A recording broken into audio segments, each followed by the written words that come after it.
I love teamwork when it comes naturally, and it's almost like your teammate is an extension of your own body. That anticipation, where you've worked cerebrally through strategy and skills, and suddenly you're out there in a game and it all comes naturally because you know each other. I love that.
My name is Lacey Knight, and I skate with the Angel City Derby Girls.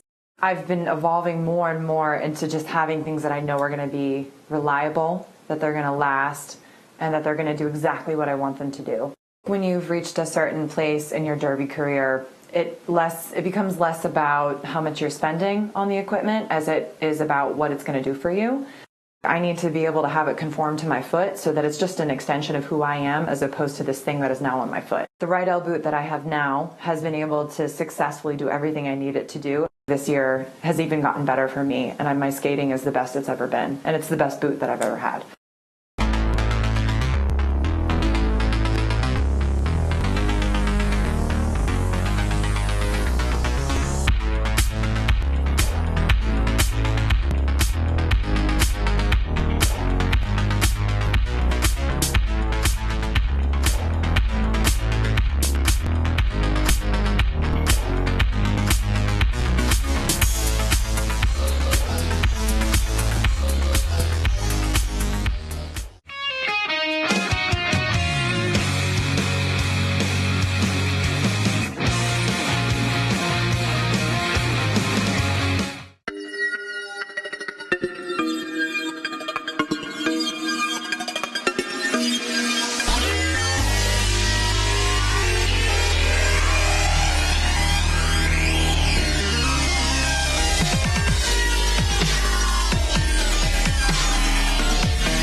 Tired of fumbling and fighting with your skates wherever you go? We know the struggle is real, so stop the hassle. You pay top dollar for your skates, so stop stuffing them away with your sweaty, smelly gear and show off your prized possession with a Bruce Skate Noose, the original over-the-shoulder roller skate holder.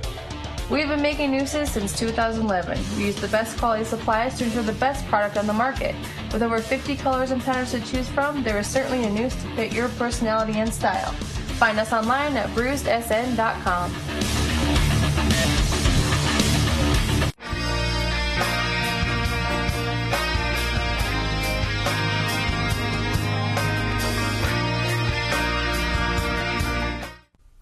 They told us to just sell skates online. You won't have any overhead. Put some skulls in your advertising, you'll make a mint. That was never our plan. Our plan was to make a store where all day we are fitting skaters, fixing skates, teaching customers, and putting the best gear on their bodies. Before we put 3 W's in front of our name, we made sure we had hundreds of happy customers come through our doors. We're not just Derby owned, we're Derby dedicated. Fast Girl Skates. Skaters, lost your mouth guard? Hit this. Time for an upgrade? Hit this. New to Derby and not sure where to start? Hit this. We are Derby owned and operated with 6 years of experience. Hit This Derby Gear can hook you up with skates, gear, and honest advice based on your skating style and individual needs. Visit us at our store in Salem, Oregon, or online at www.hitthisderbygear.com. Whether you are a new or veteran skater, before you hit the track, hit this.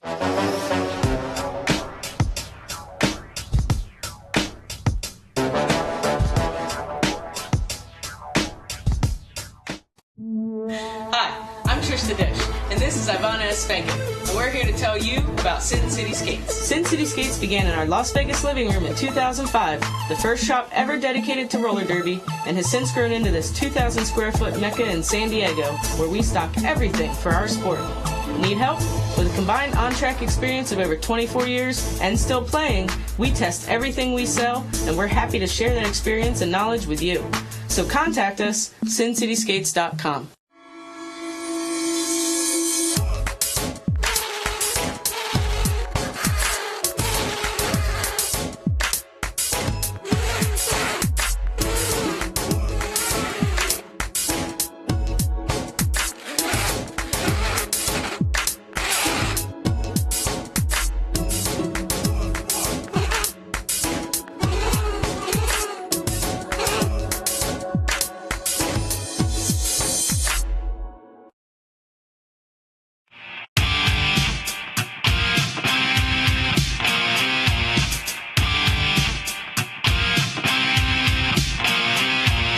My uniform is always in pristine condition because I care about this thing more than I care about any other article of clothing in my wardrobe. Everybody's just like pumped and ready to go, and it's this culmination of, months worth of hard work. This is your opportunity to go out and leave it all on the track and to try to reach that potential that you are working towards at every single practice. My name is Rachel Rotten. I skate for the Angel City Derby Girls, and S1 is part of my uniform.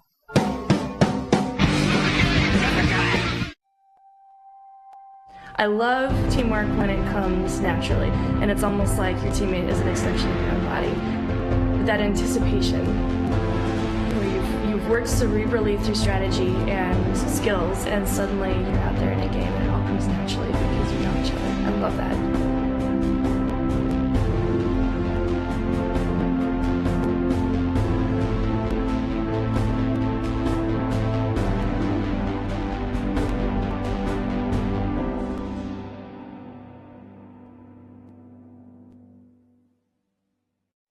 My name is Lacey Knight, and I skate with the Angel City Derby Girls. I've been evolving more and more into just having things that I know are going to be reliable, that they're going to last, and that they're going to do exactly what I want them to do. When you've reached a certain place in your derby career, it becomes less about how much you're spending on the equipment as it is about what it's going to do for you. I need to be able to have it conform to my foot so that it's just an extension of who I am as opposed to this thing that is now on my foot. The Rydell boot that I have now has been able to successfully do everything I need it to do. This year has even gotten better for me, and my skating is the best it's ever been, and it's the best boot that I've ever had.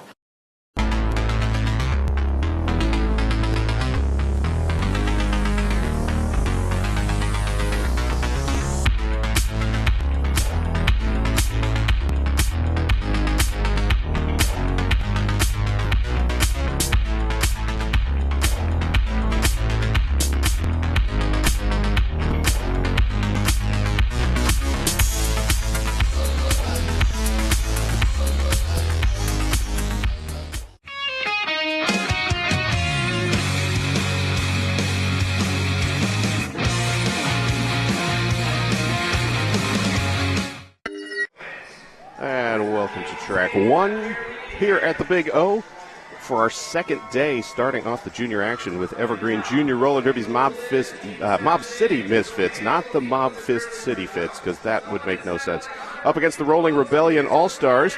Let me run down the rosters really quick for your Mob City Misfits. Number 000, go figure, 106 is Bombshell. Number 11, Bella Moy. 12 is Justifiable Homicide. 15, Kieran. Number 17, Turbocharged. 18 is Candy Camaro. 19, TikTok. 23, Afro Jamurai. 24, Aneurysm. 253 is Just Daisy. Number 29, Cayenne Pepper. 34.5, Lil Miss Chaos. Number 46, Izzy X. Number 8, Hard Candy. And 95 is Slaughter Melon. Their opponents, the Rolling Rebellion in white. You can see them skating around right now. Number 112, Spooky Ol' Boo. Number 1124, Shocking J. 14 is Tragedy Ann. Number 2, Fillmore Payne. 20, Angry Bird. 210, Trouble Clef. Number 5, Disgracer. 5150, Alligator. Number 56 is Fling Debris. Number 7, Rian Cannon. Number 71, Don't Care Bear. Number 888, Dragon.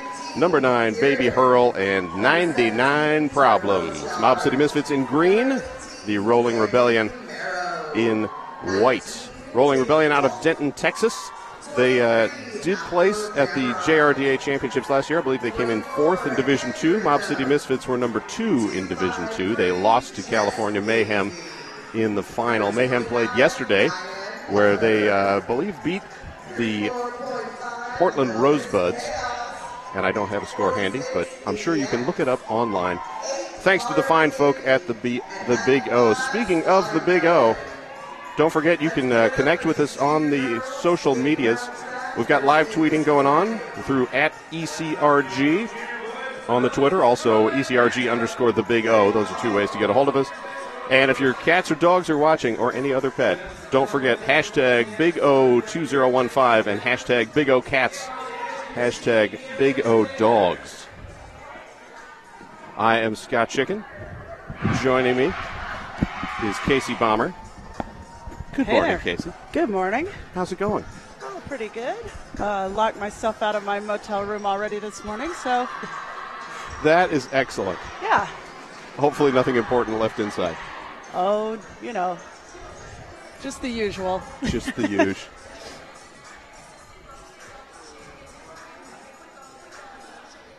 But I'm here right in time for a You rolled in just on time. good-looking Derby It's perfect, game, right? yes. I've already ran the rosters, so we are good to go. And on track one, unfortunately, we're at the far end, so we can't see the numbers on the jammers.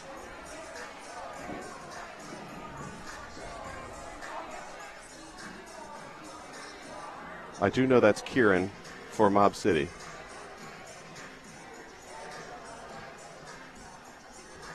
Looked like Alligator for Rolling Rebellion.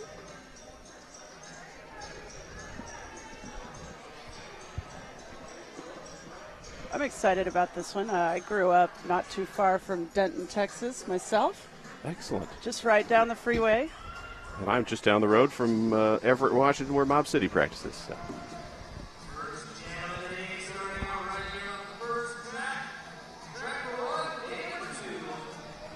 And whistle is off and shuffling side to side. This is the standard plan at the beginning of the game. Alligator taking a big shoulder from Bella Moy, but recovers and pushing to the front. Works her way past Just Daisy, and Alligator lead jammer for the Rolling Rebellion. If I'm not mistaken, these teams have not matched up before in the past. Actually, they played at the championships last year, the JRTA championships. They played on Sunday. I think it was ended up being the fourth place game. Okay, well, I am mistaken. I had to do some research beforehand because I have a friend that's close with Mob City, and I asked him to send me the info. Rolling Rebellion picking up 3 points on that jam.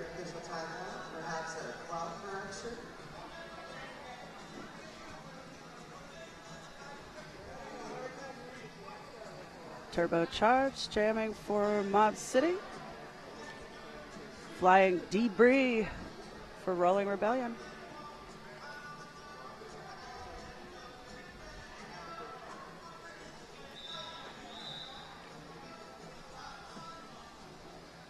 This game's the first whistle of the day here at Big O. It is. Got It's a early. long day of Derby ahead.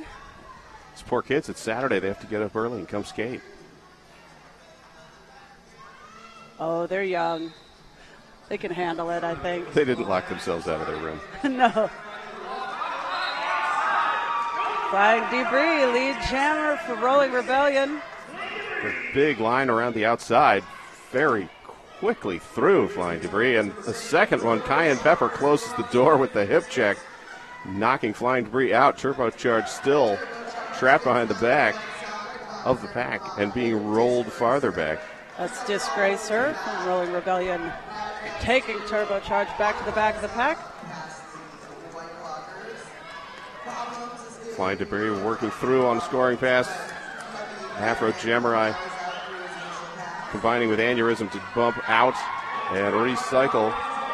And Flying Debris going backwards around the outside of the pack is through for 5 points. Calls off the jam. And Nice Turbo, little tomahawk pass there by Flying Debris. very nice. Turbocharged not able to pick anything up. 8-0. Rolling Rebellion in the lead.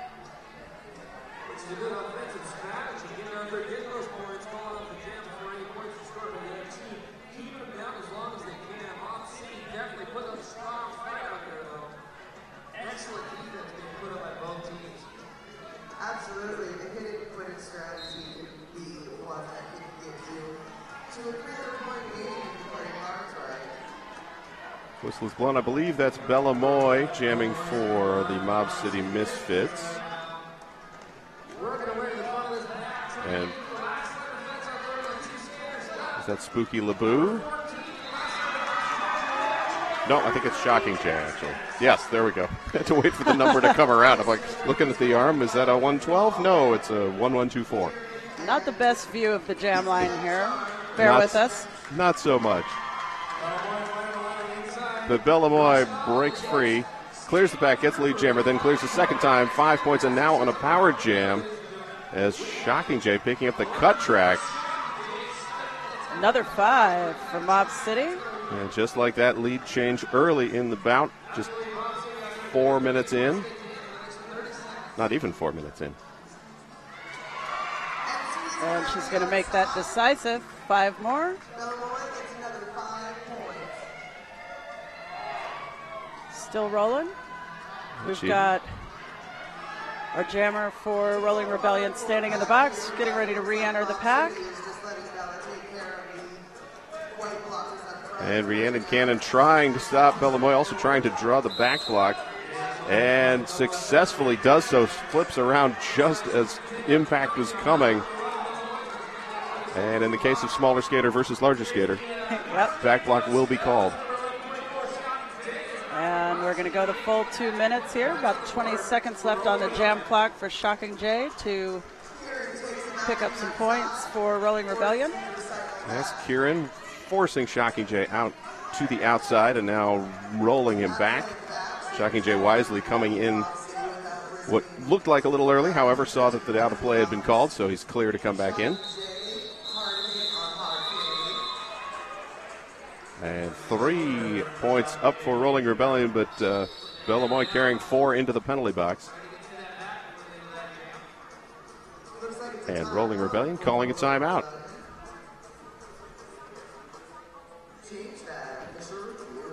Official review it is.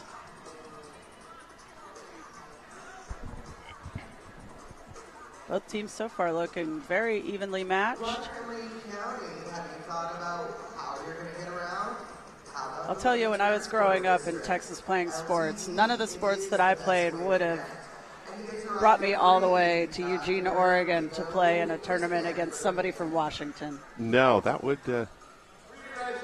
don't get too much of that, unless certainly not out here, because any of the baseball things would have been. That's true. You got to love roller derby for opening up, basically opening up a whole new world of travel for all of these young skaters. And you know, they definitely look like they brought their A game in their carry-ons. Yes, that they did. Rolling Rebellion, looking at the JRDA rankings as of April, ranked number 2 in the open division. Mob City Misfits ranked number 10. One note, the 2015 rankings for JRDA are not accounting for strength of schedule. It's just points for and against. So I know Mob has played several very strong teams. Not to take anything away from Denton, but I think their number 10 is probably a little low. We'll see how they do the rest of this weekend. I think we've been seeing a lot of actual play versus numbers in the rankings playing into a lot of these games. Exactly. Certainly saw that yesterday with a couple of the Helsinki game playing up and several of the others where it's, if you're not able to play a lot of highly ranked teams in the area, you get to come to a tournament and show people how you really can play. That's right. This is how you claim the rung on the ladder that you're looking for. Exactly. Hey, let's mention LTD.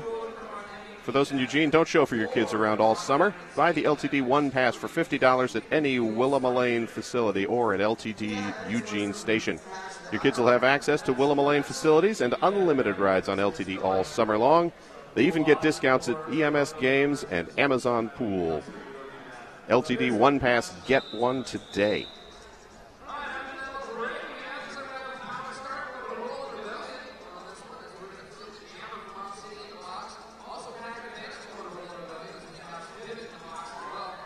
So we are starting on a power start here for Rolling Rebellion. Mob City Jammers standing in the box, so looks like that power start's not going to give too many seconds of advantage, but it's enough for Baby Hurl, number 9, clear the pack and lead jammer. Rolling Rebellion, one skater advantage in the pack as Kieran sitting in the box. Oh, and Baby Hurl almost clear of the back, but just Daisy bumps her just enough to send her out and returns the favor again. Bellamoy out of the penalty box, clears quickly. 4 points for Baby Hurl. Bellamoy held scoreless, got another official review. Yes, Corey Payne didn't want to let things slide. If the other team's going to have an official review, gosh darn, he's going to have one too.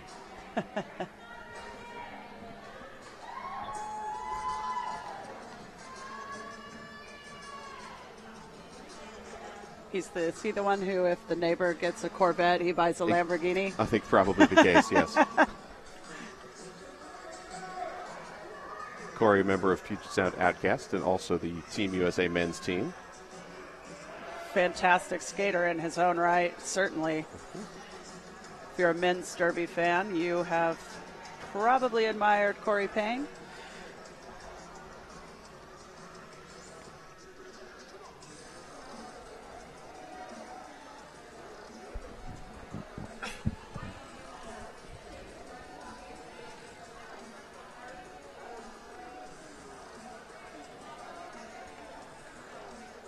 So are you looking forward to any games this afternoon? I am. Well, I'm calling plenty of juniors today, and I always enjoy that. I think the I-5 Seattle Derby Brats game will be good. That's coming up at 1:30 over on track 3. I'd like to see the Victoria Bay Area, and I'll probably get to see a few minutes of that before heading over to track 3. How about you? What are you looking forward to? I'm looking forward to that Victoria Bay Area game. I'll be on the web for that one.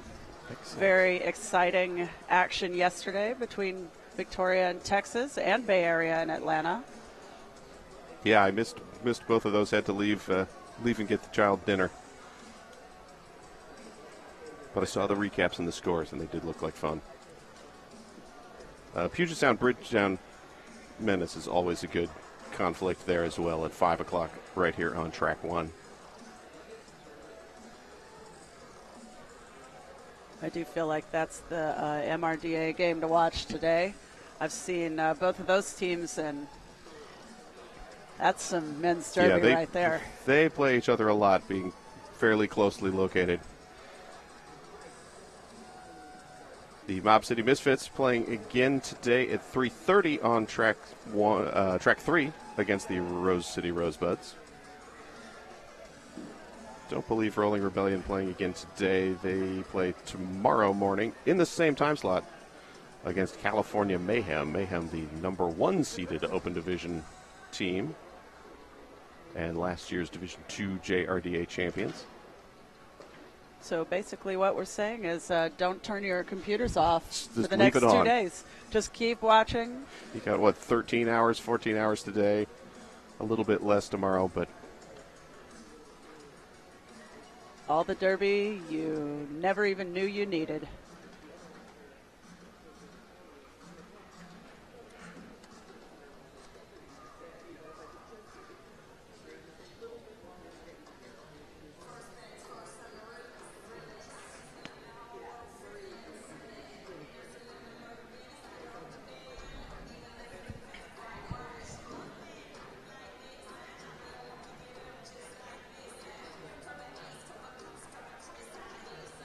judging from the video, it appears that the Rolling Rebellion coach is communicating with the mothership. Certainly looked like going to the collar microphone.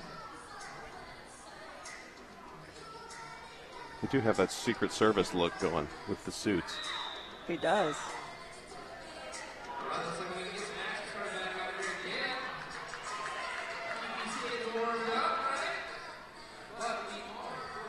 That could be a strategy for the coaches. When you're dressed very seriously, then you hope that those official reviews are taken just as seriously as your attire. Exactly. And Denton, Texas, it's sort of mirroring Tom Landry. If you got the hat, that would work well. Taking it way back there. Exactly. That is number 5, Disgracer. Jamming for Rolling Rebellion is out, not lead jammer. Lead jammer is Bombshell for the Mob City Misfits. Bombshell passed and calls off the jams. Disgracer approaching the pack. Absolutely, it's very important to get to that pack passing 100% of your opponents in a legal upright manner. If you don't do that, even if you're the first one through, you don't get to be a lead.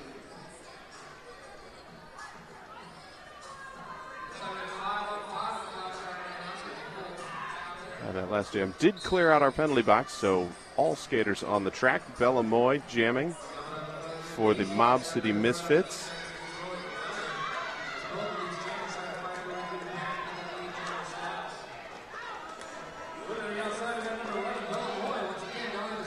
that is Alligator. For Rolling Rebellion, Alligator up against the front of the pack. Mob City slowing her down. Afro Jamurai and Just Daisy trying to keep things down. And clearing the way for Bellamoy to roll around the outside as your lead jammer. Alligator facing just that last kiss from the hips of Mob City. She's out on her initial pass. Bellamoy coming back around on her second scoring pass. She's going to call off the jam. 4 points up for Mob City. And that takes Mob City, showing as Evergreen on our screen, 23, Rolling Rebellion 15.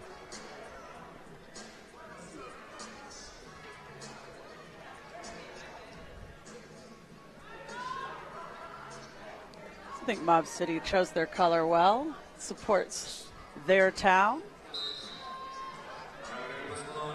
Indeed.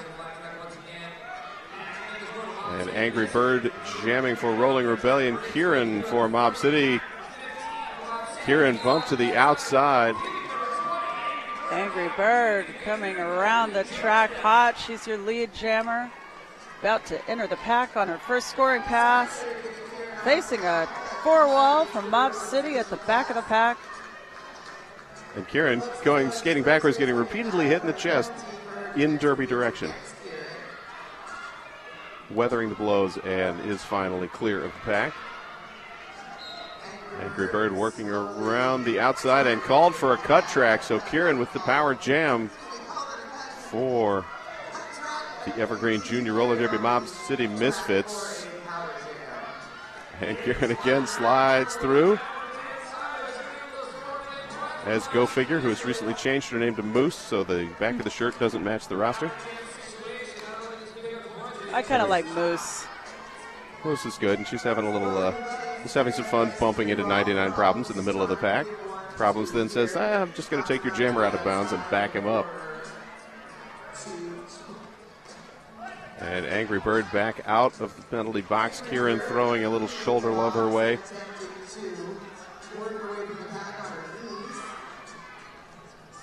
And both jammers back engaged now on scoring passes with no lead jammer. So again, a full 2-minute jam, second in a row, I believe.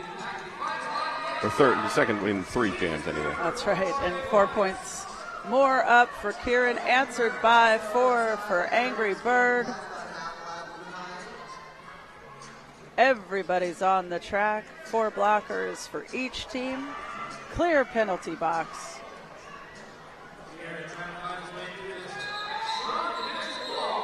And time runs out. Kieran picking up 2 on that last pass. 1 for Angry Bird. 33-20.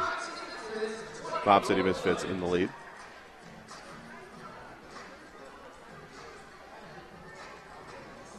We would like to thank Blaze Streaming Media for running all of our video feeds this weekend, with the audio as well. It's not just video. Both, yes. Thankfully, no smell-o-vision from Blaze. That would lead us into the plug for Notorious RD. Yeah.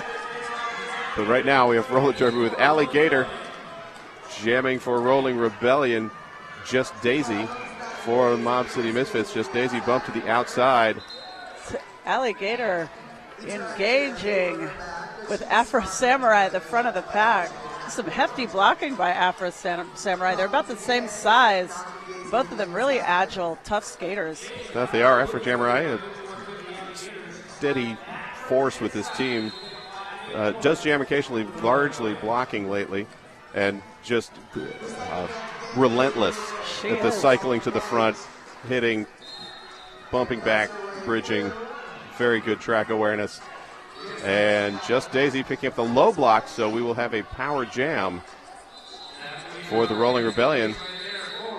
Alligator will call off the jam, so we'll start in that power jam for Rolling Rebellion. Alligator getting a little frustrated, I think, at the back of the pack. Had been beat around a bit. Figures give someone else a chance with the mini pack on Mob City, as they have 2 blockers sitting in the penalty box. And Mob City calling a timeout. Timeout, Mob City Misfits. In this timeout, let's just give a shout out. So with that, we can mention Notorious Gear Deodorant by Notorious RED. Smell clean, even if you played dirty.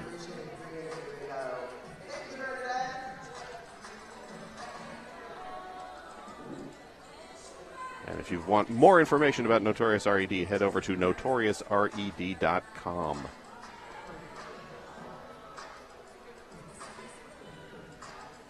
At risk of stating the obvious, I have to say, one of the things I enjoy the most about watching Junior Derby is just imagining these skaters in, 2, 3, 4 years coming up into the adult program and just already having this awareness of strategy, having these skate skills, just seeing similar strategies happening between the junior skaters and the adult skaters is incredible. And you see someone like Lauren Much, who came up from the junior program into Rose City Rollers, went on to be the MVP of all of WFTDA champs. MVP last of everything. Year. She is an MVP of life, Lauren Much, I guarantee you. And on the, for instance, Rat City has a couple of former juniors on their travel team now, both from I-5 and Seattle Derby Rats. It's Baby Hurl starting off the Power Jam for Rolling Rebellion. And Baby Hurl keeping up the good speed, but Moose there to meet her.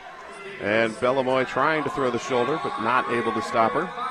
Just the two blockers on the track for Mob City. Now being evened up. And getting a little relief, but Baby Hurl still through quickly with 5 points. Just Daisy out of the penalty box and clear on her initial pass. Hard hit by Moose, face to face, takes Baby Hurl down. She'll call that jam off before Mob City's able to score.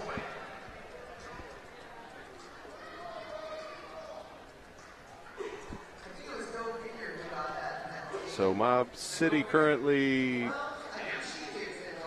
trailing 35-40, unless I'm reading that backwards, since our scoreboard disappeared on the feed. I believe that Power Jam with a score change. Turbocharged, now jamming for Mob City Misfits. And is clear and is your lead jammer, but Disgracer coming up hard right behind Turbocharge. She goes down at the back of the pack.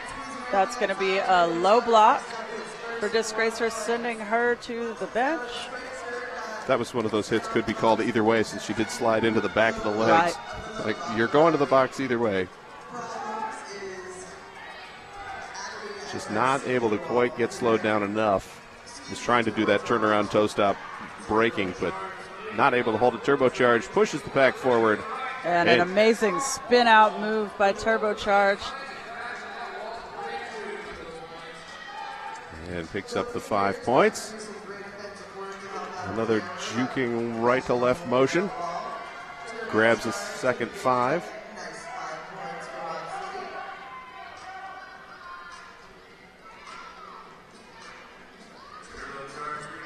Turbocharge on a roll, so to speak. Mob City picking up another 5.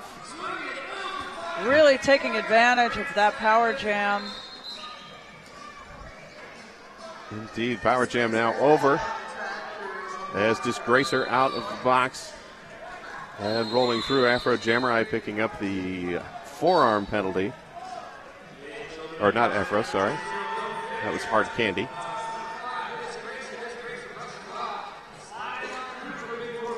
Turbocharge not wanting to call the jam off just yet, although he is lead. Disgracer picking up 4. Disgracer with a beautiful duck move to get around the shoulder thrown by Moose, just dodged right under it. And now Snooky LeBou opening the door to let Disgracer through for 4. Turbocharge not able to pick any up on that last pass.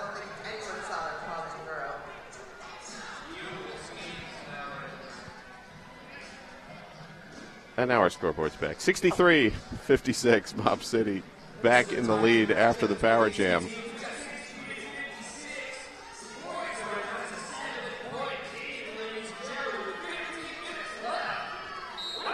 That's about halfway through the first half. Just 7 points separating Mob City from Rolling Rebellion. Rolling Rebellion looking to make up those 7.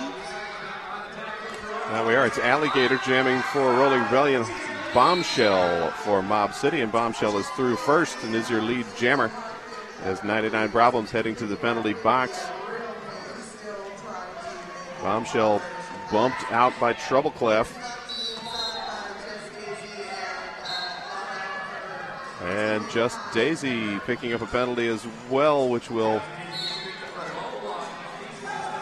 thin the pack. And Alligator called for the low block.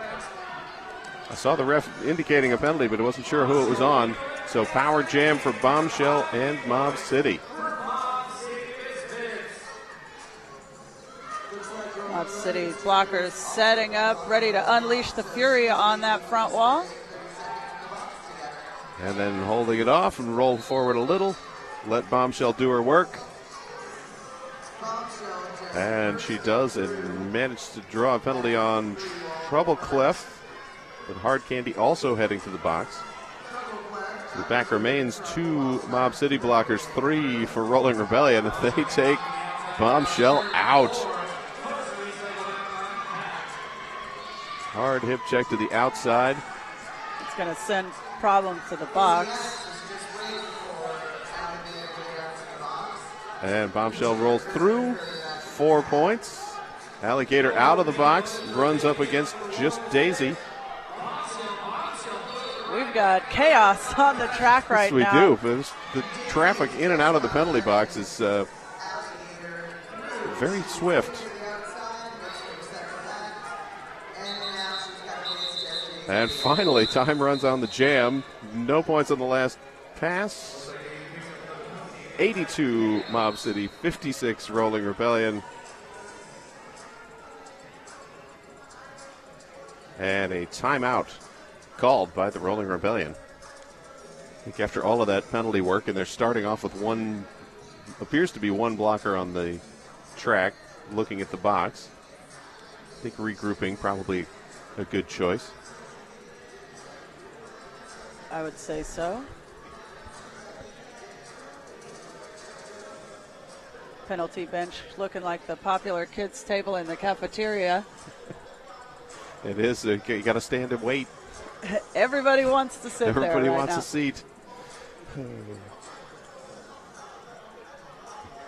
What everybody also wants is a bruised skate noose, the original over-the-shoulder roller skate holder. You spend a lot of money on your skates, so don't shove them in a bag full of sweaty gear. Your skates hate that. Get a bruised skate noose and show your skates off while carrying them around.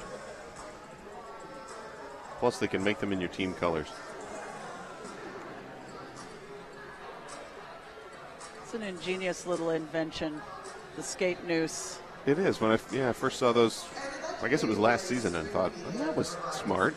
Talk about seeing a product niche and filling it.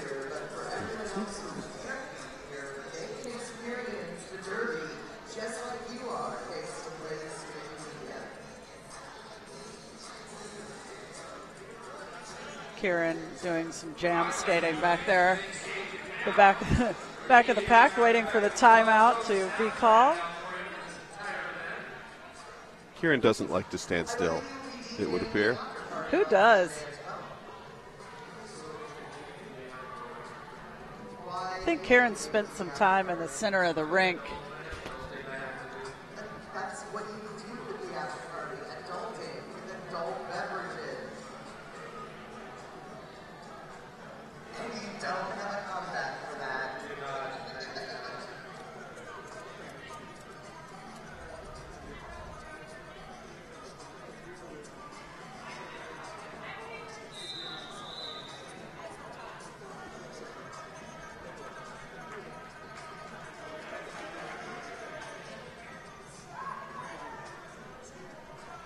All right, well, looks like we're going to start off just about the way that it was before, as we went into that timeout. Both jammers on the track. 2 blockers for Mob City, 1 for Rolling Rebellion to start. And 99 Problems coming out of the penalty box and pulling the fullback lead blocking move, but not quite able to break Baby Hurl free. Kieran is lead jammer, but Baby Hurl through first with quick 4 points. As Kieran now trapped behind the Rolling Rebellion defense and picking up a penalty. Low block for Kieran, so we've got both jammers battling their way into the penalty colliding box. at the box. So a quick swap and another 2-minute jam. As Kieran back up against Tragedy Ann and 99 Problems, and 99 Problems heading back to the penalty box. So once again, only 1 blocker on the track for the Rolling Rebellion. That's a full complement of blockers for Mob City, however. Letting Kieran just kind of grease the way through on the inside line. And Baby Hurl out of the box as well with that shortened power jam. So both jammers now engaged and stuck in what is building up to the full-sized scrum bubble. And Kieran lowers the shoulder, ducks under the shoulder check, and it's clear with 5 points. Isn't there a product to get rid of scrum bubbles? There should be. They've got to have something on the market for that, right? Sounds dangerous.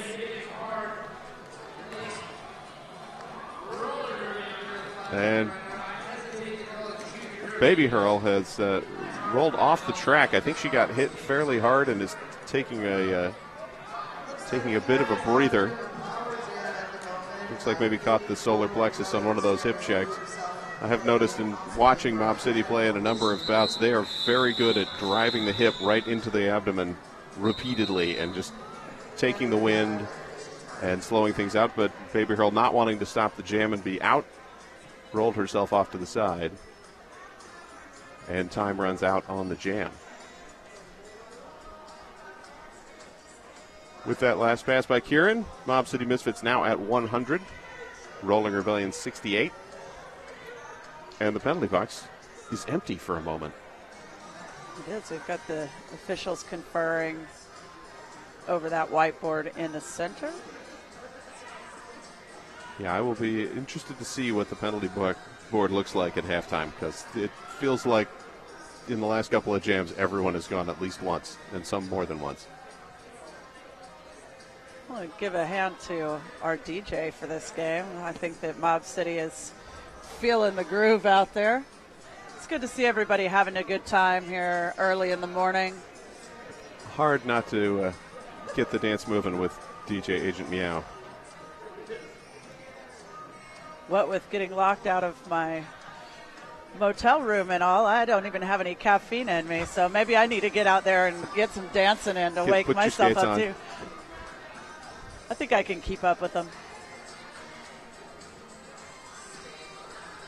Not on wheels, just on the dance floor. All right. I'm pretty sure they'd tear me apart if I was on the track. I wouldn't make it half a lap. All right, so I do see that number 9 Baby Hurl is in the penalty box. I'm just going to guess it was probably a skating out of bounds penalty for the leaving the track to go try to recover. So Mob City will start with Bella Moy on the powered start.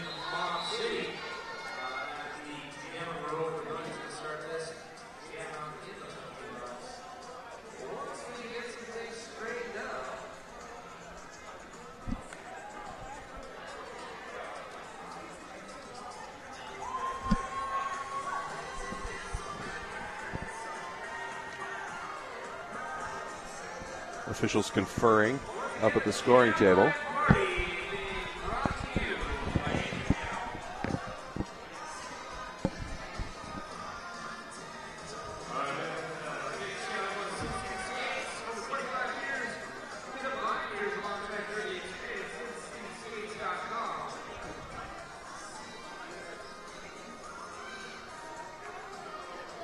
Some communication with our NSOs. Get everything nice and cleaned up. Dot the I's, cross the T's. Gotta make sure everything agrees. I'm sure both teams appreciate that. They do. Juniors playing to affect their rankings just as much as anybody else out here, so this is pretty serious business. Dancing notwithstanding. Yes. And a slightly different after party, I'm sure. I don't know. My after party involved eating tacos and going to sleep. So I went burrito, but basically the same thing. So it might be the exact same after party, really. Could be. Bellamoy pushes through the front of the crowd and is clear and is your lead jammer. And Spooky LeBou picking up a penalty on that pass for a little too long of contact. And Bella back in. Troubleclef throwing the shoulder and knocking her out. Backing her up. Alligator there to help out as well. And Bellamoy's out. 5-point scoring pass. Baby Hurl back off the penalty bench.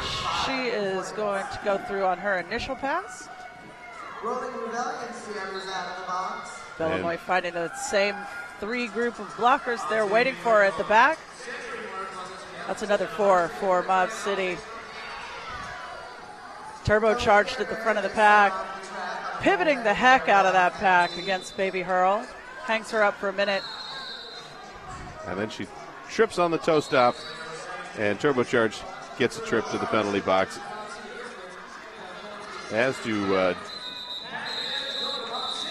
couple of blockers for the Rolling Rebellion. That was Don't Care Bear.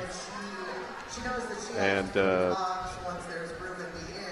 Alligator, I believe, also in the box. Troubleclef will be headed there. Penalty box was full, so she re-entered the pack. So once there's room for her in there, she'll be joining the kids. Joining the fun. Going back to the cool table. That's Bombshell on the line for Mob City Misfits.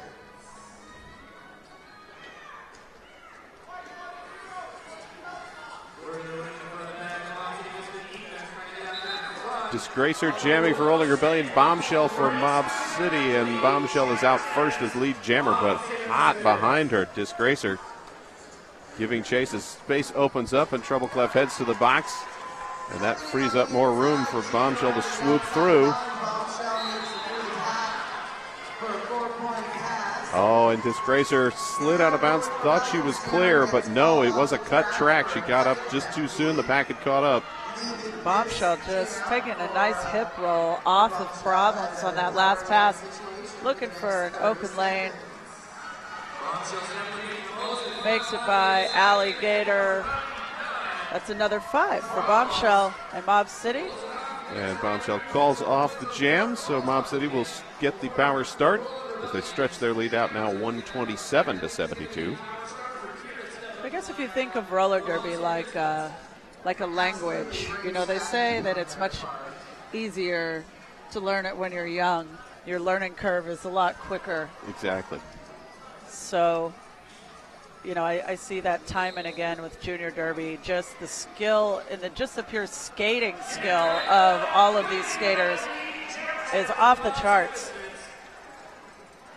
That it is. Speaking of skating skill, Kieran jamming for Mob City is through quickly. And Troubleclef out of the box as the blockers now all on the track for Rolling Rebellion. Kieran pushing up against Baby Hurl. But things had stretched far enough.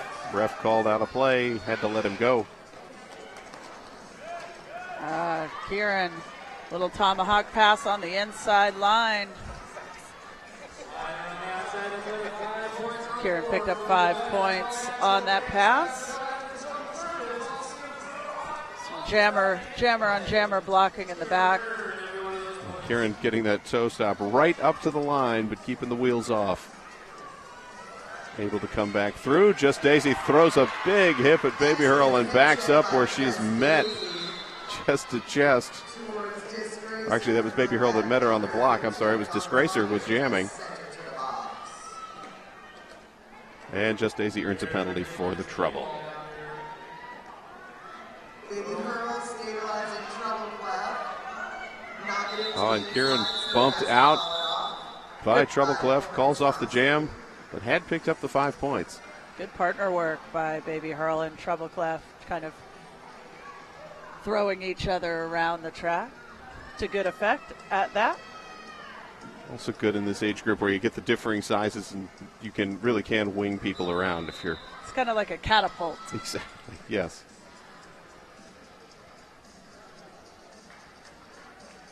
I'd like to thank Bont for their sponsorship. Lighter, stronger, faster. You can outskate the competition with the Bont Hybrid or Vapor.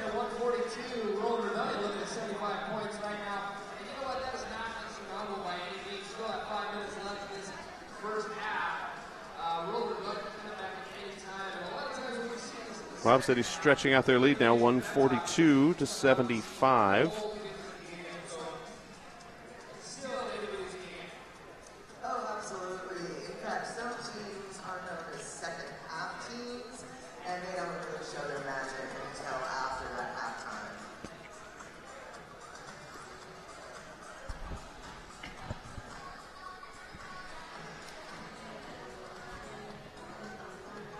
Next up on this track, we've got DC versus Ann Arbor at 11 a.m.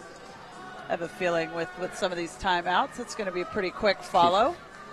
I think, yeah, those multiple official reviews early on could be pushing things close.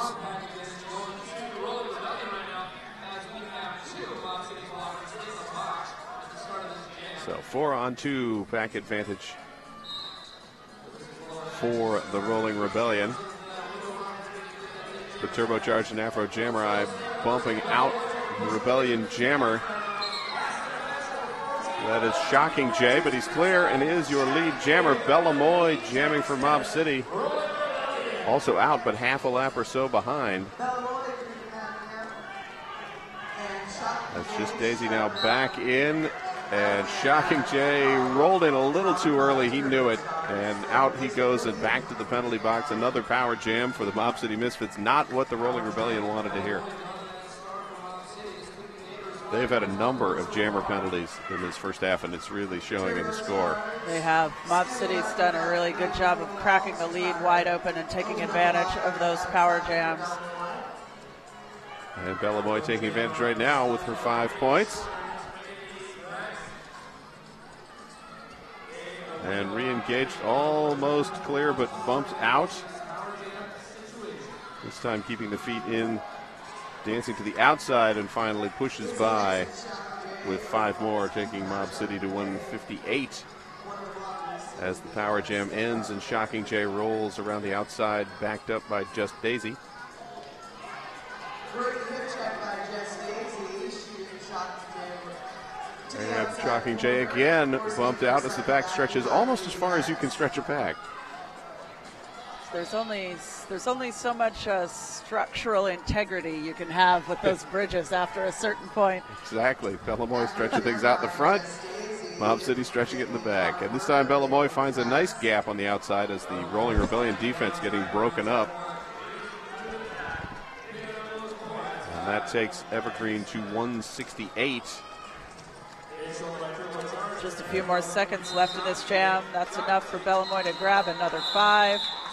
Gigantic jam for Mob City and Bellamoy. Shocking Jay picking up the 4 points, but never able to get back out of the pack to loop around again and do it over. It's a very heavy. 30 points for Mob City. 30-point jam is kind of a rarity in Derby these days with 30-second penalty trips. Bellamoy showing some good endurance and good agility getting through, and the Mob City blockers doing a great job of holding back. Oh, Baby Hurl is going to do a little bit of an eat the baby move. Little eat the baby, little kill the penalty. And Bombshell playing along for now. So Bombshell now having to pass through the pack twice. just to be clear, no actual babies were eaten in this jam. No, That, they were- as far as I know, is illegal in the United States of America. Yes, it is. So Baby Hurl now on her initial pass is clear in his lead. Jammer Bombshell has to pass through the pack twice before she's on a scoring run. So Bombshell now on her official initial pass. Good strategy by Rolling Rebellion. And looks like Baby Hurl calls off the jam, picks up her points. She could have taken another lap, That's right. could have added some, although the jam ref was indicating that no, or not lead jammer, but she did have one more run. However, probably taking the safe route, avoiding a penalty. They've had a lot of jammer penalties anyway, might as well grab the points and go.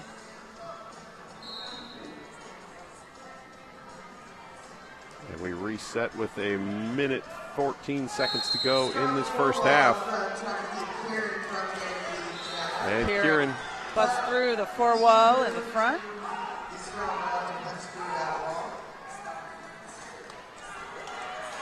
And I believe that's Rhiannon Cannon jamming for Rolling Rebellion, first time this morning. I saw Rhiannon Cannon jamming in a game I announced at the Roller Derby World Cup, JRDA All-Stars. Excellent. I recognize that name. Well, she did clear the pack, but Kieran quickly grabbing points, calling it off. 177 to 84, 30 seconds to go in the half.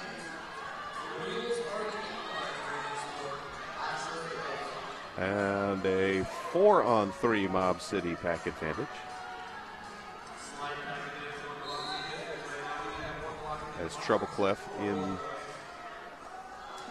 with the star on her helmet is through and is your lead jammer. Turbocharge trapped at the back, but now breaking free.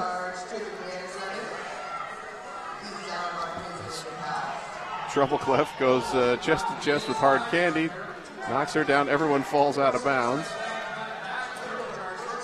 Turbocharge knocked out by Problems. Problems also steps out of bounds, so that's no pass, no penalty. 3 points for Turbocharge. And Trouble Clef picking up a low block. She impacted Just Daisy a little bit low. So Turbocharged on the power jam, passes it off to Just Daisy, who puts on a burst of speed, runs through the pack and is clear. And 5 points up. Our period clock has reached 0. We've got just under a minute left in this jam, and we'll run it to its full course. No lead on the track. And Just Daisy struggling, pushing her way through, trying to get around. Shocking J does so. And a second 5 points up. That takes Mob City Misfits to 190 to 84. Trouble Clef out of the box, being rolled back. Izzy X stretching the back to the backside. But now through and meets the shoulder of Turbocharge with one of her own. Oh, and a beautiful spin move by Trouble Clef. Gets around Cayenne Pepper. It's going to earn her 4. Oh. And it's going to earn her a break as she passes off the star. And time runs out on the jam. One more for the Mob City Misfits at the end. And that will take us to 191 to 88. And that's our halftime. And I think they're calling an official timeout before the half. They won't come back and play, but they'll work some things out. Right. We'll find out what they're talking about, hopefully, and come back at you with that information in 9.5 minutes. That we will. So stay tuned. We'll be back with the second half of the Evergreen Junior Roller Derby Mob City Misfits against the Rolling Rebellion.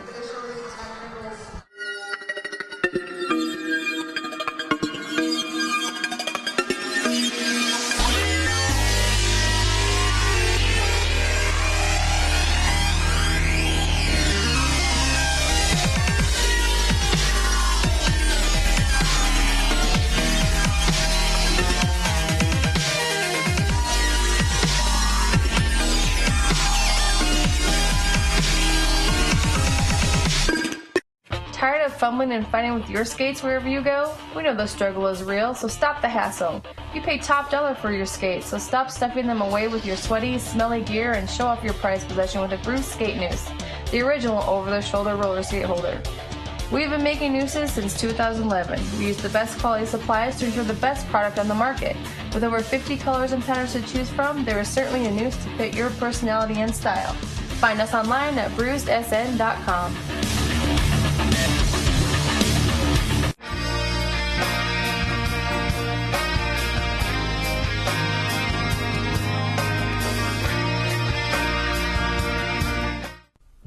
They told us to just sell skates online. You won't have any overhead. Put some skulls in your advertising. You'll make a mint. That was never our plan.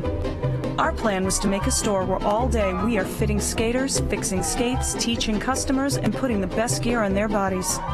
Before we put 3 W's in front of our name, we made sure we had hundreds of happy customers come through our doors. We're not just Derby owned. We're Derby dedicated. Fast Girl Skates. Skaters, lost your mouth guard? Hit this. Time for an upgrade? Hit this. New to Derby and not sure where to start? Hit this. We are Derby owned and operated with 6 years of experience. Hit This Derby Gear can hook you up with skates, gear, and honest advice based on your skating style and individual needs. Visit us at our store in Salem, Oregon, or online at www.hitthisderbygear.com.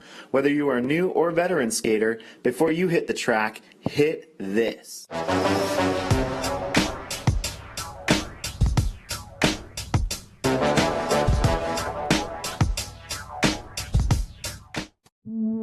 Hi, I'm Trista Dish, and this is Ivana S. Spankin, and we're here to tell you about Sin City Skates. Sin City Skates began in our Las Vegas living room in 2005, the first shop ever dedicated to roller derby, and has since grown into this 2,000 square foot mecca in San Diego, where we stock everything for our sport. Need help? With a combined on-track experience of over 24 years and still playing, we test everything we sell, and we're happy to share that experience and knowledge with you. So contact us, sincityskates.com.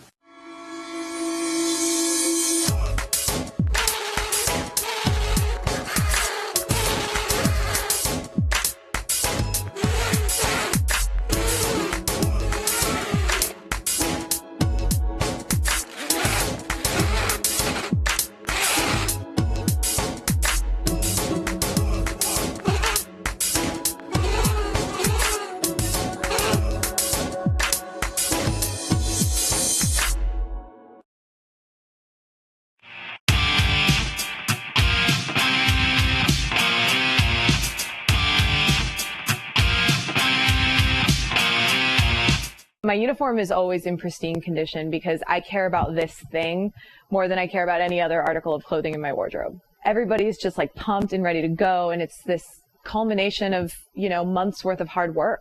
This is your opportunity to go out and leave it all on the track and to try to reach that potential that you are working towards at every single practice. My name is Rachel Rotten. I skate for the Angel City Derby Girls, and S1 is part of my uniform.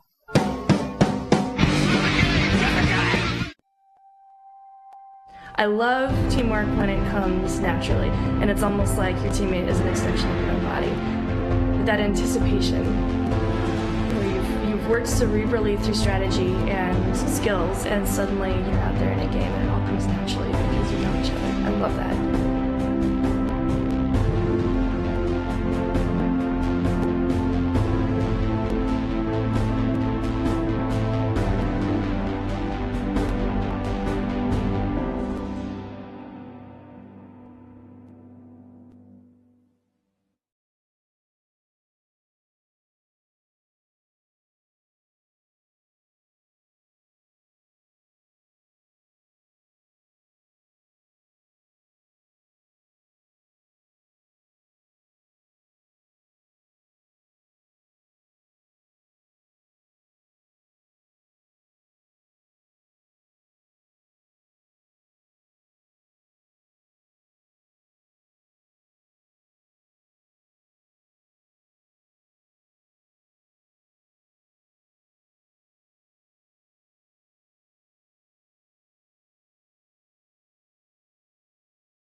And we are back for the second half. So we noticed there was a lot of penalty action going on. It was a lot of penalties. That's what you tell me. Well, let's run it down. All right, what are we looking at for Rolling Rebellion? 36 total penalties for the Rolling Rebellion. Their top offenders, 99 Problems, is sitting on 6. Trouble Clef with 5. Then you have Shocking Day, Jay, Tragedy Ann, Baby Hurl, and Disgracer with 4 each. And Fillmore Payne with 3. And those are the top numbers. On the Mob City Misfits side, 22 total. They have 3 with 4 penalties. Cayenne Pepper, Izzy X, and Just Daisy. Everyone else 1 or 2 or 0. So definitely penalties leading to this 100-plus point score differential.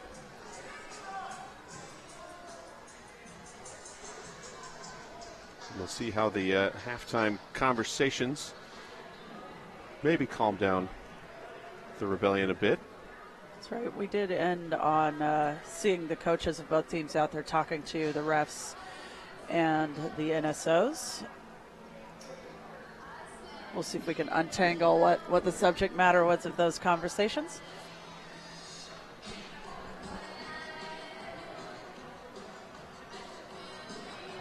I don't know about you out there in the Derbyverse, but I'll tell you right now, when you got a 9 o'clock in the morning game, it makes all the difference in the universe having a grade A DJ in here playing the tunes. The skaters are enjoying it. I'm enjoying it. And we're really lucky to have Agent Meow in here this weekend. That we he are always is one of the best. Always nice to play in the Portland area because Meow spins it well. You can also mention another sponsor of ours, Cafe Yum.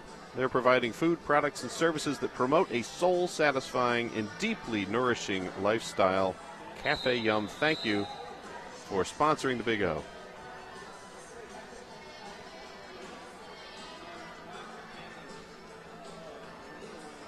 So starting off with 2 skaters in the penalty box for the Rolling Rebellion.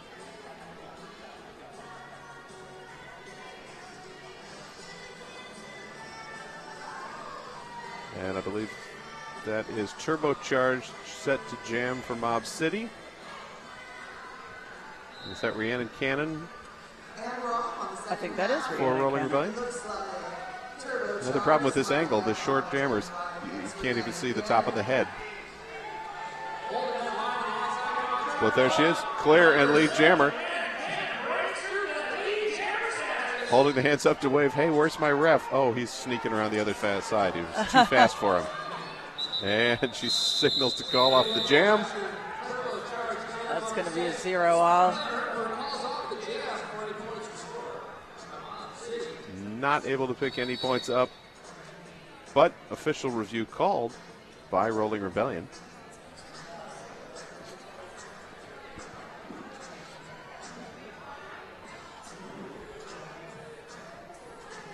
Never forget that those official reviews and timeouts are every bit as much a part of the strategy as what's being played on the track as well.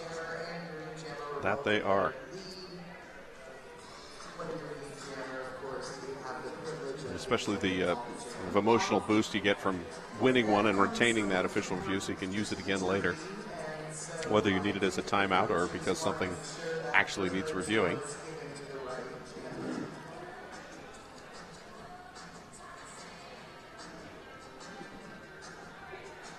Well, now that we've rolled to 10 o'clock, we can talk about yoga.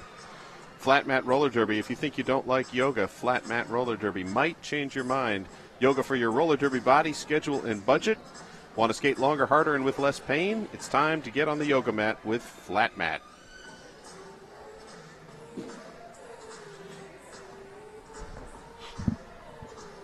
For announcers, we need like hardback chair yoga. Something, yes. Something for our sedentary bodies. The leaning forward in the edge of the seat.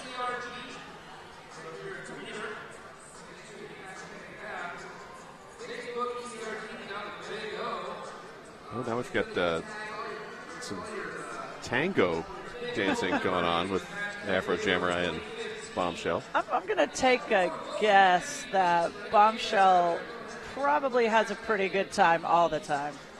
I would think so.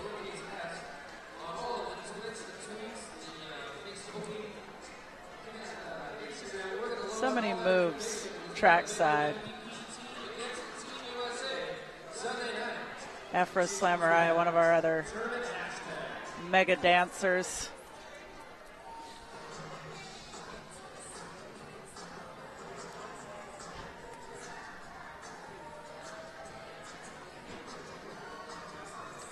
Starting to think Jamurai. Yes, Afro Jamurai. Jamurai. Like Afro Samurai, but with jamming. Which she hasn't done yet tonight, so today it should be Afro Blockerai. Because she's been blocking up a storm.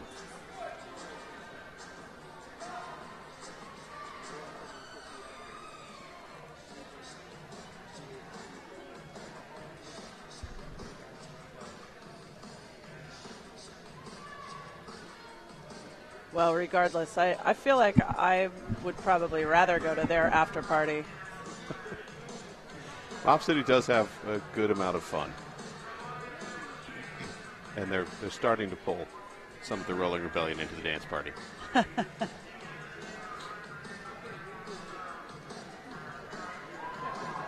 will be Fling Debris jamming for the Rolling Rebellion against Kieran.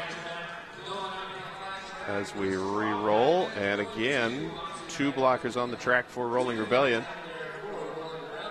One of them is 99 Problems, as we mentioned earlier, sitting on those 6 penalties, so he's got to play super clean.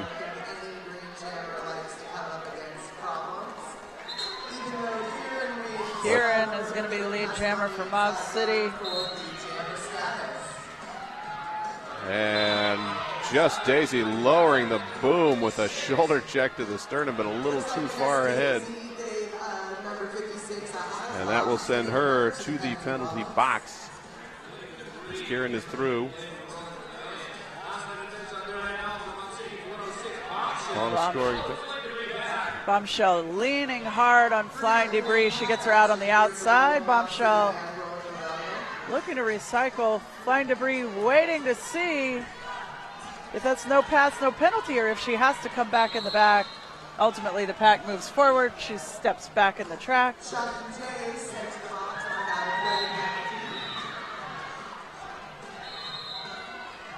And Flying Debris is high block called and sent to the box. She threw the shoulder check, aiming for the sternum of Afro Jamurai, and caught her right in the throat, it appeared. And Afro slowly moving off to the medical team. And she got caught right up in the chin throat area, not where it was aimed, but she's very short and easy to get those penalties. That's I didn't check the board for what the penalties were that 99 Problems was getting called on, but as a bigger guy, especially in a bout against smaller skaters, very easy, both in the adult and the junior level, to get those high block penalties when you think you're swinging the hip in the right place and then you catch somebody up around the shoulder area or higher. Bellamoy hopping over a leg to break free as lead jammer on this power start for Mob City. Mob City at 2:05 now, topping over the 200-point mark. 2 blockers on the track for Mob City, 3 on the track for Rolling Rebellion. Bellamoy skating around her back wall, engaging at the front of the pack with Rolling Rebellion blockers. Flying Debris back on the track. She makes her way around quickly while Bellamoy heads to the box. Yep, forearm penalty. She came in a little bit too much army. Too army. Warding someone off and ended up pushing a little too hard. And that puts her down. We have had a star pass for the Rolling Rebellion. Angry Bird with the star in hand. Now gets it on her head. And she is shoved out by Bombshell, who backs her back up again. And now a full complement of blockers for both teams on the track. Angry Bird up with the 2-wall of Moose and Bombshell now spreading out as Cayenne Pepper comes up to help, but finally breaks her way around. And quickly around Bellamoy as well. So a 5 and a 4. And we're going for 28 more seconds. Bellamoy really re-entered the pack with a bullet there. Always best to catch the other team unawares. Oh, cut track on Angry Bird. So she will sit for the remainder of this jam and part of the beginning of the next.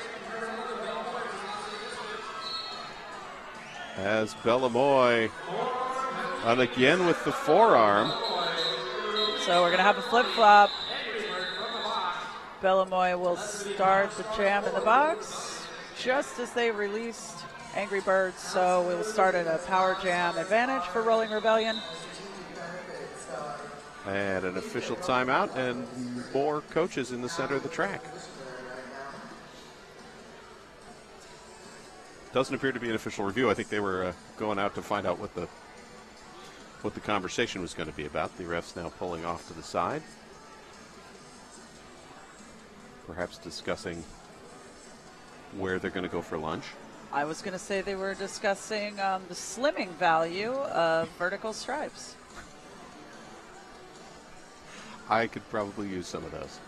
Maybe they're working together, working up a request that they can send in to Agent Meow. I just request that he DJs everything. Indeed. Hey, if you're watching this game or any other games and you want to share who you think should be the MVP, you can tweet us or Facebook us with hashtag MVPs and, of course, hashtag Big O 2015. Tell us who you think should play on the Big O MVP team against Team USA. There's going to be a junior MVPs against the junior Team USA. That's on track 2 on Sunday night at 7. And then the adults, the ladies Team USA and MVPs at 7:30 right here on track 1. And I'm not sure I can stay to watch that because I have to drive back to Seattle, and that's a long way. I will be on your screens for that one. Excellent.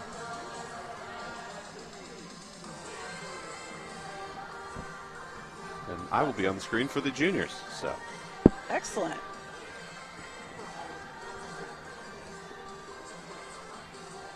I'm very excited to see who will be on the Big O MVP teams on both of those games. Yeah, there has been some great play. I think it'd be hard to pick game to game, and they are doing it with the total votes system. They are, so it's nice to see we've got these international teams for the adult female skaters that will probably play a huge factor in how the MVPs are going to look against Team USA.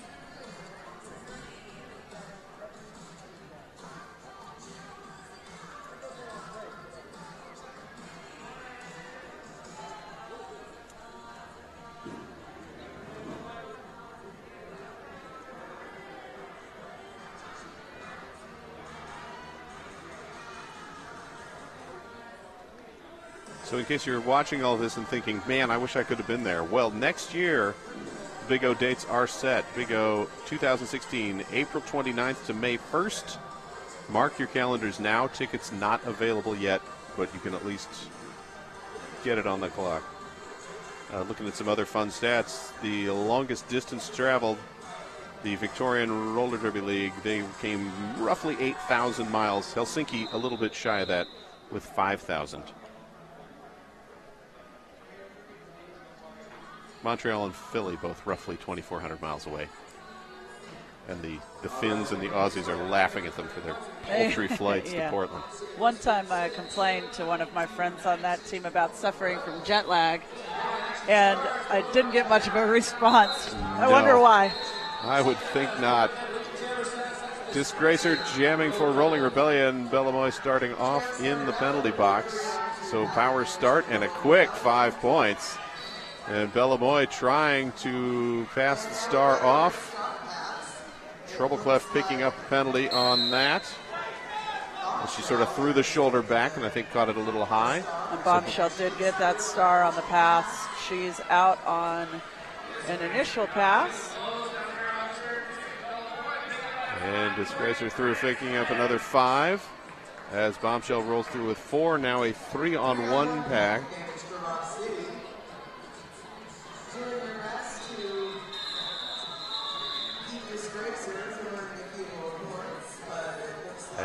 jam called off.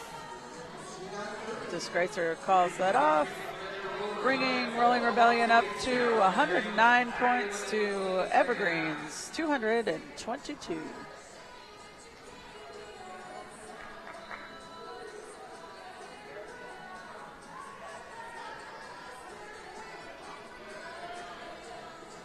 And we will reset with Kieran jamming for Mob City and Rhiannon Cannon for the Rolling Rebellion. And both jammers going up and down. Hard Candy throwing out the hip to back Rhiannon Cannon up. Oh, and she sprints through the inside. Problems lowers the boom and pushes Kieran out, and Rhiannon Cannon is your lead jammer as the pack completely destroyed and flown all over the track. It's Rhiannon Cannon about hip height on Problems. I'd say that's a good blocking screen right there. Yes, but she does pick up a penalty on that pass. So power jam for Kieran and the Mob City Misfits.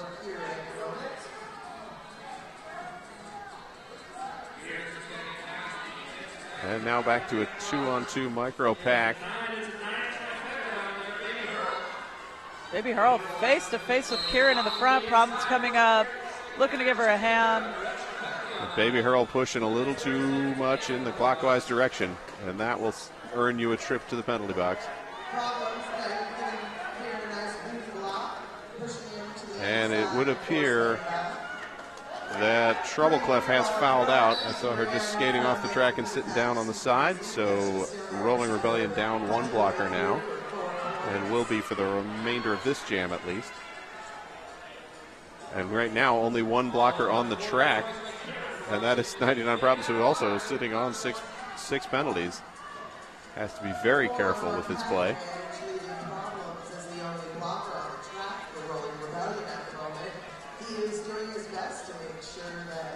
Rhiannon Cannon out of the penalty box, working through. Kieran coming in on another scoring pass. Time runs out on the jam. 3 and 3 in the air on that scoring pass. But Mob City Misfits now up 235 to 116. Once again, seeing a lot of action over there in the penalty box in this half. Definitely a big factor in the way the score has been going, I feel. Yeah, definitely.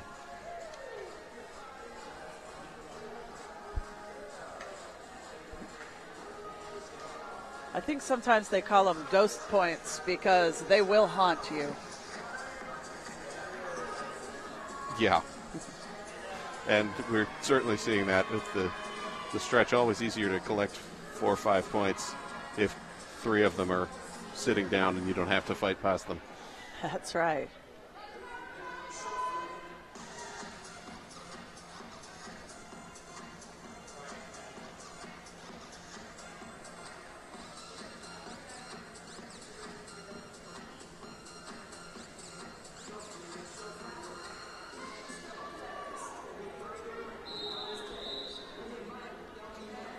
Give one more shout out to LTD. LTD, the best way to connect. So check them out if you're in Eugene.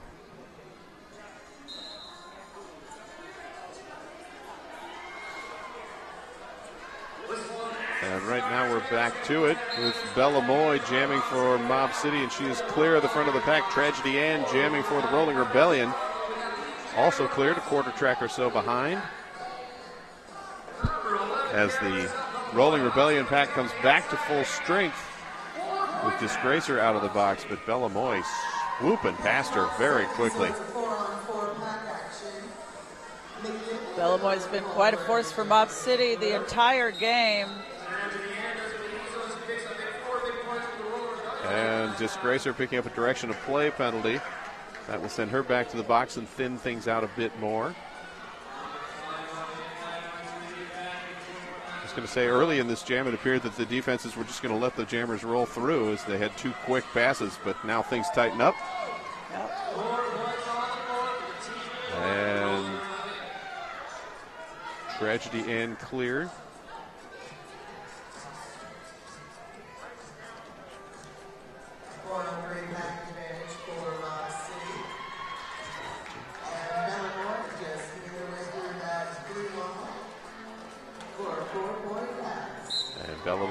through for another 4. Tragedy Ann also through with 4. And looking at the penalty box, we believe that Disgracer may have fouled out as well. She was sitting on 4 coming out of the first half. Did just see her skate out of the room.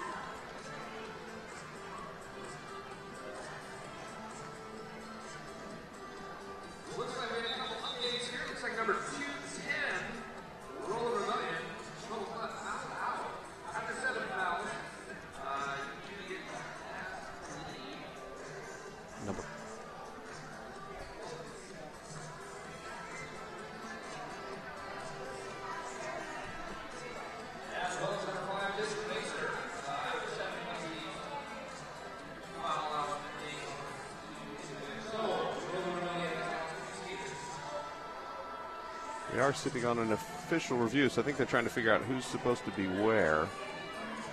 Probably conferring whether the penalty time served by Disgracer before fouling out filled the penalty, or if they need a body to sit in it to start with.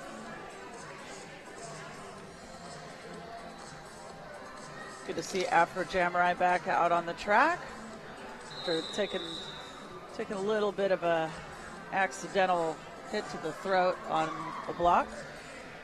Looks like she's back to 100%. That's good. Thank you to our medical staff. And a reminder, if you're a doctor, nurse, EMT, and you have a Derby League in your region and you're not volunteering, why not? You get a great seat in the house. Sure, occasionally you have to deal with an injury, but that's part of the job.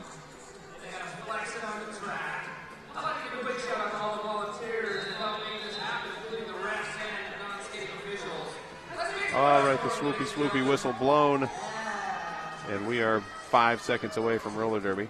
Rolling Rebellion setting up a 3-wall there on the pivot line at the whistle, taking the front of the pack.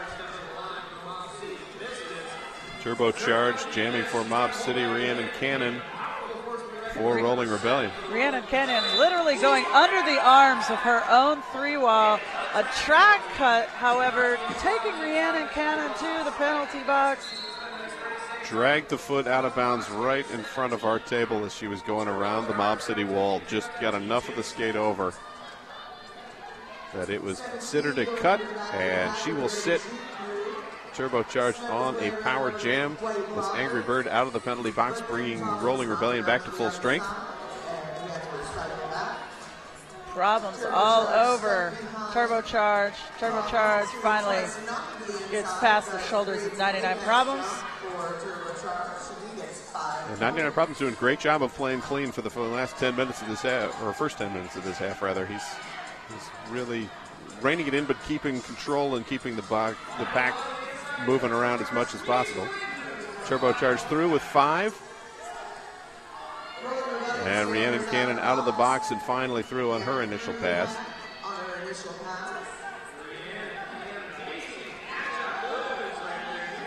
And Turbocharged says he's had enough, calls off the jam. Mob City Misfits 268, Rolling Rebellion 128.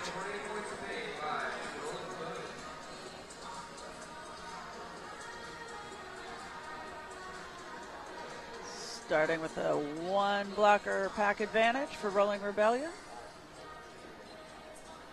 Both jammers on the track. Kieran for Mob City.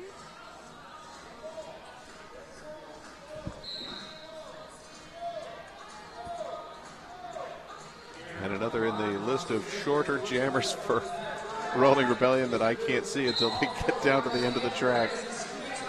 But Kieran is through and is your lead jammer.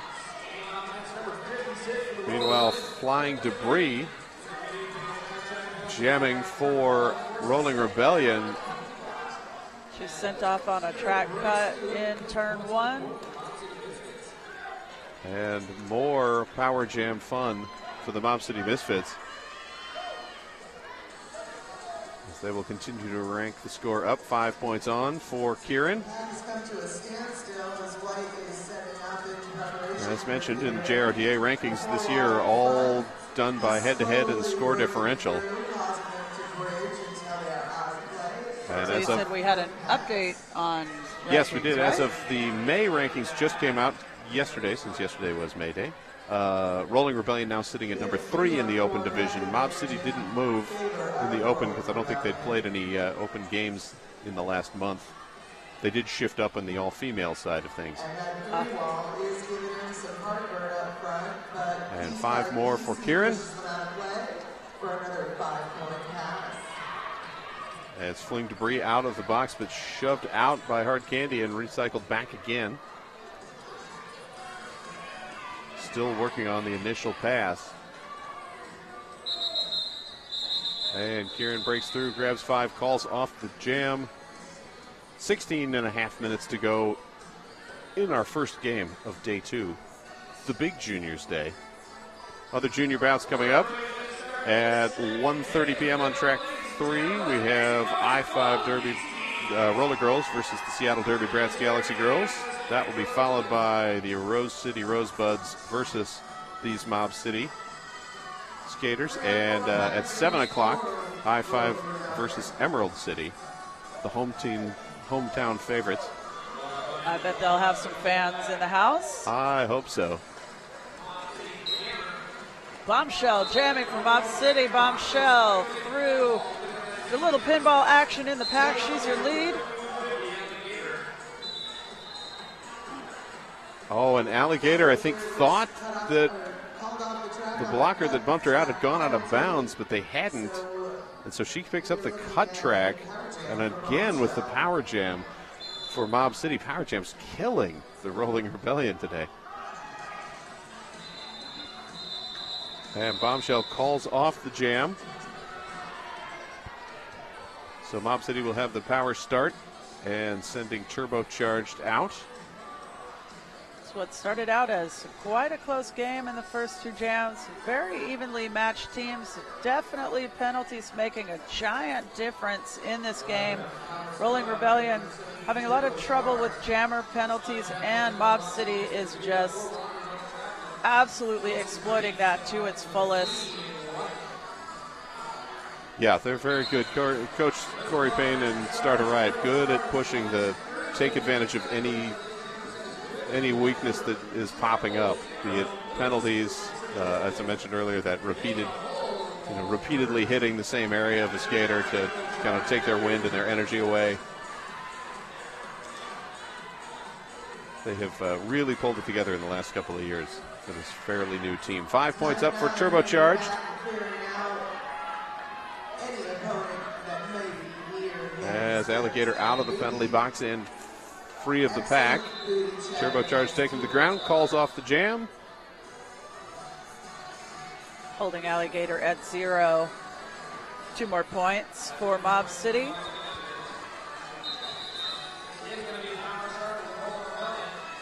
And Rolling Rebellion coach coming out to clarify something. I saw him indicating the calling off of jam and noting that Turbocharged now in the penalty box, probably right something around should the jam have been called if he was already on his way, and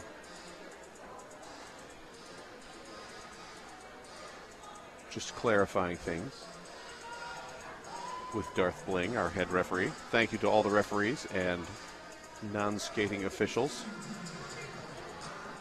They got many crews, so many tracks, so many games. I'd be intrigued to see if someone had like a lap counter or a GPS device on one of the outside pack refs to see how far they skate this weekend. No kidding. I'll tell you right now, NSOs and refs, some of the hardest working people in the building. They are on multiple games per day, 3 days in a row, just tirelessly volunteering to do their job here. Always a good idea when you're in the venue to thank the NSOs and the refs and any volunteers you see walking around. Thank yous are free and they go a long way, so I hear. Indeed. So starting off on the power start, Rolling Rebellion. And that is a number 112. Spooky LaBoo. Spooky LaBoo. It's a good name. This is a very good name. And she's through. And it's your lead jammer, As Turbocharge now standing in the penalty box. She's got all 4 Mob City blockers there up front. But now down to 3. As forearm called on Cayenne Pepper. But Spooky LeBouf bumped to the inside and backed up as Turbocharge threw on his initial pass. On a nice clean out block. Clearing Izzy X out of the way. Baby Hurl throwing the shoulder and the hip as they're trying to break Spooky LeBouf free. But the Mob City defense just too much swarming and cycling through. Turbocharge back on the track and off the track almost as quickly with the back block. I think he saw her go down, knew that was going. Oh, and we had a star pass, but the star has fallen off the helmet. In a heavy shoulder check, Baby Hurl not able to get it. Now, of course, both teams standing over the helmet cover as much as possible to keep her from getting it. Finally does. And now back on the hat. As Baby Hurl bumped to the outside. Recycled back in and finally breaks clear of the pack with 4 points. But excellent penalty killing by Mob City as Turbocharged out of the box and back engaged. And Turbocharged dances through. 4 fingers go up. Time runs out on the jam.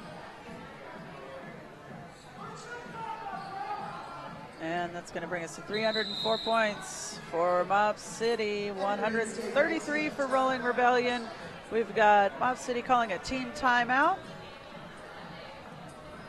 And 11 minutes, 45 seconds to go in the game.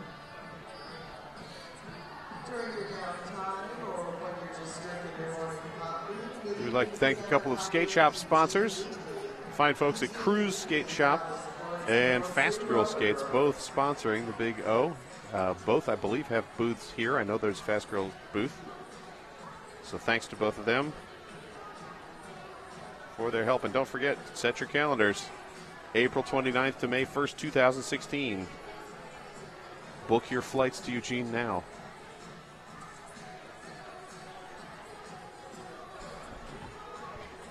That would be an early flight booking. It would be. Can you even do that? Can you do that 1 year in advance? It might not be financially the probably best not the idea. wisest move.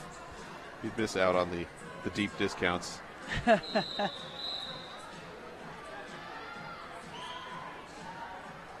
I'll say it's nice up here, and if you're a skater listening in and you like skate parks, woo! Did I see a skate park yesterday? There is one of the best skate parks I've ever seen here in Eugene.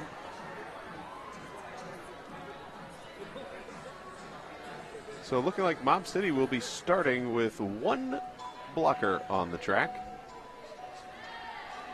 as we've got 2 sitting and Kieran standing in the penalty box.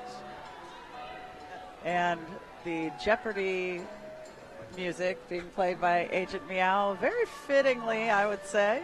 We've spent a lot of time in timeouts in this game. There has been. It's, what are we rolling now, 10:30, and we've still got 12 minutes of game time to go, and then they got to warm people up. I'm guessing might be running a little late for the DC Ann Arbor game. Fortunately, with the budgeting of 2 hours total, they can hopefully catch up later on. Yeah. Bombshell is your lead jammer for Mob City. And Alligator jamming for Rolling Rebellion. Bombshell. And Alligator takes Kieran out, comes in heavy, hits him legally right in the chest. He's facing her, knocks her on his feet, and down he goes, and now off to the penalty box goes Kieran. Bombshell at a disadvantage of blockers in the pack. Turbocharge just right back out on the pack. So she's got Afro Jammer and Turbocharge. And Bombshell bumping Alligator through and trying to cycle her back, and Alligator says, I'm not playing this game. I've seen how it works. I'm going to stand here and make you come back to me. Now, obviously, clock in the favor of Mob City. Not much that standing there will help Alligator, but it does keep her from being eaten by the pack. Well, and it also gave Mob City a chance to get their pivot back on the track during that standoff. That it did, and Alligator bumped out again, and Turbocharged backs up enough to draw the cut track. And Bombshell has now passed the star off to Bella Moy. Bella with the star in her hand, fighting around the inside, finally sprints out the end. Puts the star on her helmet. 1 point that was picked up by Bombshell before the pass. Since no points for the cap in your hand. Alligator re-entering the track. And Bella Moy quickly through the pack, wide open lane on the outside for her there for that 5-point pass. And Alligator coming back onto the track so fast, she managed to get that inside line before almost anyone noticed that she was back on the track, and that's kind of what you want. Yes, it is. Speedy and small. Does work out well. We saw that with Team Helsinki yesterday. With their jammers very light on her feet and not that big, able to whip through spaces that people thought were closed but weren't. And after that jam, 3:15, Mob City 141, Rolling Rebellion.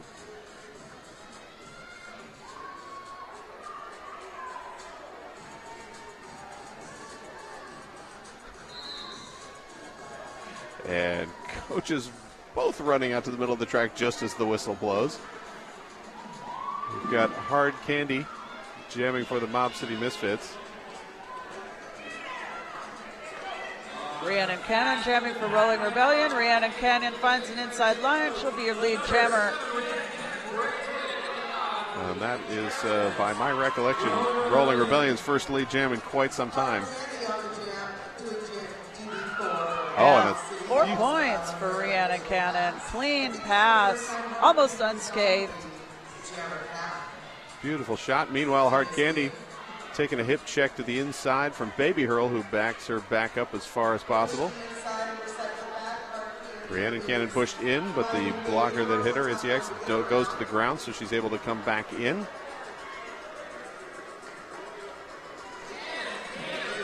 And putting on a burst of speed around the outside, one skater to beat. Jukes to the inside of Just Daisy. Rhiannon Cannon through with 3 points.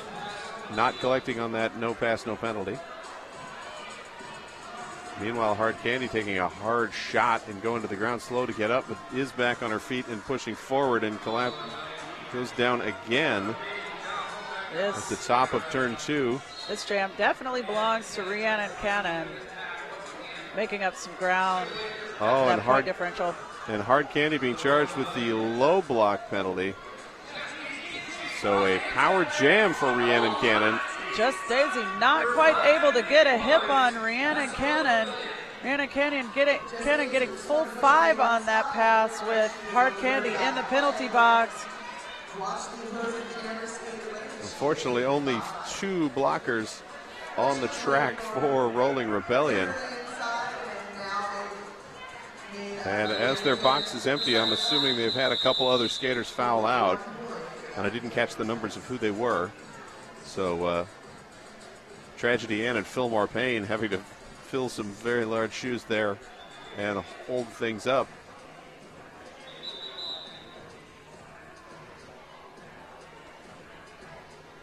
And I believe we have another official timeout as we work out who's going where. I see Rhiannon Cannon skating away.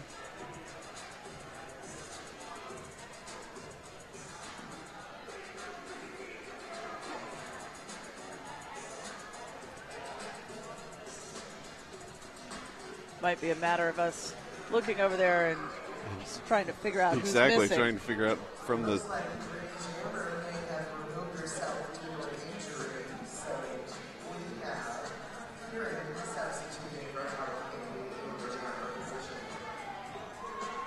All right, and go ahead. Yep, looks like Hard Candy took herself off the track for an injury. Kieran now standing in the box wearing the star for Mob City in her place.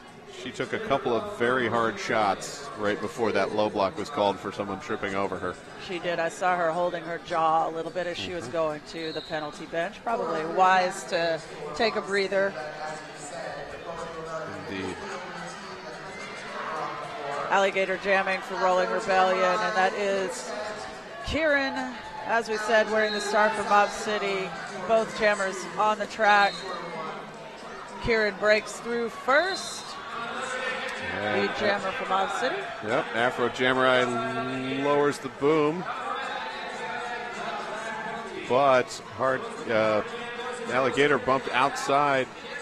Was able to come in front of Afro Jammerai, but I believe it was Turbocharged that stepped forward just a slight amount, and she did draw the cut. Didn't even have to run back very far. He was trying to regroup to the back, and she didn't notice. So power jam for Kieran.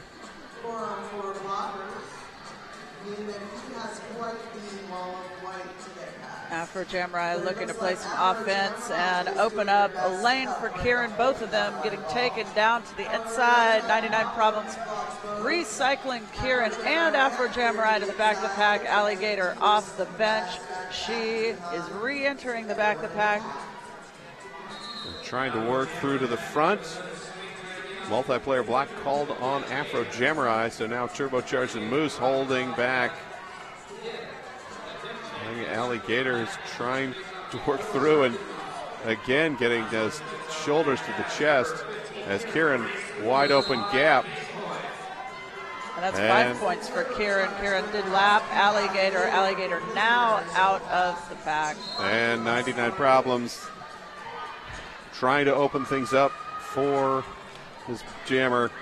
Picks up penalty number 7. Will go sit down briefly and then skate off the track as he has fouled out. But excellent play, managing the last 25 minutes with no penalties. That's, especially after a 6 penalty first half, an impressive performance. For sure. One finger up on that last pass for the Rolling Rebellion, takes them to 155. Mob City Misfits at 338.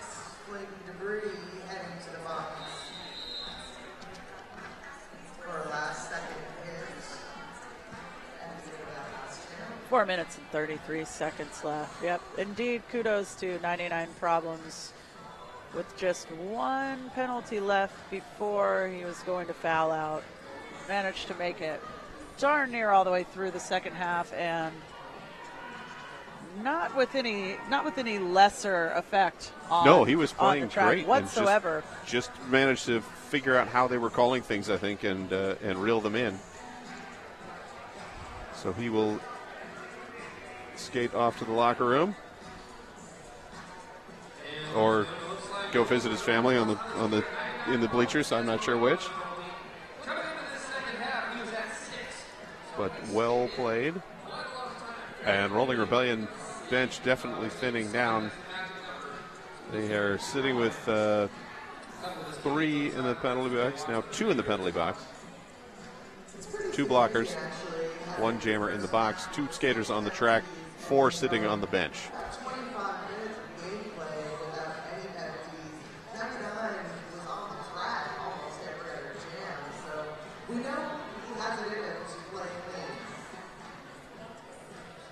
Certainly a pack advantage coming up here for Mob City. All blockers and their jammer on the track.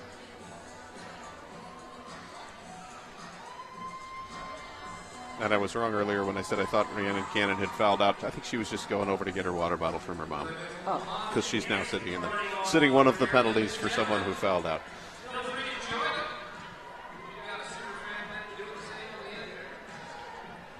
Haha, the camera's got our super fan dancer. Just in time for her to sit down, too. Hey. Come on, Dave, you're on the Jumbotron. Get oh, up. wait. One of my favorite bits that Blaze has done was last year at the men's roller derby championships. They had a live stream, just the video would come on when the commercials weren't on, and people were completely oblivious to the live camera. Made for some great viewing from home. I think, we need to get a kiss cam in here, and they're trying to start the wave over there. It's 10, what time is it right now? 10:45 in the morning. We've already got a wave happening here at the Big O. Fortunately, we've got Norwegian Persuasion hyping up the crowd on the house call.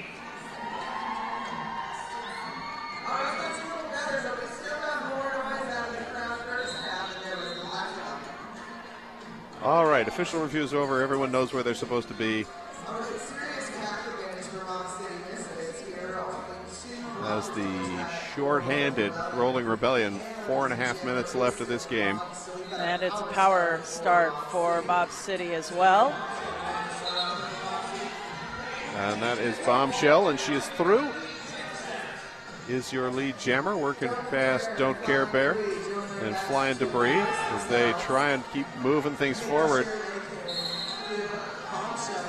Not making contact. Oh, but Don't Care Bear called for the out of play for pulling ahead a little too far, and now there's room in the box for her to sit. So Flying Debris now flying solo. Not able to get in the way of Bombshell, so 5 more up. A trickle of players for Rolling Rebellion back on the track. Flying Debris skating off the track on a penalty, so we're back to just 1 blocker for Rolling Rebellion. Alligator back on jamming for Rolling Rebellion. Dragon, the only defender, and nothing she can do is just Daisy controlling her and pushing her to the outside. So Bombshell through quickly. Rhiannon Cannon out of the box, coming back in to provide a little bit of defensive help and just pacing Bombshell. Tried to throw the hip enough when she got back to the pack, but not able to force her out. I think they were going a little too quick. Don't Care Bear also back out. So Rolling Rebellion now at 3, and Don't Care Bear heading straight back to the penalty box. And Bombshell keeps burning a groove into the track. 5 more points up for Bombshell and Mob City Misfits.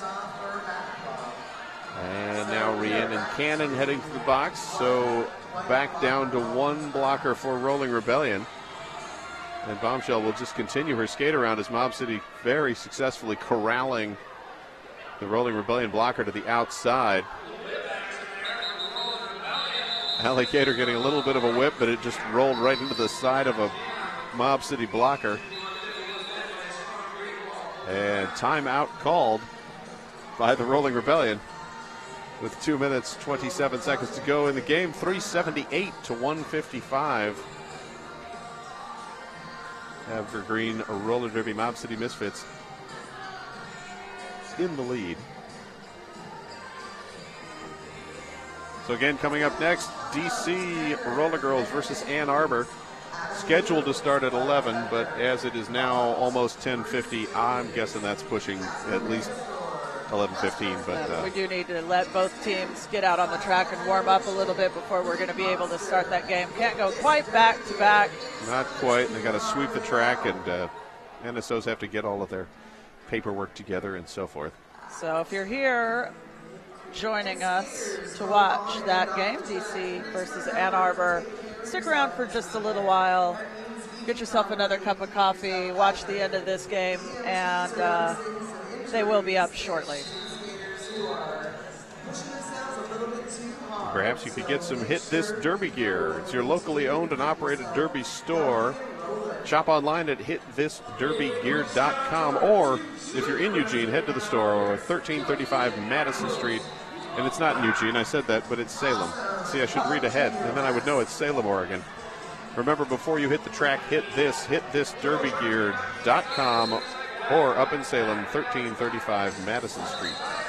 That's Turbocharged jamming for Mob City. Turbocharged is your lead jammer. And the penalty box briefly empty until Tragedy Ann sits down, which she does now. So that takes Rolling Rebellion again, 3 blockers on the track. Angry Bird out on her initial pass. Holding her Track chin. cut on Turbocharged. Couldn't quite crawl all the way out before he stood up. Oh, and Angry Bird gets the foot out of bounds as she comes to engage the pack. So she is heading on the track cut. Turbocharged back out. We will go for the remaining minute of this jam, which will leave us 30 seconds at the end to possibly squeeze one more in. I can't see the timeout board, so I'm not sure. It looks like Rolling might, Evergreen may have one left. Rolling may have one. It's possible. There's been so many. I've lost track of what was official and what was not. 4 points for Angry Bird on that pass as the quick jammer swap out goes out, and then she runs chest to shoulder into Moose, and that dumps her. Turbocharge. Yes, Turbocharge taking advantage of the confusion as everyone focused on Angry Bird on the outside. Angry Bird pushed to the out again. Turbocharged pivoting around, and Rhiannon Cannon there to lay the final hit to bump him out.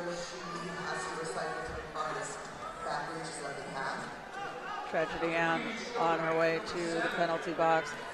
5 more points for Mob City, and 22 seconds left in the period. There is a timeout. There was one left for the Rolling Rebellion, and they are choosing to take it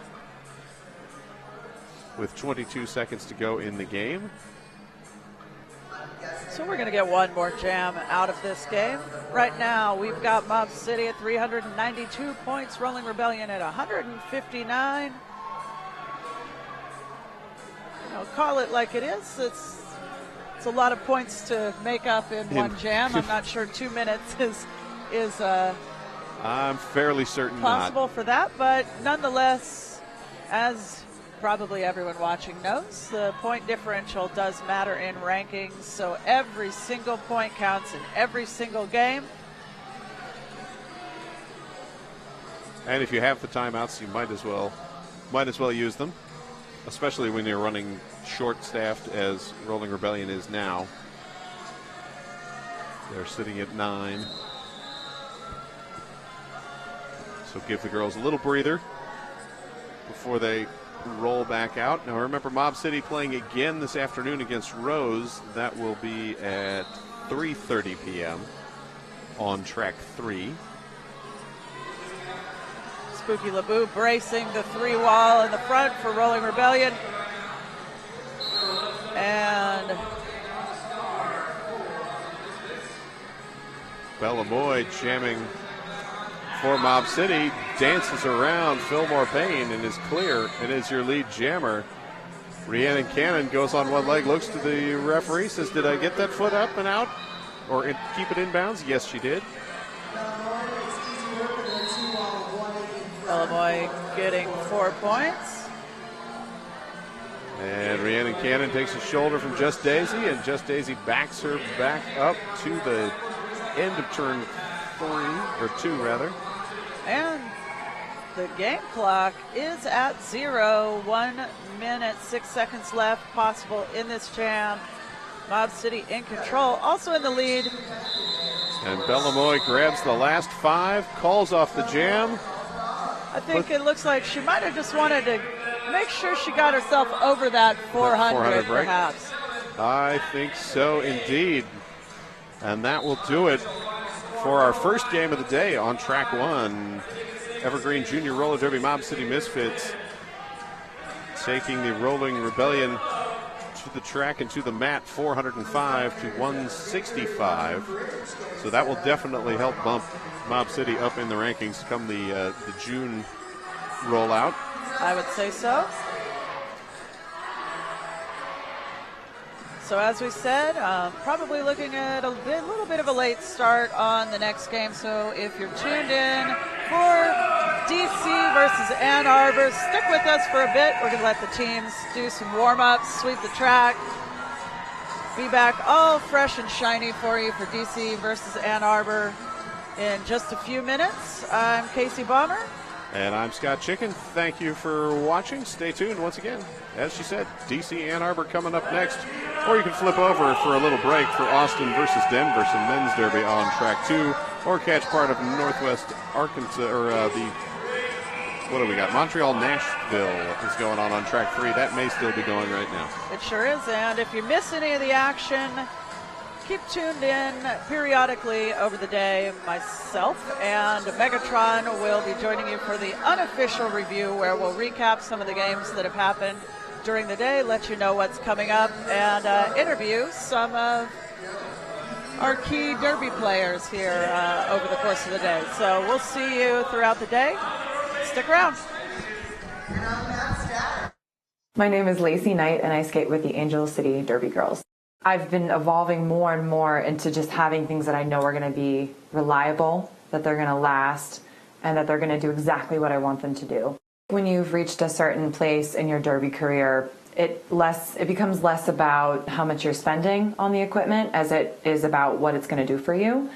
I need to be able to have it conform to my foot so that it's just an extension of who I am as opposed to this thing that is now on my foot. The Rydell boot that I have now has been able to successfully do everything I need it to do. This year has even gotten better for me, and my skating is the best it's ever been, and it's the best boot that I've ever had.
Tired of fumbling and fighting with your skates wherever you go? We know the struggle is real, so stop the hassle. You pay top dollar for your skates, so stop stuffing them away with your sweaty, smelly gear and show off your prized possession with a Bruce Skate Noose, the original over-the-shoulder roller skate holder. We've been making nooses since 2011. We use the best quality supplies to ensure the best product on the market. With over 50 colors and patterns to choose from, there is certainly a noose to fit your personality and style. Find us online at bruisedsn.com.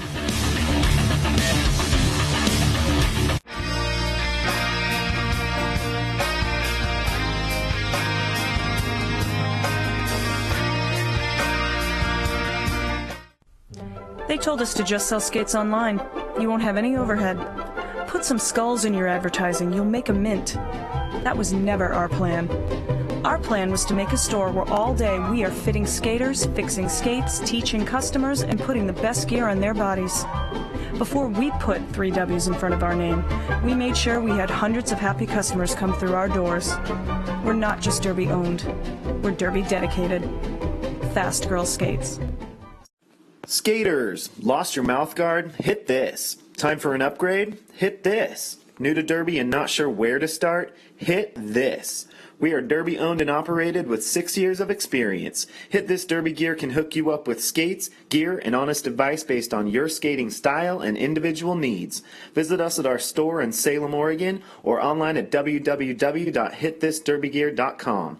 Whether you are a new or veteran skater, before you hit the track, hit this.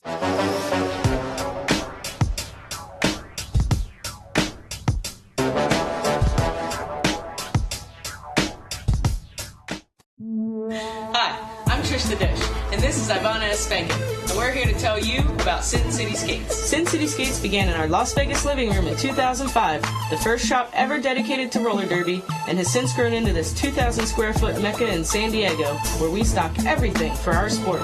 Need help? With a combined on-track experience of over 24 years and still playing, we test everything we sell, and we're happy to share that experience and knowledge with you. So contact us, sincityskates.com.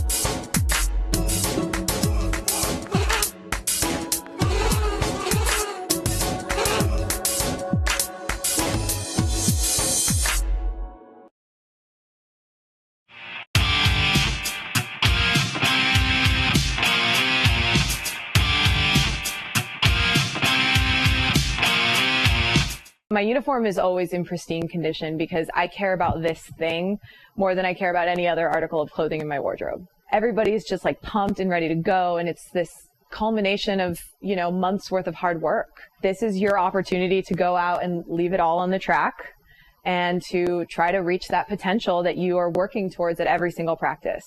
My name is Rachel Rotten. I skate for the Angel City Derby Girls, and S1 is part of my uniform.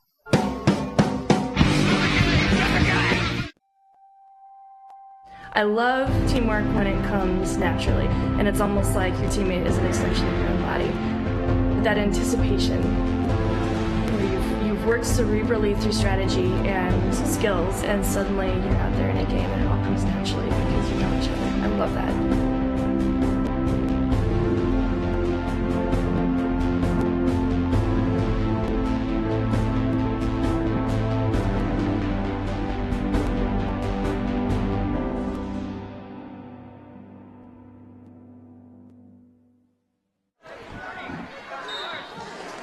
It's also morning.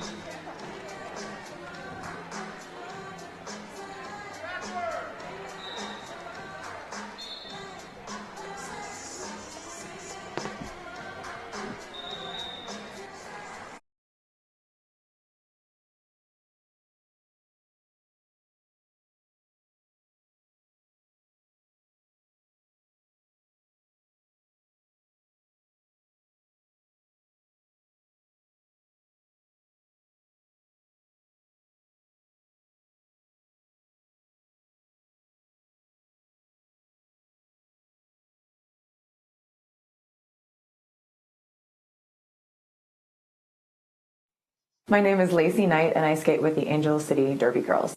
I've been evolving more and more into just having things that I know are going to be reliable, that they're going to last, and that they're going to do exactly what I want them to do. When you've reached a certain place in your derby career, it becomes less about how much you're spending on the equipment as it is about what it's going to do for you. I need to be able to have it conform to my foot so that it's just an extension of who I am as opposed to this thing that is now on my foot. The Rydell boot that I have now has been able to successfully do everything I need it to do. This year has even gotten better for me, and my skating is the best it's ever been, and it's the best boot that I've ever had.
Tired of fumbling and fighting with your skates wherever you go? We know the struggle is real, so stop the hassle. You pay top dollar for your skates, so stop stuffing them away with your sweaty, smelly gear and show off your prized possession with a Bruce Skate Noose, the original over-the-shoulder roller skate holder. We've been making nooses since 2011. We use the best quality supplies to ensure the best product on the market. With over 50 colors and patterns to choose from, there is certainly a noose to fit your personality and style. Find us online at bruisedsn.com.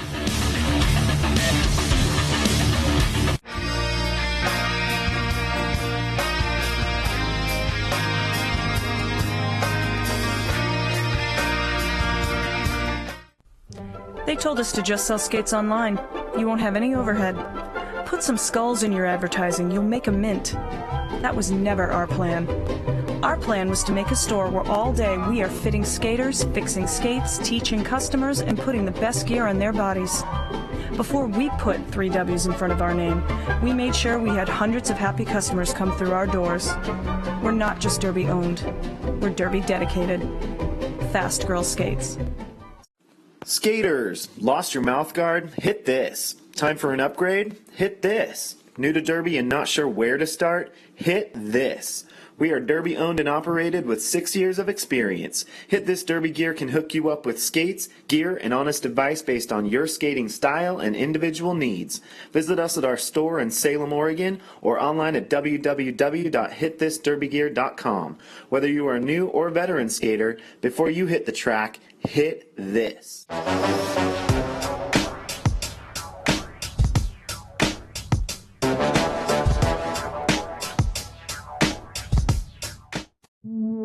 Hi, I'm Trish the Dish, and this is Ivana S. Spankin, and we're here to tell you about Sin City Skates. Sin City Skates began in our Las Vegas living room in 2005, the first shop ever dedicated to roller derby, and has since grown into this 2,000 square foot mecca in San Diego, where we stock everything for our sport.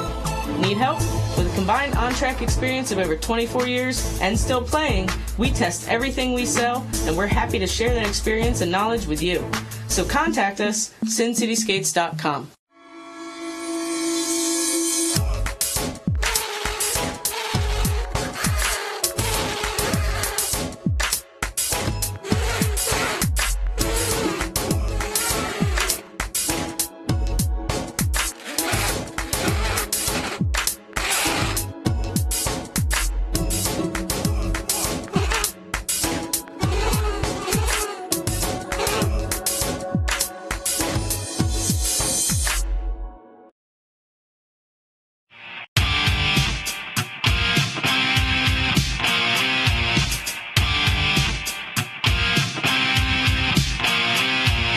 My uniform is always in pristine condition because I care about this thing more than I care about any other article of clothing in my wardrobe. Everybody's just like pumped and ready to go, and it's this culmination of, months worth of hard work. This is your opportunity to go out and leave it all on the track and to try to reach that potential that you are working towards at every single practice. My name is Rachel Rotten. I skate for the Angel City Derby Girls, and S1 is part of my uniform.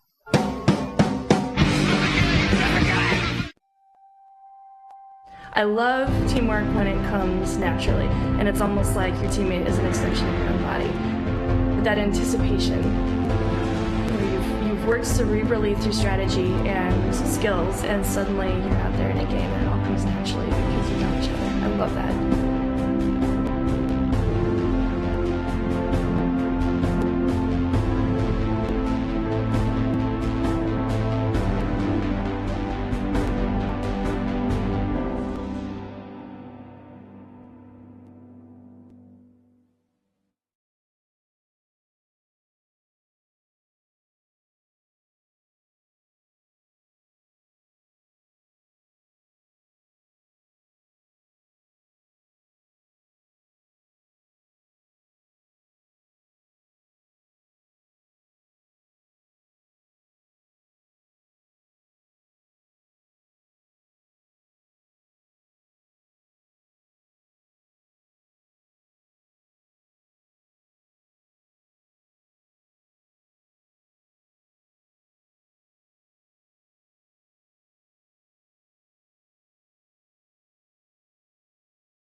My name is Lacey Knight, and I skate with the Angel City Derby Girls.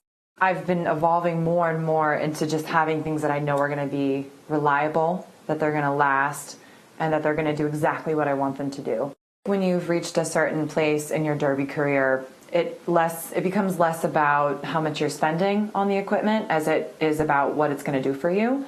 I need to be able to have it conform to my foot so that it's just an extension of who I am as opposed to this thing that is now on my foot. The Rydell boot that I have now has been able to successfully do everything I need it to do. This year has even gotten better for me, and my skating is the best it's ever been, and it's the best boot that I've ever had.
Well, good morning, everybody at home.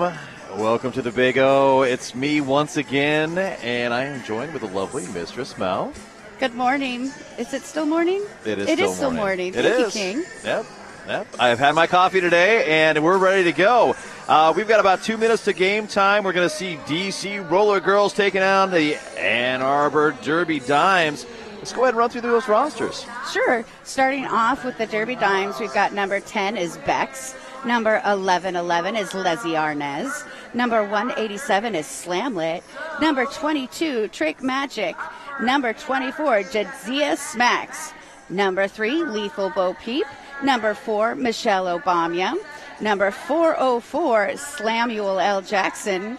Number 62 is Fracture Mechanics. Number 63 is Jackie O'Bashes. Number 811 is Terror Mistu. Number 886, Strawberries and Scream. And number 96, Soothin' B. Slampany. The Ann Arbor Derby Dames, and they will be in the black jerseys today. Well, in the white, you're going to see the DC Roller Girls. They are the DC All-Stars. You're going to see, starting with number 100, Sugar High. 114, Slam Greer. 1209, Maggie Walters. 13, Briar's Remorse. 1797, Stabagal Adams. 1883, Scoriental Express. 2012, Sweet Chaos. 514, Dottie Deathwish. 543, Greenwood. 65, Velocity Rapster. 755, Spank Aaron. A 789, or 798, I should say, Kung Pao Kitten. 85, Jill Hill. Number 9, Scar Trek. KO, Rocky Brawl Boa. And LD50, Yankee Scandal. These girls are already taking the track. We should have an exciting bout lined up as the Ann Arbor team is ranked currently 80 with the WFTDA, and DC is currently at 56. We're going to send it down to the track, and this should be getting on any second now. All right. Now I see here that we're at a little bit of a disadvantage because we're facing the jammer line. Yep. The view you see on your screen right now, that's where we are sitting, ladies and gentlemen. So the jammers sometimes will hide from us. Yeah. And I believe that is Slam Greer in the white for DC with a star on her helmet. And the jam is on. Nice tight wall being laid down by Ann Arbor using that circle formation.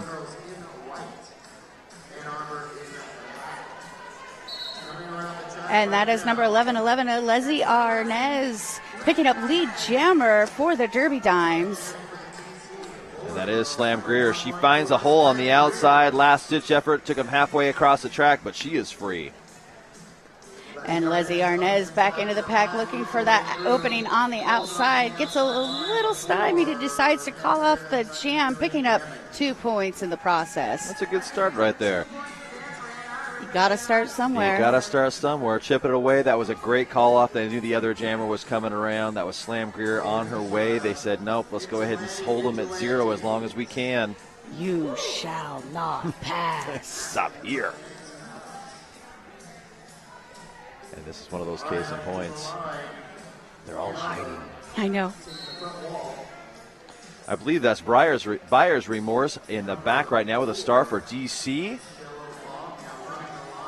And that is, nope, it's not. Number 10, Bex. that's Bex, picking up Bex. lead jammer for Ann Arbor. Buyer's Remorse right now getting taken out by number 22, Track Magic, still stuck in the pack. Oh, and then we've got Bex goes for the apex jump, but gets called on the cutting track penalty. She'll go spend 30 seconds in the penalty box. Buyer's Remorse is finally out of the pack. She is in a power jam, and I see them setting up to play a little O. Kung Pao Kitten already in the pack, banging around, taking number 22 Track Magic out for a little while.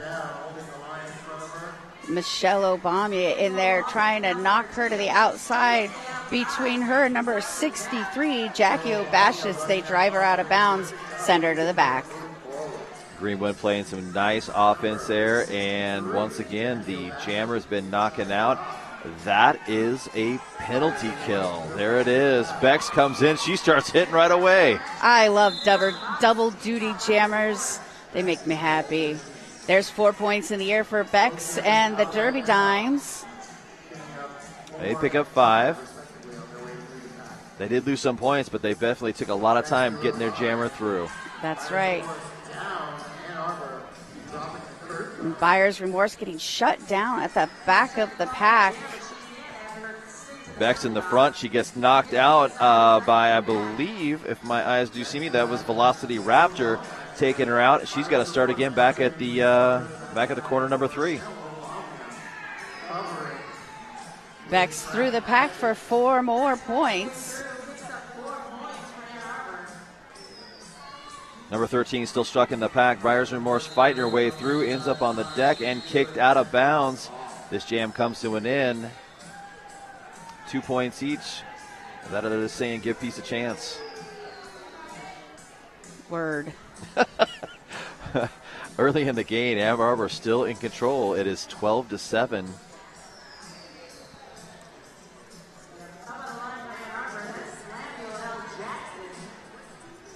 We've got Slamuel L. Jackson lining up for the Dimes. Both these skaters right now trying to pound their way through. Jackson out first.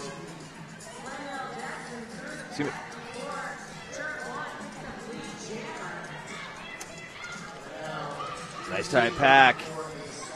And that was a attempt for a star pass, but number 100 gets kicked out of bounds. That's Sugar High. Could not go anywhere and still stuck in that pack. Slamuel L. Jackson going to the penalty box for a cutting track penalty. That's going to put DC in another power jam. And this time they are down a few skaters. Ann Arbor, that is. And there's only 2 people on the track in black right now. Make that 3 now. Lethal Bo Peep had served her time, and now Sugar High is stuck behind her. Sweeping her back and forth and pushing her out of bounds on the outside. Going to send her to the back. Excellent defense right now being played. And once again, Ann Arbor pulling off the penalty kill. And there's a cut on the track. Sugar High just cut the track. That's going to get another opportunity for them to put more points up for Ann Arbor. That's right. The penalty pendulum swings yet again. And look at this. There's 3 DC players right now camping out in that penalty box. Make that 4. We've got 1 blocker on the track for DC. Soon to be 2. Yeah, but she's going to end up having to go right back. There was no room at the end. And that's right. Face down in the corner. 5 more points being picked up by 404. Slamuel L. Jackson. Slamuel L. Jackson picking up another 5-point grand slam as the penalty box empties out there at the end of that jam. Ann Arbor has brought the action. They are a lower ranked team, but they're not showing it right now. They are at 31, DC sitting at 12. Going to start off this next jam with DC having, well, actually each team having a blocker in the penalty box. Looks to be Slam Greer on the line in white for DC. She engaged at the back of that wall right now and fighting away, trying to find her way through. Tara Misu is the lead jammer now through the pack for Ann Arbor. And finally breaching the pack, that is Slam Greer finally getting out.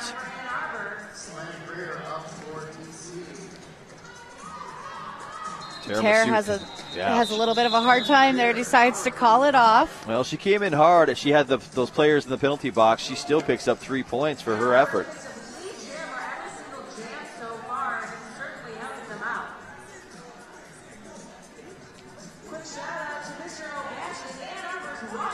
I want to give a shout out to Flat Mac Roller Derby. You think you don't like yoga? Flat Mat Roller Derby might change your mind. Yoga for your roller derby body, scheduled on a budget. That is Flat Mat Roller Derby. Looks like we've got Leslie Arnez jamming again for Ann Arbor. And Buyer's Remorse in the back for DC. She's coming in hot, going around the corner, and she is untouched. Last-ditch effort by number 3, Lethal Bo Peep. And Buyer's Remorse is out. Leslie Arnez working her way to the front of the pack. A pretty quick-moving pack, picks up an easy 4 points and calls off the jam. Oh, did they take them back? I'm not sure what just happened. That was kind of weird. I got a fist in the air, but I thought she had passed the pack. Okay, well, I'm just going to move on with life and enjoy it. We've got Bex lining up to jam for Ann Arbor.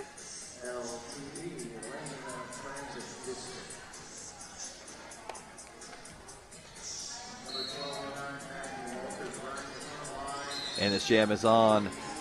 DC up front, swing and a miss. Yep, letting Bex out to the front of the pack, picking up lead jammer for Ann Arbor.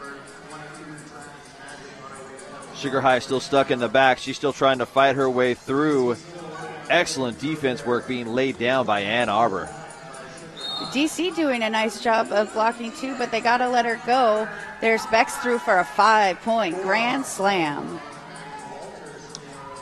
Sugar High holds on. She gets a huge wallop by number 63, Jackie O. Bashes. Manages to stay in bounds. Bex hops the apex, picking up 4 more points, and then she calls off the jam. That's that fantastic. Was beautiful. I love it. I've seen a lot more of that this year at this tournament. It seems like every game has got a number of people who do that apex jump. And can land and stick the landing. Yeah. It always freaks me out when I leave my feet when I'm on skates. Well, it freaks me out when I leave my feet when I'm on tennis shoes too, but you know. Yeah, there's a reason I don't skate. I am not coordinated. Both these skaters right now trying to push their way through the pack. Samuel Jackson, a jammer of a record for Ann Arbor.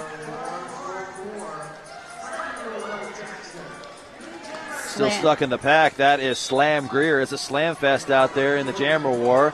And a penalty. Looks like a cut track being picked up on Slam Greer.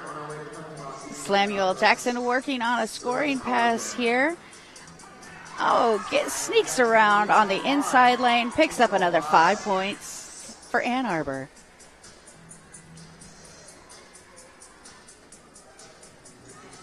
DC 3 blockers up front. Here comes the O. They're trying to bust out their jammer. And now they're content to try and hold one in the back.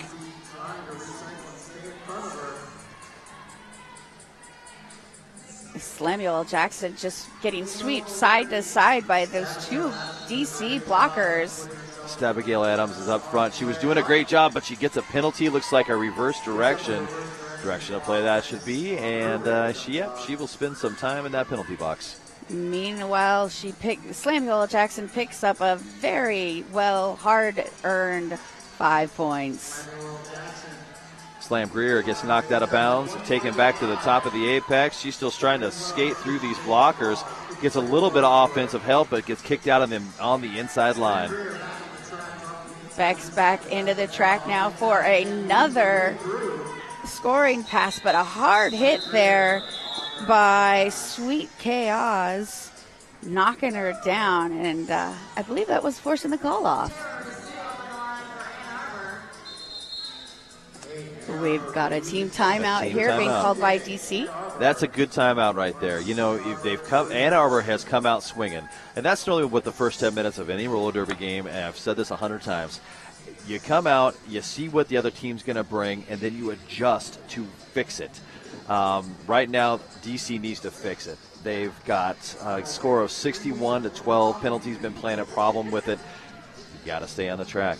And I'm sure that's the conversation they're having, pointing out observed potential weaknesses in the Ann Arbor team.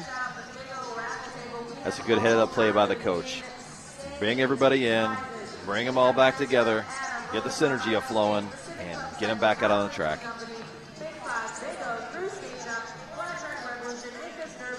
In this next jams, you are going to see Buyer's Remorse out there, and I think that was Tiramisu once again.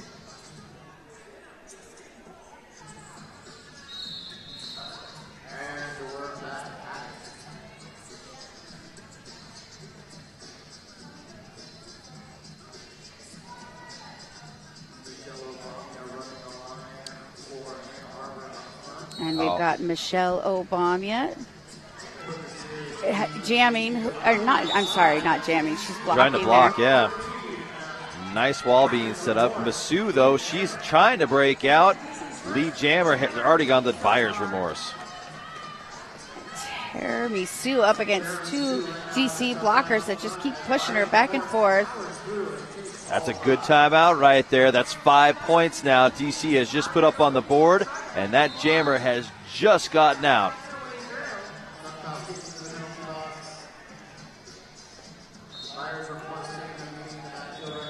However, we've got DC now with two blockers in the penalty box. They picked up one more point off of that iced Ann Arbor, so that's some good momentum going in your direction.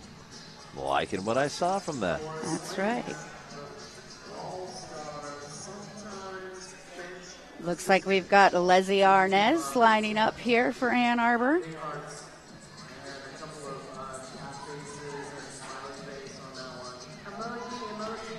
And again, if you're following along at home, we've got Ann Arbor in the black jerseys, DC in the white.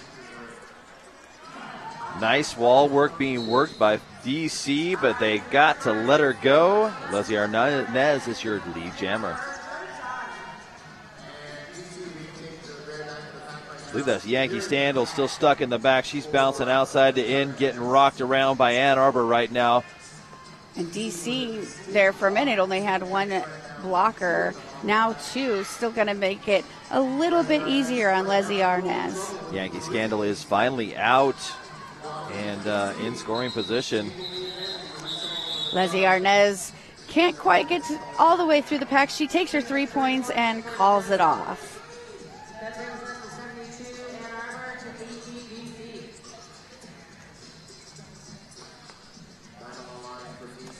LTD is the best way to get around. That is the lane transport. Next time you find yourself in Eugene, check them out. We've got number 10 lining up. That's Bex for Ann Arbor.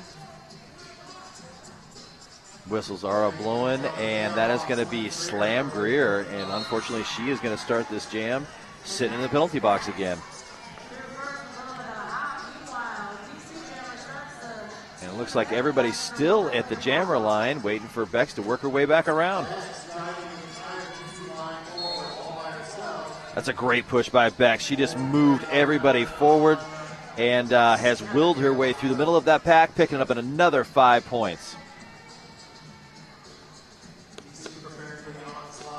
I see that she's signaling to her teammates when she's approaching that wall, signaling her intention of which way she's going to go. However, they're coded, so I don't believe, so that the team DC doesn't pick up on her tricks. Slam Greer served her time. She's back out there and getting rocked by the defense of Ann Arbor.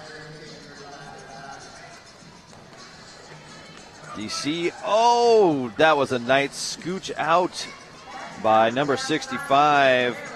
And she's got a scarred again. That's Velocity Raptor with a great D, dragging her back. Michelle Obama picking up a penalty. She will be spending some time in the penalty box. She's going to start this next jam short for Ann Arbor. Yeah, Bex got stymied in that pack. She picked up her 4 points, but then got swallowed back up. She decided to call it off so we can force the reset. Yep, that's a good call off. Try and save any points. Right now at home, if you're watching, 15 minutes is ticked off the clock. We got 86-18. Ann Arbor on top.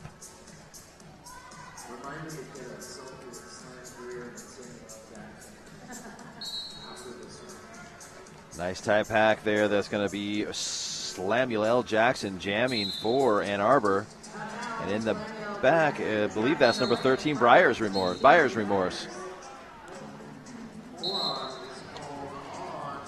Oh, Buyer's Remorse knocked to the inside. You're going to get recycled back. That was a hard hit. And here comes Samuel L. Jackson. Fracture Mechanics picks up a direction of play penalty. She will be spending some time in the penalty box.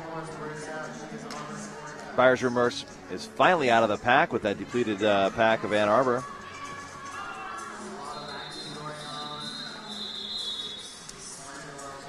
Slamuel L. Jackson picks up 3, calls it off. Not a bad play out there. They keep holding the defensive wall. Ann Arbor's playing a really nice defensive game, and yet they're still getting their jammer free against the defensive DC. Right now, Ann Arbor definitely in control of the play out on the track.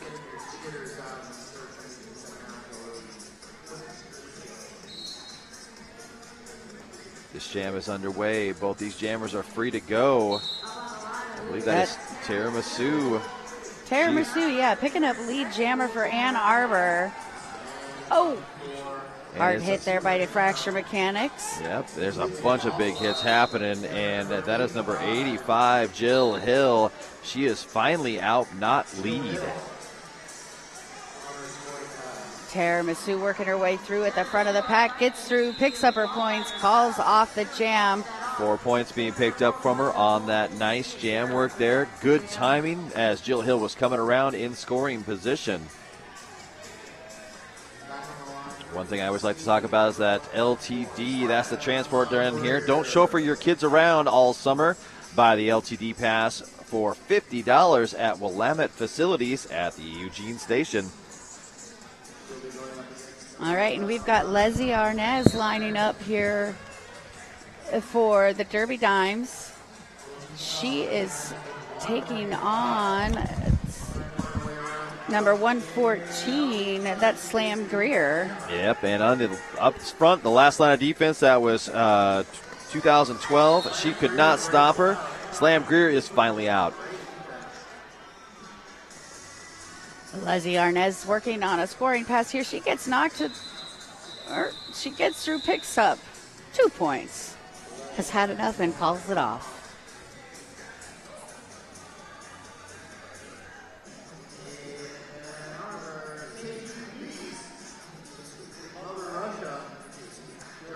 Beck's lining up again here on the jam line for the Derby Dimes.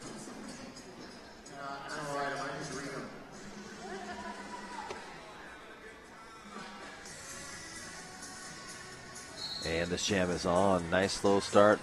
DC down one skater. Bex with a nice little step hop around the outside, quickly getting through the pack, picking up lead jammer. That's number 13, Buyer's Remorse. She's doing some fantastic lateral movement, missing hits as she goes. She's finally out of the pack. Beck's now in the pack, working on a scoring pass. 2 more to get around. They don't give her too much trouble. She gets through, picks up her 4, and calls off the jam. Yep, and I do believe 1 point being picked up by Buyer's Remorse. She really came in hot. She hit it hard. I was agreeing with the ref on that one. I was hoping he was going to put that finger in the air. Leslie Arnaz lining up again on the jam line. Still a pack advantage right now for the Ann Arbor team. The last blocker standing, though. She's got less than 10 seconds before she'll be able to join her crew. Yankee Scandal right now bouncing outside to in and back to the outside again. Still can't get past that Ann Arbor team. Oh, I think she heard me, though. She ran up that inside line after finding a hole. She's your lead jammer. And I stand corrected. That's Slamuel L. Jackson jamming for Ann Arbor.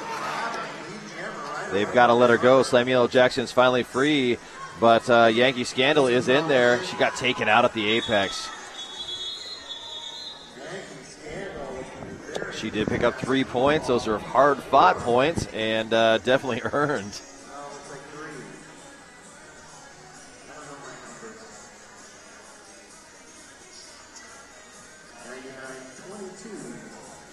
And we've got number 811 Tiramisu lining up with the Star on her helmet for Ann Arbor. I believe that to be Slam Greer also back there. Oh, nope, that is not. My apologies. See what happens when they get low like that? Nope. No. Scar Track, I believe, is that who that is. Yep, Scar Track is on the line. She's got the Star on her helmet. She is trying to fight through the apex here and ends up on the deck.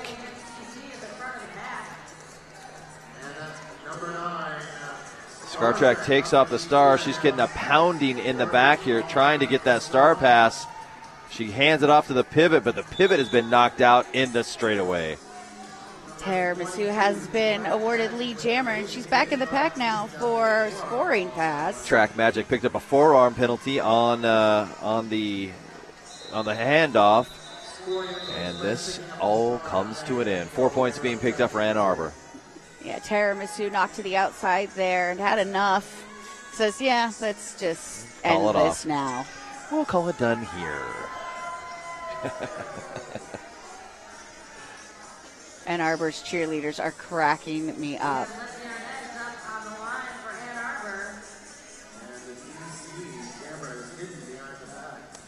I believe that's Buyer's Remorse one more time back there for the DC team. Leslie Arnaz jamming for Ann Arbor. I'm liking this little surge right here being laid down by DC. Buyer's Remorse is out first, and she is your lead jammer. Sweet Chaos on her way to the penalty box. Yep, she checks her bench, calls it off after picking up 4 points. Nice work. Nice little hit it and quit it there. Yep.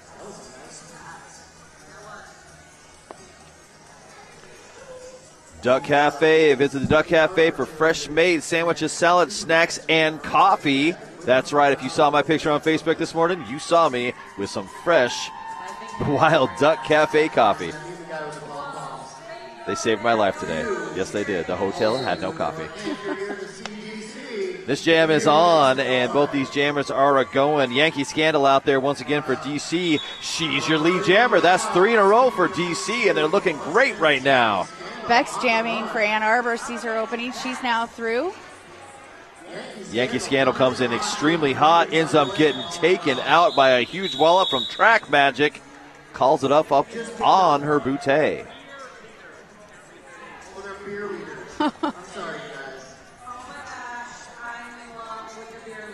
Their beer leaders, we're being told. That's, if you were wondering what we're talking about, if you keep watching that corner right behind those jammers, there's some dudes over there.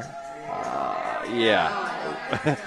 I don't even know how to describe it. They're not just dudes. Well, they're just some very enthusiastic Ann Arbor fans. Yeah, they're the beer leaders. Excellent. Well, that being said, I think they're inspiring their team right now, trying to bang away. Slamuel L. Jackson is out first, and she's your lead jammer.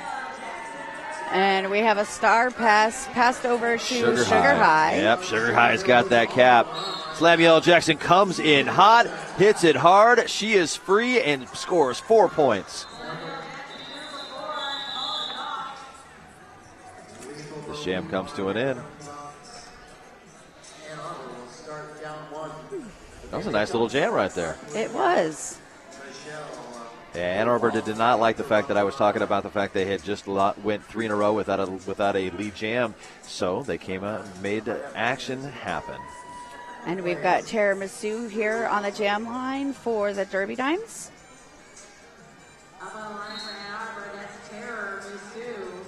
I believe that to be Buyer's Remorse. Oh, she tiptoes up the line on the outside. She's your lead jammer and off to the races. Very nice control there. Tiramisu still stuck in that wall by DC. It's kind of weird. It's like they're lined up waiting for her, and they're doing nice recycling to keep her in. Oh, Tiramisu getting a forearm. This is a great opportunity for DC right here. 5 points on the board for DC. That's, who is that? Oh, that is still Buyer's Remorse out there. That was a beautiful tiptoe on the outside line. So graceful. And Spank Aaron, she orchestrated that. She came in, gave that nice bump. And, no, this time no one is falling for that. Michelle Obama said, no, I'm still holding this line, and it is mine. Ann Arbor just doing a fantastic job of adjusting to DC's strategy. Jill Hill was watching the penalty box and unfortunately missed the person dragging her jammer all the way back. Tara Masu now out of the penalty box. She's through the pack on her initial pass. And that's it. Buyer's Remorse says, I'm calling it off right there. I've got my points. That looks like 3 they're putting on the board for her. Nice run here as we're rolling down with less than 5 minutes left in this half. DC picking up a little bit of momentum. I'm sure they will have more strategy discussion during the half. And this game is not out of reach from them. We've No, seen not many at a all. time where a team will come back from something like this. They'll go down hard and then figure out a way of digging themselves out of the hole. It's a very hard thing to do, but it is nothing we haven't seen before. Sure, and just as DC is starting to pick up some momentum, Ann Arbor decides to call a team timeout. Again, most likely attempting to adjust to any strategies. Well, yeah, when you see a team put up a bunch of points on the board, and you just want to make sure that you get your team together, make sure, okay, we've had a good game plan, we've been playing really well, go back to the plan, stick to the plan. That's what got us here. That and the beer leaders. And the beer leaders.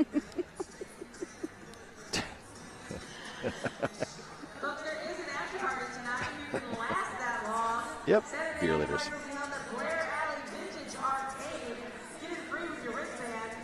Once again, ladies and gentlemen, we are coming from Eugene, Oregon. It is the Big O. We've got a fantastic tournament going today. If you didn't know it already, we've got 36 teams, 17 WFTDA teams, 4 B teams, 7 MRDA teams, and 7 junior teams. There's going to be 55 games played over this weekend. If you haven't seen them, you've missed some great games already.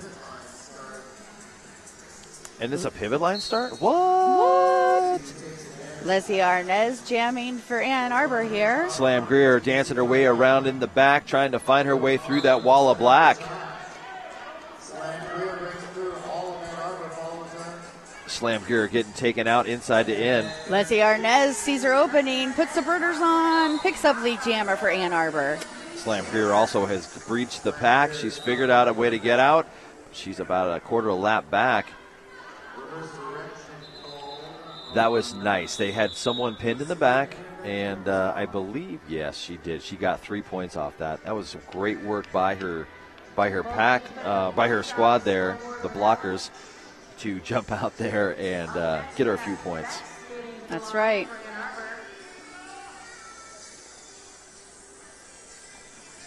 Bex puts a star on for Ann Arbor and gets on the line.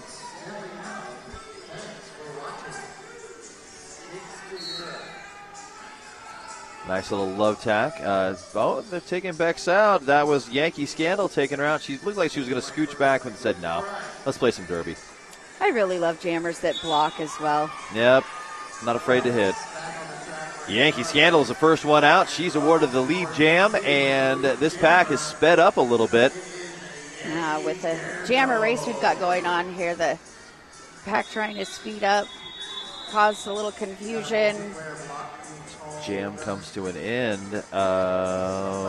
0 for Ann Arbor. And the refs are discussing it down there. I think it was 0 all the way across. Oh, 1 point. 1 point for See, DC. That's what I get for thinking. Don't hurt yourself. I know, right? And here's the most important fun stat from the Big O. There are 25 announcers. 55 games, there's 25 announcers. Was that before or after the ones that weren't able to make it? Well, I don't know. It's 25. We'll just say 25. It's 25. That's a lot of mouths. That's in a one lot of building. sexy voices out here coming to you from Eugene, Oregon. Big thanks to Blaze Streaming Media. Yes. For bringing you live streaming Derby all darn weekend long. That's right. Wherever you may be in the world, enjoy what you got going because we've got some fantastic games going all day long. Don't forget, you can communicate with us here by using the hashtag BigO2015. We'd also love to see pictures of your dogs and your cats enjoying the live feed. Hashtag those pictures, Big O Cats or Big O Dogs. Yep, that's right. My wife has already been sending some of those fantastic posts, and it's because the dog is sleeping on her lap while she watches games right here at the Big O. Is there a Big O roommates? I'm not going to. So we do have an official review here as called by DC. Before the game, we made a deal with the referees that they're supposed to come tell us what's going on. We'll keep your hope fingers they have crossed. time for that. Mm-hmm. And while we're sitting here talking about how awesome everything is, I also want to talk about Rydell Skates. Rydell Skates, unmatched qualities, unmatched performance. I got a pair of skates that I skate on that are Rydell, and they are my favorite. Look good and feel good.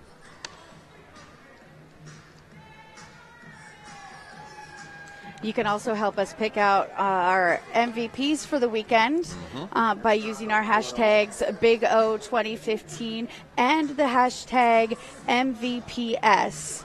So nominate your favorite skaters, and the MVPs will be taking on Team USA Sunday night in an exhibition bout. We watched that last year. It was awesome. I got to call it with the infamous mic checks. Oh. It was one of the coolest things, I swear to God. Oh. That much talent. That's a sweet memory. I know. That much talent on one track at one time. Yeah. My heart be still. Well, hopefully Mike Checks is at home watching this weekend. We miss you, buddy. He's probably shaking his head at me right now going, dork. Face palm. Face palm. And here he comes. Ref's actually coming over to talk to us.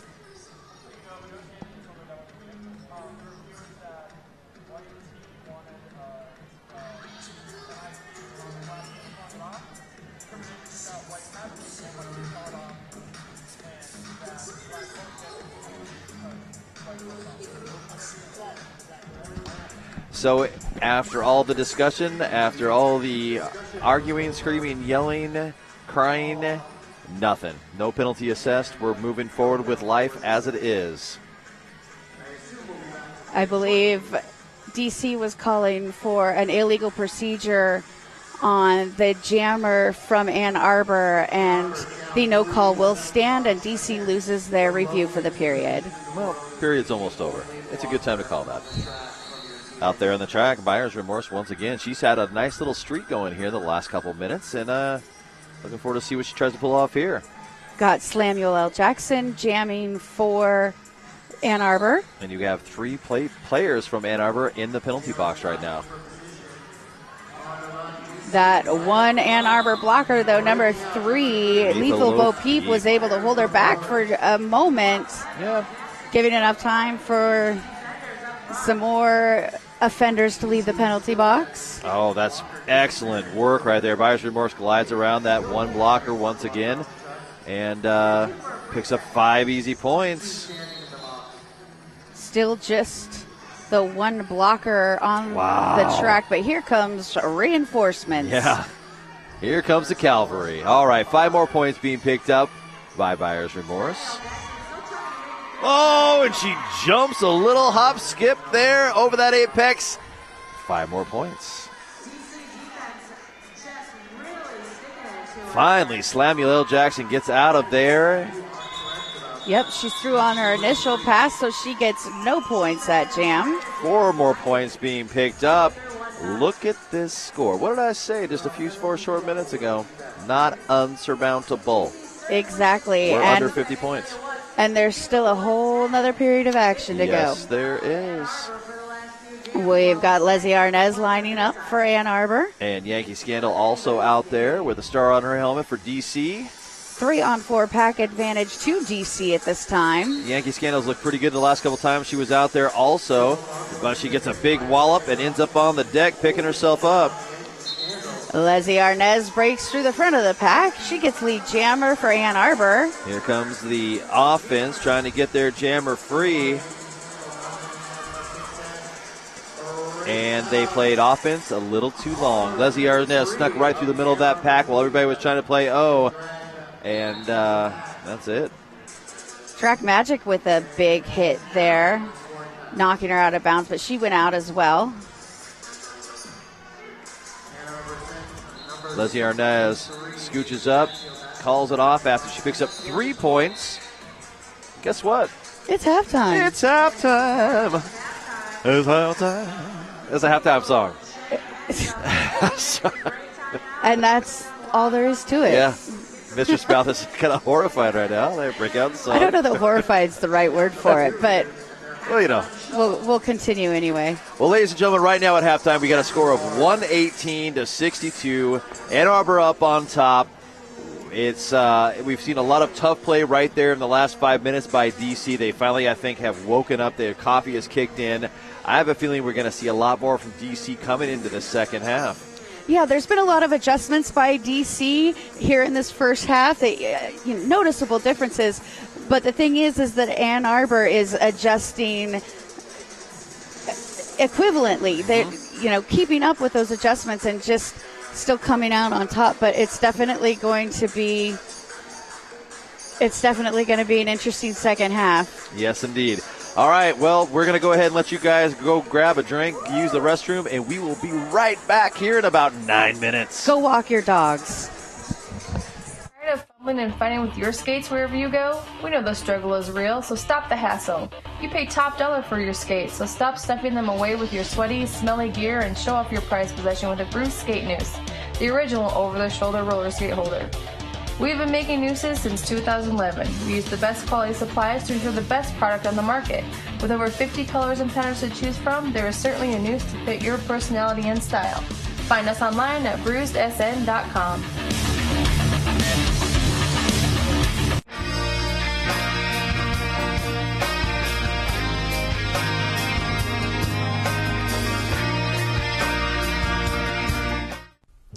They told us to just sell skates online. You won't have any overhead. Put some skulls in your advertising. You'll make a mint. That was never our plan. Our plan was to make a store where all day we are fitting skaters, fixing skates, teaching customers, and putting the best gear on their bodies. Before we put 3 W's in front of our name, we made sure we had hundreds of happy customers come through our doors. We're not just Derby owned. We're Derby dedicated. Fast Girl Skates. Skaters, lost your mouth guard? Hit this. Time for an upgrade? Hit this. New to Derby and not sure where to start? Hit this. We are Derby owned and operated with 6 years of experience. Hit This Derby Gear can hook you up with skates, gear, and honest advice based on your skating style and individual needs. Visit us at our store in Salem, Oregon, or online at www.hitthisderbygear.com. Whether you are a new or veteran skater, before you hit the track, hit this.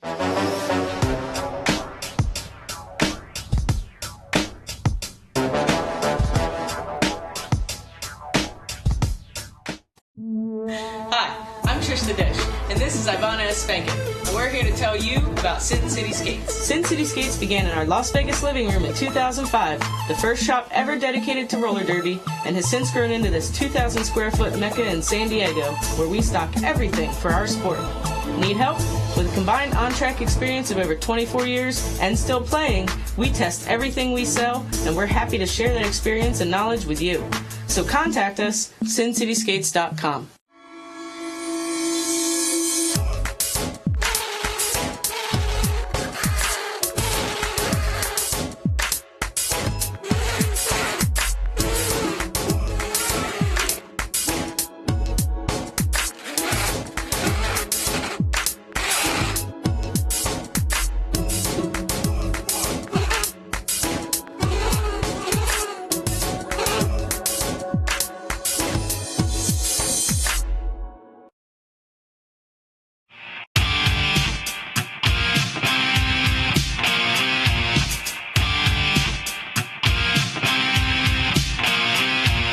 My uniform is always in pristine condition because I care about this thing more than I care about any other article of clothing in my wardrobe. Everybody's just like pumped and ready to go, and it's this culmination of, months worth of hard work. This is your opportunity to go out and leave it all on the track and to try to reach that potential that you are working towards at every single practice. My name is Rachel Rotten. I skate for the Angel City Derby Girls, and S1 is part of my uniform.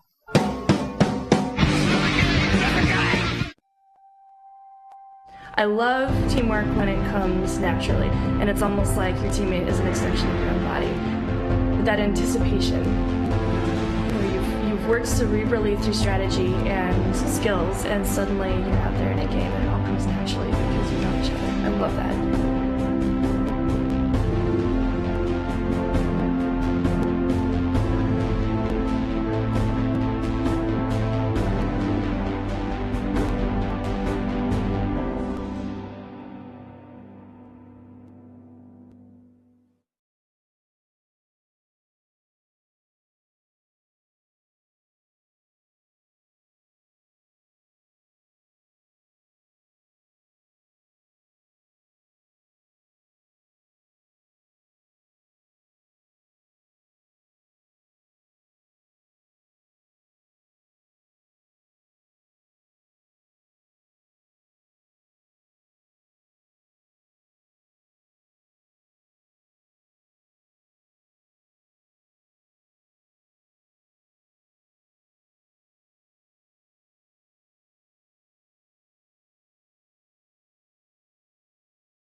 Ladies and gentlemen, we are back.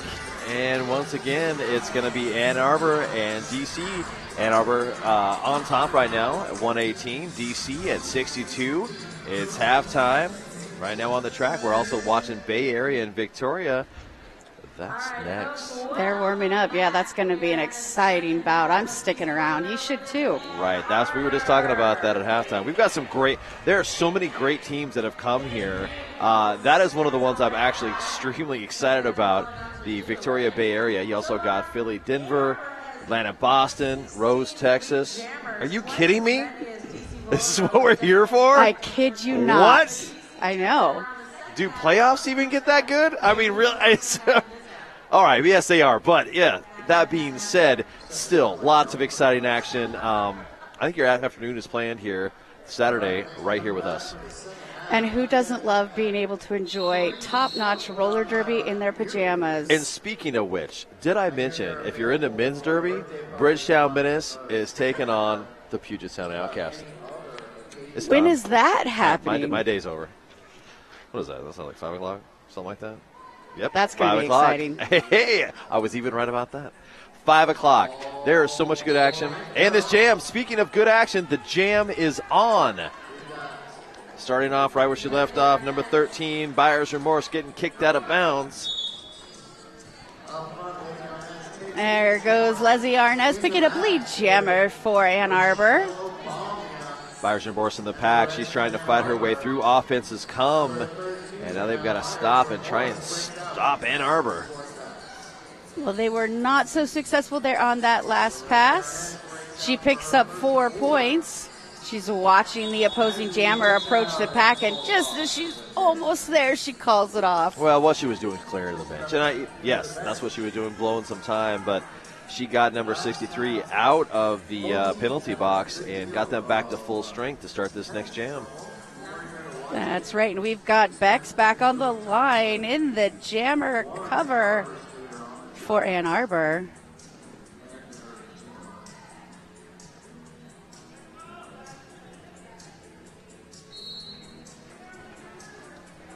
Nice slow jam to get this started. That is going to be Yankee starting off in the jam cap. She's your lead jammer.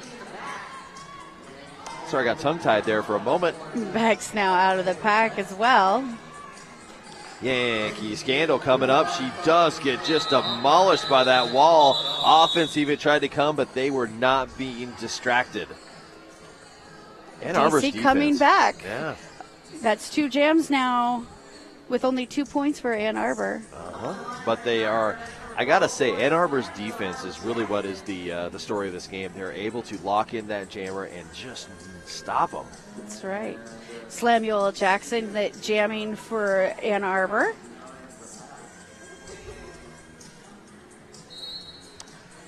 This jam has started. Both these jammers now trying to bounce around, trying to find a hole to get out. Slamuel Jackson through the front of the pack picks up lead jammer. Nice and the wall. beer leaders go wild. Yep. Ann Arbor doing what Ann Arbor has been doing all day long. That is that's Sweet K Oz. That is first time with a star on her helmet. She's gotten taken out in turn number 2. Yeah, that was a great block by Fracture Mechanics, just pushing her until she pushed out of bounds, then running her to the back. DC bridging in the front, trying to protect their points, trying not to let that jammer from Ann Arbor get it anywhere. Yes, just shutting down Slamuel L. Jackson. Sweet Chaos still stuck behind that wall that I keep talking about from Ann Arbor. And now Slamuel L. Jackson loses one of her oppressors, but gets called on the cut track penalty. Oh, and she didn't realize it till she'd already passed the point of no return. She's taking a bonus lap, which is a good opportunity for DC right now. Definitely valuable penalty time here, but Ann Arbor is extremely versed in the penalty kill and just running the time off of that clock. They've done it a couple times in this game. Here comes the O, and I have to wonder, why is everyone not coming to bring that action? They've got her on that outside line, and they did. They pressed her out of bounds. Yep, they're going to run her to the back. DC let them get through their line. They should have halted them right there. Instead, what they've done is burned that penalty down. Yeah, I don't believe she got any points there during Samuel L. Jackson's penalty, and she's now back into the pack, trying to fight her way through to the front. Finally, the star pass happens, and too little, too late. That was Kung Pao Kitten. Did pick up 3 points for the effort, but Ann Arbor had 4. Yep, that's. And there is going to be an We have an official review being called by Ann Arbor.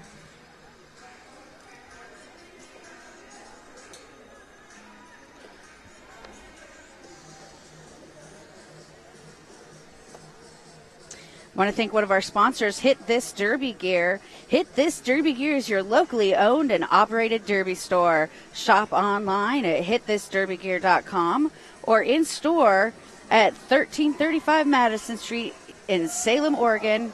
And remember, before you hit the track, hit this.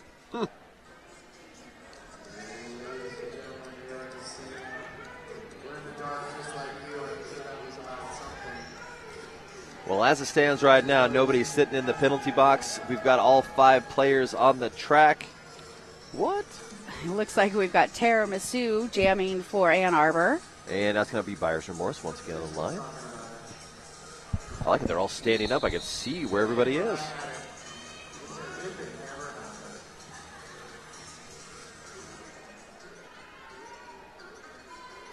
Blockers lobbying for position there. They've already set up their defense from Ann Arbor up front. Runs her to the back. There goes Tara Massou picking up lead jammer for Ann Arbor. That's a great run right there by her to get out, and unfortunately, Buyer's Remorse has gone really nowhere. Hasn't even passed the pivot line. The defense from Ann Arbor has just locked everything down.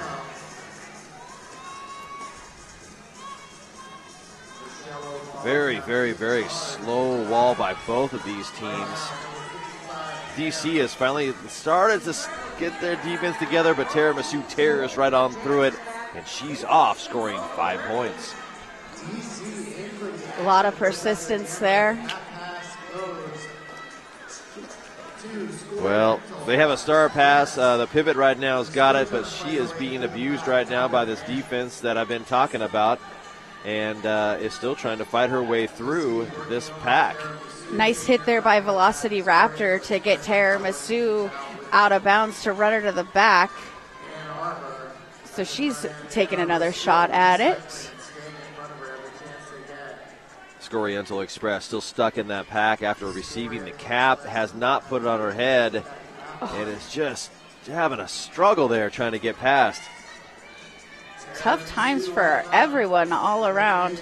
Tara Massou has had enough. She calls off the jam. Oriental Express could probably not be happier right now. She's, thank you for calling that off. That's one of those cases. I've had a pivot cap, and I've had someone hand me a star before, and I was like, really? That's not what I was here for. Bring me these gifts. We know the struggle. Leslie Arnaz jamming for Ann Arbor.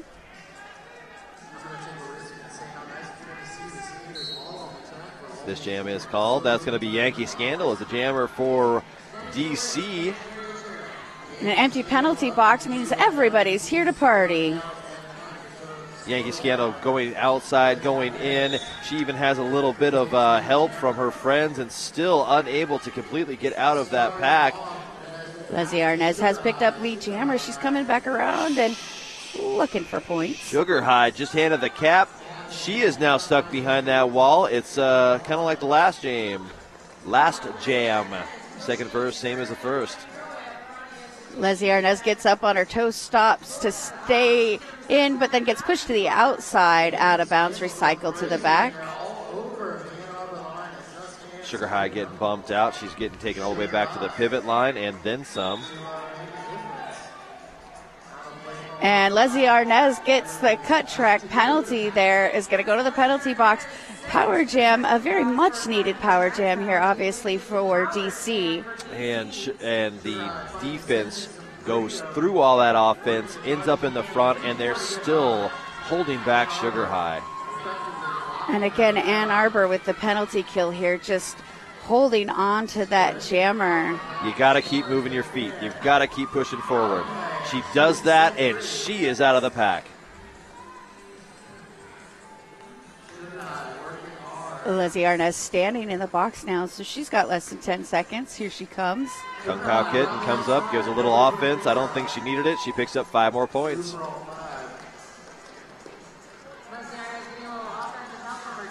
Now DC doing a great job of holding Leslie up at the front of the pack.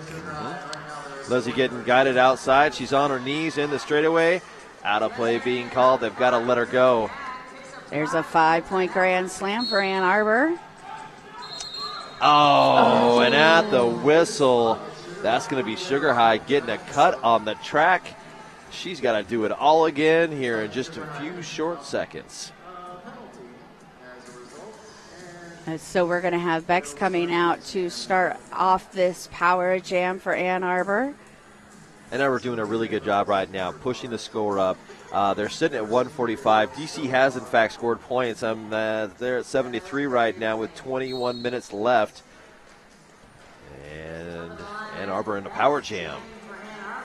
DC with all 4 blockers on the floor. There goes Bex, claiming her lead jammer status, signaling to her teammates her intentions on approaching the pack here. Here comes the waterfall of blockers. The offense was incredible, making it an easy 5 points. That was beautiful. That is how you clear a path for your jammer. Jackie O'Bash is picking up a penalty on that, but scoring 5 points that easy, it sometimes is worth it. Sugar High served the time. She's now out there and right back where she was, trying to fight her way through that wall of black, and they are unseating. Beck's push to the outside there is going to get recycled back. Both jammers going to the back. 3-4 pack advantage to DC, but Bex gets through, picks up 4 points for her efforts. Michelle Obama, she was running the D right there. They had a star pass. That should be Slam Greer.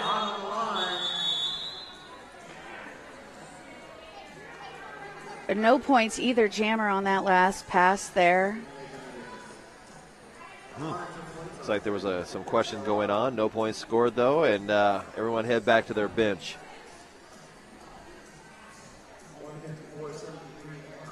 Bruised Skate News. Find us on Facebook, Twitter, Instagram, and online at bruisedsn.com. Words are hard. Not braised. It's bruised. I can read. I promise. So that's Slamuel L. Jackson with lead jammer for Ann Arbor. And Buyer's Remorse also out of the pack and on her way. Great communication here between Slamuel L. Jackson and her blockers. Again, relaying her intent in code. Mm-hmm. Sneaky, sneaky. Well, it's like they came here with a plan. Oh, wait. Do they practice this at home? They practice at home. It's a team sport. They got it all figured. They know what they're doing. It's not all willy-nilly out there. Well, sometimes it is, but that's for fun. Only when I'm out there. No comment. Yankee Scandal is going to be out there with a star on her helmet for the DC Roller Girls. Looks like we've got Tiramisu lining up for Ann Arbor. Tiramisu's had a really good game. She's got a lot of spunk out there. And I got to say, penalties right now. There's 2 blockers for DC standing in the penalty box. And all 4 of the blockers are out there once again for Ann Arbor, making it very hard for the DC Jammers. The blockers up towards the jammer or pivot line. Sorry. Oh, Tiramisu up against number 1209, Maggie Walters. Out of play call being called on 1209. That's Maggie, yeah. Yep. She was pounding away. No pack was called. Yankee Scandal just picking them up and laying them down. She is off with a full head of steam under her.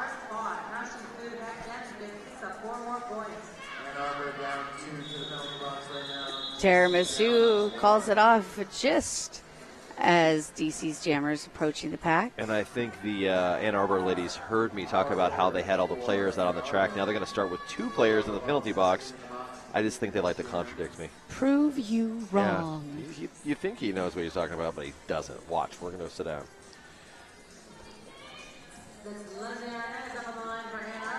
So that is going to be a slight pack advantage as there's 3 DC blockers on the track. Leslie Arnaz jamming for Ann Arbor.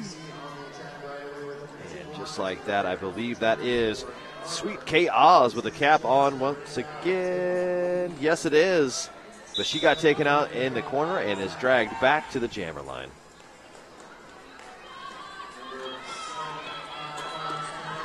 Oh, having a hard time. She was free to go, but unfortunately all of the black shirts have run up in front and they've got her again. Leslie Arnaz hung out behind Jill Hill. Just for a moment, they're doing some great work, though. Lee Jam being assessed to Sweet K Oz. Leslie Arnaz now out of the pack. Here comes Samo. They tried to bust it a pack, but so quick to reform is that Ann Arbor defense. 1 point being picked up. That other an extra finger came up. He goes, no, wait. There's a person in the penalty box. Leslie Arnaz did pick up a point herself as well.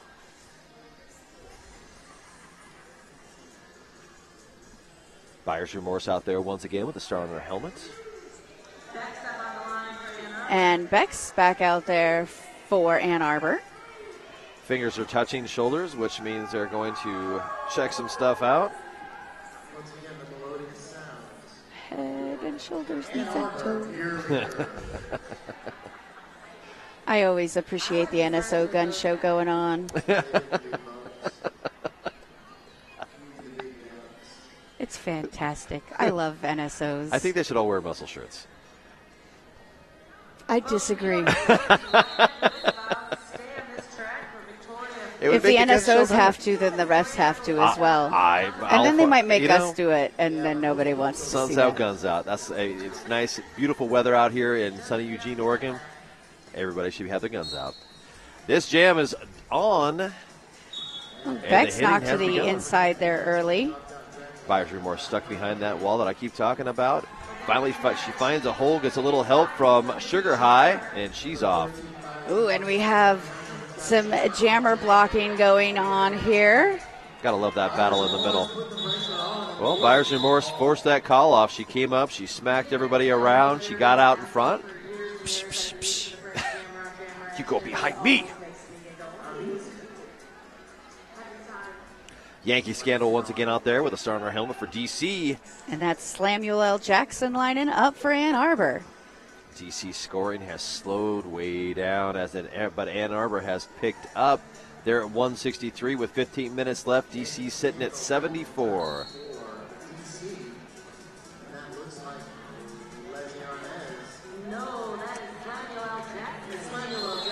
Slow pack. That is a solid 3-wall there. But they got to let her go. Samuel L. Jackson picking up lead jammer. And that's going to be Scar Track. She picked up a multiplayer block. She's headed to the penalty box. Yankee Scandal is also free to roam around the track. I like this pack speed. They picked it up, and they're forcing some time to kick off this clock.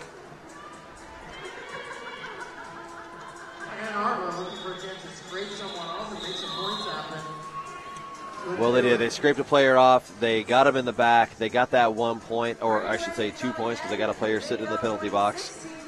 And they called it dead.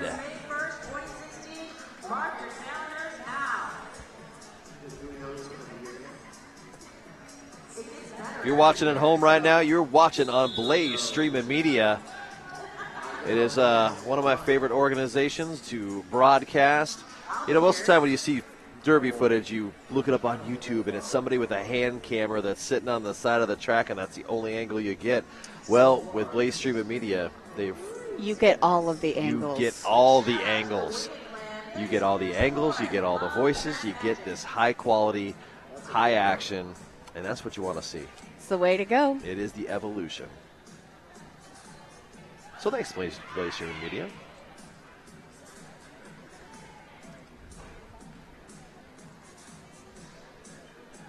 The beer leaders out there with some sick moves. They're shaking their love.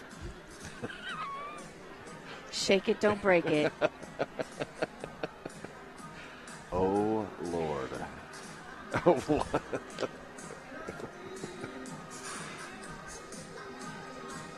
Yeah. I'm saying it's time for a Music Checks Mike Minute. Mike Checks Music Minute.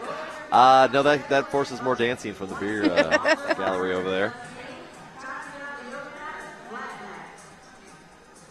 Well, this game is about to get back on after that short time out. It was a team timeout for Ann Arbor.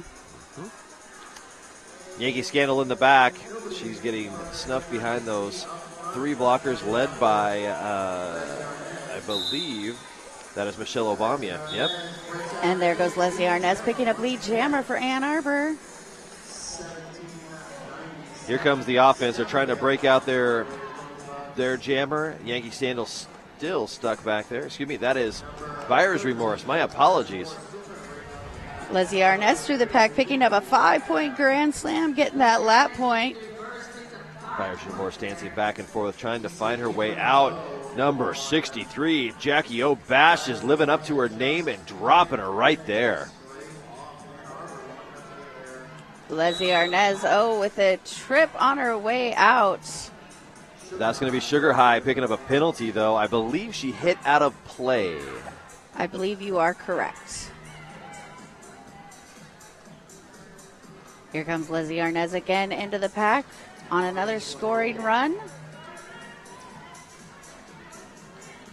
Nice tight pack, and just like that, she scooches through on the outside. 5 more points being put on the board for her. And we have a star pass here. Scar Trek with the cover in her hand, still trying to get out of the pack. Michelle Obama was helping with the bridge, but she don't need it no more. She joins the wall.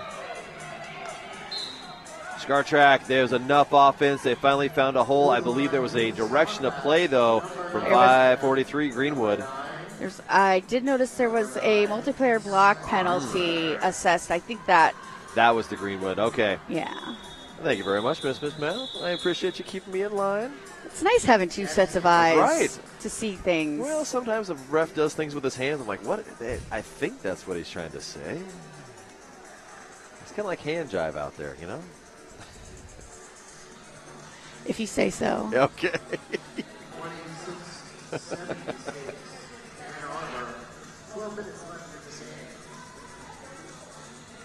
That's Tiramisu on the jam line for Ann Arbor.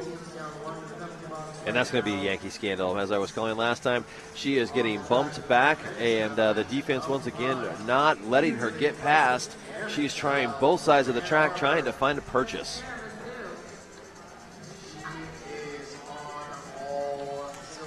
There she goes, Tiramisu. Wow. Just clawing her way through that pack. Yeah, Picks up a jammer. Kelm Palkid was the last line of defense. Did not want to let her go.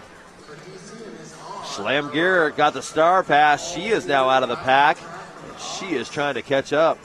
That pack is speeding up. Everybody out of the penalty box, giving those poor outside pack refs a run for their money. I don't know if they're built for that.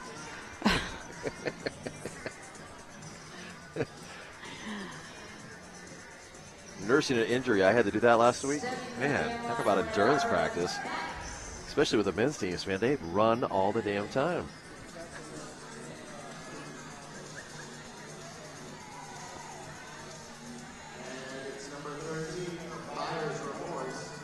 Buyer's Remorse on the line. She's ready to go, and she hits that black wall.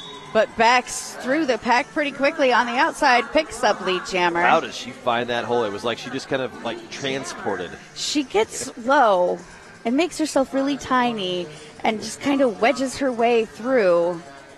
It works. She wasn't there, and all of a sudden, whoa, how'd she come? She finds just the slightest of an opening, squeezes her way through, and there she goes with another 5-point grand slam. Skating out of bounds is Buyer's Remorse. She, well, sometimes you want to avoid a hit. I don't think that's the way to do it. Bex getting the fall of all the skaters coming at her. Oh, just getting sweep from side to side, gets pushed out of bounds on the outside. Nice Gonna run her to the back. Yep. Good defense right there by DC, keeping her in the pack, and she finally found a way through. Again, Beck signaling to her blockers her intention. Michelle Obama trying to break up that wall of white there. She has had enough. She calls it off just as Buyer's Remorse exits the penalty box. Well, that was nice of her. She let the, jammer get out of the box before she called it off. It's good sportsmanship. I'm so polite. Because manners are important in roller perfect derby. ladies out there.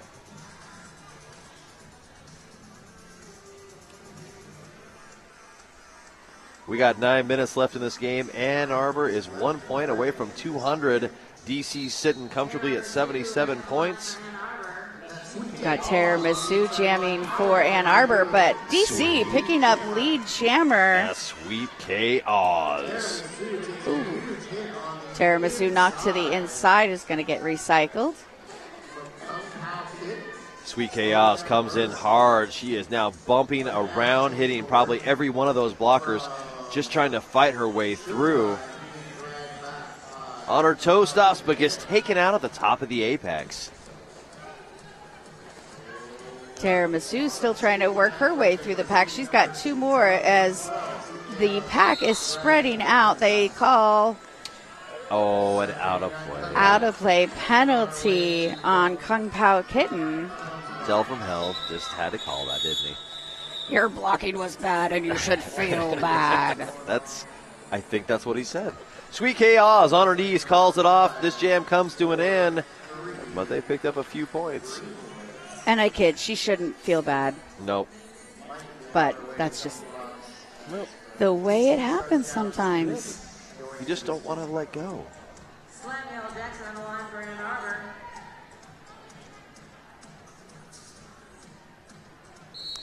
In the back, Yankee Scandal with the star on her helmet. I believe this game is on, and yes, it is. Nobody was seeming to move, though. That's Samuel L. Jackson trying to get through the pack up on her toe stops to stay in bounds. She gets around, picks up Lead Jammer Ann Arbor. Yankee Scandal still stuck in that pack. She's getting some help offensively. Oh, wow! Michelle Obama delivering those big hits. That was just a complete dead stop. Michelle Obama, she's fantastic. Yeah, I'm super impressed by her blocking. Here comes some more help. The cavalry has showed up for DC. Yankee Scandal was flying in there, but nope, they bring this one to an end. 0 points being put up for DC. Yeah, DC just trying, but Ann Arbor refusing to give up control. If your runner in Ann Arbor is going to have another game against Sacred City tomorrow, 9:30 a.m., first thing in the morning. DC, they're going to be playing Emerald tomorrow at 11. That's our host league. Yeah, it is going to be. I'm going to have to watch that one. At what time? At 11. DC okay, yeah, that's Emerald. doable. Oh, yeah. I'll be out of bed by then. I Nice don't know slow about the 9 start. a.m. Defensive struggle on both ends for these jammers. Just pushing. Leslie Arnez, they call no pack. They got to let her go. Sugar High picking up a forearm call as she was the last line. Another forearm call being called on Spank Aaron. That's going to put 2 blockers down for DC. Leslie Arnez gets through the pack. That's a 5-point grand slam. Oh, she was looking good out there. Scoriental Express was trying to work through there. Only had a couple players left to beat, but then gets taken down. Scoriental Express still with that cap in her hand, has not put it on, but she cannot find a way through. Oh. She gets through the pack. Takes the pivot cover off, which you don't have to do. I suppose you can, though. I think she's going to use it as padding, so if she gets a sternum buster, it's, less pain. Puts it in her front of her shirt. Sternum buster. Never mind. Rich is about to look at me confused. It's okay. I love you, King. I love you. I really do.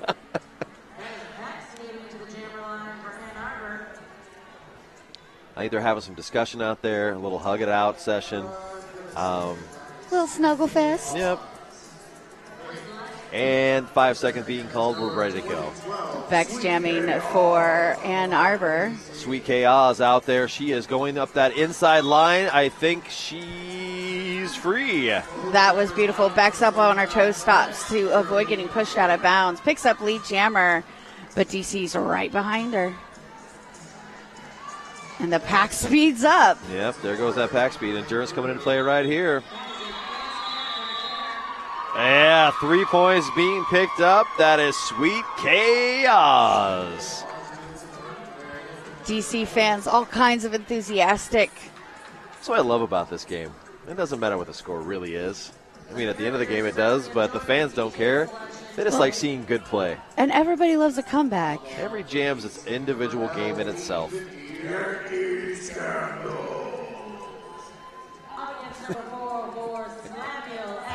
Our cohorts at the booth over here are having quite the obnoxious time. Yankee Scandal is your jammer for DC. She is on the deck getting bounced around. Samuel L. Jackson picking up lead jammer. Cut on the track, and that looks like it's going to be number 3, Lethal Bo Peep. Both teams with a blocker on the way to the penalty box, it looks like. Yankee Scandal trying to make her way around. Oh, man. Samuel L. Jackson came in extremely hot, blasted a hole in there, and picked up 3 points.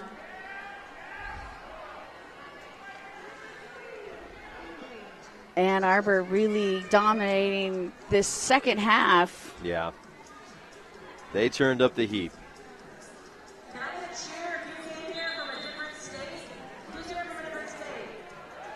There's an official review being called out for DC.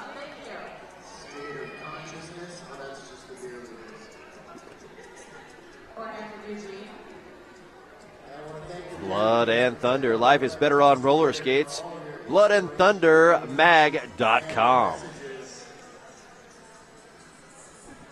Don't forget to go online, friends, and vote for your favorite skaters for MVP of the weekend. The MVPs with the most votes between online and opposing teams' recommendations. The top 14, I would assume, will be on the roster for the game against Team USA on Sunday evening. That will be exciting. Yes, it will be. And not just the adults, the juniors as well. Mm-hmm. There's the junior games prior to the big league, and those are half an hour exhibition games. But it's kind of got that fun element. There's no real, heavy competition. Like, oh yeah, we're going for first place. It really is. It's a fun game. Everybody has a good time. But it gives our World Cup players a chance to practice as a team. Mm-hmm. Very important. Top-notch quality players. Right. That like MVP team will consist of men and women, I believe, for the adults. And these girls just took off. They are going to have a little foot race and defensive war. They got tired of the official review. I'm like, what is going on? I know. I thought, did I miss the whistle? Nope. They just feeling squirrely back there. Wanted to take a victory lap a little early. I want to see rock, paper, scissors. Yep. Rock, paper, scissors, Lizard Spock. Okay. Yeah. All right. Anyhow. See, that's some nerd stuff you are not privy to. I guess not. The beer leaders are in the midst of a dance-off. And yet, for some reason, that was highly illogical.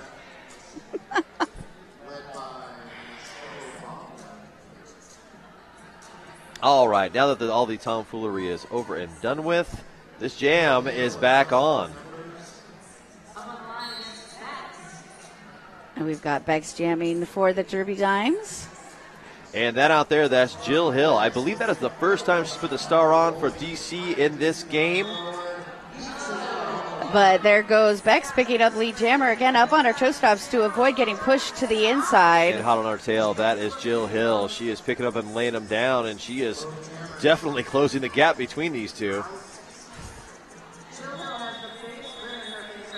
Jill Hill got in there, forcing that call off. That's a 0-0, 2 fists in the air. Forcing a little sprint work to the outside pack refs. That's right. I think Jill Hill was telling her to say, I'm faster than you. We just proved that during the official review, and it's happening right now. They're doing some jazz hands out there. That's Leslie Arnaz.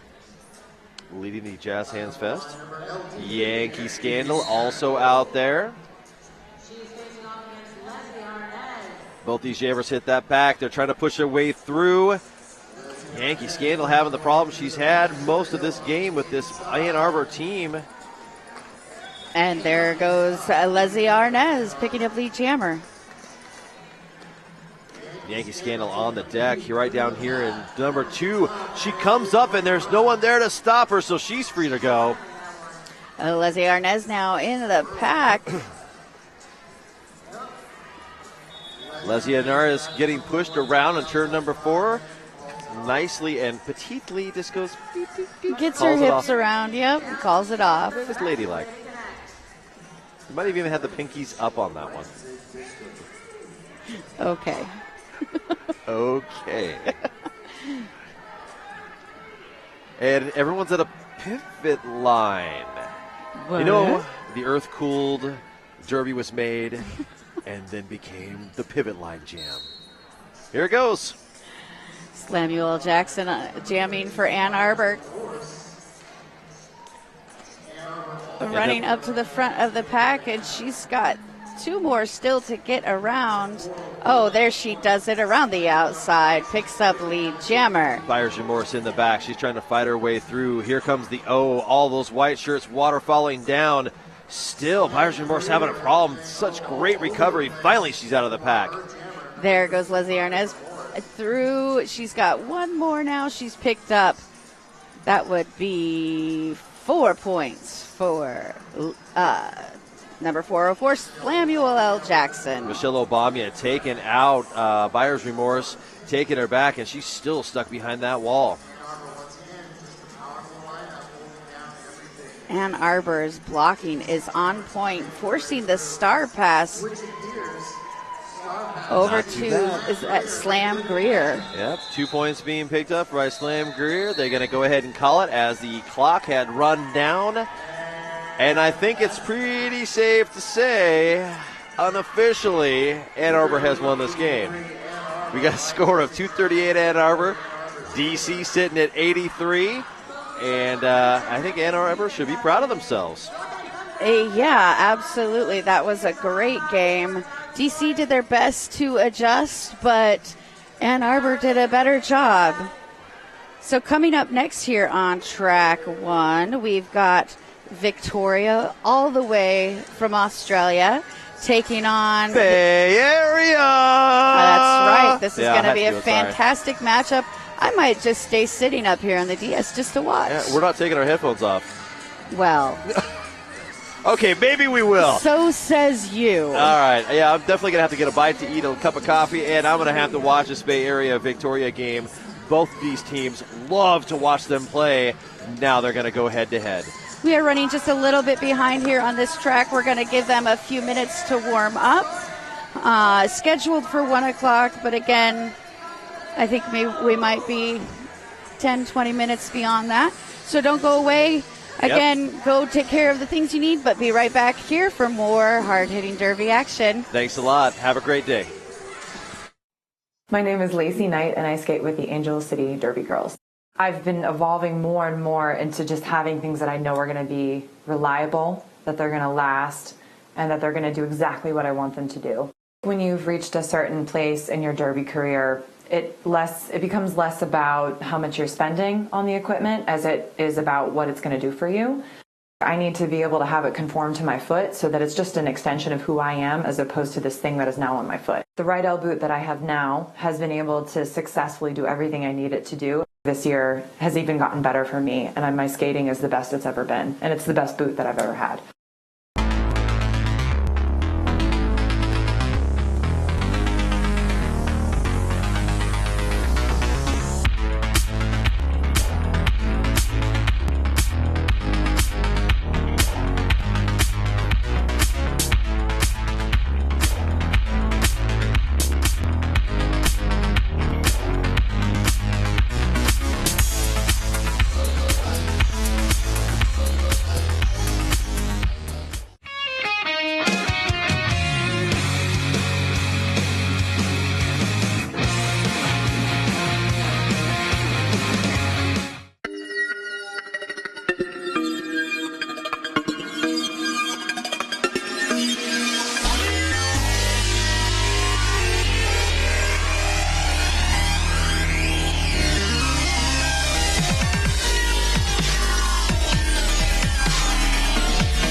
Tired of fumbling and fighting with your skates wherever you go? We know the struggle is real, so stop the hassle.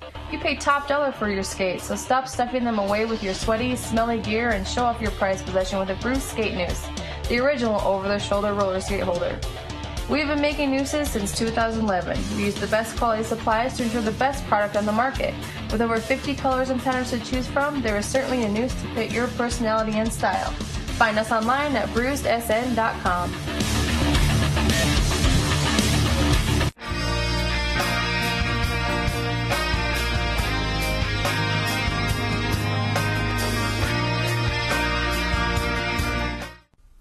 They told us to just sell skates online. You won't have any overhead. Put some skulls in your advertising. You'll make a mint. That was never our plan. Our plan was to make a store where all day we are fitting skaters, fixing skates, teaching customers, and putting the best gear on their bodies. Before we put 3 W's in front of our name, we made sure we had hundreds of happy customers come through our doors. We're not just Derby owned. We're Derby dedicated. Fast Girl Skates. Skaters, lost your mouth guard? Hit this. Time for an upgrade? Hit this. New to Derby and not sure where to start? Hit this. We are Derby owned and operated with 6 years of experience. Hit This Derby Gear can hook you up with skates, gear, and honest advice based on your skating style and individual needs. Visit us at our store in Salem, Oregon, or online at www.hitthisderbygear.com. Whether you are a new or veteran skater, before you hit the track, hit this.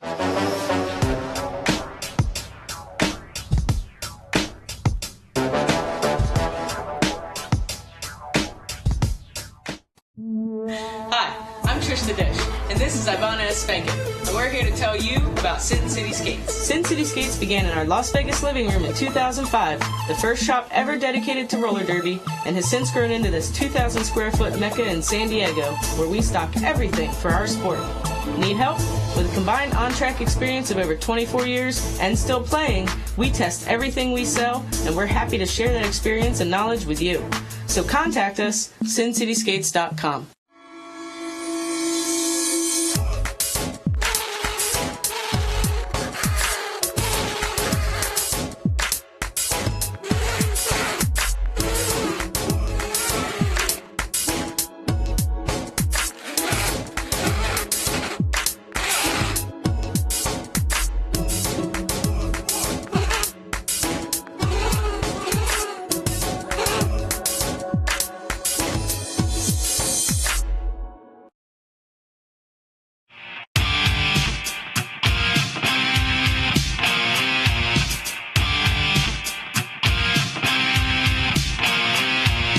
My uniform is always in pristine condition because I care about this thing more than I care about any other article of clothing in my wardrobe. Everybody's just like pumped and ready to go, and it's this culmination of, months worth of hard work. This is your opportunity to go out and leave it all on the track and to try to reach that potential that you are working towards at every single practice. My name is Rachel Rotten. I skate for the Angel City Derby Girls, and S1 is part of my uniform.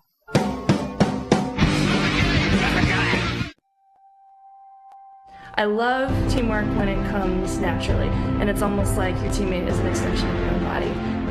That anticipation, where you've worked cerebrally through strategy and skills, and suddenly you're out there in a game and it all comes naturally because you know each other. I love that.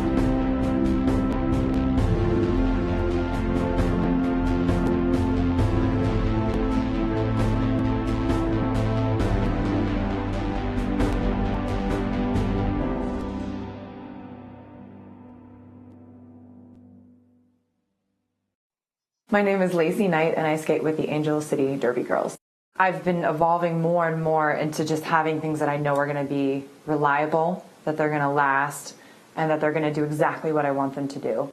When you've reached a certain place in your derby career, it becomes less about how much you're spending on the equipment as it is about what it's going to do for you.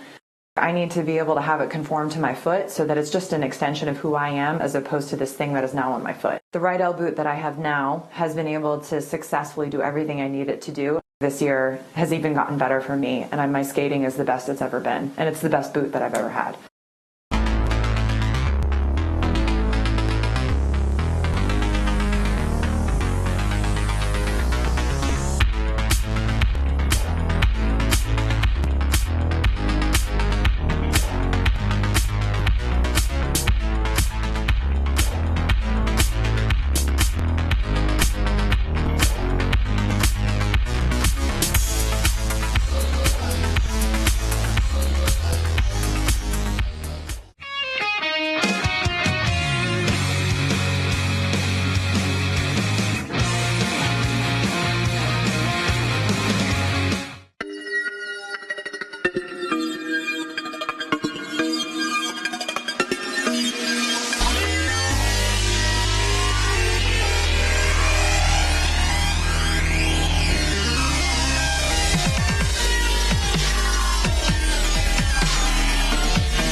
Tired of fumbling and fighting with your skates wherever you go? We know the struggle is real, so stop the hassle. You pay top dollar for your skates, so stop stuffing them away with your sweaty, smelly gear and show off your prized possession with a Bruce Skate Noose, the original over-the-shoulder roller skate holder.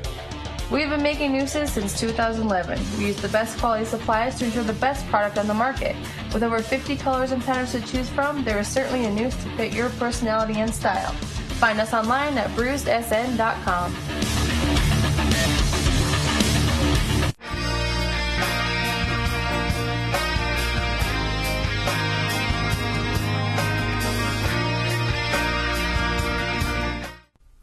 They told us to just sell skates online. You won't have any overhead. Put some skulls in your advertising. You'll make a mint. That was never our plan. Our plan was to make a store where all day we are fitting skaters, fixing skates, teaching customers, and putting the best gear on their bodies. Before we put 3 W's in front of our name, we made sure we had hundreds of happy customers come through our doors. We're not just Derby owned. We're Derby dedicated. Fast Girl Skates. Skaters, lost your mouth guard? Hit this. Time for an upgrade? Hit this. New to Derby and not sure where to start? Hit this.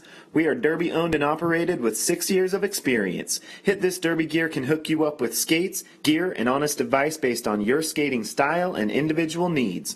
Visit us at our store in Salem, Oregon, or online at www.hitthisderbygear.com. Whether you are a new or veteran skater, before you hit the track, hit this.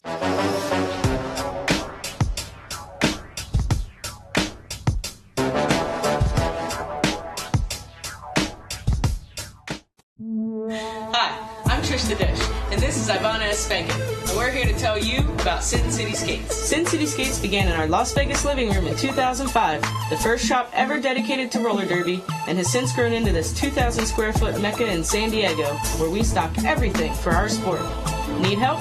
With a combined on-track experience of over 24 years and still playing, we test everything we sell, and we're happy to share that experience and knowledge with you. So contact us, sincityskates.com.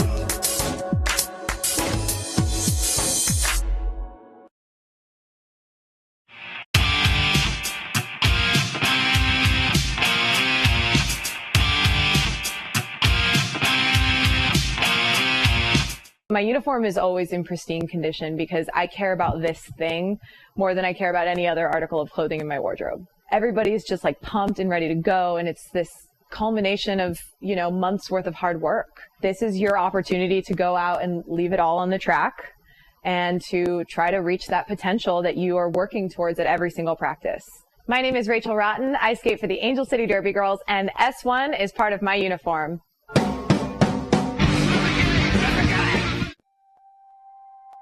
I love teamwork when it comes naturally, and it's almost like your teammate is an extension of your own body. That anticipation, where you've worked cerebrally through strategy and skills, and suddenly you're out there in a game and it all comes naturally because you know each other. I love that.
Hi there. I'm Casey Bomber. And I'm Sexy Beast. And Sexy Beast and I are pleased to bring you this afternoon's matchup between Victorian Roller Derby League and the Bay Area Derby Girls. Indeed. It's a little overview of what we saw yesterday from both teams. We saw VRDL match up with Texas. They beat Texas 165-95, a very exciting game yesterday. And Bay Area also victorious yesterday versus Atlanta, 205-125. Now, VRDL also matched up with Atlanta this week on Thursday, a little pre-tournament.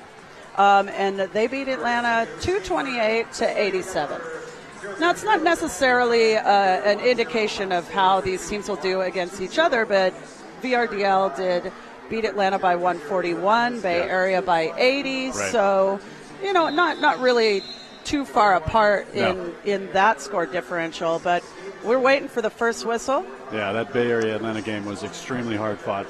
Both teams just defensively just absolutely in monster mode and really taking it out of each other. So. Yep, and I assume that this game is going to bring a lot more of the same. We're going to start off with Christy Demons wearing the star for Victoria, and we've got Lulu Lockjaw jamming for Bay Area. And it looks like Christy Demon is out front. She's your lead jammer. Both backs setting up here in turn 2. And that is going to be a hit and quit. 0-all. Christy Demons knocked out to the outside. She's going to call that off. Hopping in the air. Setting up for jam 2. All right. Something we'll probably be seeing a lot of from both teams. Both teams extremely defensive.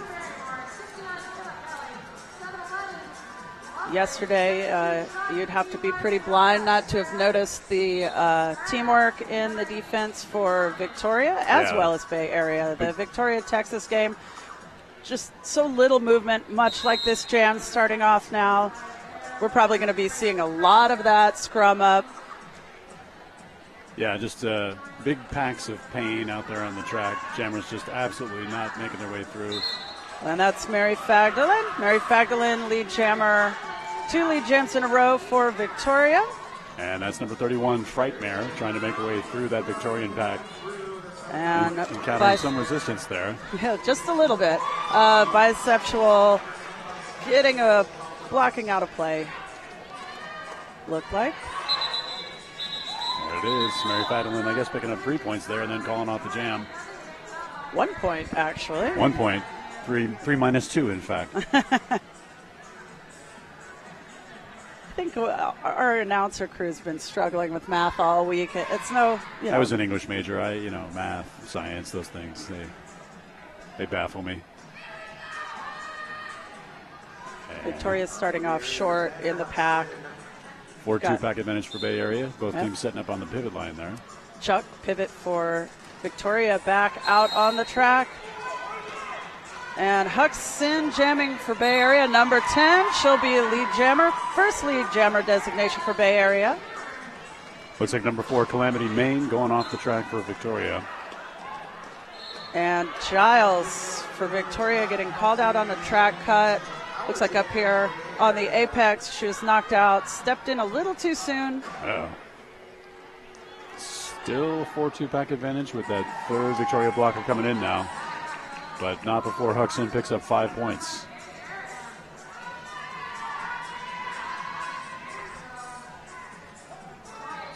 Huxon coming into that triangle wall of death of Victorian roller derby. Victorian rotating back out in front of Huxon. Huck making good work of him. Getting through, picking up 5 more for Bay Area there.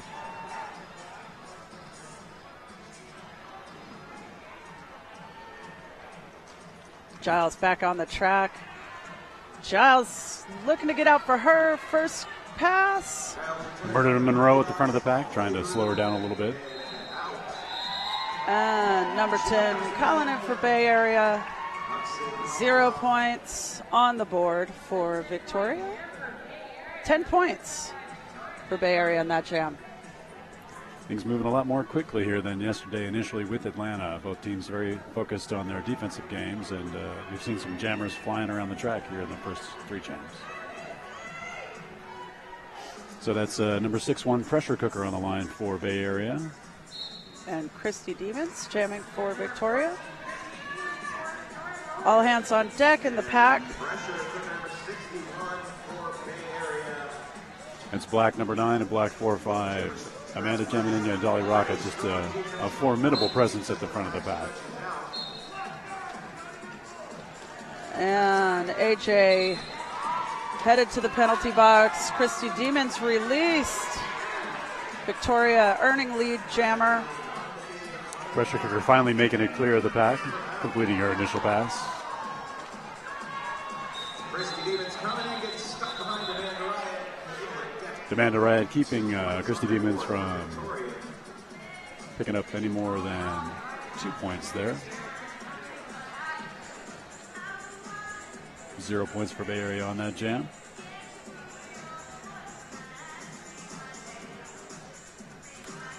And it looks like we've got Eva Menace, number 2020, on the line for Bay Area.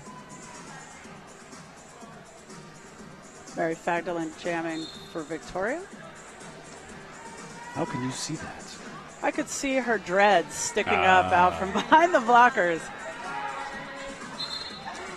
And Mary Fagdalen going to earn lead for Victoria. Mary Fagdalen, this is her first week jamming, or skating rather, with the Victorian All-Stars. So wow. she's getting trial by fire here and doing a great job of it. All the way through the pack, picks up 4 points, holding Bay Area scoreless. Victorian creeping up to Bay Area's 10, just a few at a time. Bay Area also starting out slowly, or not also, but did start out slowly yesterday against Atlanta, and let the Atlanta Roller Girls put up, I think, about 10 points on them before they really turned it on and started their offensive machine up. So that can happen. Little pivot line start here with the pack. Swish Caraboom wearing the star for Victoria. Lulu Lockjaw for Bay Area.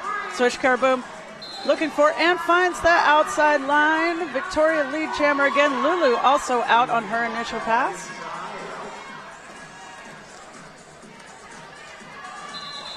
Swish Caraboom. She's liking that outside. That strategy is definitely working for Victoria here. Coming up here, trying to squirt on the inside of the outside, pick up a few points and call it off.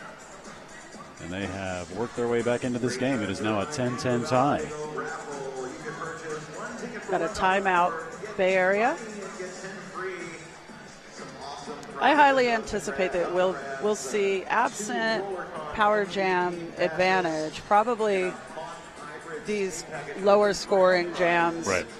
Same thing we saw yesterday with Bay Area's game, same thing with Victoria's game. With defense that's that tight and that focus, both teams really powerful, tall girls. Right. They grow them like that in California and Yes, in Australia. Despite the drought. Right. But yeah, teams looking to pick up points just incrementally. Yeah, these trees, they don't need water. No. They are metal trees, in fact. Succulents, maybe. I don't know.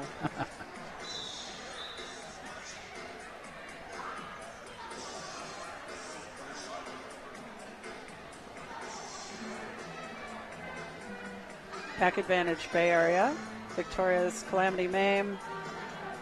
And that doing is some penalty number time. 31 Frightmare on the line for the Bay Area All-Stars. And Christy Demons for Victoria.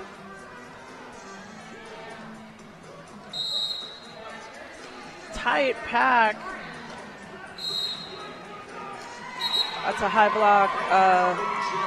Looks like sending Tui Lion to the box. Bama following. Yeah, 2 Victoria blockers going to the box. Spells an opportunity for Bay Area. Frightmare takes advantage of it. She's out. She's lead jammer. And she is in the pack scoring points.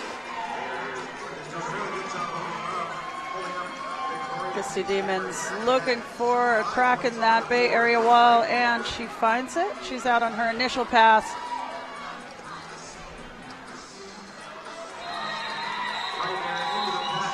Yeah, Bay Area defense helping their jammer through a little bit.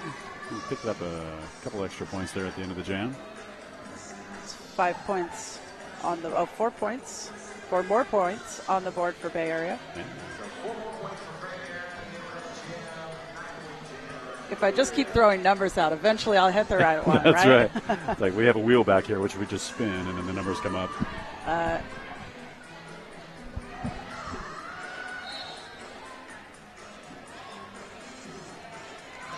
Mary Fagerlund jamming for Victoria. Just finds her way out there. Huxton still struggling to get through the pack, and there she goes.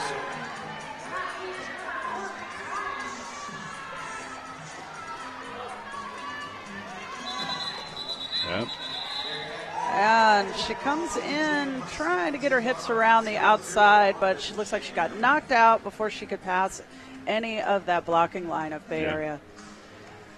It's kind of a test of two different blocking styles out there right now, the way that they're building their blocking walls. I mean, Victoria's got more of a blocking rhombus. Right, It's kind of that diamond formation. Yeah. Many facets, sort of ever changing. And then Bay Area does a lot of that straight across walling.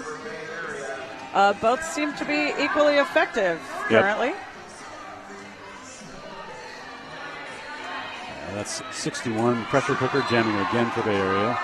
Giles just sneaking in on the inside.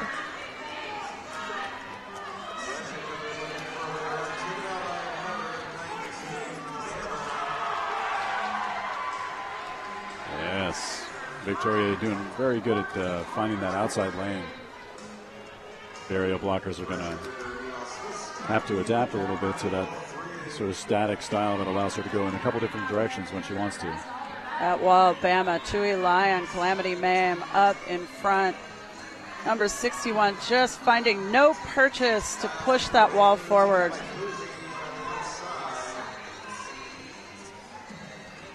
Just a 3-on-3 pack here does not allow for anybody to get up front and help that Bay Area jammer get clear. At number 222 trying to get up there for a bit to play some O for her jammer.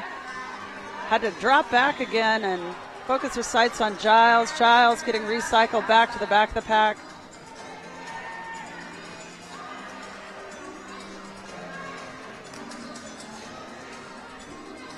The packs have traded position now with Bay Area up front.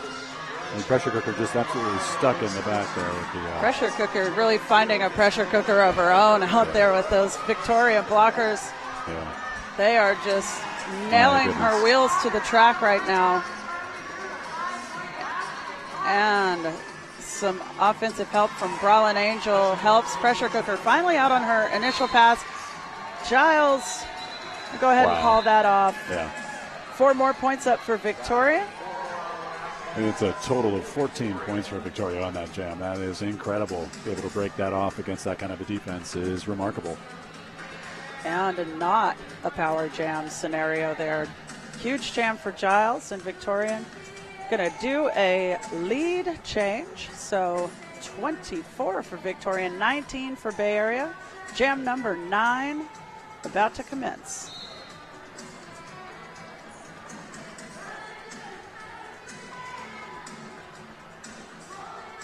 That is amazing. The Victoria defensive triumvirate absolutely shutting down Eva Menace, jamming for Bay Area. Smash and Pop just basically building a levee there in the pack. Hanging off the formidable biceps of Bisexual. Yeah. Christy Demons on her first scoring pass. Finding the hole there and just scooting right through. Picking up 4 points for Victoria. My goodness.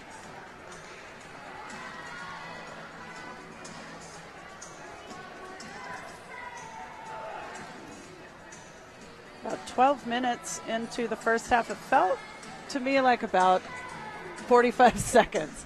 That's right. I love these games. Yeah. Well, this is the game at its very highest level. It's a definite spectacle to watch. It is at the highest level indeed. Number 2 ranked Bay Area and number 4 ranked Victoria. Lulu Lockjaw scooting out through the outside lane there and getting lead jammer. Hoping to come back around and pick up some more points for the Bay Area All-Stars. Mary Fadlin is getting introduced to Murder Monroe and Fatal Dreidel. She's pushing the pack, just hoping to get let go. She is. Murder Monroe, AJ have to let her go before going out of play. And there's Lulu beating Victoria at their own game, getting through, picking up points, and then calling off the jam, not waiting for the other team to score at all. You may notice a familiar face talking to the refs right now.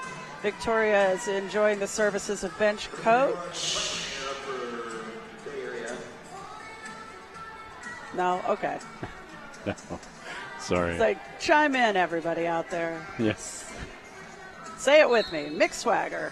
Mick Swagger, formerly of Gotham Girls. See, I only can recognize skaters when they have the numbers written on their arms. Beyond that, I just they're just regular people.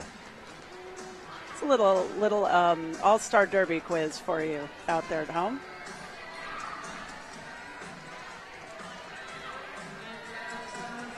So we've got Floozy and Amanda Riot and Skatelyn doing their best to contain the Victorian jammer.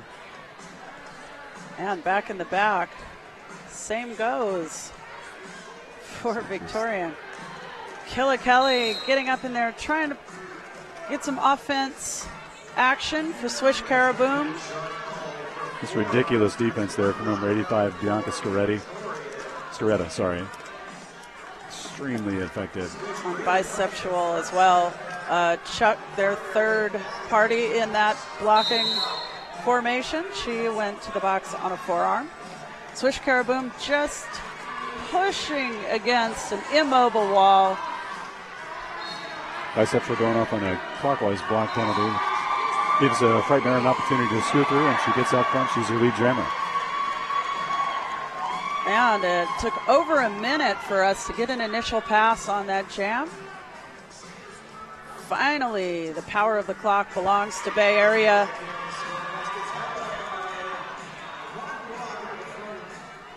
Frightmare just trying to push that Victorian blocker out for 20 feet. Great blocking by Killa Kelly of Victorian. She's going to go to the bench. I believe that may have been a direction of play, perhaps? Could be, yeah. Killa Kelly, new on the roster of Victorian. You may recognize her from a couple of Pacific Northwest teams. All right. Played for Ole for a little while.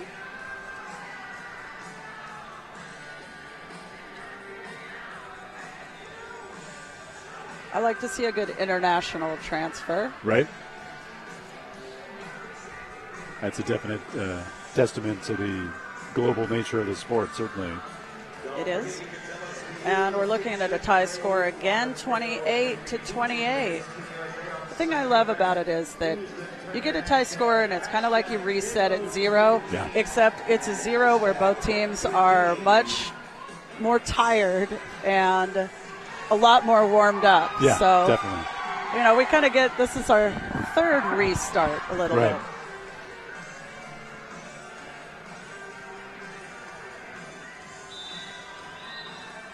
So we are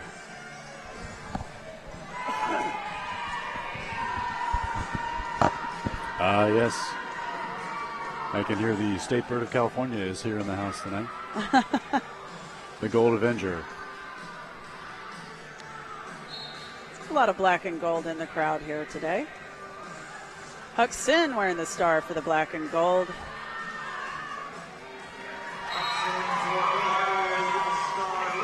And Huck has popped out of the pack. She's your lead jammer. Christy Demons jamming for Victoria. Christy Demons, star in hand, looking perhaps for a handoff to Tui Lion, but ends up keeping hold of that. Huck picking up 3 points and then calling off the jam. Huck kind of knocked in the dirt there by a hard hit from Tui Lion. I'm not sure if there's a light hit by Tui Lion, but that one was especially hard. Yeah, there's not going to be too many low-calorie hits here on the track today. Both of these teams are no, sir. Definitely bringing the hammer. And I think that hit from Tui Lion may have landed her in the penalty box, or somebody It's another Victorian blocker is sitting there We've now. got Calamity Mame sitting in the box at the moment. I saw the officials feverishly signaling a out-of-play block, so I'm not sure. Perhaps she picked up momentum from out of bounds. Yep. Nick Swagger and bench coach Christy Yamagacha for Bay Area out there making sure everything's on the up and up. Oh. Christy Yamagacha transferred over from my home team, Angel City.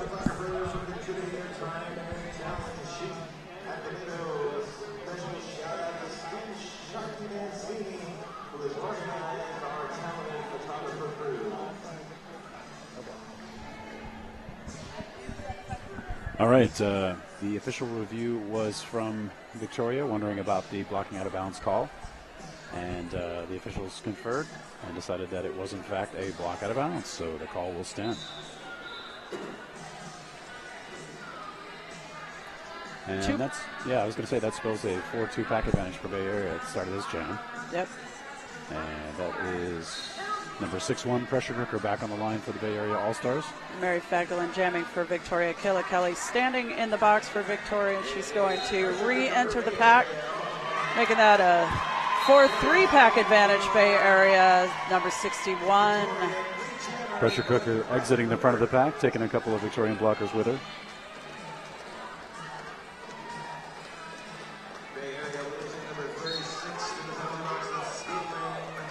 Incredible pack work there from number 201 Sweet Cherry Pie and number 45 Dolly Rocket. Recycling the Victorian Gemmer to the back of the pack there.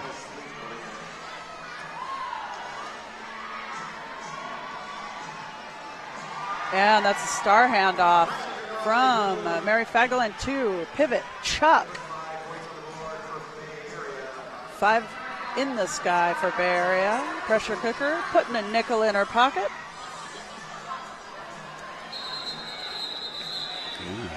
Waiting for that Victoria Jammer to catch up to the back and then calling off the jam. 36 on the board for Bay Area, 28 for Victoria.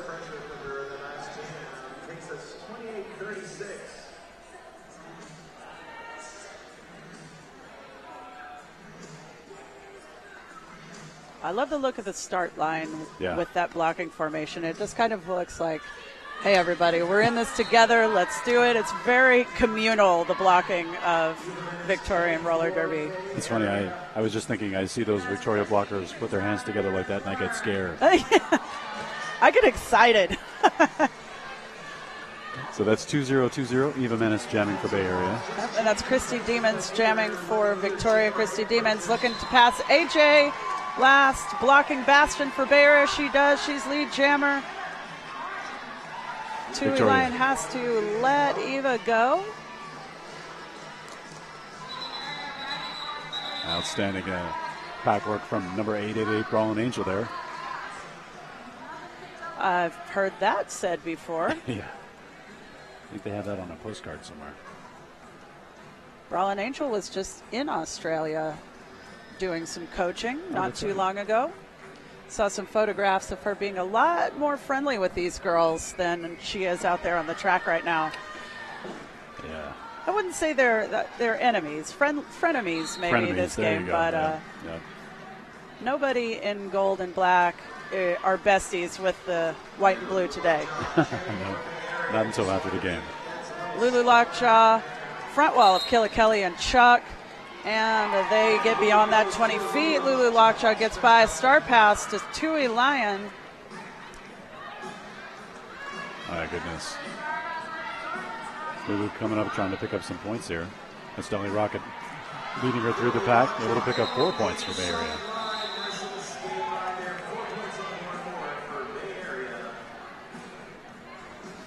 Well, Lulu Lockjaw found just the space she needed on the inside. Gets a full pass on that. 4 points, Bay Area. And the Bay Area defense saw to it that Victoria did not score on that jam. So.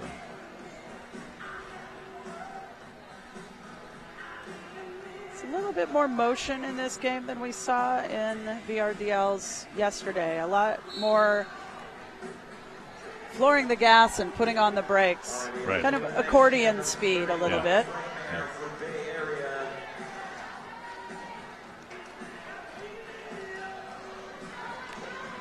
That's number 31, Frightmare, jamming for their area, trying to deal with that.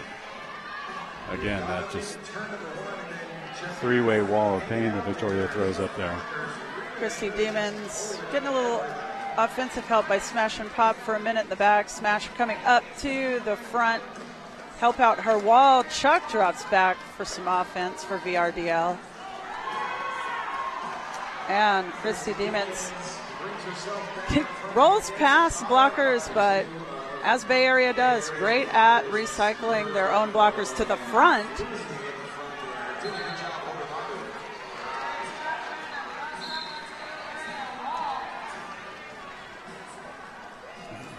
Chuck doing a very effective job of drawing a penalty on Braun Angel there. She sure did. Making that pack long by dropping back. Christy Demons on her initial pass, and still number 31, Frightmare. It's on her initial. Christy Demons scoring pass, 5 points. Yeah, Frightmare just absolutely being baffled by that wall of Victoria and White. Christy Demons finding another line on the inside. Bay Area defense focused, I think, more now on trying to contain Christy than helping Frightmare. Christy just deflected off of Murder in Monroe's hip, rolled on to the outside, picking up another 5. That's 15 so far for Christy Demons in this jam. Victoria showing no love there Absolutely for not. Bay Area's Frightmare. She's pretty much stopped dead there, waiting for the jam to end, and it does. It's a certain level of like a combination of the football drill where you're just pushing that Right. weighted pad down the field, and the world's strongest man competition where you have to pull a semi with your teeth. That's right, yeah. The mountain. That's pretty much what that feels like when I watch that.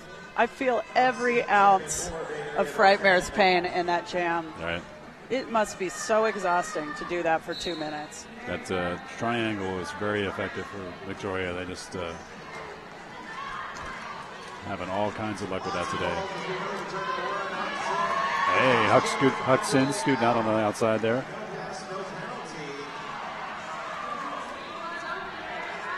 Well, Huxton got a thought she no was pass, leading. no penalty, so she's not the lead. There's Yeah. a little confusion there. Trying to call up the jam, not able to do so. Instead, that's Mary Fagdalin Yep. picking up 2 points in a surprise twist. Wow. Sometimes that's how it goes. You think you're lead jammer, but you're not.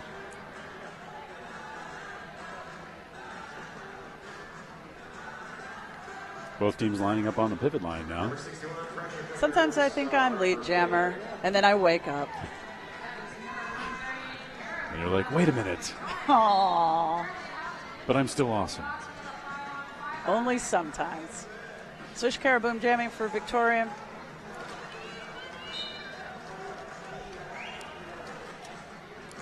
Penalty sending AJ to the bench. AJ picking up a cut there. And that triangle of death is doing its job again for Victoria, absolutely containing number 61, Pressure Cooker. She figured out a way to get past them. I'll just push them to the inside. Pressure Cooker picking up lead jammer. And then there's that thing again waiting for her. Swish Caraboom just toes the outside on her scoring pass. Only 1 point on the board for Bay Area. Yeah. I heard a roar of disapproval from the crowd just before Murder in Monroe went to the bench. But That looked like a forearm being called on Murder in Monroe, sending her there. So lead shift 5 points up, Victoria. 46 to Bay Area's 41. and that is number 21, Lulu Lockjaw, looking to get some of those points back. Jolly Rocket and Demanda Riot doing a great job of pushing the Victoria Jammer out. Christy Demons looking to bust through her own skater's wall there. One Amazing. last attempt by Demanda Riot. She misses that lateral hit. Yep. Christy Demons untouched, out for lead. Lulu Lockjaw trying to find a path of her own.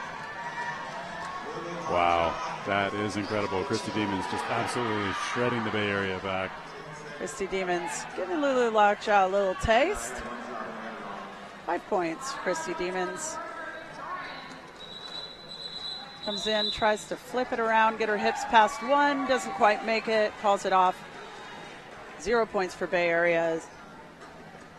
And that Victoria combination of very solid, very structurally sound defense and just absolutely swift and very strong jammers as serving them very well today. Absolutely are.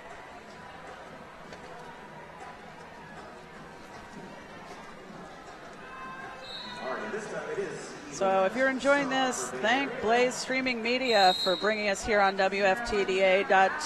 We're happy to be here with you, and I could not be happier than to be calling this game right now. Giles pushing the wall forward as far as she can. No engagement allowed way up there for Floozy, number 222. It's going to be a power jam advantage for Victoria. That's right. Eva Menace going to the box for a penalty. Giles kind of taking herself out there on turn 2, sorry. The area doing their best to see if they can contain Giles, push her to the inside.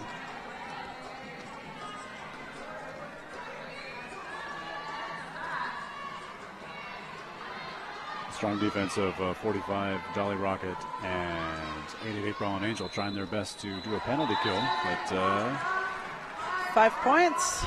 5 points for they Giles. can't stop the scoring for Victoria. They do get their jammer out of the box, but at a cost.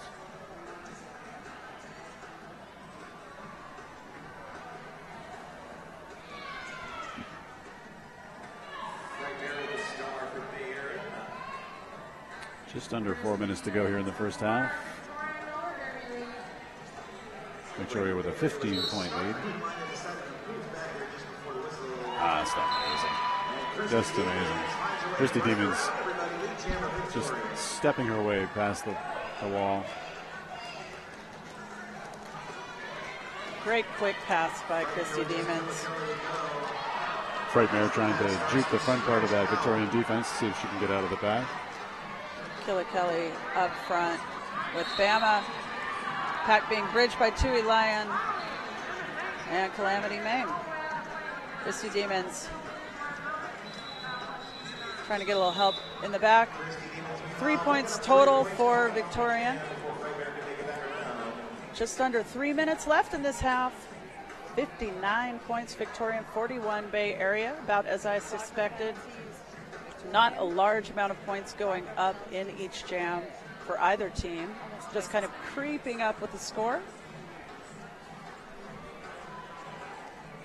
I don't know about you all out there in the world listening right now, but this is some exciting derby in this room.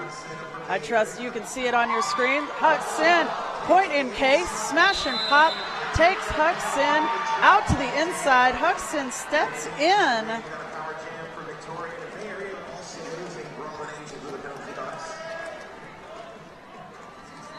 And that track cut is going to make this a power jam advantage. Victorian Mary Fagdalen shoving that wall until it's out of play.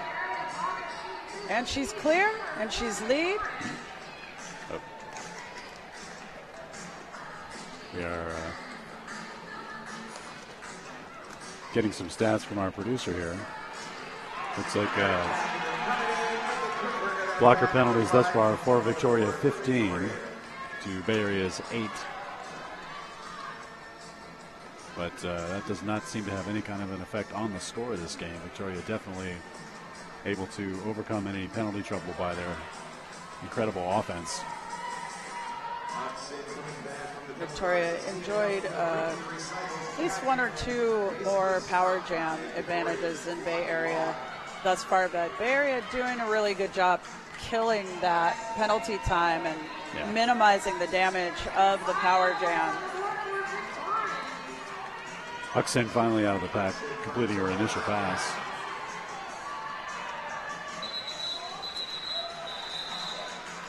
4 more for the white and blue.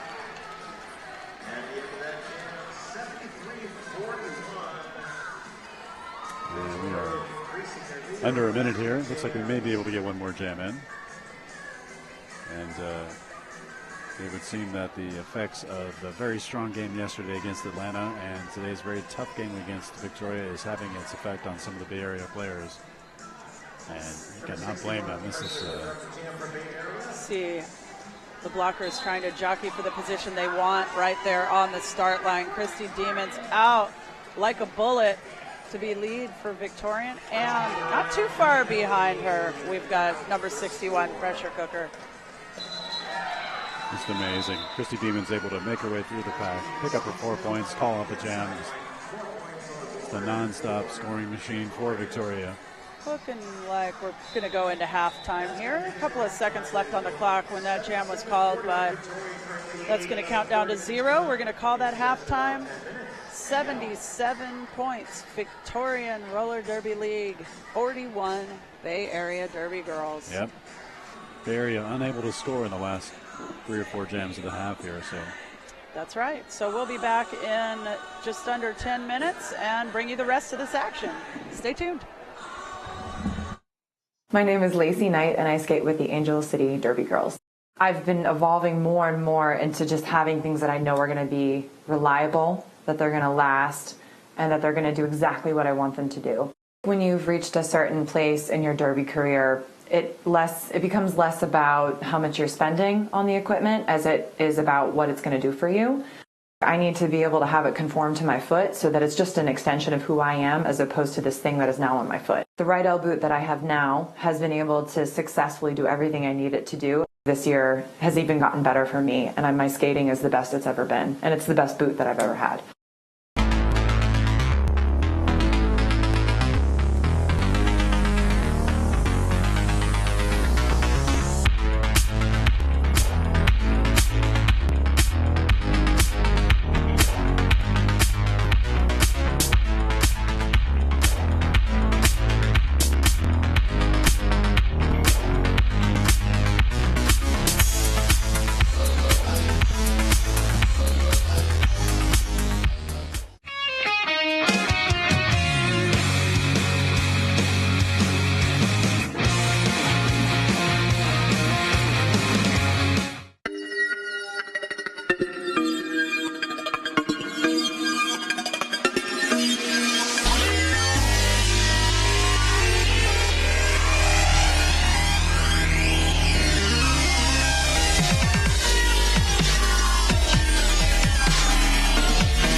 Tired of fumbling and fighting with your skates wherever you go? We know the struggle is real, so stop the hassle.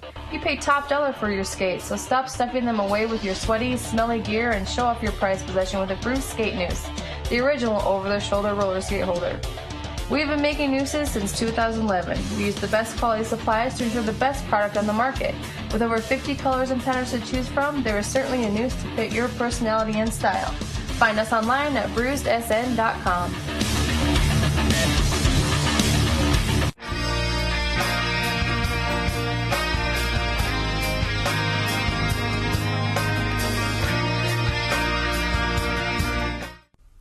They told us to just sell skates online. You won't have any overhead. Put some skulls in your advertising. You'll make a mint. That was never our plan. Our plan was to make a store where all day we are fitting skaters, fixing skates, teaching customers, and putting the best gear on their bodies. Before we put 3 W's in front of our name, we made sure we had hundreds of happy customers come through our doors. We're not just Derby owned. We're Derby dedicated. Fast Girl Skates. Skaters, lost your mouth guard? Hit this. Time for an upgrade? Hit this. New to Derby and not sure where to start? Hit this. We are Derby owned and operated with 6 years of experience. Hit This Derby Gear can hook you up with skates, gear, and honest advice based on your skating style and individual needs. Visit us at our store in Salem, Oregon, or online at www.hitthisderbygear.com. Whether you are a new or veteran skater, before you hit the track, hit this.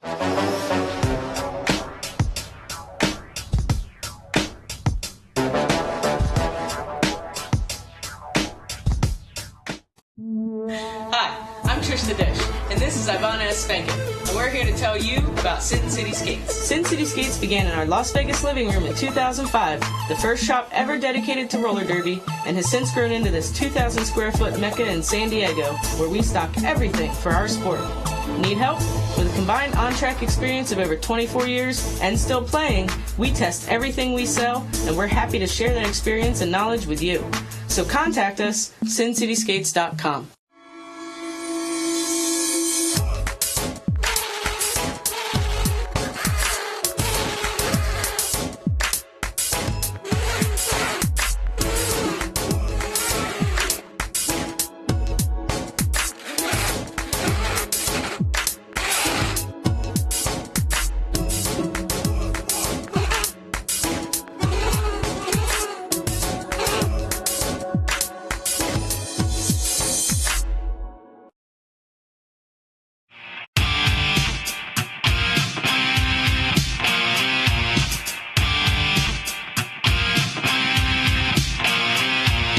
My uniform is always in pristine condition because I care about this thing more than I care about any other article of clothing in my wardrobe. Everybody's just like pumped and ready to go, and it's this culmination of, months worth of hard work. This is your opportunity to go out and leave it all on the track and to try to reach that potential that you are working towards at every single practice. My name is Rachel Rotten. I skate for the Angel City Derby Girls, and S1 is part of my uniform.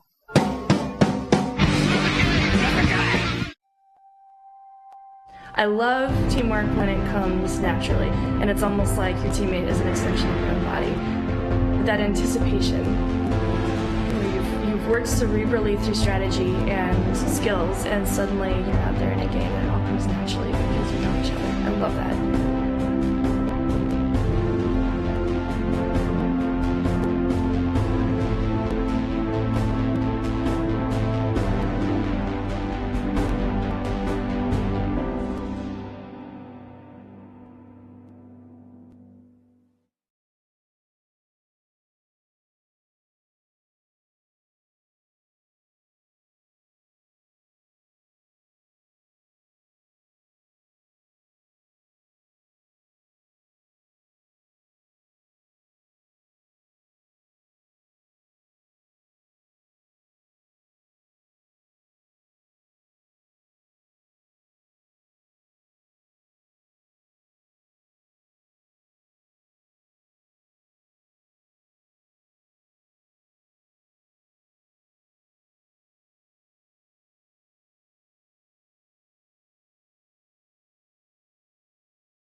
All right, we're back. 3 seconds till the first whistle of the second half. Skaters taking the track.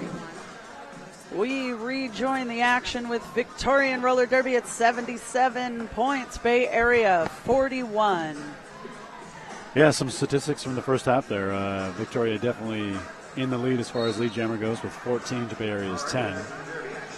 And Victoria with a 2-to-1 power jam ratio, and that definitely helped out their offense some. Yep, Victorian enjoyed 14 lead jammers to Bay Area's 10. Still not too uneven there. Definitely Victoria definitely taking advantage when they get some. And Bay Area working very hard to see if they can swing the pendulum the other way. That's Lulu Lockjaw, number 21, getting out front. She is your lead jammer. And we've got the star cover on the track being fiercely guarded by Bay Area. Christy Demons manages to pick that back up. She's got it in her hands. Lulu picking up 5 points there. Coming around looking to pick up a few more. Star successfully passed to Tui Lion over the backs of the black and gold wall. Lulu Lockjaw re-engaging with the front blockers. Pushed out of bounds and gets 1 point on that pass. That's 6 total for Lulu Lockjaw. Yeah, Bay Area doing their best to very legally guard the helmet cover with it on the track there. See if they can slow down that Victorian offensive juggernaut. They're protecting that like that egg that you got in home ec, you know? That's right. Just don't crack the egg. That's great analogy. So that's Giles jamming for Victoria. She's introducing herself to the Bay Area blockers. Back block, looks like, on Giles. That could spell power jam for Bay Area. Number 31, Frightmare. Frightmare, high point scorer for Bay Area last half.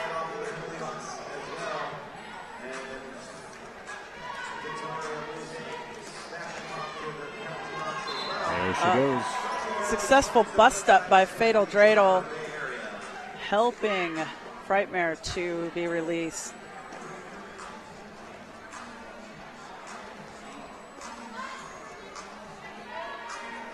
That's number 10, Bisexual, and number 72, Chuck, doing some great defense at the front of the pack for Victoria. Frightmare just hoping to be able to push him out, get past, and pick up those points. Incredible work there. And that's exactly what Bisexual was looking to do. He just bided her time and then dropped off the jammer at the outside boundary line. She did get 4 points on the pass. And Victorian being held at 77 since we've started this second half. Yeah. Bay Area climbing that ladder of points, getting closer to Victorian 77. Bay Area now standing at 51.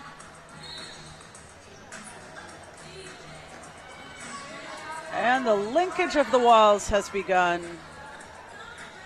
Huxin jamming for Bay Area. Swish Caraboom wearing the star for Victorian Roller Derby. That's Amanda jamming in there along with Sweet Cherry Pie and Brawlin' Angel doing a great job of holding Swish back. Huxin makes it through, in, and around VRDL's wall. Bay Area, at least here initially, seems to have made some adjustments in the half. And that has netted them a couple of lead jams. Huck putting up 5 more points for the All-Stars. Swish Caraboom, star in hand, going to the penalty box. Very low penalty count for jammers in the first half. And Huck already enjoying lead jammer status, now gets to do so with a power jam advantage.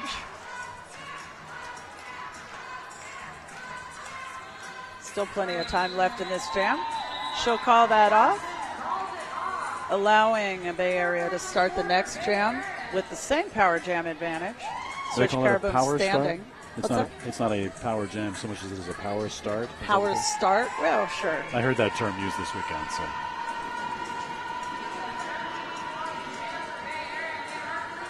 Barry putting up, I think, 10 more points on that jam at least, bringing their total to 64, holding Victorian scoreless in that jam. That's 3 jams in a row. This is a 4th jam. Still Victorian scoreless in this half. It's Biceptual and Smash and Pop doing a great job of containing Pressure Cooker, but the pressure is on, and number 61 is going to try to take her all the way up. Once again, Biceptual with the knock out of bounds and the recycle. And we have a star pass to Chuck.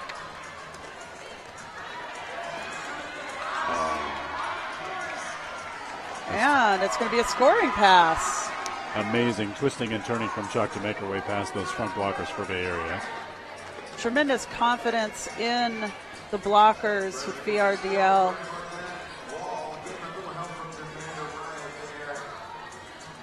Pressure Cooker still on her initial pass, still trying to fight her way past that triumvirate of Victorian power.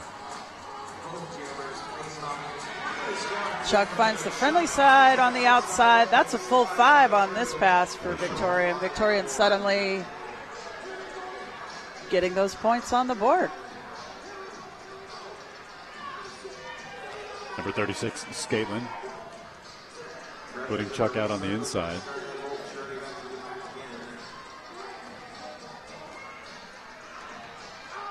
And while that is happening, Pressure Cooker is just getting recycled and recycled. They do believe in recycling here in Eugene. Yes, they do. And Victoria is upholding that standard. Amanda Riot headed to the penalty box on a direction gameplay penalty. Oh. Looks as though Chuck had dropped a back block somewhere, and she is in the penalty box. And the jam will end with the Victorian jammer in the box.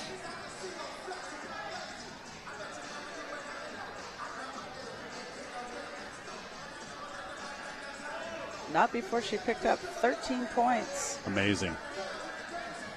Very productive jam. 14 points. Yeah. Or wait, has it stopped counting up? Those darn scorekeepers. Spend a lot of time up here just staring at numbers and waiting for them to change. That's Lulu Lockjaw wearing the star for black and gold. Tui Lyon and Christy Demons in the pivot panty. Sorry, the pivot cover. I hate to use the arcane terms. Yes. It is 2015. That's Kayla Kelly at the front of the pack for VRDL.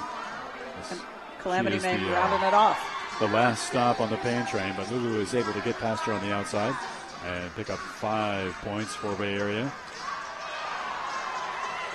And Chuck re-entering the pack, passing off the star to Christy Demons. Smart start by Victorian, keeping their jammer in there as the pivot, anticipating that star pass. Yep. Area being very effective on this jam and containing the Victoria jammer. They've recycled her a few times here. Lulu looking for some daylight, trying to find her way past the Victoria defense. That may not have been the prettiest over there on that turn, but it sure was effective. That's right. Lulu's recycled right back behind that 3 wall. Just amazing the way Christy Demons can go all the way to the edge of the track boundary and not go over.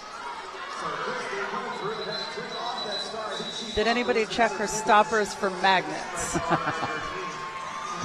That's going to be the next thing. It's like performance enhancing gear is it's not like allowed. putting grease on a baseball. That's right.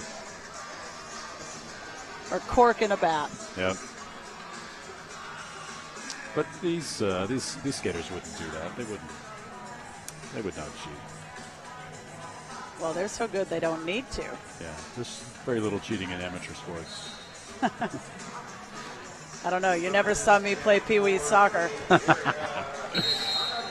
Giles jamming for Victorian, getting a forearm. Looking up the forearm. Could spell a power jam for Bay Area. That's number 2020. Eva Menace jamming for the Golden Girls. She does get through the Victoria pack. She's out front, and she is your lead jammer.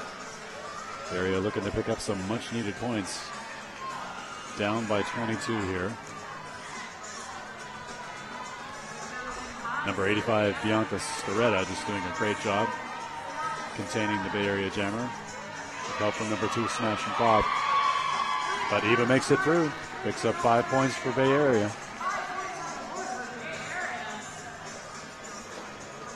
Eva ready to try it again. Victoria defense doing that thing they do, making it virtually impossible for the Bay Area jammer to get through. Smash and Pop just waiting for Giles' re-entry so she can get a little offense in for Giles. Wow. Giles gets through on the outside.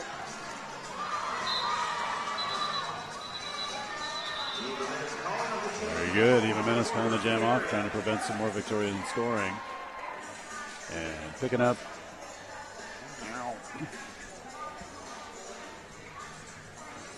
9 points, I think. 9 points on that jam for Bay Area.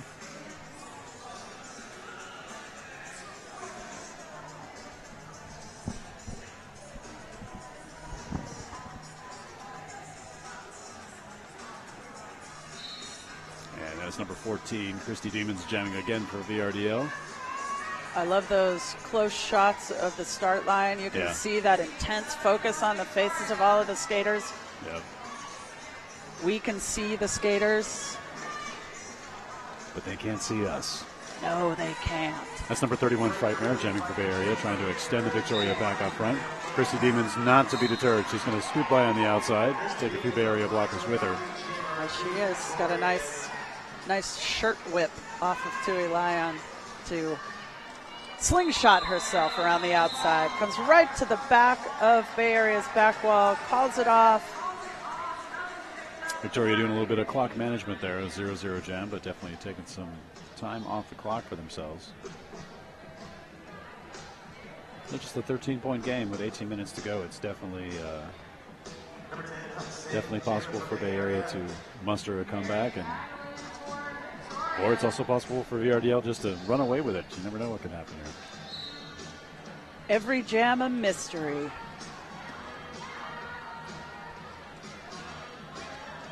A painful, painful mystery. I cannot imagine. Point in case this jam. That's number 10, Hucks in. She's finding her way on the inside. Scoots past the Victoria defense, picks up lead jammer. Mary Fagdalin out. One more kiss from the hip of Murder and Monroe. Hucks back through. She picks up her 4 points and calls off the jam. Great offense by the black and gold. Just trying to chisel away at that lead.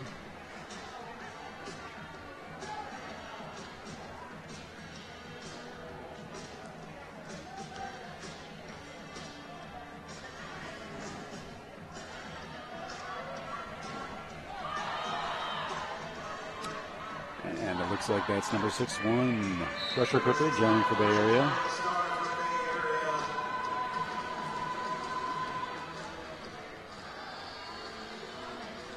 Rock solid wall by Victorian. Chuck taking Pressure Cooker out, recycling her to the back behind Bianca Scaretta. Recycle also by Dolly Rocket on Christy Demons. It's a very ecologically responsible jam. Oh, yeah.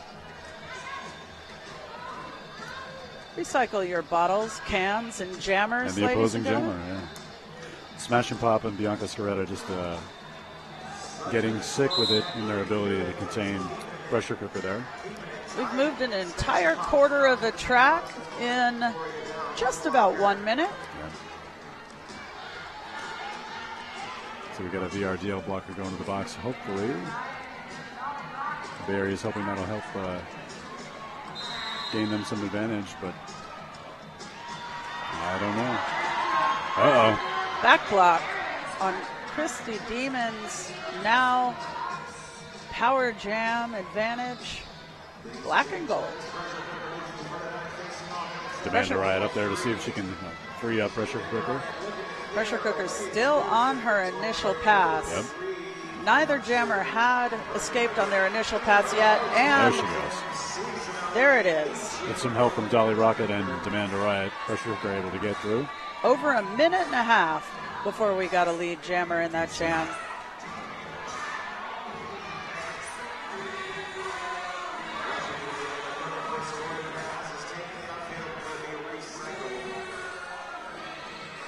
Christy Demons right behind Pressure Cooker. Christy Demons has the star cover in her hand. That's going to be time on that jam. Yep. Bay Area to pick up 2 points there. 2 hard-earned points. My goodness. That is a lot of work for 2 points. But that's 2 more points closer to closing the gap. Victoria and Roller Derby 94. Bay Area 87. 7 points. 7 points puts that lead well within view for Bay Area. Probably a little closer for comfort than Victoria wants to see. Yep. Victoria's going to take a timeout here and talk about it. And while we've got a timeout, we're going to talk to you about some of our sponsors here for the Big O. A big shout out to Blood and Thunder. Also to Bont Skates, Cruise Skate Shop. Also, if you kids are into that social media thing, don't forget to, if you like what you see in this game and any other game that we're broadcasting here this weekend, go ahead and toss up some MVP shout-outs using the hashtag BigO2015 and also hashtag MVPs. Tell us who you think should play on the Big O MVP team against Team USA on Sunday night. That promises to be a very exciting game.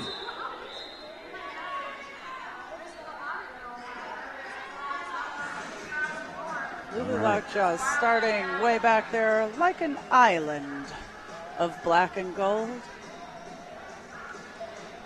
Number 21, Lulu Lockjaw with a star for Bay Area. Christy Demons wearing the star for Victoria.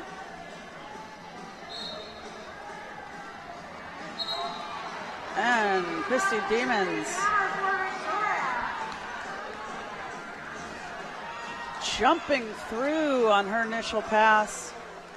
Already back up on her scoring pass. Now our producer here has let us know that Victoria has had 5 jammer penalties in this half to Bay Area 0.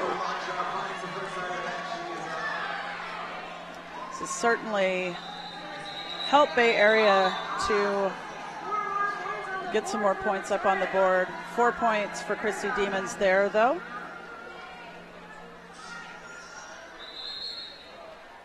All right, looks like Bay Area is going to call an official review here.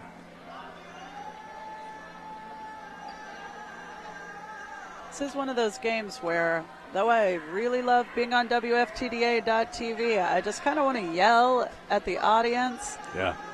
Liven it up. Are you watching the game that I'm watching? I know. Well, you know, Oregonians, they tend to be more, subdued, I understand. Because I'd be screaming my face off by now. Well, yesterday I had to remind myself that I had to talk for 2 more days. I saw so many great games yesterday that I was just as much of a fan as an announcer. Yeah, it is sometimes hard to separate the two and not come off as too much of a homer, but yeah. Well, that's why I got out of officiating. I'll tell you, if you are out there and you're listening and you're feeling this game, feel free to cheer via hashtag there you go. Big O 2015, Big O 2015. I don't know if you guys have heard about this, but they are trying to engage viewers at home to send pictures of your cats or dogs using the hashtag Big O Cats or hashtag Big O Dogs. We'd love to see your furry animals enjoying the Big O. Yeah. Got into a discussion with Julia Sleazer yesterday about which canine or feline, which one would enjoy roller derby more.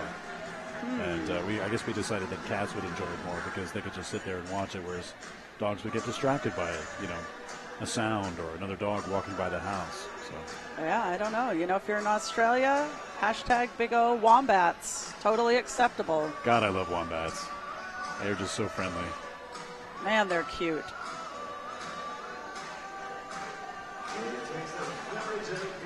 We're not particular. It doesn't have to be a cat or a dog. It can be a hamster, a ferret, a chinchilla, a yak, a goat, a fainting goat.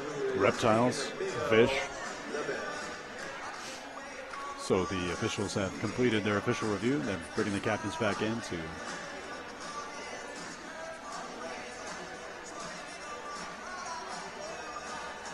get it figured out. So part of that hashtag MVPs, go on and put in there who you think should be the MVPs of all of the games that you see. The captains and coaches are voting their MVPs from their opposing teams. And at the end of all of this, on Sunday night, we're going to see them take on Team USA, all of the MVPs.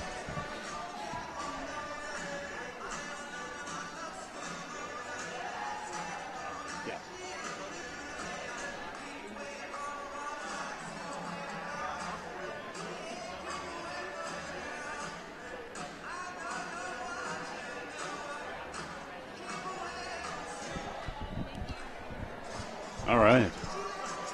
So we have the information regarding the official review. Bay Area called the official review. They said that the White Jammer had cut one of their blockers and that it was not called. So the officials got together, they reviewed the call, and they determined that the White Jammer did in fact cut one of the Bay Area blockers, and so she is in the penalty box. And that's a power start for Bay Area. Bay Area also retains their official review. Biceptual smash and pop and chuck. Racing along with Bianca Scaretta at the front of the pack. Dolly Rocket coming in there to unleash a little fury on that wall, trying to undermine the structure of the wall, My goodness. if you will. But that wall is extremely well built, and Lulu Lockjaw has just found a way to get past it. She's out front, and she is your lead jammer. I'd say those walls are built with earthquake retrofitting. Yeah. The sheer strength of that wall is not to be believed. Lulu back in the pack on a scoring pass. And as Christy Demons is out of the box trying to complete her initial pass.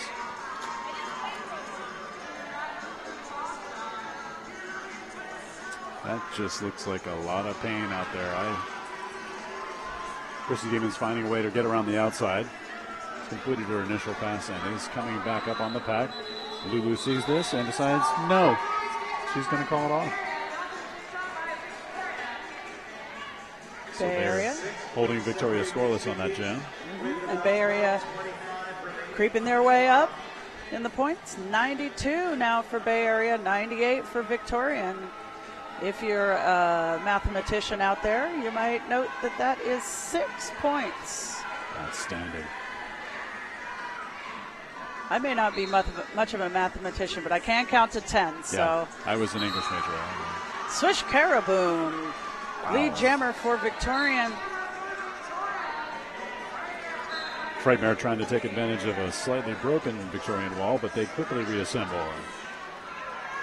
Just absolutely ridiculous defense that they're able to put up.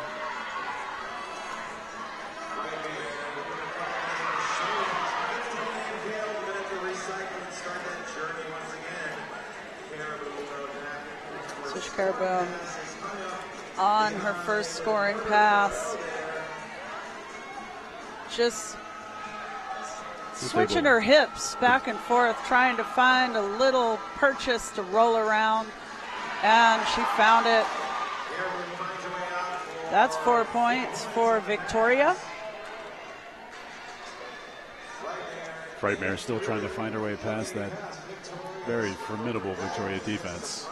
Something I've noticed that the Victoria Jammers are able to do is that once they hit a wall, they can just kind of spin around until they find a free space.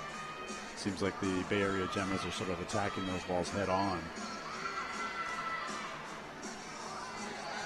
It's that straight wall of Bay Area. It's kind of like the world's crappiest game of Red Rover.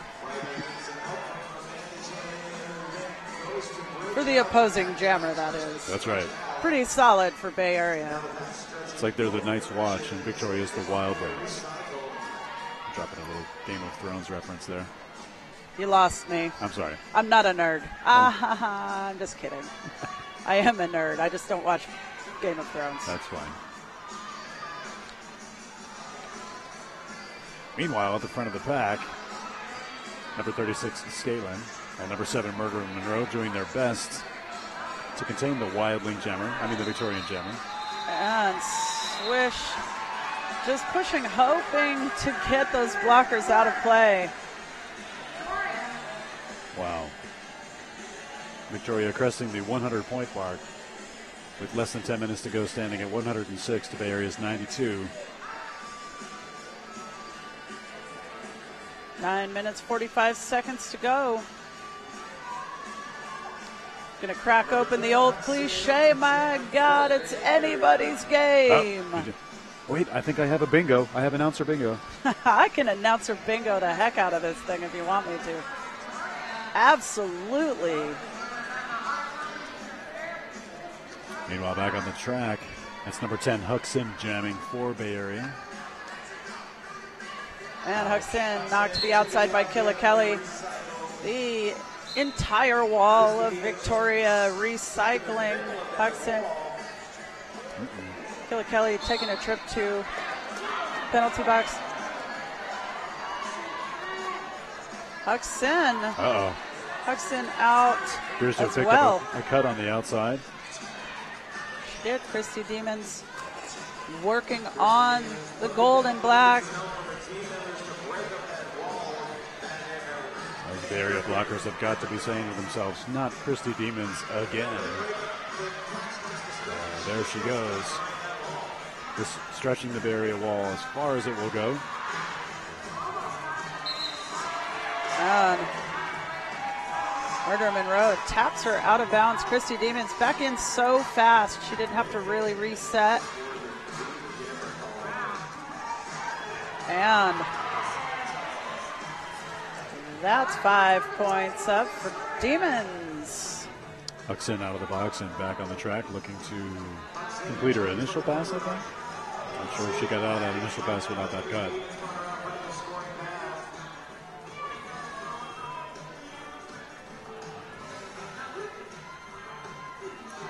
Huxon, a member of the Oakland Outlaws for the Bay Area Derby Girls.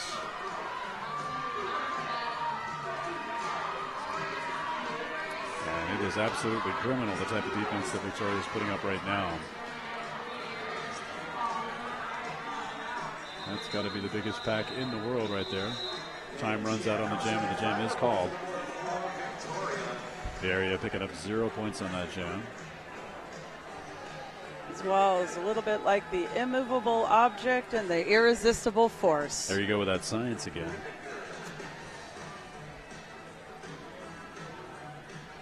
I think that every time I see a jammer coming in and just bouncing off the backside of one of these powerhouse blockers, of which there are many on the track right now.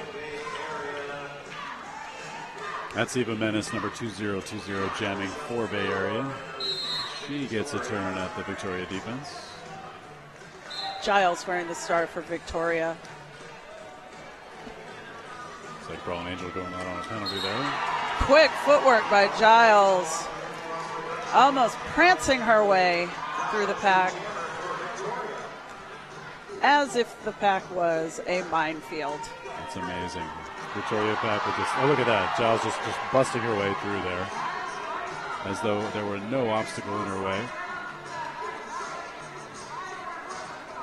Putting that nickel in her pocket, if in fact there are nickels in Australia.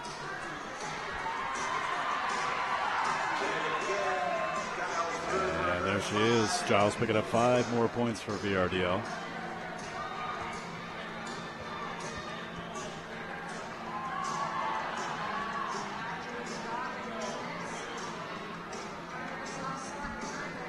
Victoria Jammers just absolutely scoring with impunity at this point.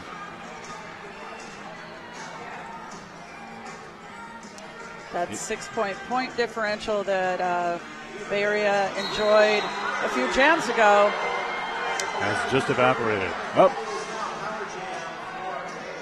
It looks like Giles cut the track at some point. She is headed to the penalty box. That will at least stop the scoring. And now all Eva Menace has to do is get out of the pack and see if she can put some points up on the board herself.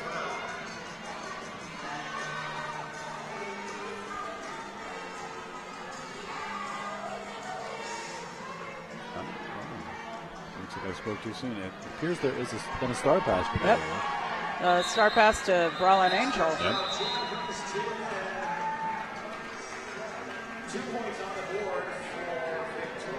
Wow. There it is. Victoria looking like they are in a position to pull away here.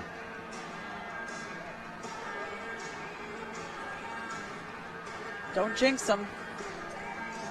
Okay. You know the old announcer jinx, I know, right? Yeah. It's not okay. It's like, Well, let me see if that'll work the other way. Beria hasn't scored in a couple okay, games there you here. go. Cancel out the Okay. jinx. We will not affect play one way or the other with our announcer hoodoo. That is our creed. Speaking of hoodoo, there's a Lulu, and it's Lulu Lockjaw. Oh, She's made good her way one. through the pack. She's out front. She's your lead jammer. I see a VRDL helmet cover being waved around. That could mean there is a star pass in progress. Lulu back in the pack, looking to pick up some more points for Bay Area. She gets knocked to the outside and has to go back to the back of the pack. Meanwhile, Giles is doing her work out front. Uh-oh. Oh, the old track cut strikes again. Looks like Giles. Giles did step inside on her way there. Back to the penalty bench. Saw her shaking her head at her bench coach saying, sorry. Sorry, dude. My bad. Meanwhile, there does appear to be a helmet cover on the track. It is a white helmet cover. So as long as nobody picks that up, everything will be fine. Lulu managing to get past number 85, Bianca Scaretti. Picking up 5 points for the Bay Area All-Stars.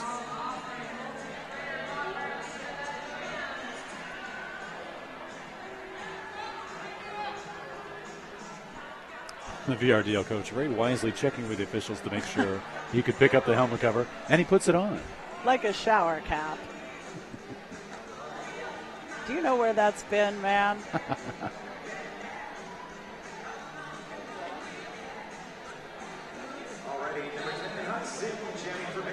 Although there are probably people out there that would pay to wear that on their head. That's right. Judging by where it's been. With the juju. Oh, no. You make a lot of money on eBay. It is expensive to fly out here from Australia. Maybe There you they go. should start selling helmet covers that have been stashed in various pockets and suitcases. Okay.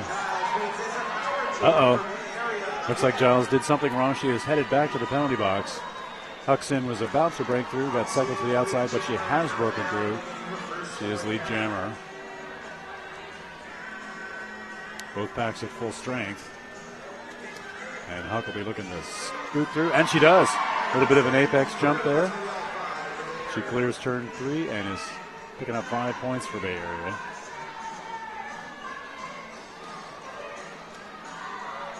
AJ and Brawlin Angel trying to give her an assist.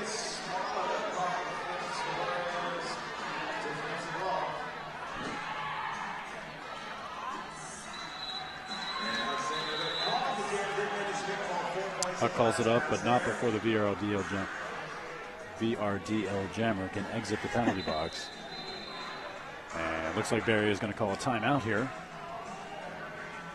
with 1:39 on the clock. And Bay Area having broken the 100-point mark, they're at 106 to Victoria's 134.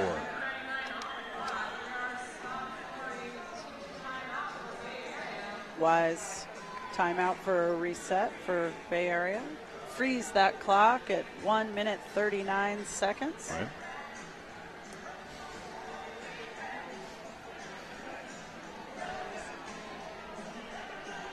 The what? For the track.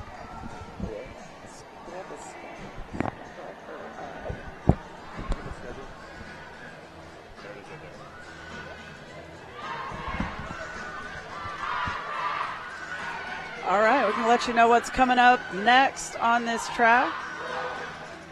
You have got Philly versus Denver. Denver probably feeling pretty good with the afterglow of defeating Texas yesterday. Philly went down to Rose City yesterday evening. You're looking to fight for a little redemption, so that should be a pretty great game. Coming up right here on track 1. Sacred City and Emerald City on track 2 at 3 o'clock. That's a good game. That's going to be good. That'll be a good game. Sacred able to pretty handily take care of DC Roller Girls last night.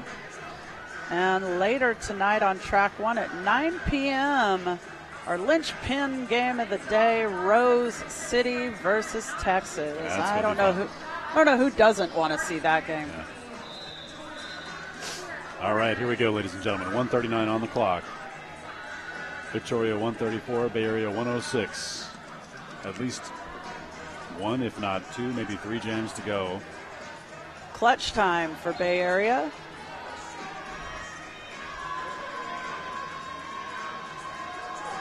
I hear the Bay Area moan coming from the crowd. Those are some lungs over there, holding that note for a long time. Oddly enough, not coming from the Bay Area stand. Christy Demons, cut track, right on that spin, one stopper just on the inside of the line. That's number 31, Frightmare, doing her best to make it past this incredible Victoria defense. And meanwhile, the clock is ticking. 1 minute to go here. And Frightmare still on her initial pass. She can't stop that clock unless she passes those blockers. Dolly Rocket comes in with a hard hit to break the wall up, but number 31 getting recycled way back.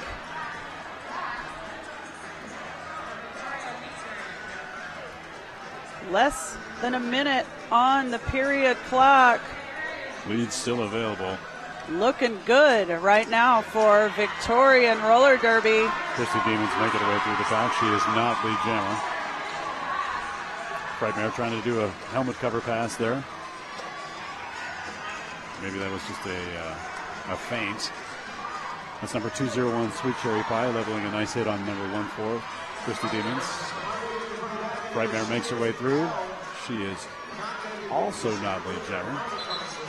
She is lead jammer. Yeah. And that period clock has scrolled down to 0. Still 15 seconds left on the jam clock.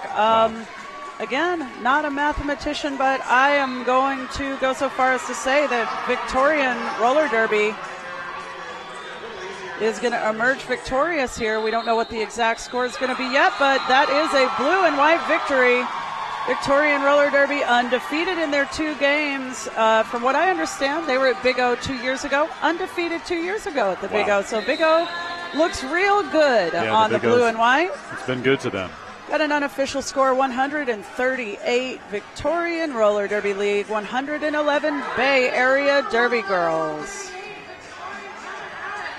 I tell you, when you fly from Australia, you don't come here to mess around. No, you're going to make it worth it one way or the other. All right, well, that's pretty much going to take us out. We're going to do a switch on the track. Next up, Denver versus Philly. Watch the teams, give some high fives, and I'll high five all of you out there. Yes. I'm Casey Bomber. It's been a pleasure.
My name is Lacey Knight, and I skate with the Angel City Derby Girls. I've been evolving more and more into just having things that I know are going to be reliable, that they're going to last, and that they're going to do exactly what I want them to do. When you've reached a certain place in your derby.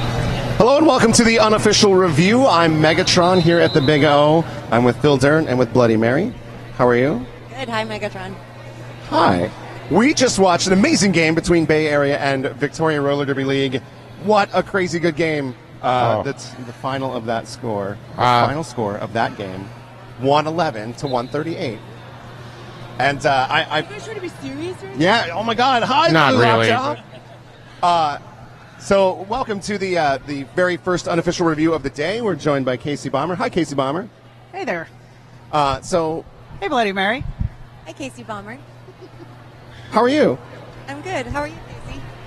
Doing good, doing good. I'm doing real good. I just announced that game over there, so I'm doing real good. So I would love to get your perspective of the game from the announcer side. What did you see? I saw two, once again, really evenly matched teams, a little different blocking style, a lot of that flat across wall for Bay Area and that, braced diamond or three wall, that kind of that like rotating rhombus of death, I call it, for Victorian. Just a lot more jammer penalties for Victorian roller derby in the second half than for Bay Area. However, Victorians blockers just so capable and so able to hold those jammers in and kill that penalty time that ultimately, they still were able to pull away. Bay Area had 10 power jams in that second half alone, and I was amazed that when Victoria was at full strength, they were unstoppable. Like, the Bay Area jammers could not get through them. As soon as they had a solo blocker go to the box, two blockers go to the box, that's when Bay Area was really able to start to come back. But it wasn't enough, obviously, with the 111 to 138. Closer than the Texas game by a little bit. But, like a fantastic game from start to finish, though. No doubt about it. Well, what I saw in that game was Bay Area not taking advantage of their power jams by not providing any offensive support to their At jammers. all. They all lined up as if there was a mystery jammer that was going to show up at some point in time and try and get through, and just watch their jammer get the snot kicked out of them over and over and over again. Watching from the sides, I'm thinking, why don't they help that? Do they not like her? I don't know. What do you think, Bloody Mary? I think jamming is very lonely against VRDL.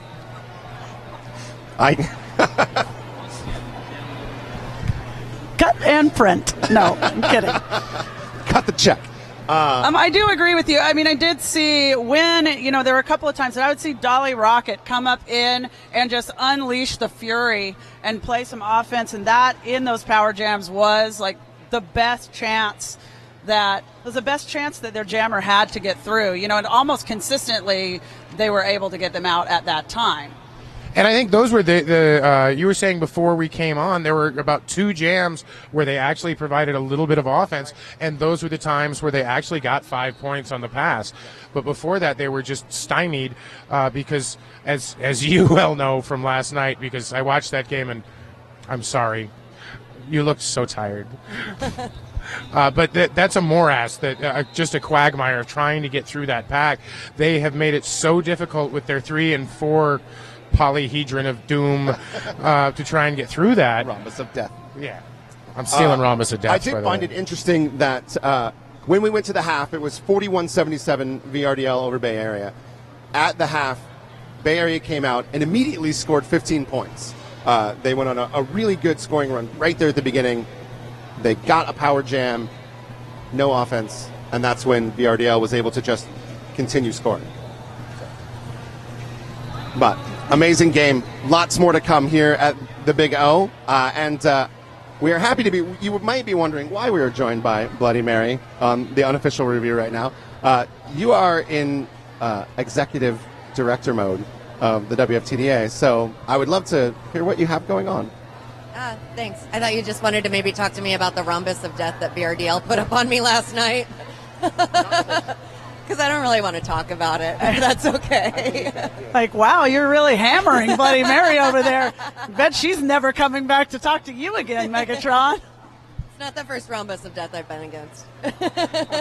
Not even just your first, like, not just talking about roller derby. I was in a rhombus of death like 2 days ago, but we won't talk about that. Believe it. No, I'm coming to talk to you today about the Roller Derby World Census. It's a project that WFTDA is putting together, but it's not necessarily a WFTDA project. It's just something that we're using WFTDA resources to do. So what we're trying to do is get a international global head count of everybody playing, officiating, retired from, volunteering for, participating with roller derby in the world. Reason being, I think it could be really cool to hold our numbers up against other sports. We know we're growing. We know we're huge. We know that there are more men and juniors playing than there were 10 years ago, for example. But we don't really have any solid numbers on this. And I'd really like to be able to, talk to small business owners or banks or derby businesses or Olympic bodies or sports networks and tell them what the breadth of our sport is right now. So what we're doing is we're trying to get everybody to fill out an online census. If you go to WFTDA.com, you can fill it out. We're looking for one response per participant. Active, injured, retired, volunteer, skater, official. And we're basically just trying to do a demographic head count of everyone. Closes on May 8th, so we've got about another week to run it. And then we're going to publish the data to everybody. Everybody can use the data. And we want to count everybody, not just WFTDA skaters. So we're looking to get a lot of responses this week. So you don't want me to put both my ref name and my announcer name and other assorted help? Okay, fair enough. Your name at all. Will you be sending Scald Eagle and Stephanie Maney door to door with a clipboard? I've been sending them door to door with a Facebook account. Okay. That seems to be more effective. Fair. And there are a lot more pictures on their Facebook pages than there are on a clipboard, so people seem to enjoy it more. Okay. Fill out that census, everybody. Please do. Can you tell us about how many responses you've had so far? We, when I left Austin a couple days ago, we had a little over 35,000 people open the census, and we had a little over 27,000 complete the census. It's 9 questions, so it's not really that much to complete. But yeah, every bit of coverage that we get for it, I see the number jump by thousands. And in WFTDA, just in our insurance coverage and membership, we know that we have something like 50,000 roller derby participants in the world, right? So that 25,000, 35,000 number, that's not a strong representation of the size of our sport. I'd really like to be able to go to other sports and other sponsors and businesses and be able to show them a little bit more of a robust number, which is why we need people to take the census. If Quidditch, if collegiate Quidditch can get a Snapchat story, I think roller derby can get a Snapchat story as well. So, yeah, thanks for covering it, guys. Of course, thank you for joining us. And stay tuned. We have a lot more going on here at the Big O. We've got Philadelphia, the Philly Roller Derby, Liberty Bells versus DRD coming up on track 1. We have the Big O host, the Emerald City Roller Girls, taking on Sacred City in just a couple minutes here on track 2. So lots of roller derby to come. We're going to be coming at you live after the Philly-Denver game. So stay tuned after that. And thank you very much for joining us at the Unofficial Review. Skates teaching customers and putting the best gear on their bodies. Before we put 3 W's in front of our name, we made sure we had hundreds of happy customers come through our doors. We're not just Derby owned, we're Derby dedicated. Fast Girl Skates. Skaters, lost your mouth guard? Hit this. Time for an upgrade? Hit this. New to Derby and not sure where to start? Hit this. We are Derby owned and operated with 6 years of experience. Hit This Derby Gear can hook you up with skates, gear, and honest advice based on your skating style and individual needs. Visit us at our store in Salem, Oregon, or online at www.hitthisderbygear.com. Whether you are a new or veteran skater, before you hit the track, hit this.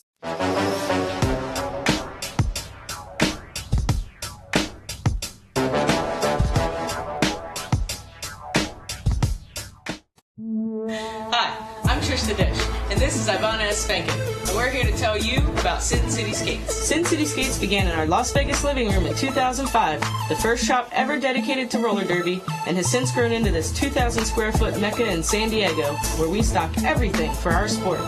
Need help? With a combined on-track experience of over 24 years and still playing, we test everything we sell, and we're happy to share that experience and knowledge with you. So contact us, sincityskates.com.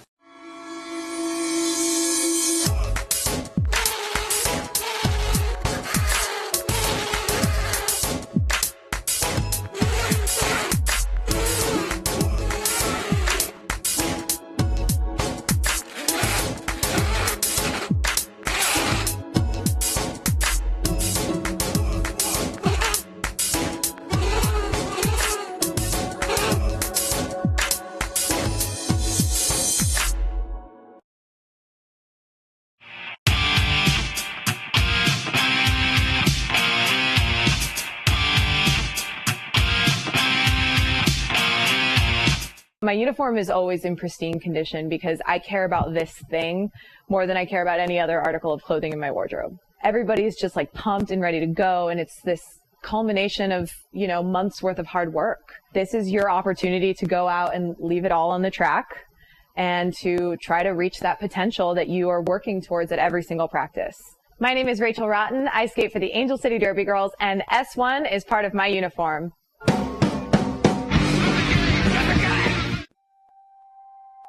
I love teamwork when it comes naturally, and it's almost like your teammate is an extension of your own body. That anticipation, where you've worked cerebrally through strategy and skills, and suddenly you're out there in a game and it all comes naturally because you know each other. I love that.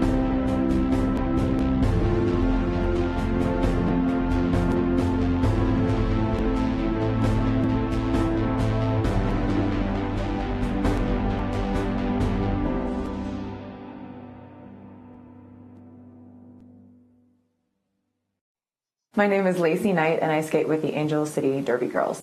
I've been evolving more and more into just having things that I know are going to be reliable, that they're going to last, and that they're going to do exactly what I want them to do. When you've reached a certain place in your derby career, it becomes less about how much you're spending on the equipment as it is about what it's going to do for you. I need to be able to have it conform to my foot so that it's just an extension of who I am as opposed to this thing that is now on my foot. The Rydell boot that I have now has been able to successfully do everything I need it to do. This year has even gotten better for me, and my skating is the best it's ever been, and it's the best boot that I've ever had.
Tired of fumbling and fighting with your skates wherever you go? We know the struggle is real, so stop the hassle. You pay top dollar for your skates, so stop stuffing them away with your sweaty, smelly gear and show off your prized possession with a Bruce Skate Noose, the original over-the-shoulder roller skate holder. We've been making nooses since 2011. We use the best quality supplies to ensure the best product on the market. With over 50 colors and patterns to choose from, there is certainly a noose to fit your personality and style. Find us online at bruisedsn.com.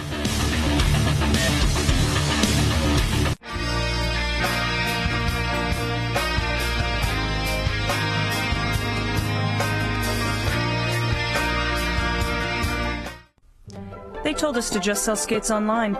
You won't have any overhead. Put some skulls in your advertising. You'll make a mint. That was never our plan.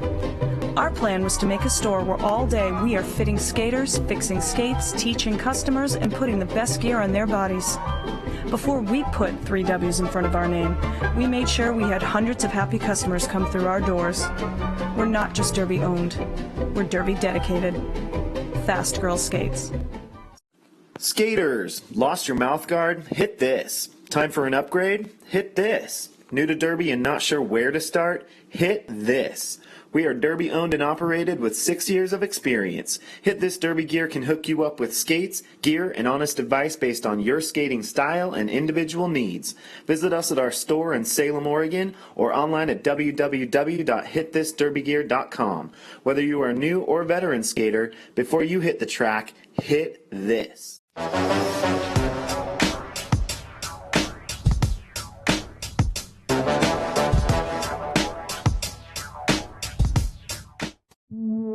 Hi, I'm Trish the Dish, and this is Ivana Esfengen, and we're here to tell you about Sin City Skates. Sin City Skates began in our Las Vegas living room in 2005, the first shop ever dedicated to roller derby, and has since grown into this 2,000 square foot mecca in San Diego, where we stock everything for our sport.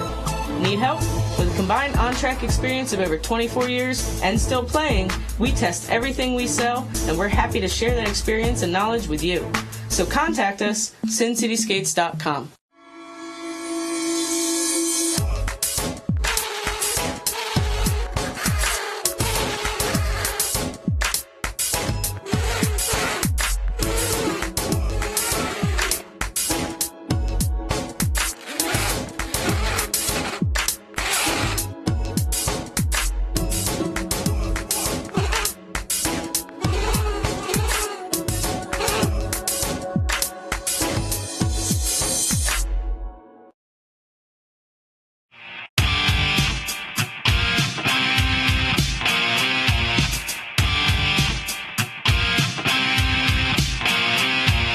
My uniform is always in pristine condition because I care about this thing more than I care about any other article of clothing in my wardrobe. Everybody's just like pumped and ready to go, and it's this culmination of, months worth of hard work. This is your opportunity to go out and leave it all on the track and to try to reach that potential that you are working towards at every single practice. My name is Rachel Rotten. I skate for the Angel City Derby Girls, and S1 is part of my uniform.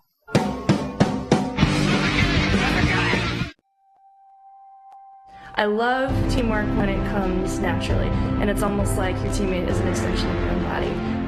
That anticipation, where you've worked cerebrally through strategy and skills, and suddenly you're out there in a game and it all comes naturally because you know each other. I love that.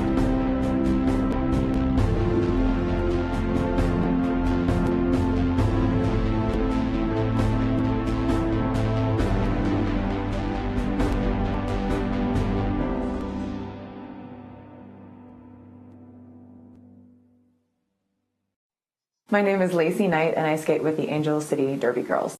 I've been evolving more and more into just having things that I know are going to be reliable, that they're going to last, and that they're going to do exactly what I want them to do. When you've reached a certain place in your derby career, it becomes less about how much you're spending on the equipment as it is about what it's going to do for you.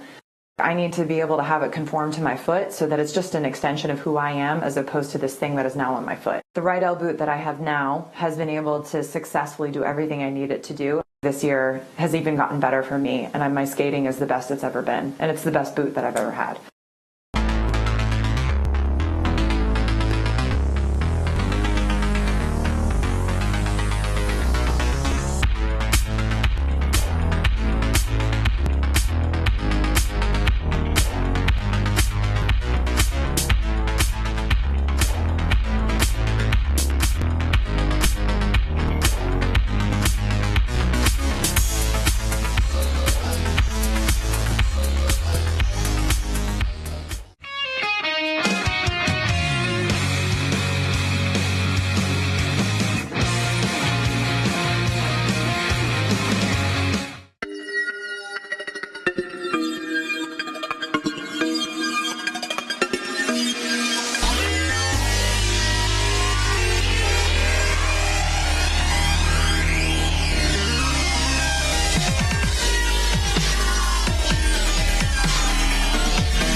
stumbling and fighting with your skates wherever you go? We know the struggle is real, so stop the hassle. You pay top dollar for your skates, so stop stuffing them away with your sweaty, smelly gear and show off your prized possession with a Bruce Skate Noose, the original over-the-shoulder roller skate holder. We've been making nooses since 2011. We use the best quality supplies to ensure the best product on the market. With over 50 colors and patterns to choose from, there is certainly a noose to fit your personality and style. Find us online at bruisedsn.com.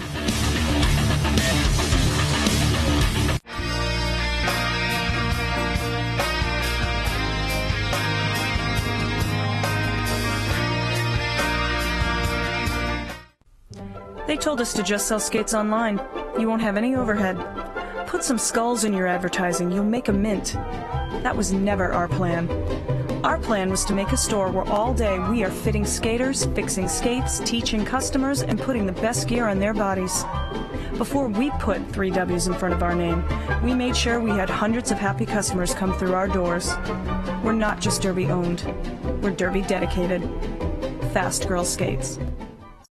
Skaters, lost your mouth guard? Hit this. Time for an upgrade? Hit this. New to Derby and not sure where to start? Hit this. We are Derby owned and operated with 6 years of experience. Hit This Derby Gear can hook you up with skates, gear, and honest advice based on your skating style and individual needs. Visit us at our store in Salem, Oregon, or online at www.hitthisderbygear.com. Whether you are a new or veteran skater, before you hit the track, hit this.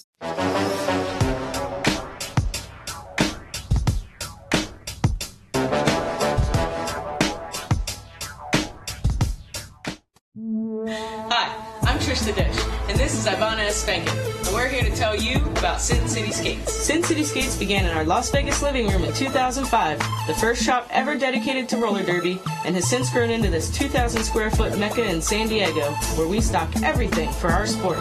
Need help?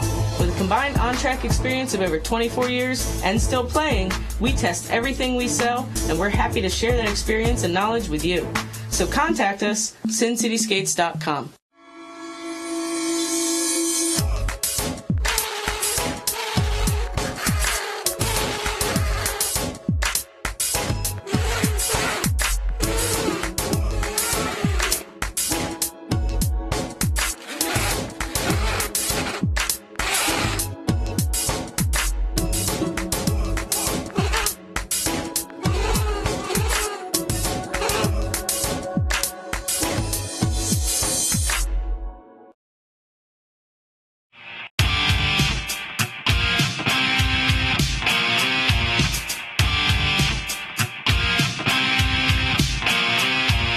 My uniform is always in pristine condition because I care about this thing more than I care about any other article of clothing in my wardrobe. Everybody's just like pumped and ready to go, and it's this culmination of, months worth of hard work. This is your opportunity to go out and leave it all on the track and to try to reach that potential that you are working towards at every single practice. My name is Rachel Rotten. I skate for the Angel City Derby Girls, and S1 is part of my uniform.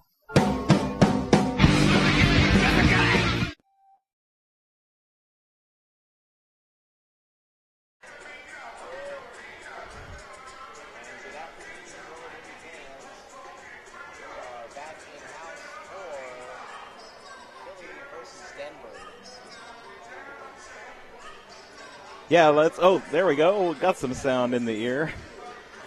Alrighty, Philly versus Denver coming up in just about a minute now. Let's run through the rosters really quick.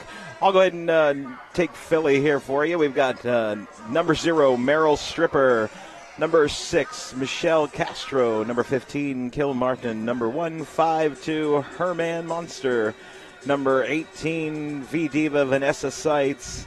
Number 247, Devoid of Mercy. Number 33, Legend of the Hit and Trample. Number 401, Tarantula. Number 7, Clam Jammer. Number 80, Papa Roach. Number 85, Teflon Donna. Number 9, Deb Seriously. Number 957, Gingivitis. Number 99, Russian Bayou.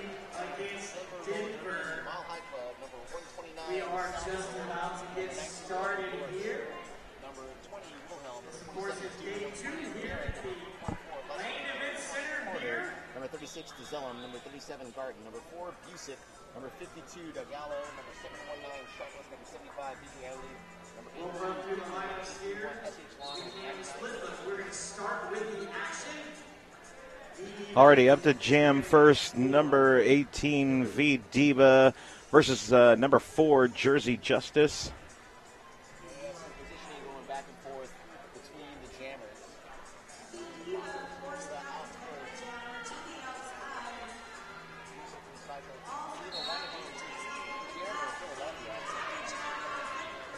Busick up at the front of the pack there. Takes a little bit of spill, but recovers quickly. She's out and eligible to score as well now.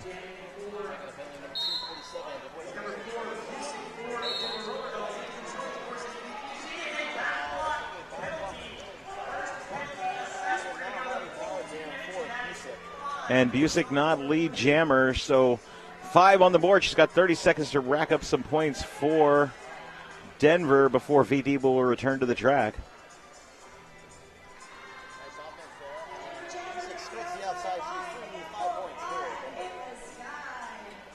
Pack waits for Busick to come back around. Slow roll going on right now.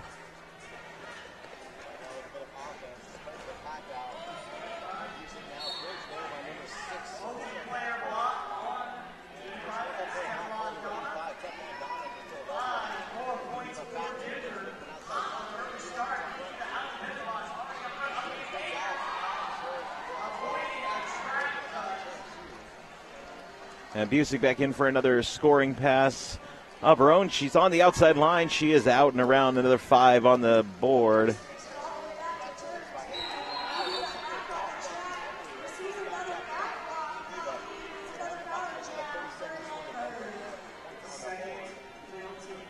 And Busick is loving this. She's through.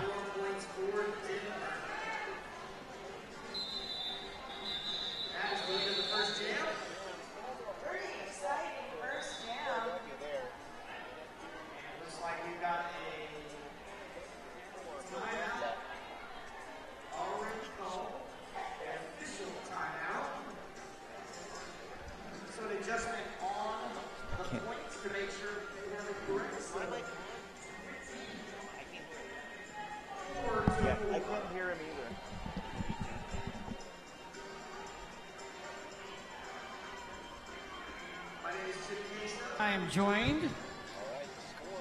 Curb, Stomp, and Colshaw. There you go. Queso and Curb.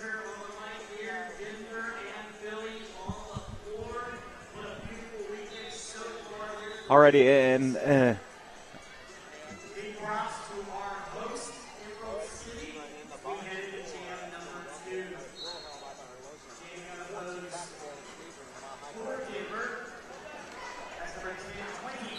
And Wilhelm out of the pack, lead jammer for Denver.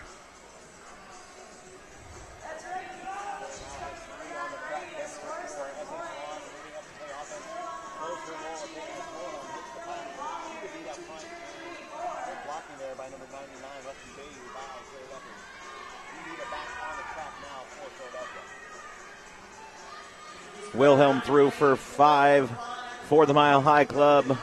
She's going to keep going for some score because V-Diva on her initial pass. V-Diva having some trouble getting out there, taken to the outside line by S.H. Long and Quigley.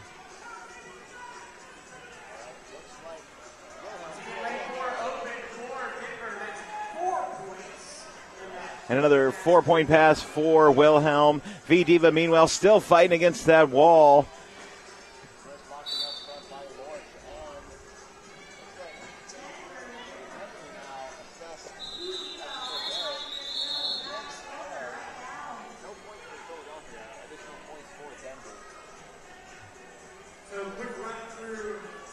And I apologize at home. Joe Mama is announcing with me, but I think we're having some mic trouble, so you may not be hearing what he's saying. I hope you are.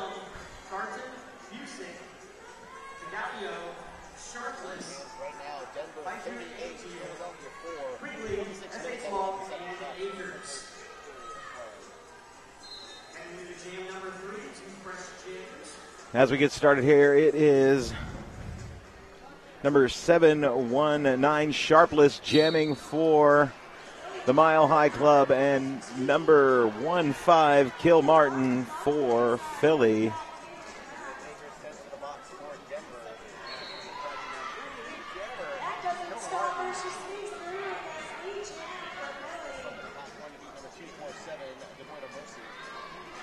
And Sharpless almost makes her way out. She gets swallowed back up by the pack, and now she's going to have to start that trip all the way through as she was taken to the outfield. Kilmartin in on a scoring pass.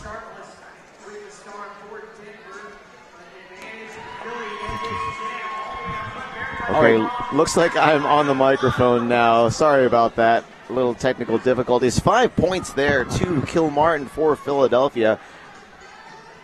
Yeah, we apologize to you at home if you were only getting half of the conversation that Joe and I were having. I was trying to talk loud. Kilmartin recycled to the outside and all the way back. And up in the front, it looks like the star has been handed to Akers. She is out and free. Good kill, though, by the Mile High Club, holding Philly to only 9 points total. That will take Philadelphia to score 13. Denver 38, 24 minutes and 20 seconds left in this first half of play. I want to thank Sin City Skates, over 25 combined years of on-track derby experience. SinCitySkates.com, where customer service is the name of our game. Sin City Skates.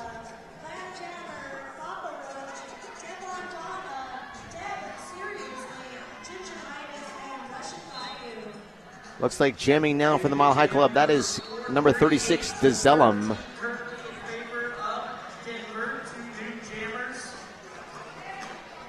And for Philly, number 152, Herman Monster. Number 99 getting a penalty. That's Russian Bayou. Oh, penalty assessed to DeZellum. So Power Jam Philadelphia. Herman Monster out there by her lonesome. Philly now dropping back and picking up a failure to reform penalty is number 80, Papa Roach. And now a back block call on the jammer from Philadelphia. Herman Monster will sit and DeZellum will pop up. No lead jammer, so we'll go for the full length of the jam. We've got about a minute 13 remaining on the clock as DeZellum comes in on her initial pass. She's all the way through, eligible to score. I see Herman Monster coming back onto the track from the penalty box. Denver now holding, and DeZellum finds an inside line through. 4 points for Denver. Herman Monster now out, one to beat. That's Lorch, and she is through, picking up 5 points there on that pass for Philadelphia. DeZellum now all the way back, hitting the backside of that pack. Looking to go to the outside, driven out. Going to recycle as Herman Monster at the front side of the pack there, all the way through for another 4. Looks like Lorch picking up a penalty for Denver. She'll head to the box. DeZellum now 3 to beat. Very tough 3 up front from Philadelphia. Good bridge by number 401, Tarantula. As Herman Monster hits the pack, that's Quigley and Angeli. But she is through. That's another 5 points for Philly. Philly now brings their score up to 27.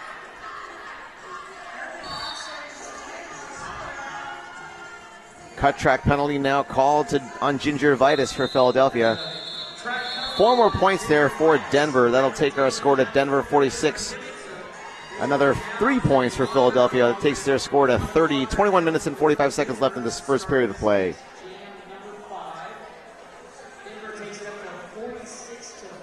Last time these two teams met, WFTDA Championships in 2014 on Halloween Day. Denver Roller Derby victorious, but only by 9 points.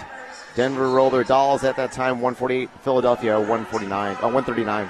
Number 4, Busick jamming for the Mile High Club. Number 7, Clam Jammer for the Liberty Bells. Busick already out and lead jammer. Meanwhile, number 129, Salvador, hanging up Clam Jammer there, but Clam Jammer able to find her way free of the pack.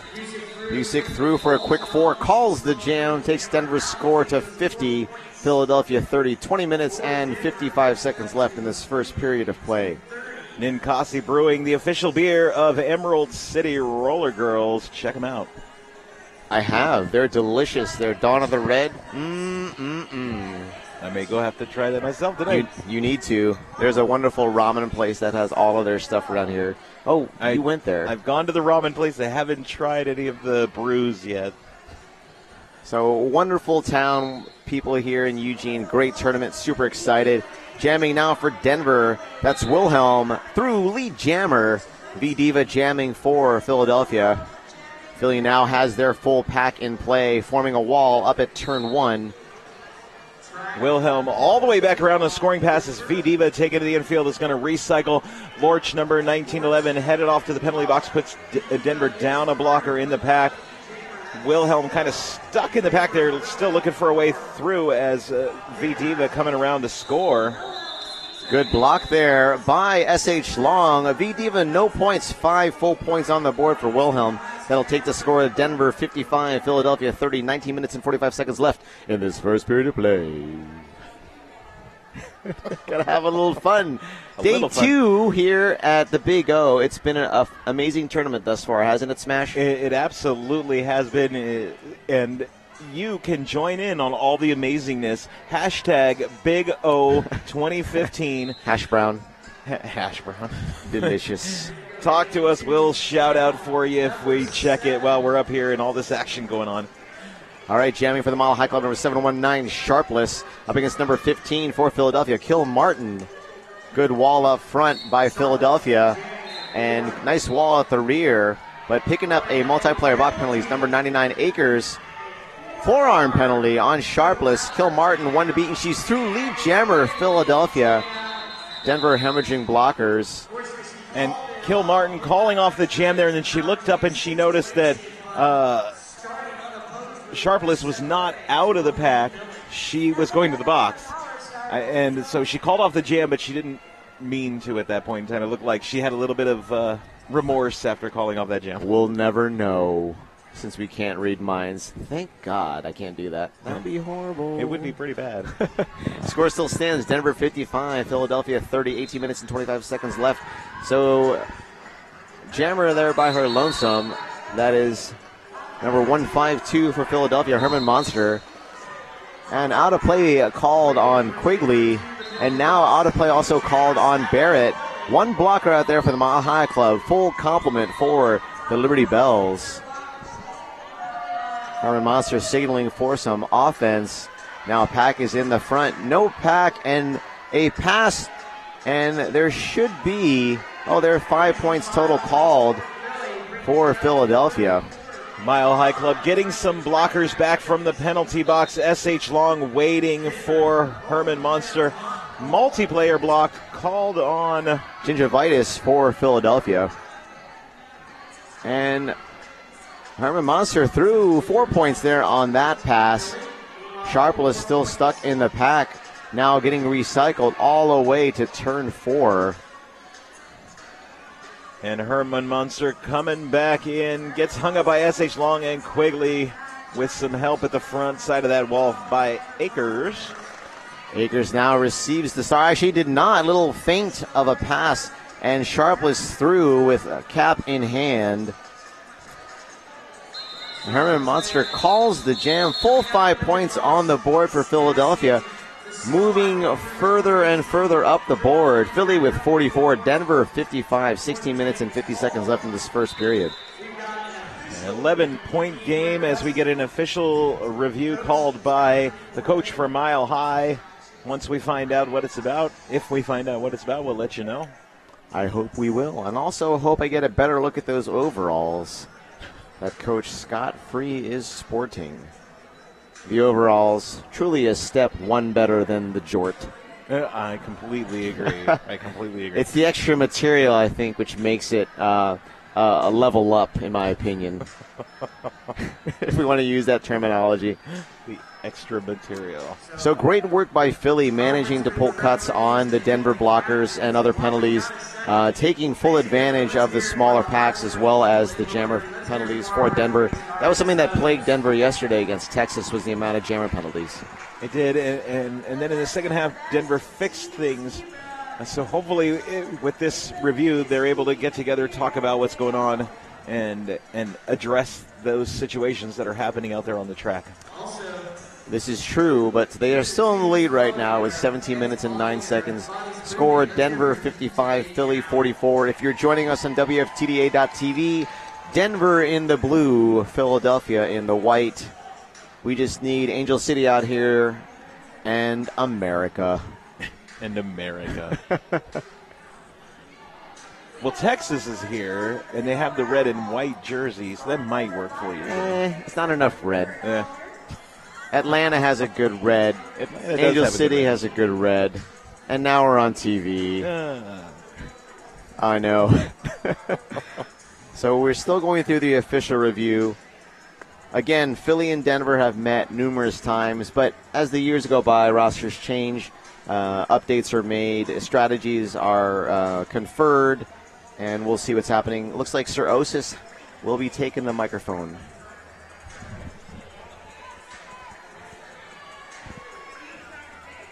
Alrighty, Joe Mama looking to hear what that review was about. For points, everything stands as it was called. And that is the review for Denver. Looks like it was just a points issue from the Denver side, and what Sir Osis said that nothing changed, but the review was retained. Maybe it was just a clarification. Oh, so the review is not retained for this half. Alrighty, so back into the action on the track. It's number 36, DeZellem, jamming for Denver. Number 7, Clam Jammer right behind her. DeZellem, the first out lead jammer. They are racing for the pack. DeZellem looking for some points. Can she get him without giving up any? She calls off the jam. 2 for Denver, 1 for Philly. So a 1-point gain for Denver on the pass. Well, there you go. Denver 57, Philly 47, 16 minutes and 30 seconds left. I want to thank Notorious RED, Notorious Gear Deodorant by Notorious RED. Smell clean even if you play dirty. Go to notoriousred.com. Already lined up for Denver, number 4, Jersey. I'm going back to the old names here. Number 4, Busick, 4 Mile High.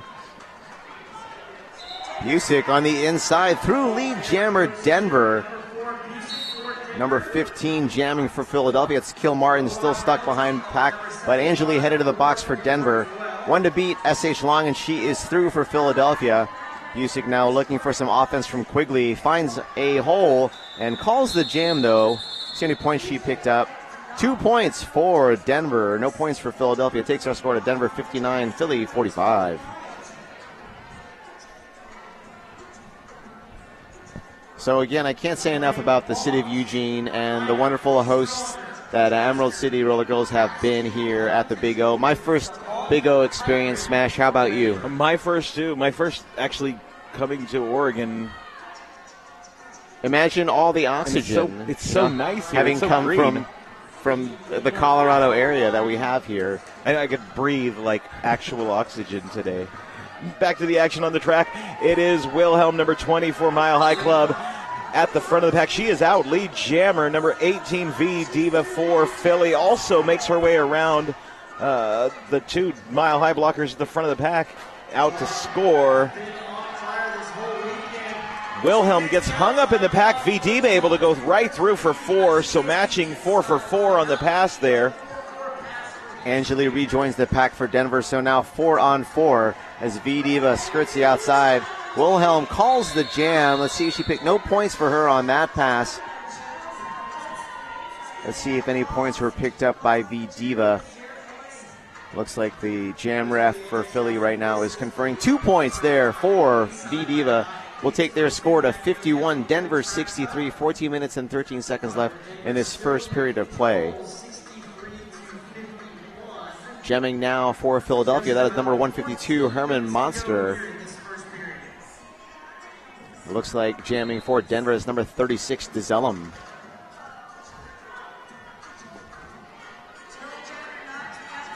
DeZellem knocked to the outside. Gonna have to recycle. She watched her feet there. Did not want to step in too early. Everyone skate in the clockwise direction as blockers were recycling the jammer. Nice work there by DeZellum, but runs into the wall of number 80. That's Papa Roach for Philly. Papa Roach now bridging the pack. And Tarantula now with gingivitis working on DeZellum, trying to push her out, and they are successful, recycling her to the back all the way to turn 1. Meanwhile, back in the back, or what used to be the back of the pack, Herman Monster really working on that Denver wall, but the Denver wall just really not giving her anything. And now Denver up front stretching out. She's got S.H. Long and Lorch to go as she continues to drive it. Pack now spread up all the way between turns 2 and turn 1.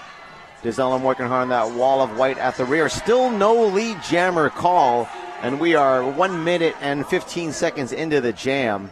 And S.H. Long able to take out Herman Monster and send her all the way back. And again, S.H. Long waiting for Herman Monster.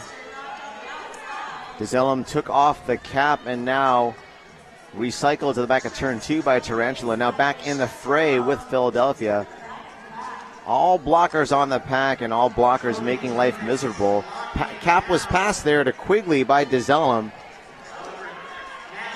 And lead call to Herman Monster. She calls the jam before Quigley puts any points on the board. So almost 2 minutes of no scoring and very, very tough defense by both teams. Their score will stand Denver 63, Philadelphia 51. That was some amazing gameplay happening there. Good defense. The blockers just really bringing it on. Very good defense by both squads. Already controlled and tough. You're absolutely right. Next up, we've got number 15, Kilmartin versus number 4, Busick on the line. Philly had the back wall. Denver had the front. Now reverse positions as Busick runs, and she is through. Skirts 2 big blocks from Teflon Donna and devoid of mercy, and is lead jammer for Denver. Kilmartin getting stuck there in the mile-high wall. Busick now with 2 to beat, and some offense there up front by Akers. Dalgallo, Salvador, and Lester are working on Kilmartin at the rear of the pack. And Busick through lead jam. That's 5 points on the board for Denver.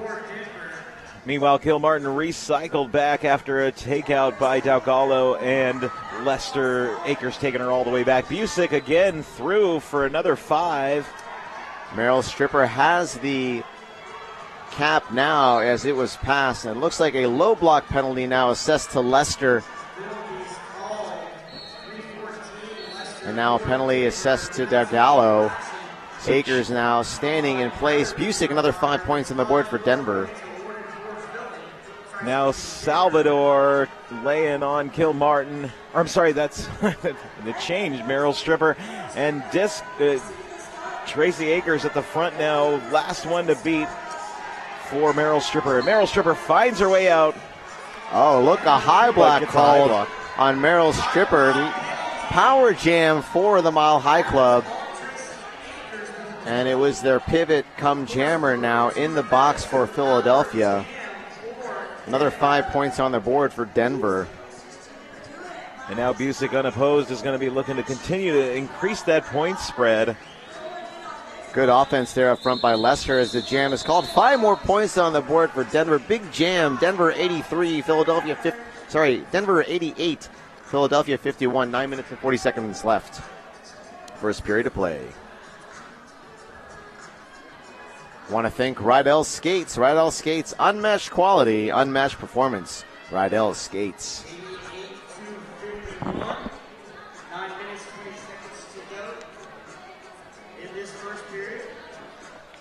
All right, so we're going to start with Wilhelm, number 24, Mile High Club, on the track unopposed. Looking to gain lead. Meryl Stripper, though, for Philadelphia, standing up in the box. Denver awaiting right at the pivot line. Nice bridge there by number 401, Tarantula, for Philadelphia. And through lead jammer, Wilhelm, number 99, sent to the box, Russian Bayou for Philadelphia.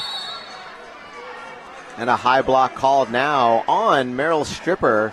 So we have another power jam. Wilhelm threw another 5 points for the Mile High Club. Meryl Stripper going to pass the helmet cover to V-Diva. Unfortunately made impact And that cost her not being able to pass the helmet cover and the penalty.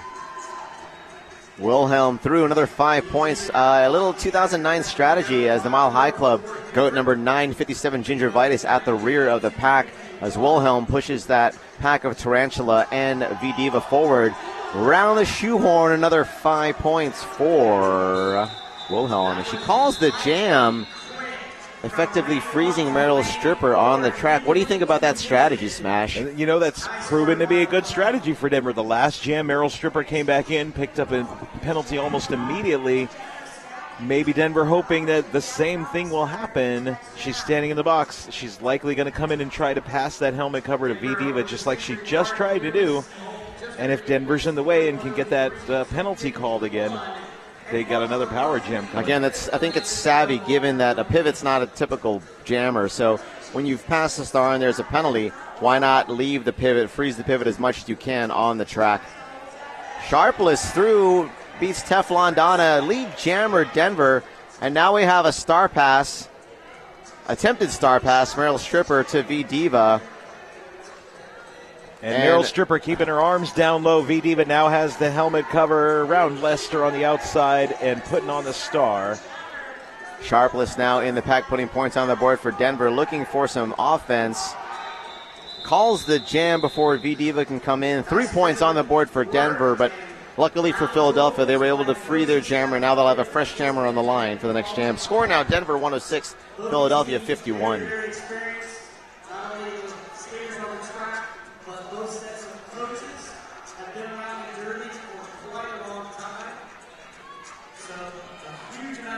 V-Diva retains the star. Will jam for Philadelphia up against number 4, Busick for Denver. There's the whistle. Both jammers with a slow start off the line, assessing where the walls are, looking for a hole. V-Diva taken out by Quigley. Has to recycle. Busick at the front with just 2 to beat. Tarantula almost gets her on the outside, but she's through. Lead jammer Busick. V-Diva now working on that wall of Lorch and Lester. Long now joining the fray, and just the cue by herself, Quigley bridging the gap. Busick all the way around, has a little trouble at the outside to start with, but then finds that outside line. 5 points on the board for Mile High. Looks like penalty now assessed to Lorch for Denver, as well as Gingivitis for Philadelphia. Busick comes back in. Tarantula takes her to the outside, going to recycle her as far back as possible. V-Diva, meanwhile, struggling on the outside, gets around Quigley and is now eligible to score. So Busick threw for 5, going to call it off. We're going to start the jam 3-2 favoring the Mile High Club. Score is Denver 116, Philadelphia 51. 5 minutes, 25 seconds left in this first half. Looks like Dezelem on the line for Denver, number 36 up against number 7 for Philadelphia, Clam Jammer.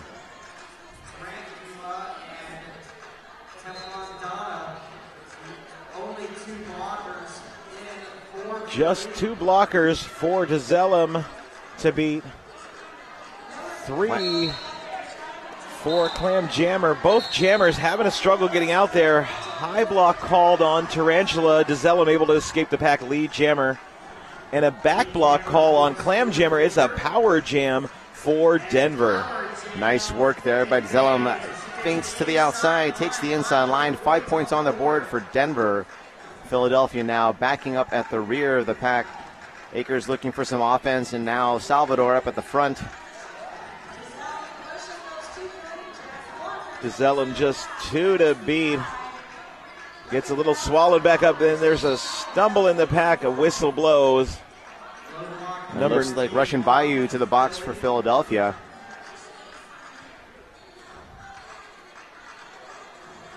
Dezelem taken to the infield by Teflon Donna. Going to call off the jam just as Clam Jammer returns from the penalty box. All right, 4 minutes left in this period. Denver 125, Philly 51. Philly's been stuck in that area for a little bit, looking to get their jammers out on the next one, hoping to pull some penalties on Denver. And looks like a timeout is called now by Philadelphia.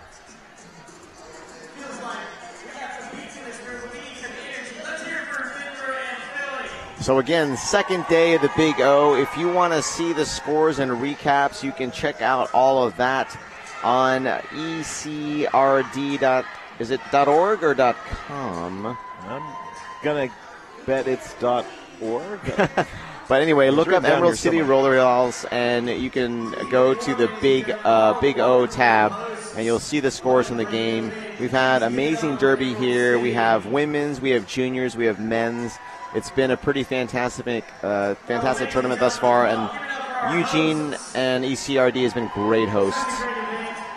Absolutely agree. I'm ready to move here. Oh, it's very nice. I really like it. I'm right there with you. All right, number 15, Kill Martin jamming for Philadelphia against number 20, Wilhelm for Denver. 4-3 pack favoring the Mile High Club.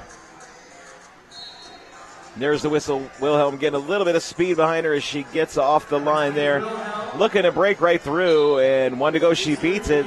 Out lead jammer for Denver. Good defense here by Denver as Long recycles to the front. Quigley now and Long preventing a bridge. Multiplayer block called on Angeli. She'll head to the box. Wilhelm, meanwhile, coming through along the inside line, takes a hit but stays in. 4 points, calls off the jam, holding Philly to 0. Once again, Denver brings their score up to 129. Philadelphia 51. And 3 minutes and 15 seconds left in this first period of play. So this wonderful stream is brought to you by WFTD.TV as well as Blaze Streaming Media. They've always done a great job with all their streams thus far here within Roller Derby. Number 4, Busick taking on number 152, Herman Monster, as we get into the next jam. And Busick up front getting a forearm call, so power jam for Philly. Herman Monster coming through a direction of play penalty on number 957 for Philly. That's gingivitis and a high block. Yeah, number 80, Papa Roach for Philadelphia. So hemorrhage and blockers from Philly as Herman Monster out lead in a forearm call on Dalgallo. That's Akers. Oh, I'm sorry, that is Akers.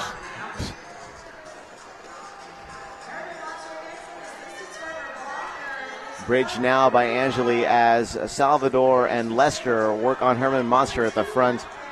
Philadelphia now rejoined by Gingivitis.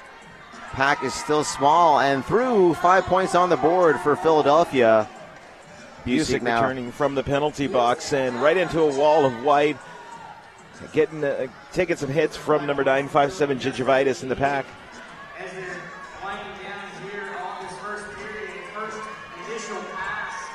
And Busick finds her way out, and Herman Monster into the pack, calls off the jam, picks up all 4 for Philly. Denver's still at 129. Philly now at 60. 1 minute and 30 seconds left in this first period. We've had a lot of roller derby today. Coming up at 5 p.m., Puget Sound versus Bridgetown, MRDA, a high-level MRDA bout coming up, and then Helsinki versus Northwest Arkansas. Already an up to jam this time for the Mile High Club. It's number 719, Sharpless. And number 7, Clam Jammer for Philly. Good work by both defenses. Containment at the front by Philly and at the rear by Denver. And it looks like a cut track penalty now on Sharpless. Lead jammer called for Clam Jammer. Philadelphia 4-on-3 favoring Philly. Already, it looks like not lead jammer. The jam refs had a discussion and they changed it, so she's not lead jammer, but is unopposed. So it's a good opportunity for Philly to make up some points here. Right, so we'll go about a minute longer than the period clock here with this jam. Good blocking up front by Denver, pushed out by Quigley, and she picks up a penalty as Sharpless comes around the outside to return back to play. Clam Jammer coming up against that mile-high wall again, is driven to the outside. Once again, going to be recycled all the way back as Sharpless picks up a cutting the track penalty, hit off to the outside, and then step back in just a little too soon. Good offense there up front now. Clam Jammer, she beats Salvador, and she's through 5 more points on the board for Philadelphia. Time has expired in the period, but still about 25 seconds left in this jam. Teflon Donna playing some O as S.H. Long knocks out Clam Jammer to the inside.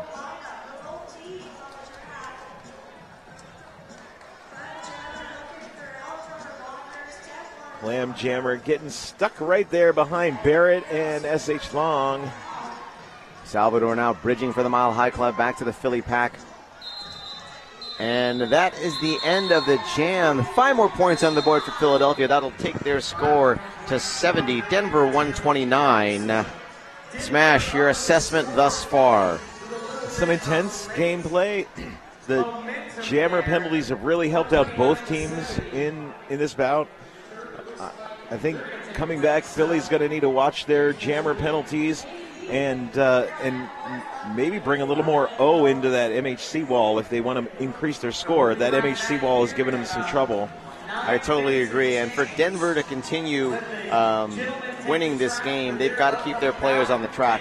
It's been shown thus far when there are at least 4 of them on the track, it's super tough for Philly to get through. But they've been hemorrhaging blockers at a sort of a crazy rate, wherein they've had packs of 2 on a regular basis, packs of 3 on a regular basis. And for sure, their Jammers are having some difficulty with that extra push and that offense that they need. Yeah, and that's a great assessment. I completely agree with there. All right, we got about 9 minutes before we turn back to action. I am Joe Mama. I'm Bangers and Smash. We will see you shortly.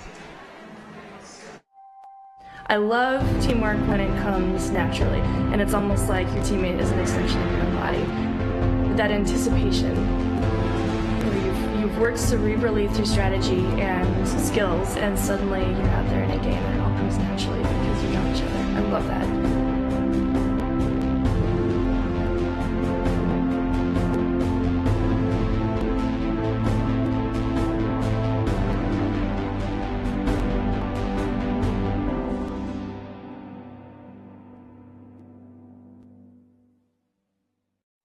My name is Lacey Knight, and I skate with the Angel City Derby Girls. I've been evolving more and more into just having things that I know are going to be reliable, that they're going to last, and that they're going to do exactly what I want them to do. When you've reached a certain place in your derby career, it becomes less about how much you're spending on the equipment as it is about what it's going to do for you. I need to be able to have it conform to my foot so that it's just an extension of who I am as opposed to this thing that is now on my foot. The Rydell boot that I have now has been able to successfully do everything I need it to do. This year has even gotten better for me, and my skating is the best it's ever been, and it's the best boot that I've ever had.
Tired of fumbling and fighting with your skates wherever you go? We know the struggle is real, so stop the hassle. You pay top dollar for your skates, so stop stuffing them away with your sweaty, smelly gear and show off your prized possession with a Bruce Skate Noose, the original over-the-shoulder roller skate holder. We've been making nooses since 2011. We use the best quality supplies to ensure the best product on the market. With over 50 colors and patterns to choose from, there is certainly a noose to fit your personality and style. Find us online at bruisedsn.com.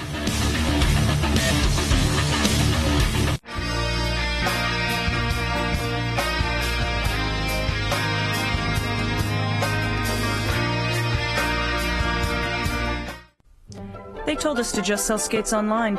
You won't have any overhead. Put some skulls in your advertising. You'll make a mint. That was never our plan. Our plan was to make a store where all day we are fitting skaters, fixing skates, teaching customers, and putting the best gear on their bodies. Before we put 3 W's in front of our name, we made sure we had hundreds of happy customers come through our doors. We're not just Derby owned. We're Derby dedicated. Fast Girl Skates. Skaters, lost your mouth guard? Hit this. Time for an upgrade? Hit this. New to Derby and not sure where to start? Hit this. We are Derby owned and operated with 6 years of experience. Hit This Derby Gear can hook you up with skates, gear, and honest advice based on your skating style and individual needs. Visit us at our store in Salem, Oregon, or online at www.hitthisderbygear.com. Whether you are a new or veteran skater, before you hit the track, hit this.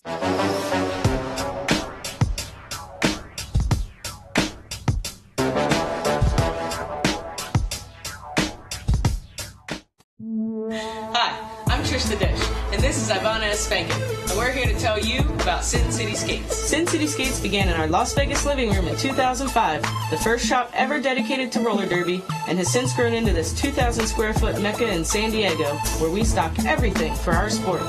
Need help? With a combined on-track experience of over 24 years and still playing, we test everything we sell, and we're happy to share that experience and knowledge with you. So contact us, sincityskates.com.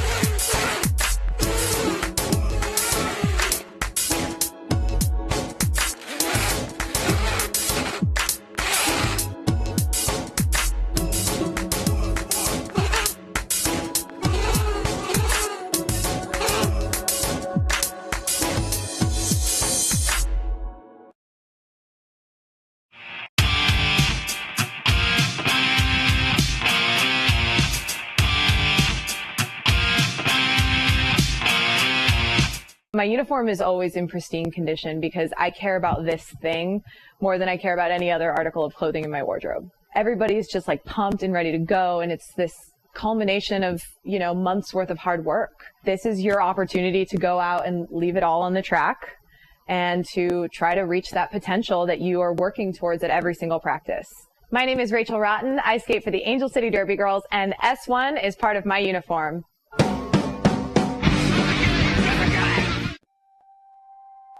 I love teamwork when it comes naturally, and it's almost like your teammate is an extension of your own body. That anticipation, where you've worked cerebrally through strategy and skills, and suddenly you're out there in a game and it all comes naturally because you know each other. I love that.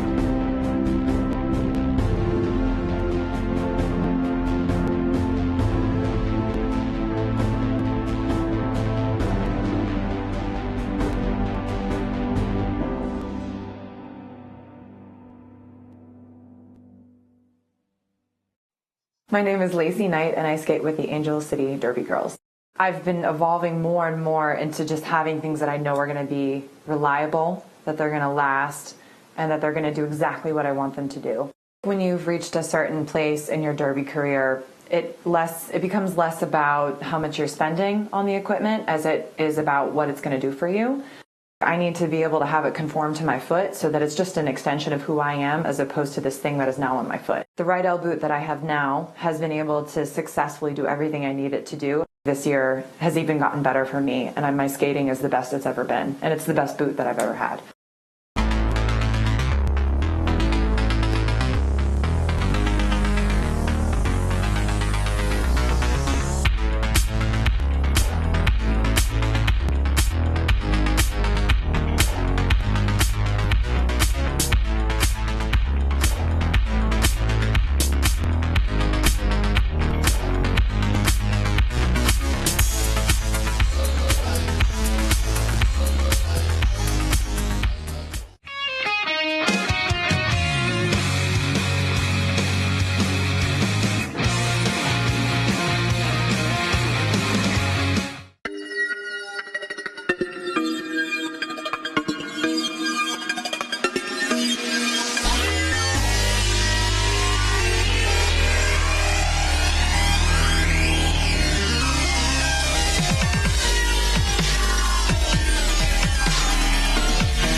fumbling and fighting with your skates wherever you...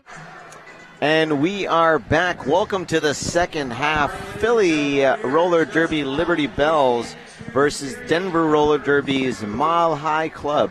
Interestingly enough, both teams rebranded this year to be more inclusive, as both their statements have done so. It used to be Philly Roller Girls, changed their name to Philly Roller Derby. It used to be Denver Roller Dolls, also changed their name to Denver Roller Derby. Kind of reflects a nice little change in the inclusiveness of the Derby community. Jamming now for Philly Roller Derby, Kilmartin up against number 4, Busick for Denver. Scores Denver 129, Philly 70. Philly in the white, Denver in the navy blue. Already Busick already recycled back behind the entire pack. And Kilmartin at the front side of the pack there up against Dalgallo and Salvador as the pack starts to stretch out.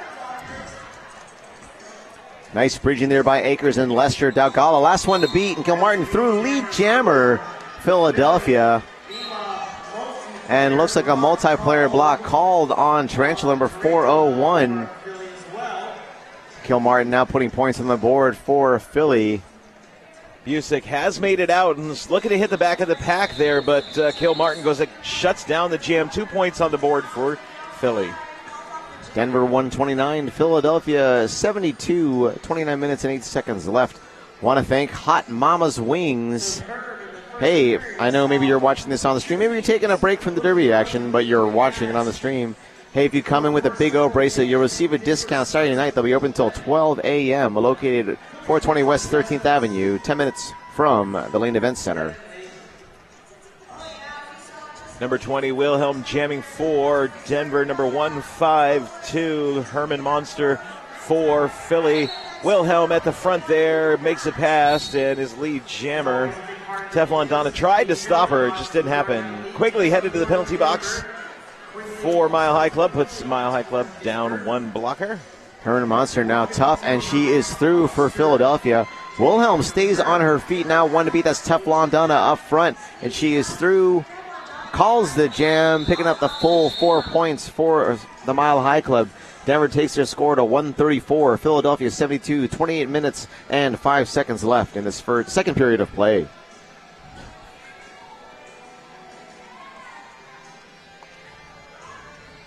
So again, we're going to have to see Philly step it up a little bit in terms of their defense.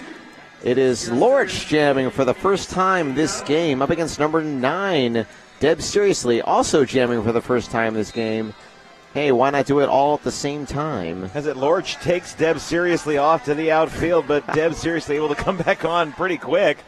And that now name is kind of amazing for announcing. Lorich now fighting up against a wall of gingivitis, and now facing off against V Diva, but called lead jammer, and Deb Seriously is stuck in the pack behind Dalgallo, Akers, and Lester. Seriously? And Lorich coming back in for a scoring pass now on the outside line. Both jammers jammed up in the pack. Lorich going into the infield. I see a helmet cover being removed. It looks like 9:57 to the box. That's gingivitis for Philadelphia. Helmet cover has been removed, but Denver doing a good job of keeping V Diva away from Deb Seriously. And Lorich now recycled all the way back at turn 3.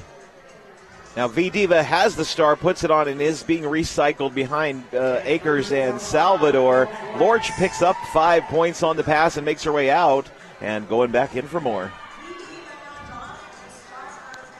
4-3 pack favoring the Mile High Club. Lorich slides to the inside of turn 4, has to recycle in behind Papa Roach. V Diva also taken out by Quigley and recycled all the way back by Akers. And there's Lorich, nice little spin around, see where things are at. She's got 5 more points for the Mile High Club. And now Quigley getting in the recycling game. Colorado, environmentally friendly, recycling jammers daily. And Lorich now with 1 to beat, and she is through. That'll be another 5 points on the board for Denver. And V Diva getting some help from her team members there, and Salvador looking to hold her up, but she is out now, eligible to score. That was her initial pass. Lorich coming back into the pack for score. Calls off the jam. 0 points for Philly. Let's see how many Lorch got on the last there. 2 points for Denver. Big jam by Lorch takes the score for Denver, 150. Philadelphia 72, 25 minutes and 30 seconds left in this game. Jamming now for the Mile High Club. That is number 4, Busick, up and against number 7 for Philadelphia. Clam Jammer, 4 on the floor in the pack.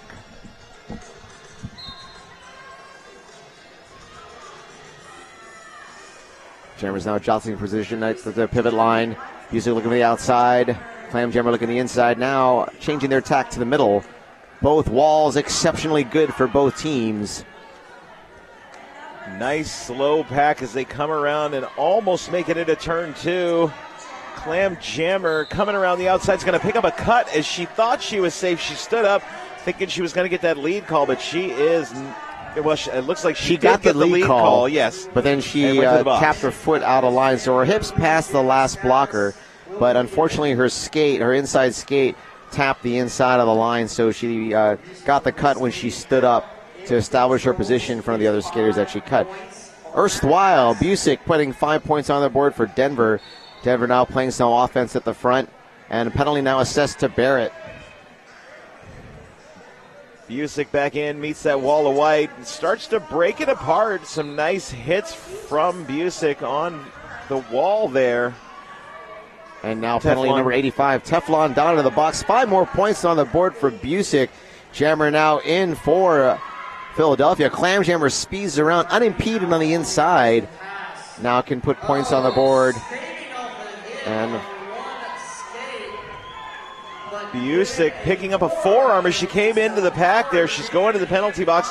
That allows Clam Jammer to get through for 5 as there was a little bit of confusion about who the penalty was on. Now Clam Jammer all the way around looking to put even more points on the board for Philly. Pack is at the rear with Barrett. And looks like a penalty now. Track cut pulled by Denver on Clam Jammer. Everyone's skating in the clockwise direction now as Busick will be released for Denver. Philadelphia recycling her to the back of the pack.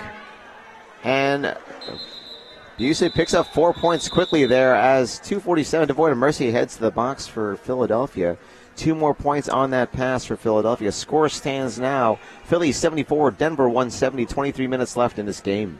And Denver's going to start the next jam with a power jam. Most of that penalty still existing for Philly's jammer. That's going to be number 20, Wilhelm, looking to take this power jam for Denver. And everyone on the pivot line. What's happening? It's like a unicorn. Wilhelm through now, looking for some offense. That's Akers. One to beat up front, and she's through. Lead jammer Wilhelm. Denver with a full complement of blockers on the track. Philly with 1 in the box, and their jammer in the box, who is now standing. Less than 10 seconds left for her then. Akers now playing some offense, and Wilhelm through in the inside. Nice little hop, skip, and a jump there. Clam Jammer returns from the penalty box, comes up into the back of the pack. Akers waiting for forearm on Tarantula. Wilhelm also back into the pack, is getting recycled.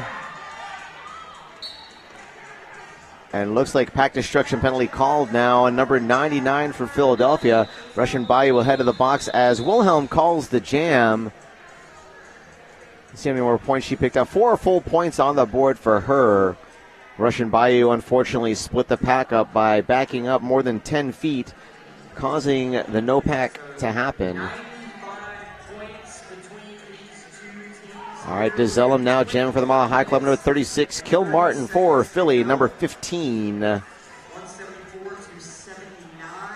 Philly now with only 2 blockers on the track. Denver with all their personnel on board.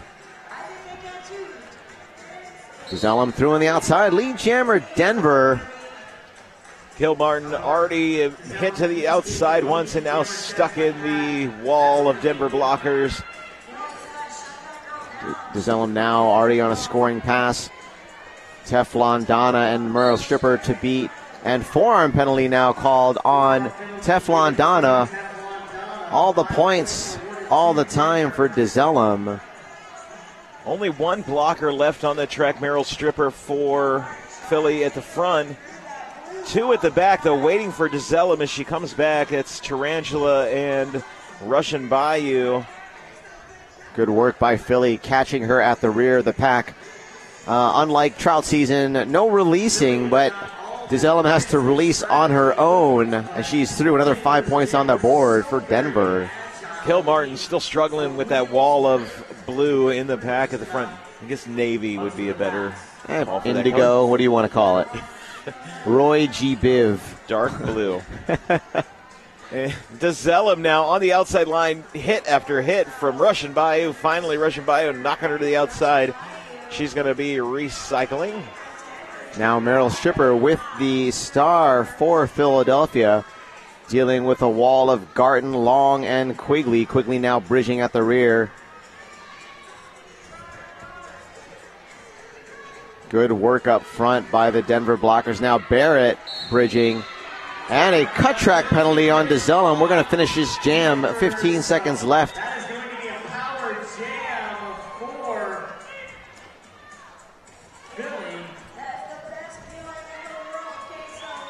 Meryl Stripper finds her way out, now eligible to score. That was the initial pass for Philly as the jam comes to an end.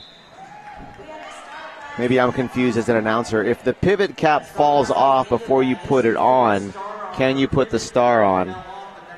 It looks like it was eligible. Maybe the Twitterverse can help me. Come at me, bro. I'm at Joe Mama Derby on the tweets. I don't have my WFTDA rulebook in front of me.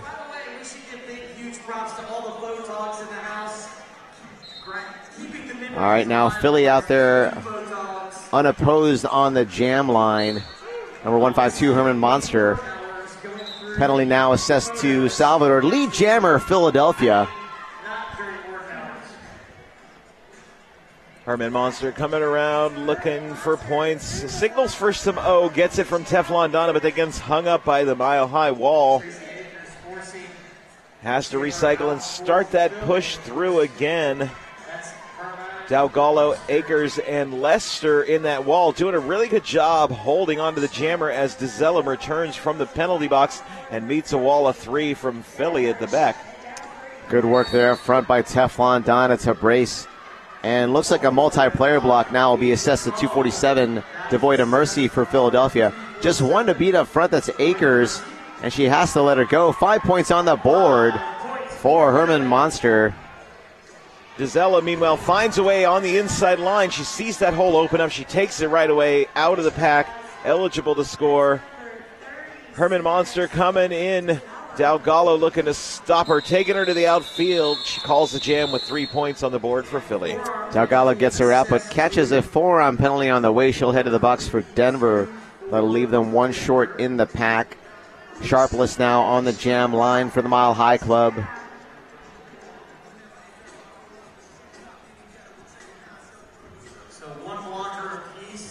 Number 7 Clam Jammer for Philadelphia.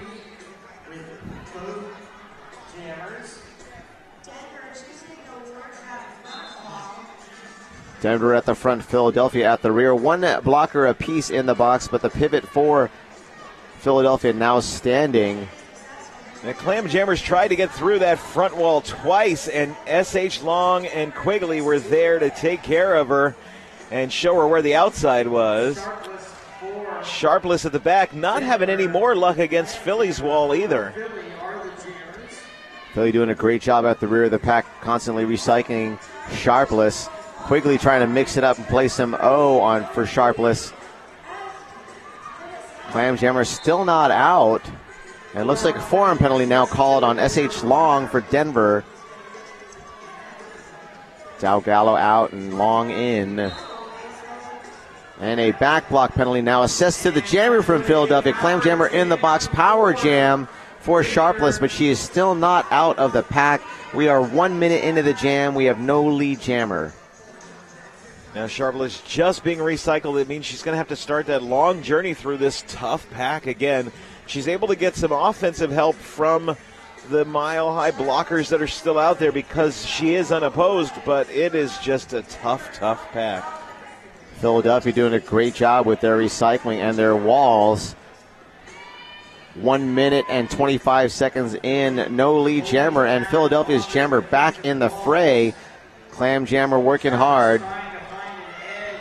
Good work by Barrett on the outside. Then excellent recycling by Russian Bayou for Philadelphia. Tarantula bridging now to the back with Devoid of Mercy.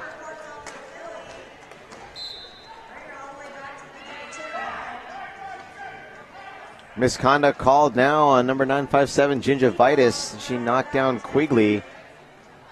Still, we have 5 seconds left in this jam. No lead jammer. No purchase at all for anybody. Lots of penalties happen in there. Multiplayer right there at the end on 401 Tarantula for Philly.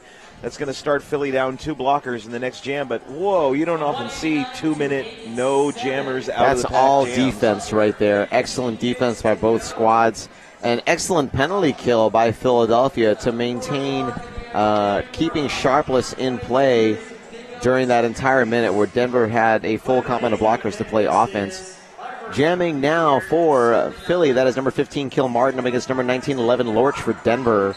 And Lorch, holy moly, the whistle blows. She sees that inside line open, takes it. Lead jammer, Denver. Kilmartin looks to go to the outside, but Akers with a nice spin move takes her out to the outfield. She's going to recycle as Lorch in and through. Going to pick up all 5 points for Denver. Nice work there by Lester with a shoulder block in the reverse position. Lorch now coming up on the pack one more time for scoring points, and she is through, but Teflon Donna making life difficult for her at the front. Tarantula now to mix it up at the back of the pack with the Denver blockers. Lorch getting recycled at turn 3.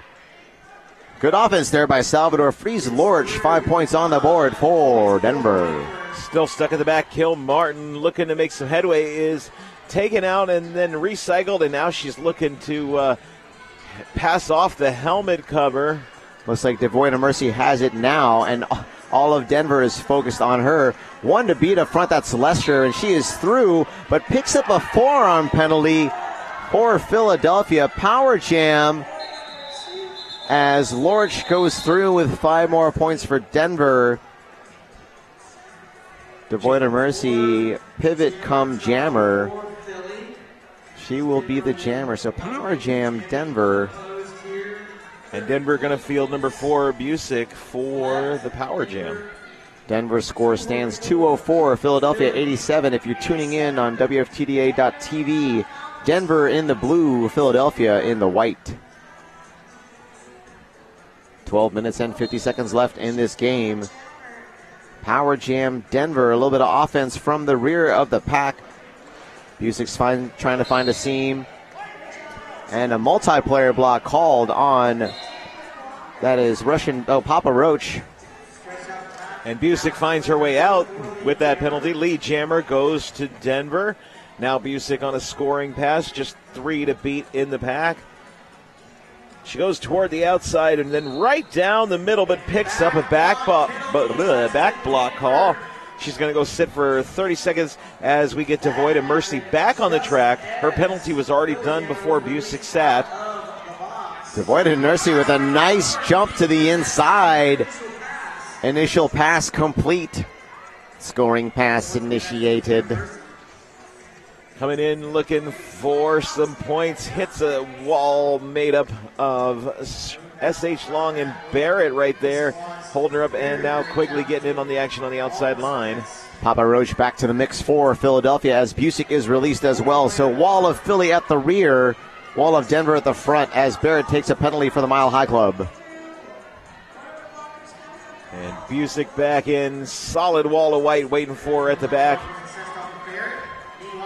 Devoid of Mercy through for 5, and there's Busick through for 5 as well.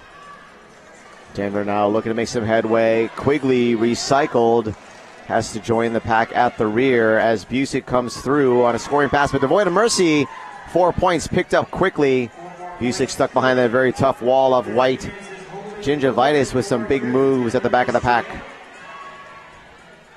Devoid of Mercy coming back in again. Quigley looking to hold her up. And Devoid of Mercy picking up a back block penalty. Power jam reversal. 5 seconds left in the jam. 4 more points there for the Mile High Club. Devoid of Mercy back to the box for Philadelphia. Denver will have a power jam start. Denver takes the score 2-13. Philadelphia 96, 10 minutes and 40 seconds left in this game. So we saw something like this happen earlier, Joe, where we had the helmet cover pass to a pivot who's not normally a jammer. Right. They got a penalty. They sat over a jam, and then they sat over a second jam. This is where Denver was able to get some good momentum, good pull between the two teams, and hasn't lost it since. So here's another chance for Denver to stretch that out even further. Yes, sir. But Devoid of Mercy quite successful with the jamming. Mary Stripper had a little bit more issue with the Denver blockers, but Devoid, had it not been for that cut penalty, was very successful in her jamming. Now, Wilhelm out by her lonesome. Lead jammer Denver. 4 skaters from both squads on the track. Wilhelm hits that wall. Devoid of Mercy standing up in the box. Wilhelm taken to the outside, picking up a low block call. She's going to the penalty box as Devoid of Mercy hitting the pack, looking for her initial pass. Denver turns on the defense. And a star pass by Devoid of Mercy. Looks like that's to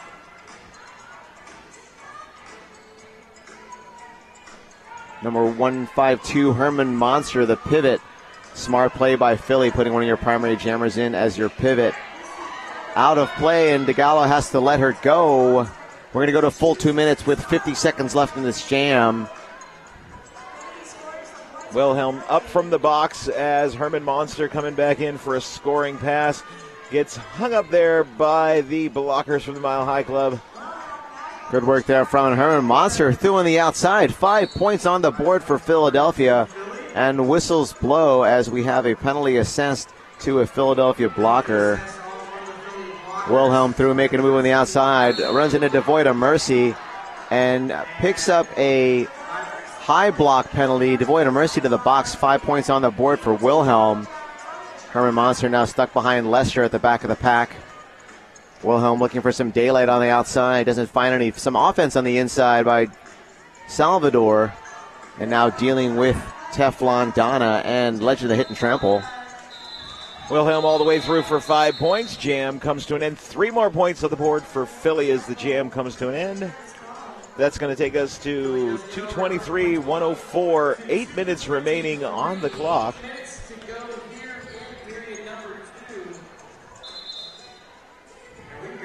An official timeout.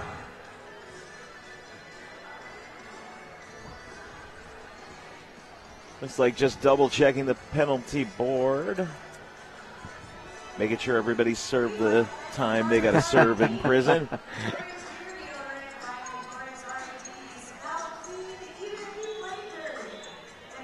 All right, looks like we're about to start off. We've got number 36, DeZellum, up against number 15, Kilmartin. 4-2 pack favoring the Mile High Club. 1 blocker in the box for Philly standing. Ooh, some recycling now by Kilmartin, pushing DeZellum out. And so she has to enter behind. A little pause for effect. And it looked like Kilmartin using that tactic to maybe get another blocker back on the track from the penalty box. She saw one standing. That worked in her advantage. The blocker came back, but DeZellum still able to steal that lead jammer status. Oh, nice work on Kilmartin. Finally opening and quickly accelerated through, out for Philly, eligible to score. DeZellum through, points on the board. Does not call the jam, keeping Kilmartin out on the track. Esley Chong recycles her to the outside. And DeZellum finds a nice seam on the inside through. 5 points on the board for Denver. Kilmartin runs into the back of S.H. Long. Good call by the bench, not signaling for DeZellum to call it off. She's able to continue racking up points, and the blockers from Denver are able to keep holding. Looks like Quigley off to the penalty box for a forearm call as DeZellum threw for another 5 points on the board. And Kilmartin still taking a beating in the pack. And there she goes. She's finally out past Angeli for 4. Good work by Philadelphia now, but DeZellum still on the track, still putting points on the board. Up against Michelle Castro, calls the jam off. 3 points more on the board for Denver. No points on that last pass for Philly. That'll take the score to Denver 240, Philadelphia 108. 6 minutes and 15 seconds left in this game. So suffice it to say, I think, Smash, that Denver's got this game in hand. What do you think they are going to be focused on for the next few jams? They have a tough game tomorrow in Victorian. They do have a tough game tomorrow, but again, you got to remember that rankings are based on point spreads as well.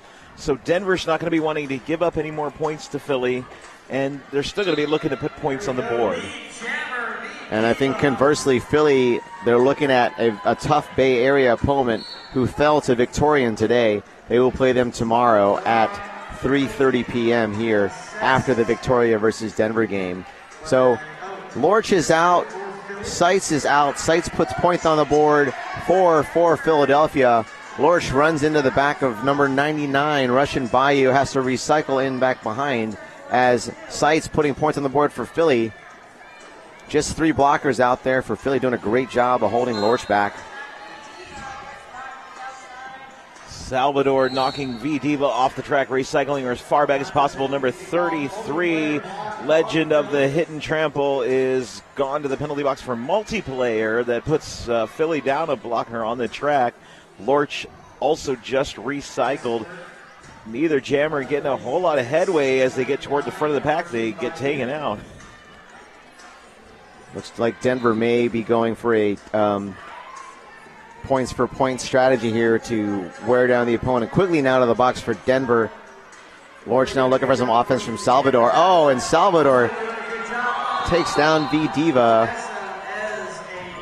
Big falls in the pack there as we recover, though. Lorch up and out. 5 more points on the pack. And low block called on V Diva from that big fall. That means she's off to the penalty box. It's a power jam for Denver. That was a big hit by Salvador. Right in the derby spot. So totally legit. V Diva just kind of went down a little bit awkwardly and then caused Lorch to trip on her. Good offense there by Salvador. Lorch on the outside gets a no pass, no penalty. It already picked up the point. 5 points on the pass. She's all the way through. We'll start the next jam with a power jam. Looks like Philly's going to call a timeout here. Denver 250, Philly 113. 3 minutes and 43 seconds left. Again, I think you have to think about the jammers and the blockers that you have that maybe haven't get enough play time in this game. So maybe you start putting them out. So regardless of the score, you know the outcome is certain. Denver 250 right now, Philly 117. Give some of the other skaters an opportunity. Maybe they can focus on what they need to do tomorrow against their respective teams they're playing. Philly will face Bay Area at 3:30 here on track 1. Denver faces Victorian at 1:30 here on track 1. So again, we got to see both of those teams face off against each other. Tough slog for both squads, but Victorian out on top. Team making a travel here all the way from Melbourne, Australia. So I anticipate a lot of good roller derby tomorrow between the 4 teams, Victorian, Denver, Bay Area, Philadelphia. Oh yeah, absolutely. And I agree, you're right.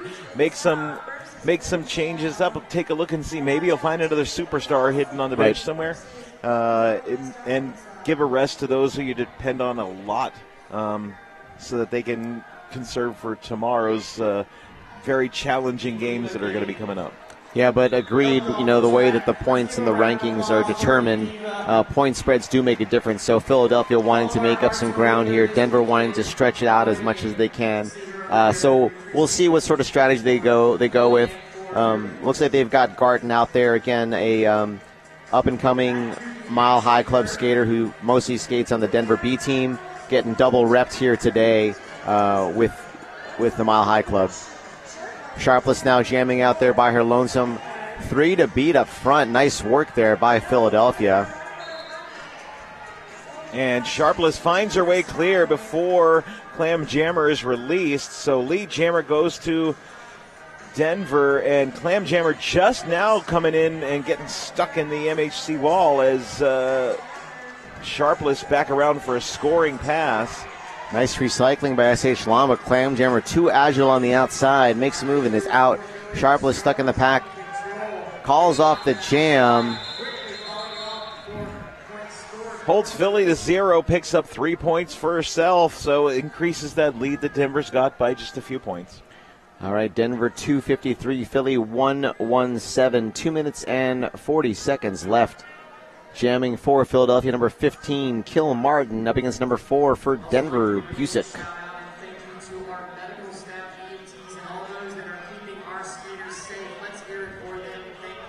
And we've seen a lot of jams where the penalty box has been empty, and here's another one for you. All 5 on the track as we get started. Kilmartin, wall of blue at the rear.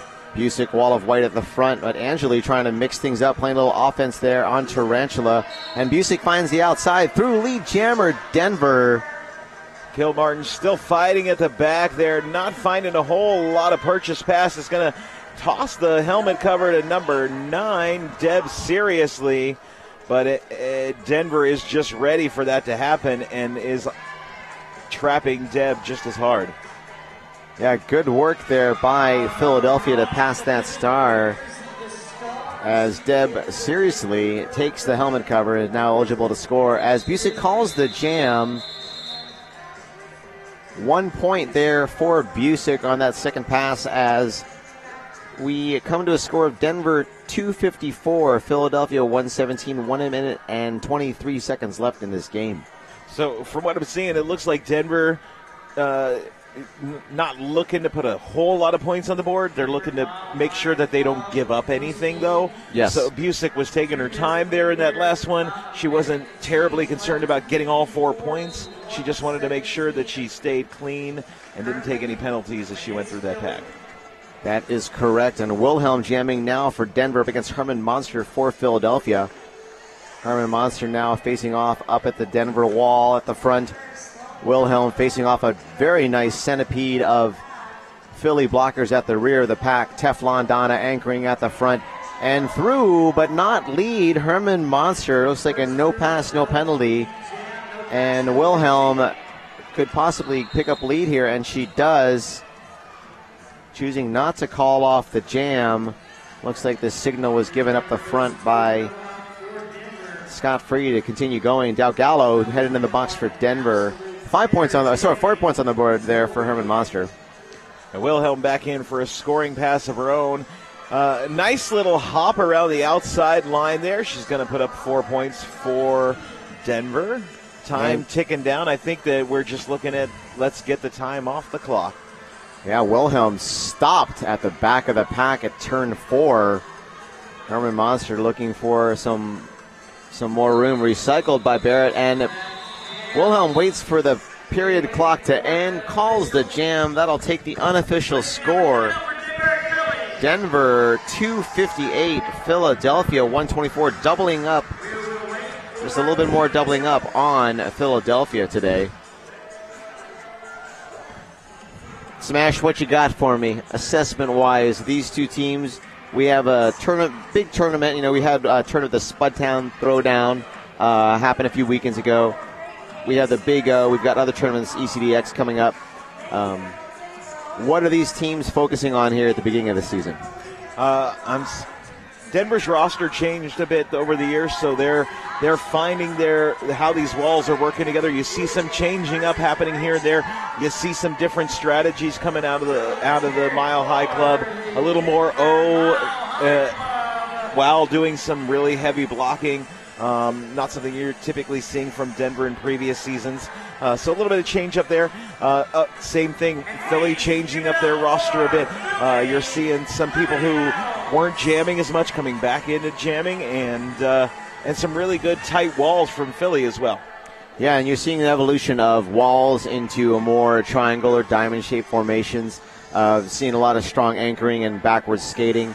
Again, I think at the beginning of the season, you're trying to figure out your lines, see who the up-and-coming skaters are. You never know who you're going to get come tournament season.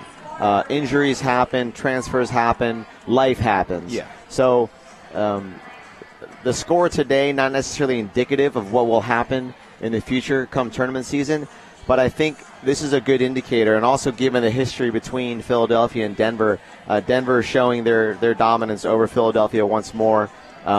Again, Philly was really close at champs last year, but Denver here too much for them today. Denver score of 258, Philadelphia 124.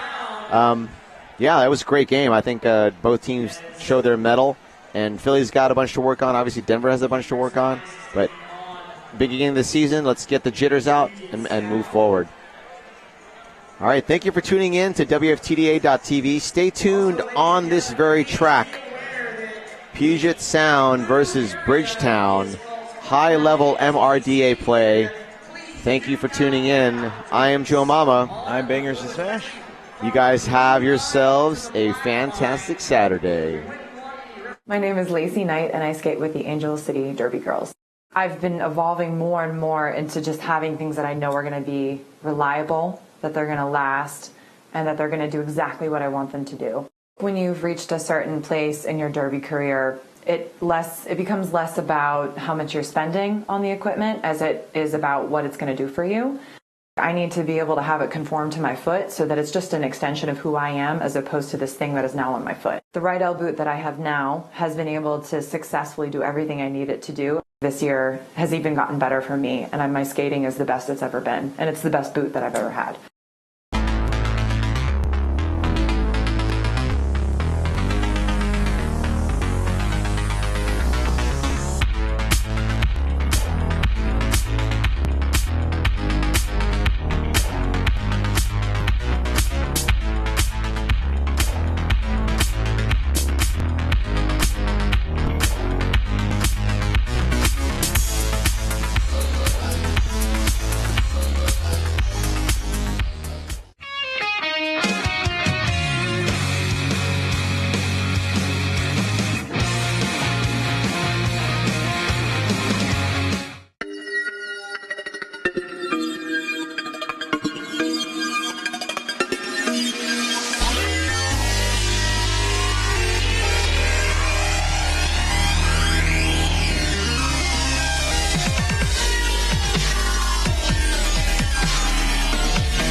Tired of fumbling and fighting with your skates wherever you go? We know the struggle is real, so stop the hassle.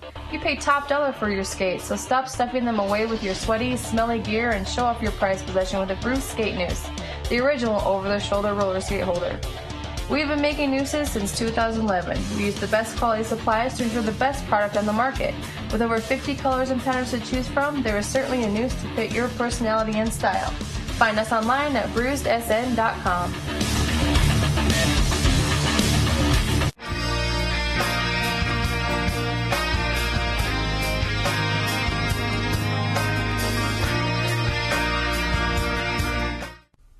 They told us to just sell skates online. You won't have any overhead. Put some skulls in your advertising. You'll make a mint. That was never our plan. Our plan was to make a store where all day we are fitting skaters, fixing... Big O 2015. We have just finished on tracks 1 and 2. We had Denver versus Philly on track 1, and Sacred City versus Emerald City, our Big O hosts, on track 2.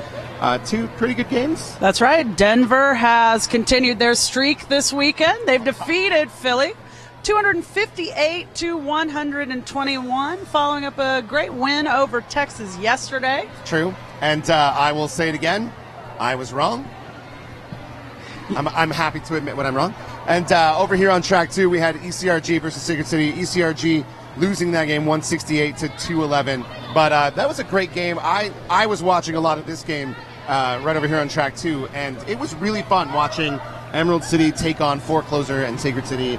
You know, like just some amazing derby happening. Well, if I can, I'd like to say a little something about Sacred City. I saw Sacred City play at Tinseltown in Los Angeles just last weekend. They played against AZRD. They played against Santa Cruz. Sacred City put up a really great fight. Almost took Santa Cruz, only went down by 2 points. So Sacred City's coming into this ranked about 67. This is a big tournament for Sacred because now they're playing some key D2 teams. That was some D1 teams. So this is a really good opportunity for Sacred to kind of come back around and improve those rankings coming out of this weekend. It's true. And I think that with 2015 starting off the way that it has, we have a lot of jumbling of the rankings, and with Bay Area going up on the WFTDA rankings to number 2, and then falling to Victoria earlier. Right. I think that it's going to be very interesting to see what happens with the rankings after this tournament, after Westerns out in Denver. All sorts of really good action going on. That's right. We've got some Pack Destruction hosted by Angel City Derby Girls, Texas, Rocky, London coming over next month. So, yeah, lots of great Derby coming up, and lots of great Derby coming up here. Lots of great Derby that's already happened today. It's true. We've got, over on track 1, we have I think of this tournament, this is going to be the biggest rivalry game of the weekend. Bridgetown from Portland versus Puget Sound Outcasts from the greater Seattle metropolitan area. They are a huge rivalry, and they have been a fantastic back and forth between the two teams. And last year at Champs, that was one of at MRDA Champs, that was one of the best games that we saw. So I have very, very high expectations for the action that we're going to see over on track 1. I've been saying it's going to be a filthy game, and I don't mean that in terms of penalties. I mean that in terms of that action is going to be filthy. That's a good thing. So tune into that for sure. It's true. And be thankful that you're watching it on the stream and that you don't have to smell them in person. Oh, ouch. Oh, I kid. On track 2, we have Helsinki versus Northwest Arkansas. And it's always nice to see more of Helsinki with them coming over from Europe. And I'm finally breaking because of what's Are they doing the staircase behind us? I don't know what's happening. Good old staircase. It's true. Now, in earlier junior derby action, we had the Seattle Derby Brats and I-5 Roller Derby, both from the greater Seattle area. Yes. And I-5 ranked number 1 in the junior rankings. They fell to Seattle Derby Brats 298 to 124. So a pretty interesting game in the junior rankings. I'm curious to see how that will jumble up those rankings. And speaking of track 3, you're going to be calling the Montreal versus Terminal City game. That's right, Montreal versus Terminal City. Little cross-Canadian rivalry there. That could definitely be anyone's game, and that's a hi there. Hello. I can't stop myself. They're too cute. Stop being cute. I think one of the best things about the Montreal versus Terminal kind of rivalry, cross-country rivalry, they're both Canadian teams, and they have always Bring it back in. Bring it back in, Beardy. It's always a really good game when they play, and so I'm expecting that Terminal City will be a little bit closer this time, if not win the game. But Montreal's been playing fantastic derby this weekend, so. They have, and I do think that that's a situation where they're not too far apart in the rankings. Both teams little familiar with one another, so that's going to be a great game over there on track 3. 5:30, Montreal versus Terminal City. And earlier in the day, Montreal played Nashville, won that game 226 to 152. So they've got a win under their belt today, and a win yesterday against Helsinki. So okay. So keep watching. We got lots of action here at the Big O coming up. Puget Sound versus Bridgetown. I'm going to go watch that. And thank you for watching the unofficial review. We're brought to you by Blaze Streaming Media, who is making all of this broadcast happen. And huge thanks to Emerald City Roller Girls for letting us do this. So thanks for watching. I'm Megatron. And I'm Casey Bomber. We'll see you soon. We use the best quality supplies to ensure the best product on the market. With over 50 colors and patterns to choose from, there is certainly a noose to fit your personality and style. Find us online at bruisedsn.com.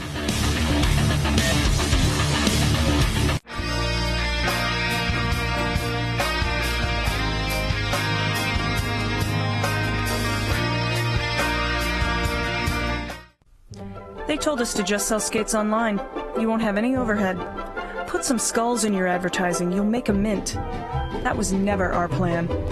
Our plan was to make a store where all day we are fitting skaters, fixing skates, teaching customers, and putting the best gear on their bodies. Before we put 3 W's in front of our name, we made sure we had hundreds of happy customers come through our doors. We're not just Derby owned. We're Derby dedicated. Fast Girl Skates. Skaters, lost your mouth guard? Hit this. Time for an upgrade? Hit this. New to Derby and not sure where to start? Hit this. We are Derby owned and operated with 6 years of experience. Hit This Derby Gear can hook you up with skates, gear, and honest advice based on your skating style and individual needs. Visit us at our store in Salem, Oregon, or online at www.hitthisderbygear.com. Whether you are a new or veteran skater, before you hit the track, hit this.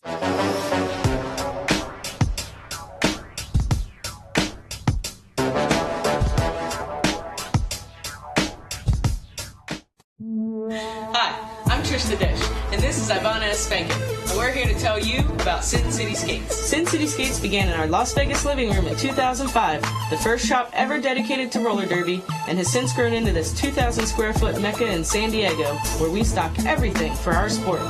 Need help? With a combined on-track experience of over 24 years and still playing, we test everything we sell, and we're happy to share that experience and knowledge with you. So contact us, sincityskates.com.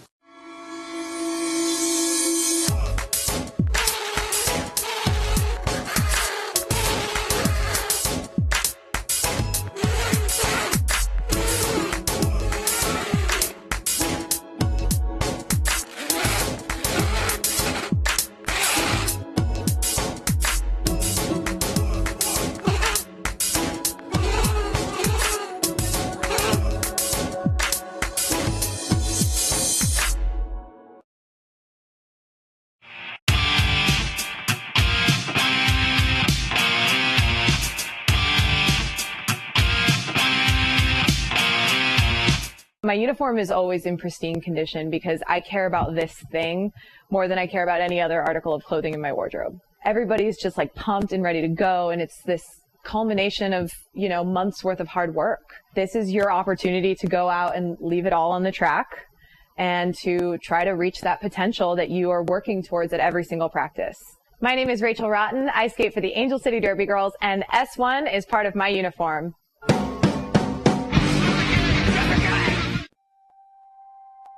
I love teamwork when it comes naturally, and it's almost like your teammate is an extension of your own body.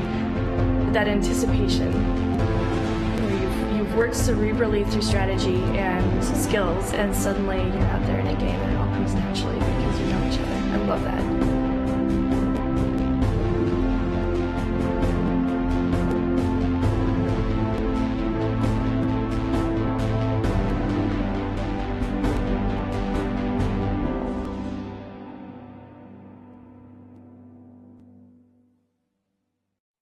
My name is Lacey Knight, and I skate with the Angel City Derby Girls.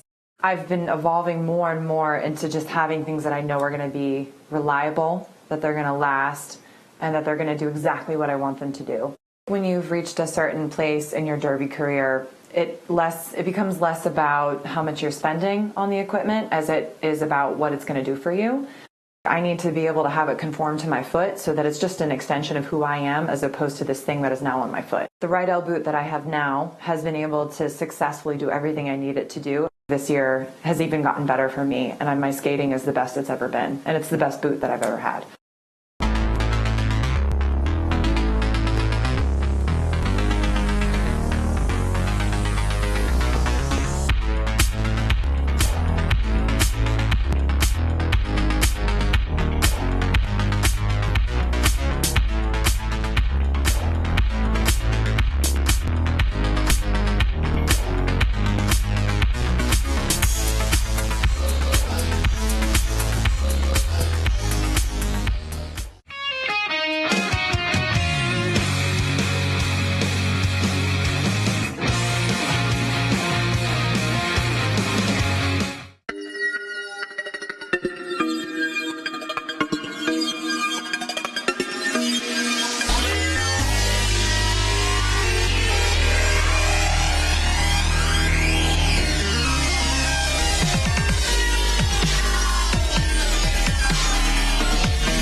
Tired of fumbling and fighting with your skates wherever you go? We know the struggle is real, so stop the hassle. You pay top dollar for your skates, so stop stuffing them away with your sweaty, smelly gear and show off your prized possession with a Bruce Skate Noose, the original over-the-shoulder roller skate holder.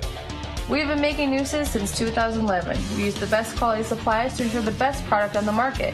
With over 50 colors and patterns to choose from, there is certainly a noose to fit your personality and style. Find us online at bruisedsn.com.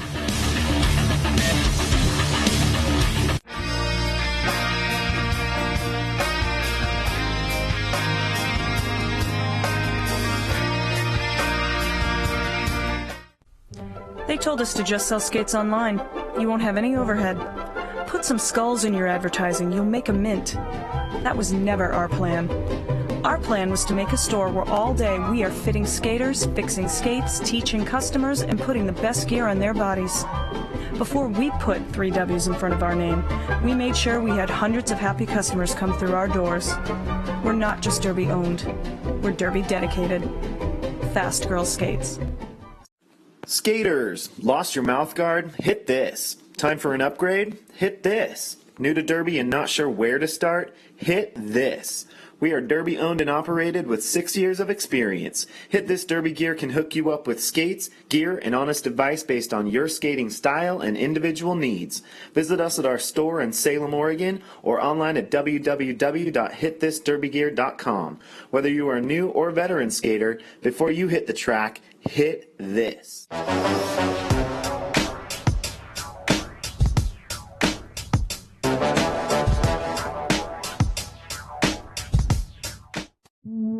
Hi, I'm Trish the Dish, and this is Ivana S. Spankin, and we're here to tell you about Sin City Skates. Sin City Skates began in our Las Vegas living room in 2005, the first shop ever dedicated to roller derby, and has since grown into this 2,000 square foot mecca in San Diego, where we stock everything for our sport. Need help? With a combined on-track experience of over 24 years and still playing, we test everything we sell, and we're happy to share that experience and knowledge with you. So contact us, SinCitySkates.com.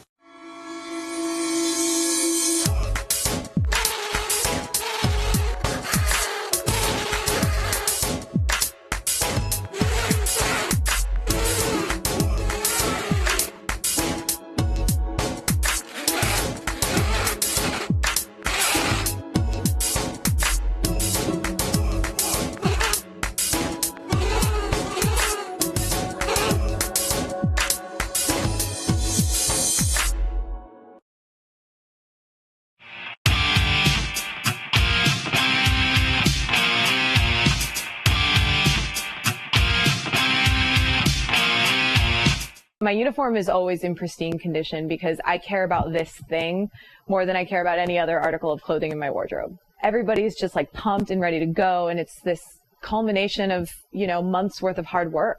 This is your opportunity to go out and leave it all on the track and to try to reach that potential that you are working towards at every single practice. My name is Rachel Rotten. I skate for the Angel City Derby Girls, and S1 is part of my uniform.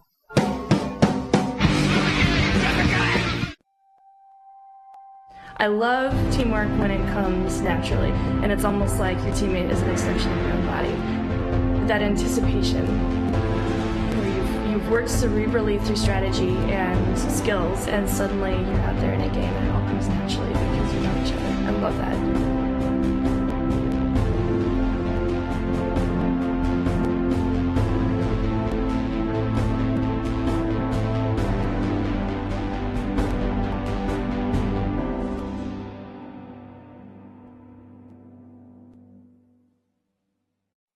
My name is Lacey Knight, and I skate with the Angel City Derby Girls.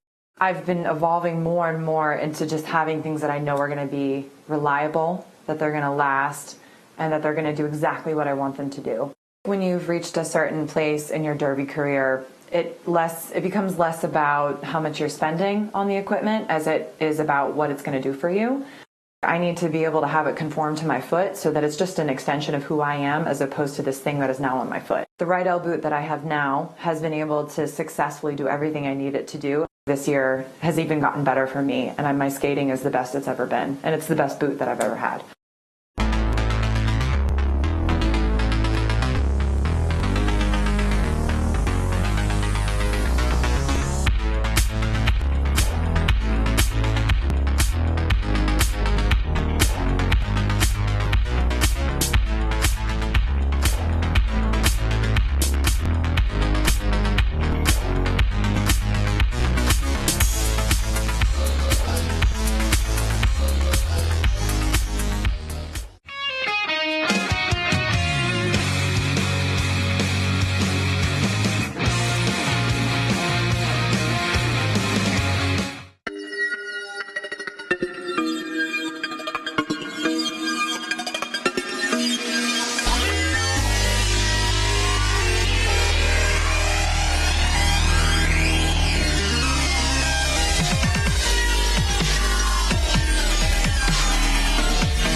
fumbling and fighting with your skates wherever you go? We know the struggle is real, so stop the hassle. You pay top dollar for your skates, so stop stuffing them away with your sweaty, smelly gear and show off your prized possession with a Bruce Skate Noose, the original over-the-shoulder roller skate holder. We have been making nooses since 2011. We use the best quality supplies to ensure the best product on the market. With over 50 colors and patterns to choose from, there is certainly a noose to fit your personality and style. Find us online at bruisedsn.com.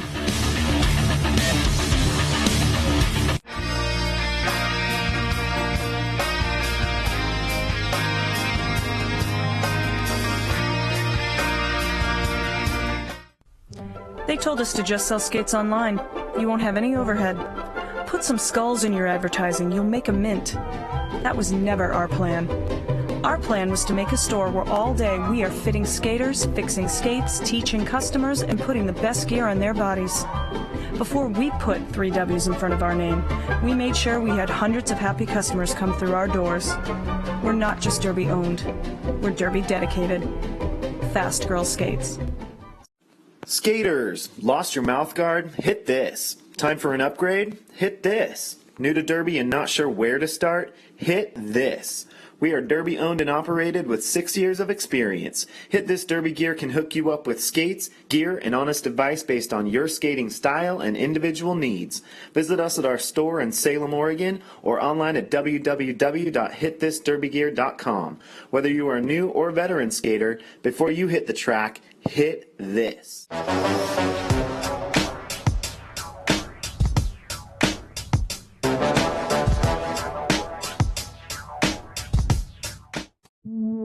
Hi, I'm Trista Dish, and this is Ivana S. Spankin, and we're here to tell you about Sin City Skates. Sin City Skates began in our Las Vegas living room in 2005, the first shop ever dedicated to roller derby, and has since grown into this 2,000 square foot mecca in San Diego, where we stock everything for our sport. Need help? With a combined on-track experience of over 24 years and still playing, we test everything we sell, and we're happy to share that experience and knowledge with you. So contact us, sincityskates.com.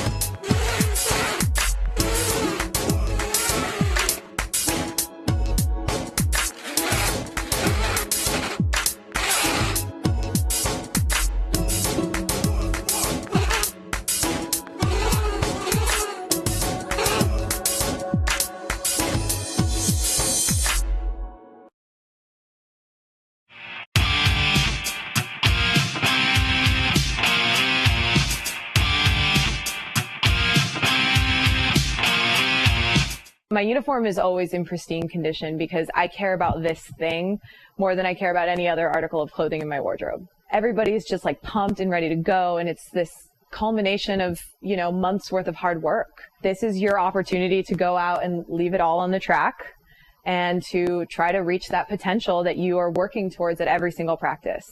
My name is Rachel Rotten. I skate for the Angel City Derby Girls, and S1 is part of my uniform.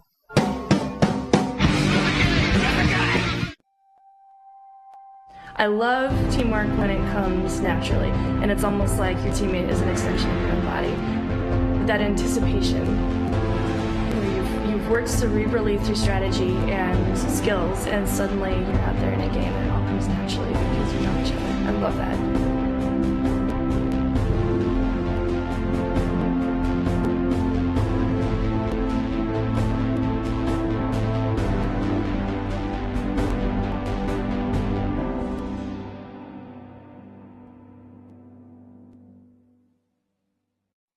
My name is Lacey Knight, and I skate with the Angel City Derby Girls.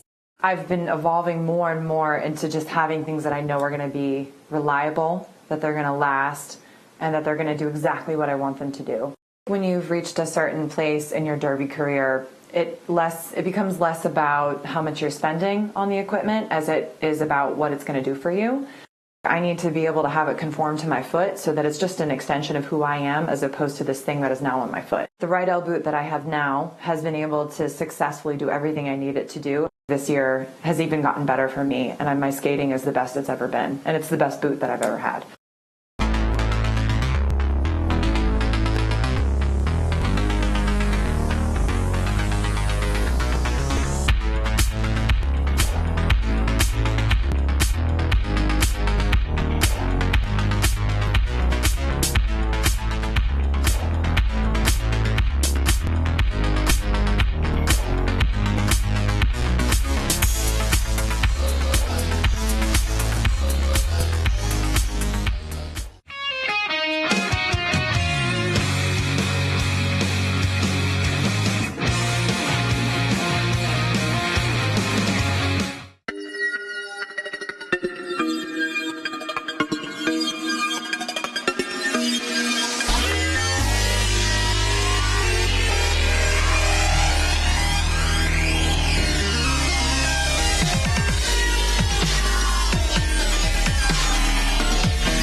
fumbling and fighting with your skates wherever you go? We know the struggle is real, so stop the hassle. You pay top dollar for your skates, so stop stuffing them away with your sweaty, smelly gear and show off your prized possession with a Bruce Skate Noose, the original over-the-shoulder roller skate holder.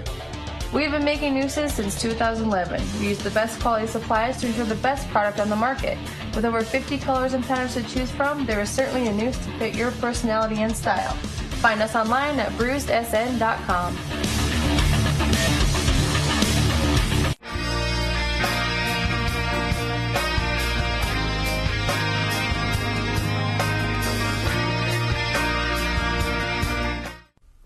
They told us to just sell skates online. You won't have any overhead. Put some skulls in your advertising. You'll make a mint. That was never our plan. Our plan was to make a store where all day we are fitting skaters, fixing skates, teaching customers, and putting the best gear on their bodies. Before we put 3 W's in front of our name, we made sure we had hundreds of happy customers come through our doors. We're not just Derby owned. We're Derby dedicated. Fast Girl Skates. Skaters, lost your mouth guard? Hit this. Time for an upgrade? Hit this. New to Derby and not sure where to start? Hit this.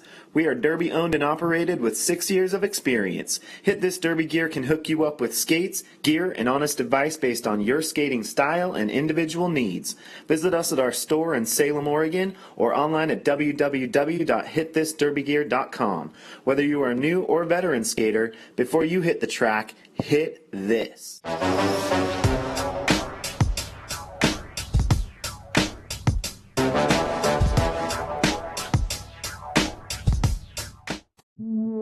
Hi, I'm Trish the Dish, and this is Ivana S. Spankin, and we're here to tell you about Sin City Skates. Sin City Skates began in our Las Vegas living room in 2005, the first shop ever dedicated to roller derby, and has since grown into this 2,000 square foot mecca in San Diego, where we stock everything for our sport.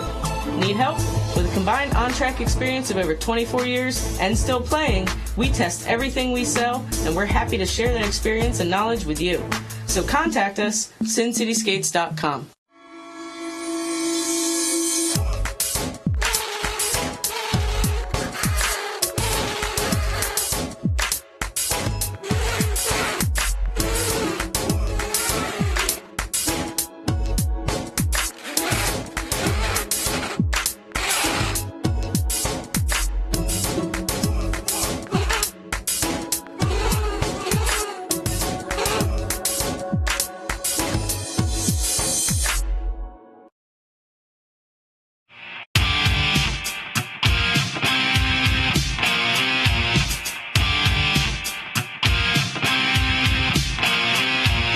My uniform is always in pristine condition because I care about this thing more than I care about any other article of clothing in my wardrobe. Everybody's just like pumped and ready to go, and it's this culmination of, months worth of hard work. This is your opportunity to go out and leave it all on the track and to try to reach that potential that you are working towards at every single practice. My name is Rachel Rotten. I skate for the Angel City Derby Girls, and S1 is part of my uniform.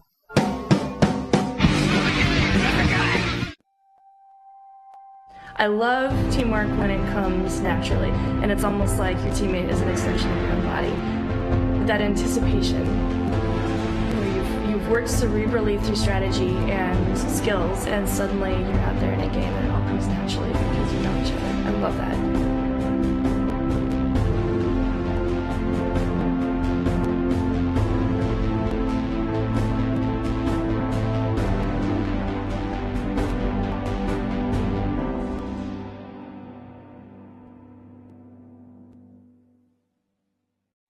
My name is Lacey Knight, and I skate with the Angel City Derby Girls. I've been evolving more and more into just having things that I know are going to be reliable, that they're going to last, and that they're going to do exactly what I want them to do. When you've reached a certain place in your derby career, it becomes less about how much you're spending on the equipment as it is about what it's going to do for you. I need to be able to have it conform to my foot so that it's just an extension of who I am as opposed to this thing that is now on my foot. The Rydell boot that I have now has been able to successfully do everything I need it to do. This year has even gotten better for me, and my skating is the best it's ever been, and it's the best boot that I've ever had.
fumbling and fighting with your skates wherever you go? We know the struggle is real, so stop the hassle. You pay top dollar for your skates, so stop stuffing them away with your sweaty, smelly gear and show off your prized possession with a Bruce Skate Noose, the original over-the-shoulder roller skate holder.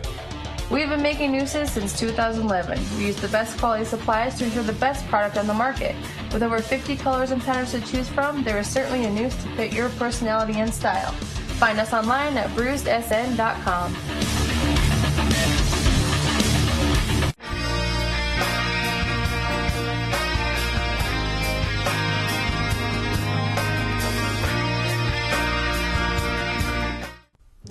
They told us to just sell skates online. You won't have any overhead. Put some skulls in your advertising. You'll make a mint. That was never our plan.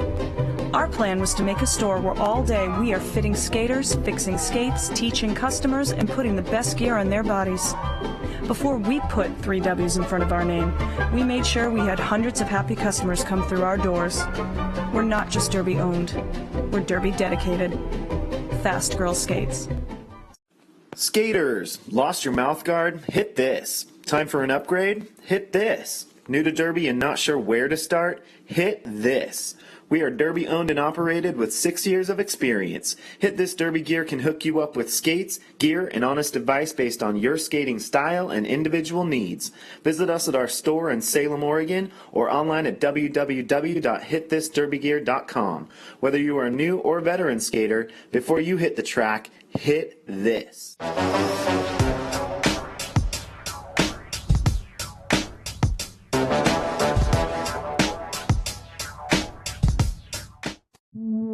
Hi, I'm Trish the Dish, and this is Ivana Espankin, and we're here to tell you about Sin City Skates. Sin City Skates began in our Las Vegas living room in 2005, the first shop ever dedicated to roller derby, and has since grown into this 2,000 square foot mecca in San Diego, where we stock everything for our sport. Need help? With a combined on-track experience of over 24 years and still playing, we test everything we sell, and we're happy to share that experience and knowledge with you. So contact us, sincityskates.com.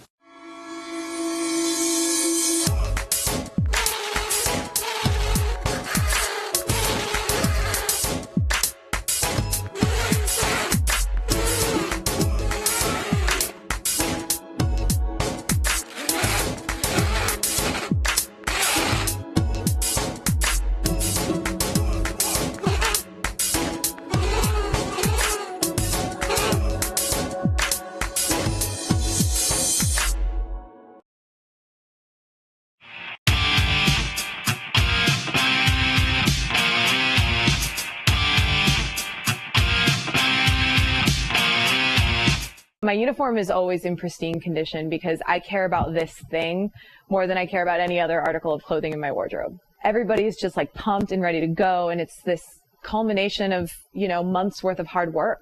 This is your opportunity to go out and leave it all on the track and to try to reach that potential that you are working towards at every single practice. My name is Rachel Rotten. I skate for the Angel City Derby Girls, and S1 is part of my uniform.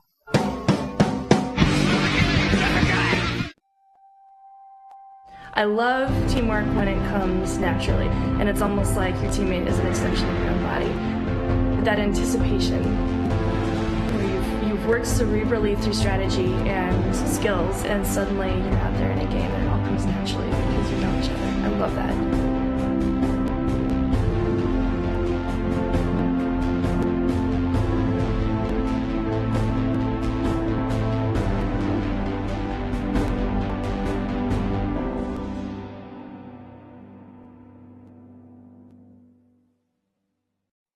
My name is Lacey Knight, and I skate with the Angel City Derby Girls. I've been evolving more and more into just having things that I know are going to be reliable, that they're going to last, and that they're going to do exactly what I want them to do. When you've reached a certain place in your derby career, it becomes less about how much you're spending on the equipment as it is about what it's going to do for you. I need to be able to have it conform to my foot so that it's just an extension of who I am as opposed to this thing that is now on my foot. The Rydell boot that I have now has been able to successfully do everything I need it to do. This year has even gotten better for me, and my skating is the best it's ever been, and it's the best boot that I've ever had.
Tired of fumbling and fighting with your skates wherever you go? We know the struggle is real, so stop the hassle. You pay top dollar for your skates, so stop stuffing them away with your sweaty, smelly gear and show off your prized possession with a Bruce Skate Noose, the original over-the-shoulder roller skate holder. We've been making nooses since 2011. We use the best quality supplies to ensure the best product on the market. With over 50 colors and patterns to choose from, there is certainly a noose to fit your personality and style. Find us online at bruisedsn.com. Hey, and here we are. We are on. My goodness, I'm Phil Dirt. And I'm Magic Pony Power Hour. Say that 4 times fast. Magic No, Pony Power Hour. don't actually say it 4 times. You are here ready to watch the Seattle Puget Sound Outcast Derby up against Bridgetown Menace from Portland Men's Roller Derby. This ought to be a brawl. Oh, my goodness, this should be an amazing game. These two teams have a very rich and deep history.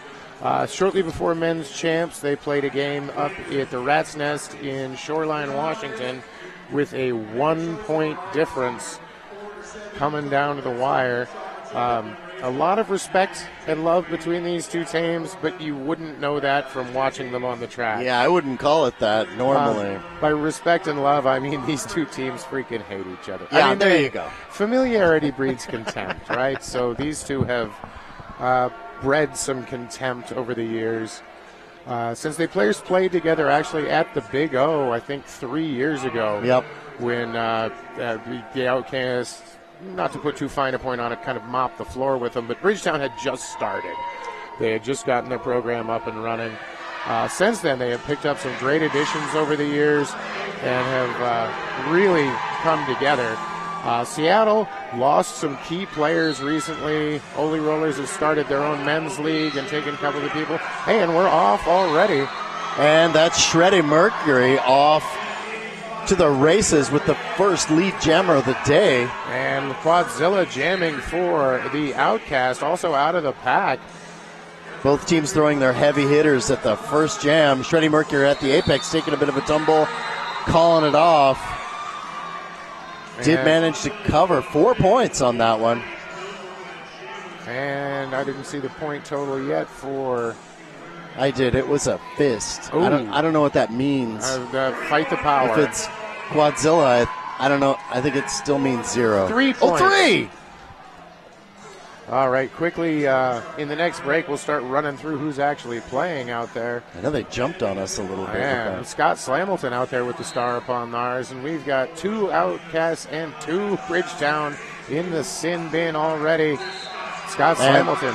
For Portland, that is Tommy Gunn, number 12. Tommy Gunn, a great skater. Scott Slamilton, of course, born with those things on his feet. His poor mom. Scott Slamilton trying to come through the rough pack. when he was a kid, but swing and a miss by Cosmo Damage at Scott Flamilton there. All right, so Outcast Roller Derby, number 0, Sweet Pea, 100, Scott Slamilton, 11, Thunderstruck, 14, Ryrod, 19, Corey Ackles or Corey Payne, 2, Vito Ramon, 23, Quadzilla, 2468, Dylan Botts, 24-7, Hollywood, 24K, Nugget, 55, Corporal Punishment, 56, Michael Jensen, 77, here's Johnny, and number 8, Hunter. And I'll do mine on the next jam. Up for PMRD, it is Williams.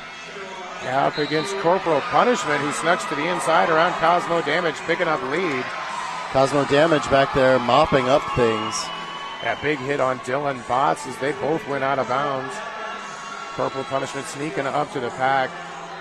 Takes a knee and calls the jam. And skating for the PMRD today for the Bridgetown Menace, it's number 12, Tommy Gunn. Number 14, Williams. Number 1939, Bruce Payne. Number 216, Jukebox Hero. Number 303, Il Nino. Number 33, Blitzkrieg. Number 357, Demolition Man. Number 4172, Banana. Number 440, Captain Obvious. Number 512, Cosmo Damage. 69, Don Juan. 82, Munster. 85, Shreddy Mercury. And number 99, Defensive Destroyer. Shreddy Mercury taking lead jammer really fast on that. Scott Slamilton stuck in the pack. Now he escapes. Shreddy Mercury working his way around the packs, going so fast he's having a tough time catching up. That is Puget Sound Outcast Derby in the blue with the yellow. Oh, that's going to be 2-4 advantage. And Portland not happy about the late call-off. But when you're hiding on the other side of all those blockers with those teeny tiny hits, things happen. So back on the line, number 12, Tommy Gunn for the Menace. And a little bit of a handshake between the two is 55. Corporal Punishment up to jam. Kind of little guys, too. Yeah, these are the two of the shorter jammers on the line. Even with their skates on. And Tommy Gunn stuck in the back right now. Coming around, dropped out, gets right back on the track. Blitzkrieg mopping himself up off the center. Corporal Punishment able to slide through that inside, find the lead jammer. Menace waiting for the attack right there. Tommy Gunn on his way to the penalty box. Looks like a back block, and that's going to be a grand slam for Corporal Punishment. And now the pack all over the place. Cosmo damage still in the penalty box. Jukebox Hero back on the track, and that jam is off. And yeah, Corporal Punishment calling the jam. 3 more points. Puget up 20-6 to start off, but so super early. Very early in the game, and the Menace is just getting their jitters out. Slopopotamus happening right now. Oh, this is a messy game to start with. It'll pick up. Speaking of messy, no, not speaking of messy at all. 24/7 Hollywood. Chuck Berry up to jam. Goes to the outside, picks up lead jammer. Around the outside, nobody there to stop him, even though there were 3 guys standing there. Well, Defensive Destroyer whispered some sweet nothing in his ear. A newer pickup for Bridgetown. I got to think that maybe that defense against this skater just isn't working. Not for the first 5-point pass, but we'll see what happens now. He's going to try the same thing. There it worked. He's out, and they're taking him back as far as they can. Yeah, Banana on skates, actually, with the hit on there. Tommy Gunn back on the track. Quadzilla working him over, and now everybody taking a piece of him. Cosmo damage, Banana with a nice 2-wall in front. PMRD back there working over Hollywood, finally getting a piece of what he was dishing out. Ryrod up trying to hold it open, but Tommy Gunn picks up a cut track and is on his way back to the penalty box. Hollywood still trying to get through that 3-wall at the front. I think the trick was just finding out how to slow down Hollywood on his initial attack, and once they had him slowed down, they could keep him. Yeah. He's going to call that jam off. It's a crazy experienced jammer, and around the outside is a difficult place to stop a guy like that. Especially when you have a guy like Defensive Destroyer who's roughly the size of a refrigerator out there on wheels. I have yet to see him in action. I know he's a recent addition to Bridgetown. But he's been really good for everybody. He sounds like I've heard good things about him. On the line right now, somebody from Seattle. That's Scott Slamilton picking up lead. Oh, and a low block. So I don't know that he actually got lead, but he did get the low block. He puts the hustle on to get himself back to the box, and Tommy Gunn's up and out. He's standing. He gets the extra minute for going, how in the hell was that Sometimes you just don't get to ask questions. You gotta go and sit down. So we're in an old school full minute power jam for Portland right now. Oh, Thunderstruck. A huge hit. He ripes. That was a good one. And a recycle all the way back. 2-4-6-8. Dylan Botts dragging him there. Demolition Man on his way to the penalty box right now. Corey Payne with another nice hit. So far, pretty good penalty kill for the Outcasts. Yeah, we're looking at it. Tommy Gunn's having a tough time finding his way through this group. Corey Payne, such a great mid-pack hitter. Taking big hits from Blitzkrieg, too, and just shrugging them off. Dylan Botts gets hits, has to recycle. Corey Payne, though, back. Scott Slamilton out. And a back block call there on Munster. And he was not happy with that call at all. Tommy Gunn down on the outside, a little slow to get up. I think he's pretty much exhausted. So that's going to be 4 points for Scott Slamilton, and no pass, no penalty, as both the blocker and Scott Slamilton went down. Tommy needs to keep himself on the track through to the end of this jam and let somebody else have a shot at it so Right. he doesn't. Immediately as you say that, takes the helmet cover off. There's nobody there to give it to, so Pivot he's in the penalty box. Thunderstruck on his way to the penalty box. And up front, Tommy with 2 more to get by. Puget Sound still saying no. Scott Slammerton to the outside avoids that last second hit from 357 Demolition Man. And all 5 points and a big run for Puget Sound early. Holy mackerel. This but is also a big hard- run to the penalty box for both these teams. It's a hard-hitting game, too. This is what they're playing like in the first quarter. Yeah, imagine the end of this game. Both these teams, of course, playing yesterday. Puget with a big win. At least I think that Bridgetown played yesterday. Bridgetown was up against Canada yesterday. They did really well. Yeah, the Outcast with a decisive defeat over Rattlescapes out of Arizona.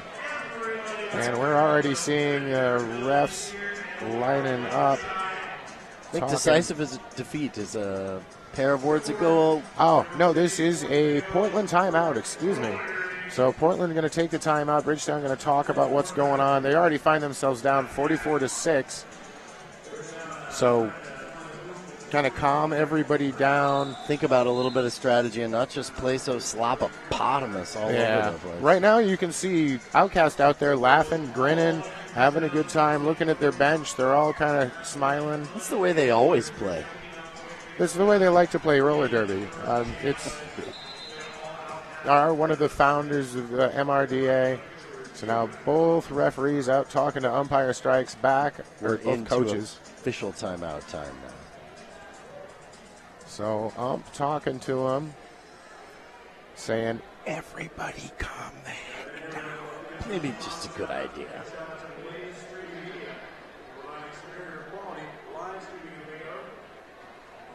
Find out for sure.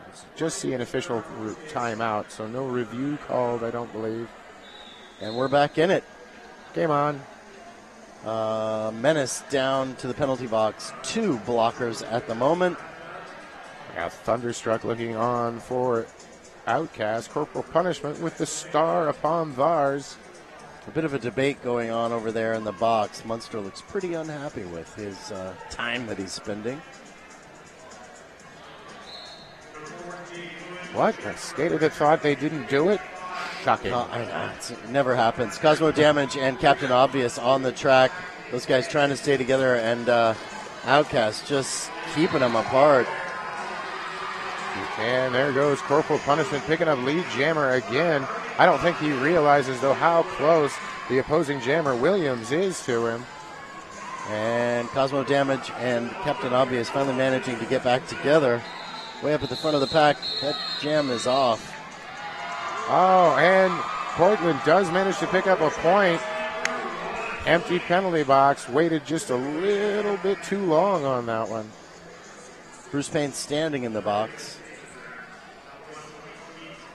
Quadzilla up to jam.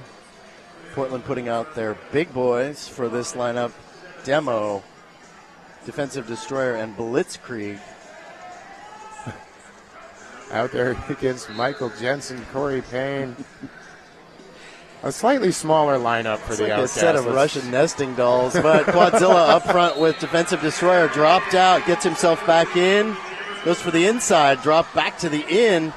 Quadzilla all over the place. It is impossible to slow that guy down. But Shreddy Mercury already out lead jammer, able to fight through that line. Shreddy grabbing some points right now. Quadzilla finally busted loose of that mega pack. Corey Payne taking a big shoulder there off Defensive Destroyer. Shreddy drops in, calls it off. 4 more points for Portland. Good use of the timeout for Portland there. Really got themselves back organized because, they came out and it was messy. Yeah. Very messy. Well, it's good to have all your skaters out of the box, too. Well, they say that. Got to break a few eggs, Legs? Eggs. Oh, Eggs. Or maybe unless you're talking those eggs that have the pantyhose, never mind. I wouldn't be surprised we see a little bit of both today. Don Juan on the line for the first time for the Menace. And Scott Slamilton goes outside, Doug's inside, lead jammer. It's almost like the laws of physics don't apply to that guy. It looked like Don Juan getting away with a little bit of a forearm on that. Still trying to work his way out of the pack. I don't know if he's going to get away with that low No, block. That one was definitely a low block. Scott Slamilton's going to call it off. Holding up the 4 right. Nope, now there's the 5th point. Scott Slamilton skating off to the bench, triumphant.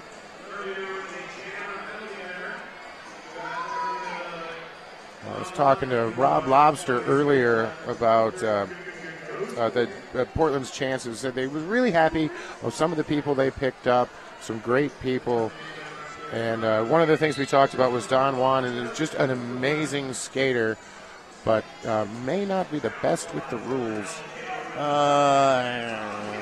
Quadzilla on his tiptoes doing a little Pee Wee Herman dance there. Yeah, Blitzkrieg with a nice hit on him there. A spinorama, but he does wind up out of bounds, but a no pass, no penalty, then knocked to the inside. I'm liking how much action that the Menace is managing to put to Quadzilla in this game. Dances through on his toe stop, but a no pass, no penalty, so he will not get lead jammer. Don Juan still available.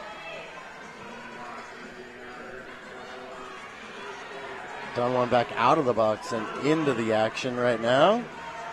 Amazing skater, just taking chest bump after chest bump. Corey Payne flattening him, though. Don Juan plays this game a lot like football on skates. Very much like Corey Payne with another big hit. His contact is pretty meaningful almost every time. It does have the soft shoulder pads on, or has really weird shaped shoulders. I think it's a little of both. It could be. Yeah, it could be. Both jammers now getting recycled all the way back. A failure to rejoin at the back of the pack, and not necessarily agreeing with that. You can see the pieces of the Menace that have done their homework on defense, working with specific skaters from Seattle. They've had a lot of opportunities to work with this guy, although Corey Payne in there blocking Blitzkrieg and Bruce Payne. Keeping pretty much everybody.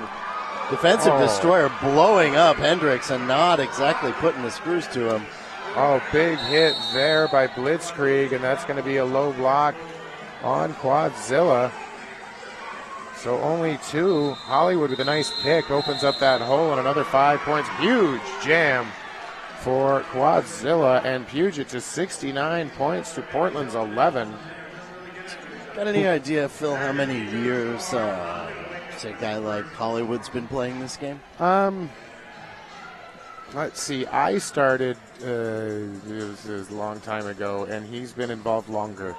So, yeah. It's more than 6-7 years. Right? Yeah, longer. 9, 10, 11 years or so. For some people, it's amazing how many years they can take that kind of punishment. Guys hitting you like that all the time. Well, get back to the action here momentarily. Williams up for the Menace. And Scotty Slamilton gets knocked down, gets recycled around Jukebox Hero. Williams, everybody in the turn there. Both. No pass, no penalty on Slamilton. Williams still on the track. Drop to the in and decides to call it off. And that's before any points. So, first ever men's roller derby tournament in Tacoma, Washington, 2008. It was primarily Hollywood that set that up with the help of a guy named Haywood Jablomi. Oh, yeah. Haywood, we miss you. But, so that was... It's an awfully long time ago. Very long time ago. It was so long ago that I led the Outcast in penalty minutes. So, and an official timeout right now. We'd like to thank the Eugene Weekly. Eugene Weekly proudly supports the Emerald City Roller Girls, and they're just kind of awesome. Thank you, the Eugene Weekly. So official timeout. Umpire strikes back, having some word with the benches. I wonder what that conversation's sounding like. Looks like I just saw the hand signal for delay of game. Randy King, a.k.a. Raven Seaward, coming out with a question on that. Huh. So Nugget sitting in the possible penalty box going, huh? I don't know how I did it. It couldn't possibly be my fault. No. None of these guys would ever do anything wrong. Old school start way out almost to the pivot line. Freddie Mercury on the line for the Menace. Yeah, a guy like Corporal Punishment, the original referee for Rat City. He, for not being one of the biggest guys on the track, he hits like a school bus. He is very much like a fire plug. Yeah. He is very stable and hard to knock off his skates. Shredding Mercury having his trouble breaking through the pack right now. PMRD just can't seem to clear a path. Do manage to pick up 3 points on that. Corey Payne taking a seat in the penalty box. Nugget sitting in there. I believe he got the extra 30 seconds for the delay of game. Sitting over there with Izzy Pop doing some paperwork and behind him. This game is crazy fast. Like there's no slow defense trying to slow everything down, and everybody's just in a hurry to get there. If you tuned in last night to watch Texas versus Victoria, and then you've tuned in for this is the opposite side two of different Derby. sports. Yeah. So there goes Scott Slamilton at 1,000 miles an hour. Lead jammer. Tommy Gunn up front, trading punches. Makes it through. He's on his scoring pass. Scott Slamilton knocked to the outside. Did not pick up any points. Got knocked out before, but still keeping everybody off the board. 69-14, Puget. A lot of points. Now 2 blockers, both standing for Outcast. Quadzilla out to block. Thunderstruck up front. And sharing the pivot line, Defensive Destroyer. Pack advantage. Portland. Williams. Hollywood recycled. Thunderstruck, defensive juggernaut right now. Quadzilla keeping the bridge out. Williams drawing her forward. She takes lead jammer, proud of himself. Oh yeah, a little high side to the crowd. Or more, maybe you're going to the penalty box. And a forearm on Hollywood. He's going to join Thunderstruck sitting down in a power jam for Bridgetown. Right now, Williams coming back around. Drop to the in. Nugget with a good shoulder. Big hit there by Defensive Destroyer on Quadzilla. Defensive Destroyer going to be running a little bit of coverage for him.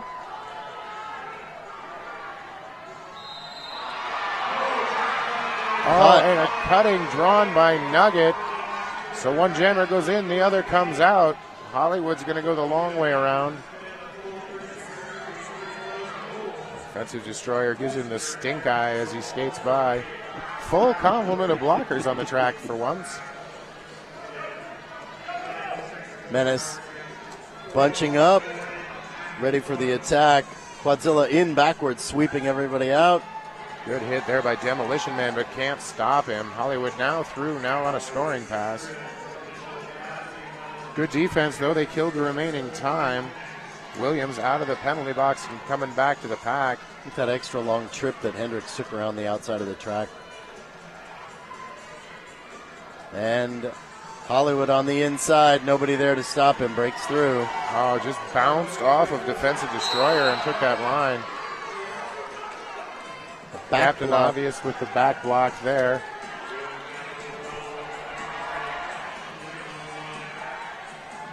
Demolition Man doing a good job feeding Hollywood right into Nugget, stopping that assault.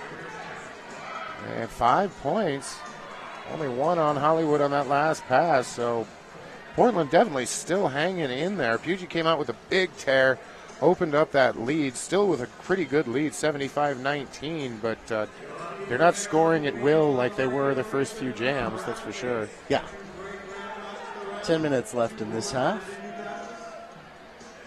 Look in the games that I played with Puget Sound with them, by this point in the game, they had about 200 points. The Corporal Punishment out there jamming right now.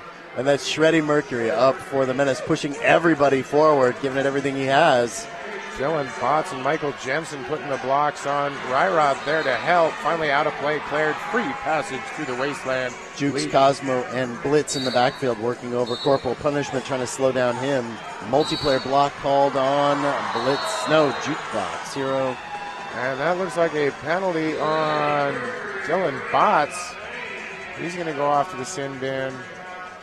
Blitzkrieg also going to the box. Somebody picking up an insubordination. I believe that was Jukebox getting the extra minute, extra 30 seconds. Shreddy Mercury is just going to call the jam at this point. Well, Portland definitely climbing right back in this, just under 9.5 minutes.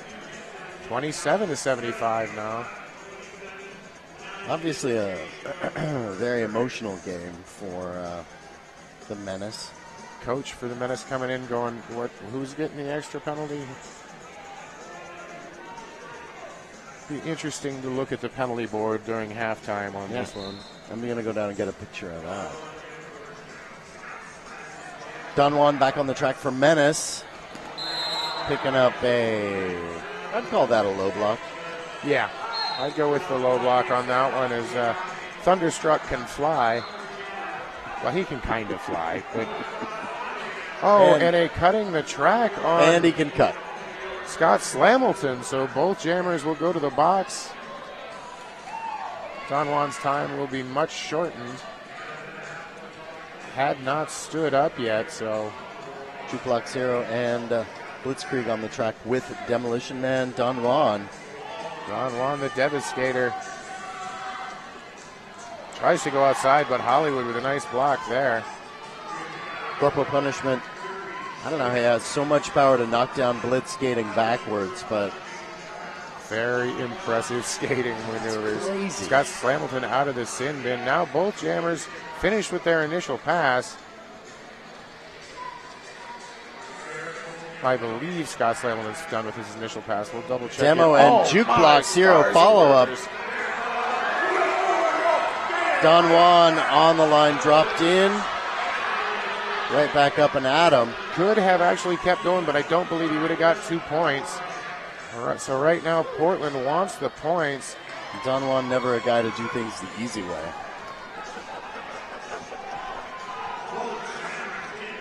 So both jammers just getting hammered over and over in this.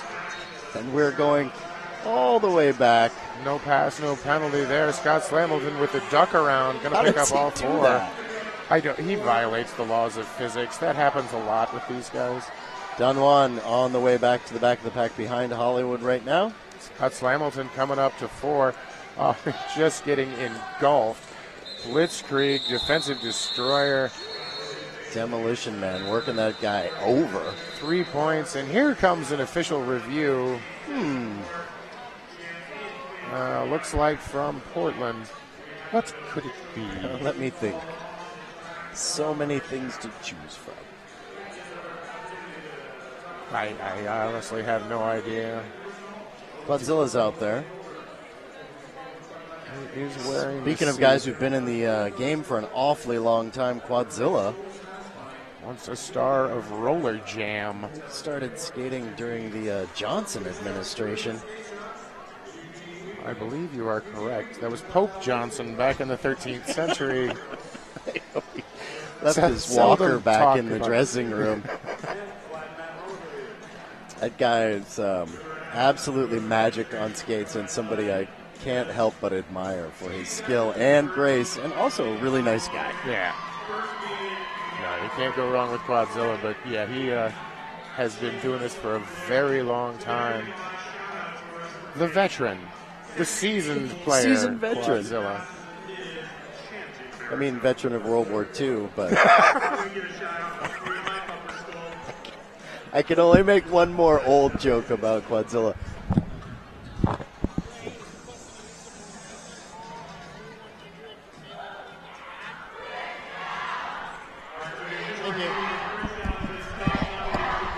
All right, thanks to Cirrhosis, who managed to skate all the way over here without falling down again.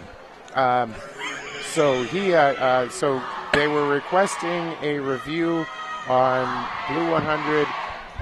They said he should get an insubordination because he failed to leave the track.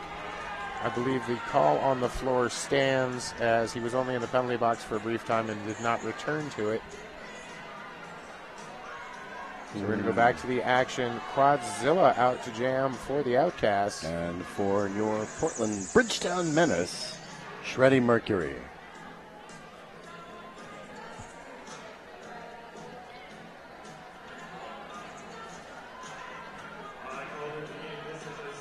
Defensive Destroyer in there, giving his opinion of things. So officially the no call stands. So umpire strikes back, heading over to the bench yet again. Now appears to be talking to Rob Lobster in the audience. And oh no, he's talking to the lineup trackers. Like, why would he go talk to Rob Lobster? He's not even in this game. I don't understand. I don't know.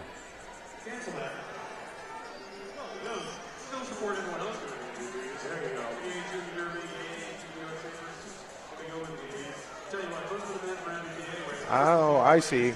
So, Rob Lobster standing in one corner as somewhat of a helper. The King, your compatriot. Yes. Standing in another corner in a non-prescribed place. Ah. So they felt too many coaches. Make them stand back. And Shreddy Mercury on the attack right now, weaving his way through, giving everything he's got to Puget. Michael Jensen held him up briefly, but not for long. Quadzilla still trying to get through. Knocked to the inside and recycled. Menace really getting a piece of Quadzilla again. Dylan Botts and Corey Payne now at the back of the pack, holding him up. Shreddy Mercury on the back of the pack. Now the slowest moving section we've had having today. a huddle. Little hug. A group hug. Oh, Quadzilla. Panorama with the arms flailing. Quadzilla out of the pack. Shreddy breaks out, grabs his points, calls it off. Managed to get 5 on that one. So again, Portland no way near out of this. We're just about 6 minutes, 82-36. Portland seems to get their head in the game. They're not getting emotional about it. They focus on slowing things down like they just did, and they get things happening. Yeah, I think if Portland winds up doing that high-flying attack, they're playing right into Puget's strong points. Hollywood running the line for Puget right now with Tommy Gun jamming for the Menace. And I don't see who it is, so I'm going to guess it's Scott Slamilton. Yep. It's got to be either him or Corporal Punishment. Down low, play low. Oh, big hit, but he shrugs it off. A spinorama there and shrugs it off. Does not shrug that Puget off. Sound. Jukebox Hero. Forces the cut on Tommy Gun, and he is off to the bench. So now, Scotty Slamilton knocked to the outside, but a no pass, no penalty. It's like the entire team from Portland swinging a miss on Scott Slamilton there. Everybody just a half a billionth of a second too late. And then coming back, oh, a spinorama opens up a big hole, but that was because it was a back block. So he's going to go and trade out now with Tommy Gun.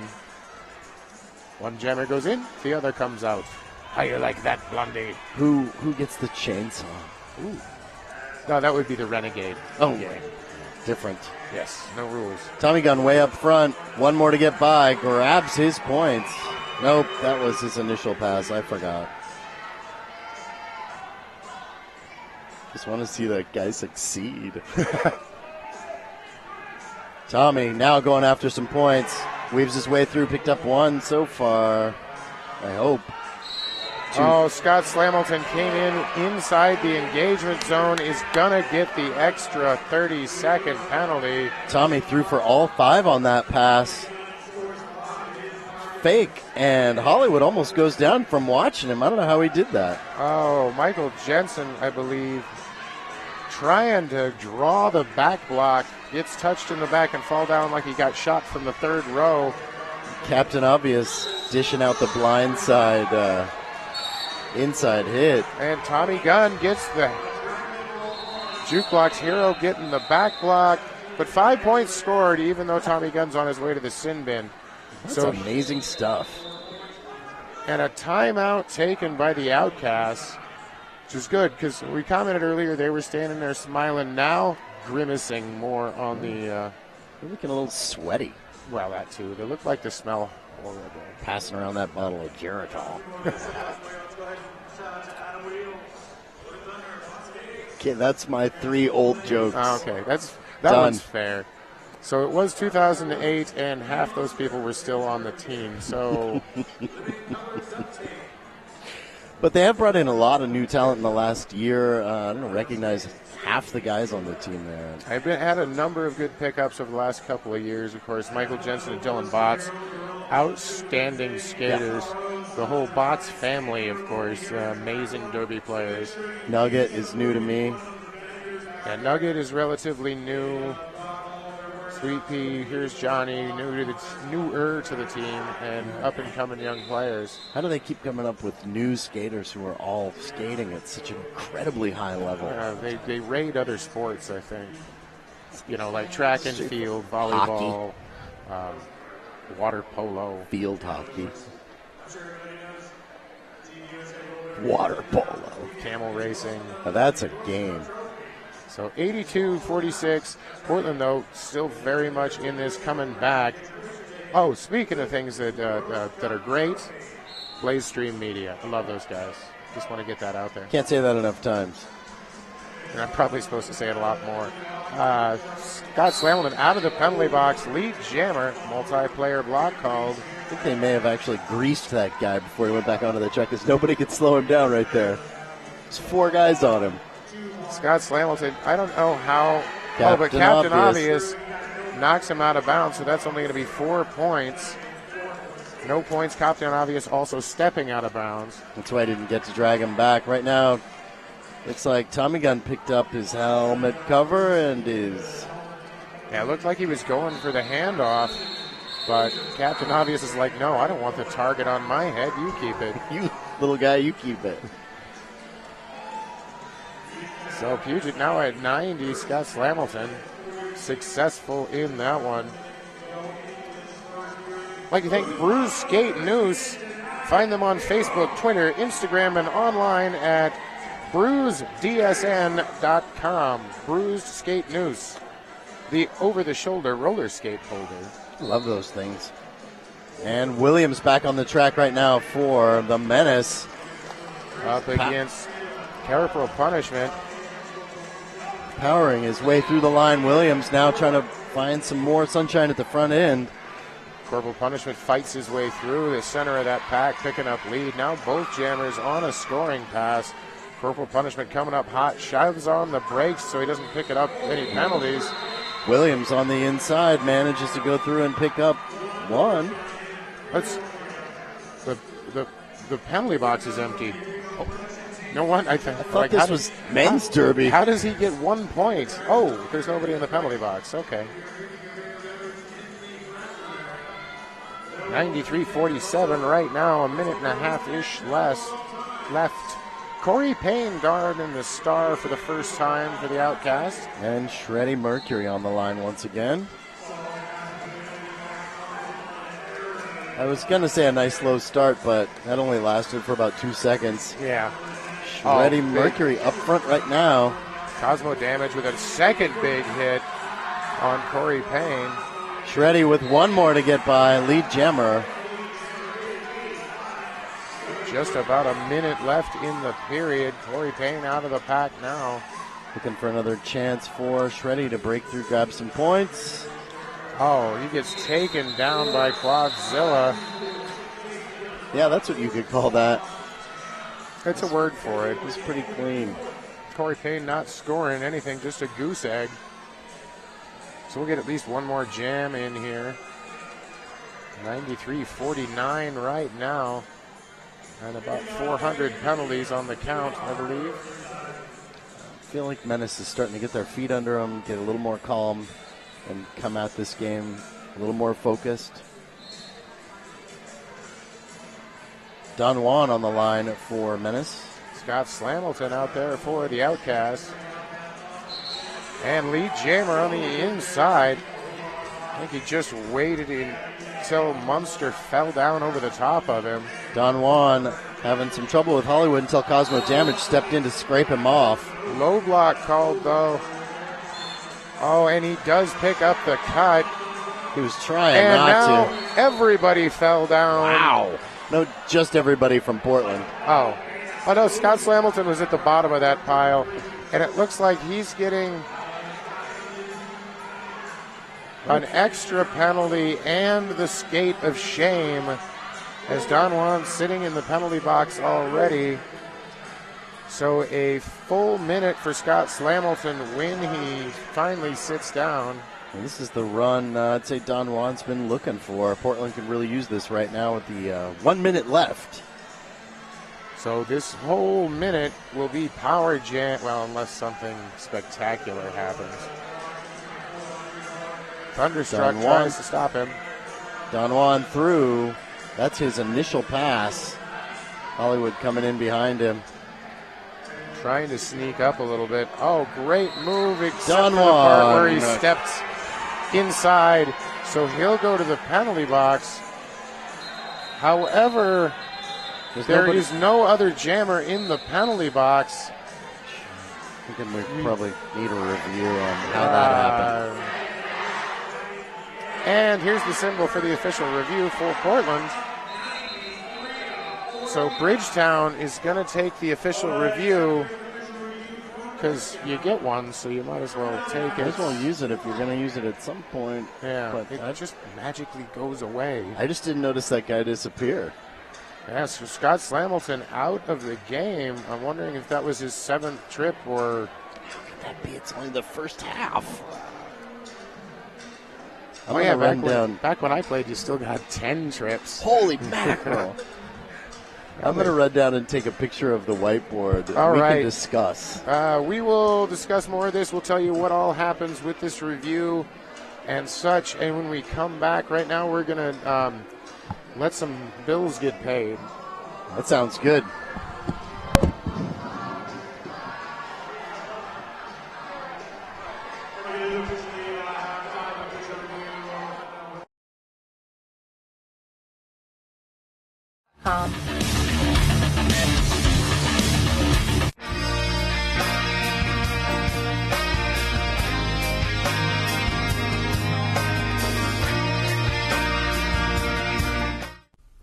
They told us to just sell skates online. You won't have any overhead.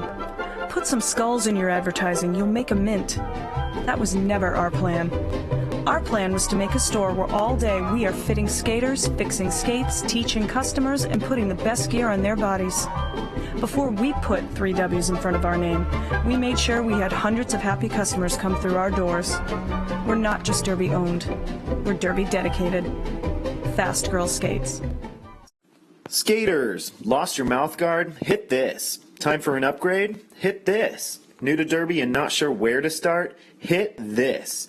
We are Derby owned and operated with 6 years of experience. Hit This Derby Gear can hook you up with skates, gear, and honest advice based on your skating style and individual needs.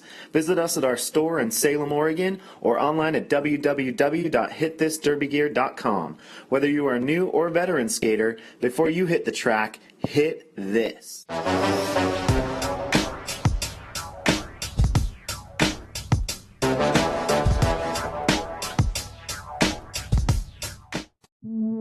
Hi, I'm Trish the Dish, and this is Ivana Espankin, and we're here to tell you about Sin City Skates. Sin City Skates began in our Las Vegas living room in 2005, the first shop ever dedicated to roller derby, and has since grown into this 2,000 square foot mecca in San Diego, where we stock everything for our sport.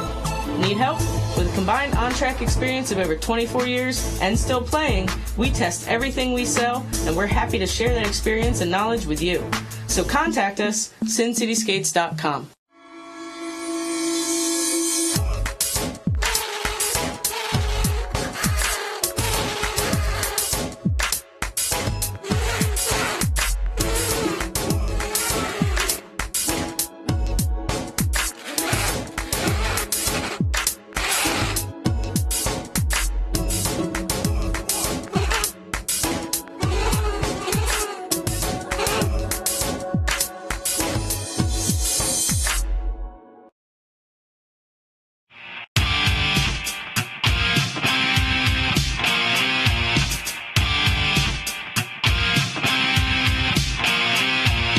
My uniform is always in pristine condition because I care about this thing more than I care about any other article of clothing in my wardrobe. Everybody's just like pumped and ready to go, and it's this culmination of, months worth of hard work. This is your opportunity to go out and leave it all on the track and to try to reach that potential that you are working towards at every single practice. My name is Rachel Rotten. I skate for the Angel City Derby Girls, and S1 is part of my uniform.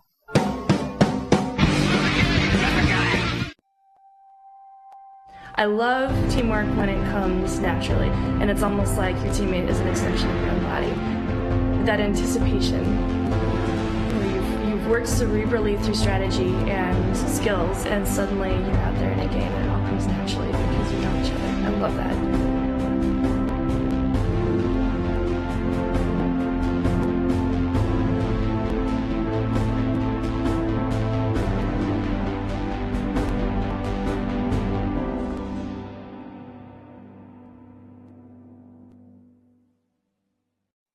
My name is Lacey Knight, and I skate with the Angel City Derby Girls. I've been evolving more and more into just having things that I know are going to be reliable, that they're going to last, and that they're going to do exactly what I want them to do.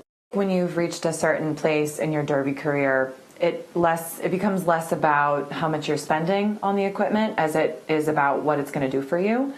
I need to be able to have it conform to my foot so that it's just an extension of who I am as opposed to this thing that is now on my foot. The Rydell boot that I have now has been able to successfully do everything I need it to do. This year has even gotten better for me, and my skating is the best it's ever been, and it's the best boot that I've ever had.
Tired of fumbling and fighting with your skates wherever you go? We know the struggle is real, so stop the hassle.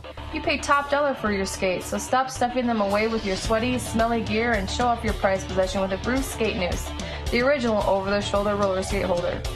We've been making nooses since 2011. We use the best quality supplies to ensure the best product on the market.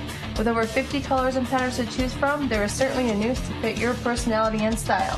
Find us online at bruisedsn.com.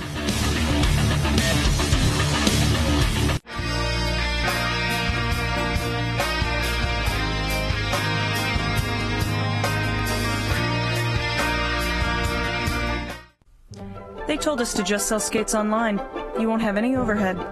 Put some skulls in your advertising. You'll make a mint. That was never our plan.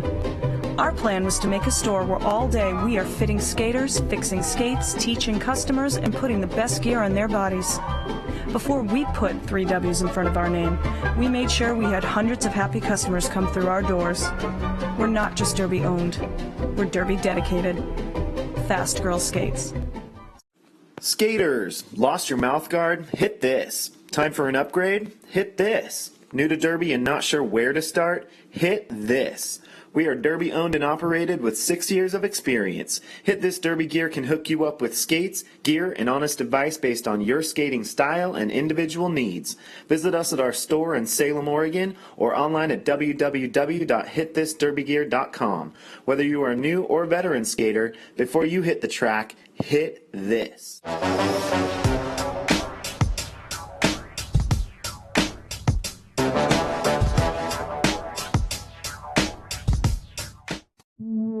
Hi, I'm Trish the Dish, and this is Ivana S. Spankin. And we're here to tell you about Sin City Skates. Sin City Skates began in our Las Vegas living room in 2005, the first shop ever dedicated to roller derby, and has since grown into this 2,000 square foot mecca in San Diego, where we stock everything for our sport. Need help? With a combined on-track experience of over 24 years and still playing, we test everything we sell, and we're happy to share that experience and knowledge with you. So contact us, sincityskates.com.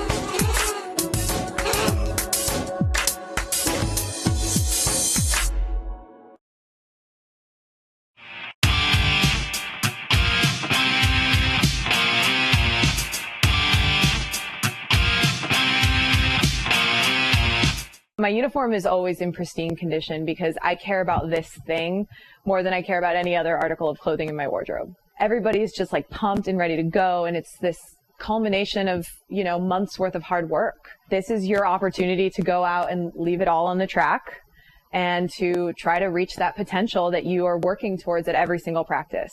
My name is Rachel Rotten. I skate for the Angel City Derby Girls, and S1 is part of my uniform.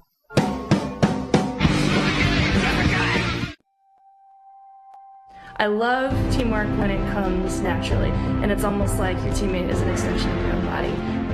That anticipation, where you've worked cerebrally through strategy and skills, and suddenly you're out there in a game and it all comes naturally because you know each other. I love that.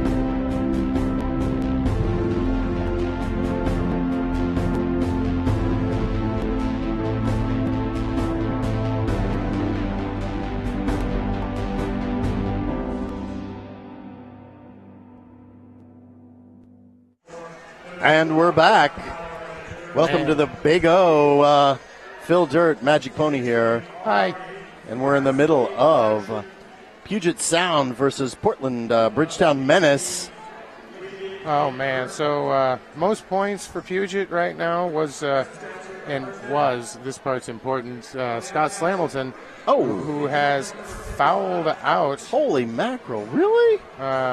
Most lead jammers, actually purple punishment. Most lead and most points for the Bridgetown Menace, Shreddy Mercury.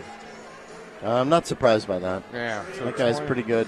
25 points, but yeah, the penalty count, 27 for Puget, with 7 of those going to... that's a bunch. That's a lot. 25 for Portland. So very even on that. I spoke briefly to the NSOs in the penalty box, and yes, they've been very busy. They're running out of black markers for the whiteboard in the front. And we're on. So both jammers starting in the penalty box. Hollywood Chuckberry and or Hedrick, depending on what day it is. The jammer for Outcast. Don Juan up for Bridgetown Menace. Picks up a cut right away. When he fell down, legs shot out over the line. And so he's going to go back to the box. Hollywood now gets knocked out, I believe, by Captain Obvious. Did pick up lead, but recycled again. And right now they're just Cosmo Damage and Captain Obvious working on the jam kill. Hollywood finally escaping. PMRD sitting on 3 skaters on the track. Defensive Destroyer stuck in the outfield, as it were. Hollywood on his way to the penalty box. And Don Juan released. This jam has had a little bit of everything in it. Nugget taking a swing at Don Juan, a little bit of a miss, and Cosmos got a piece of him until he was on the floor. Don Juan threw like no one was watching. This is the kind of jam PMRD was looking for right now. Absolutely. Now Don Juan with his own power jam. Don Juan round the outside, shrugging off a couple of hits from Bots. Dylan Bott's such an amazing skater, but just the physics on that Don Juan down low on the outside edge. You just can't pick him up. Yeah, he is solid on his skates. And Hollywood taking the long way around right now.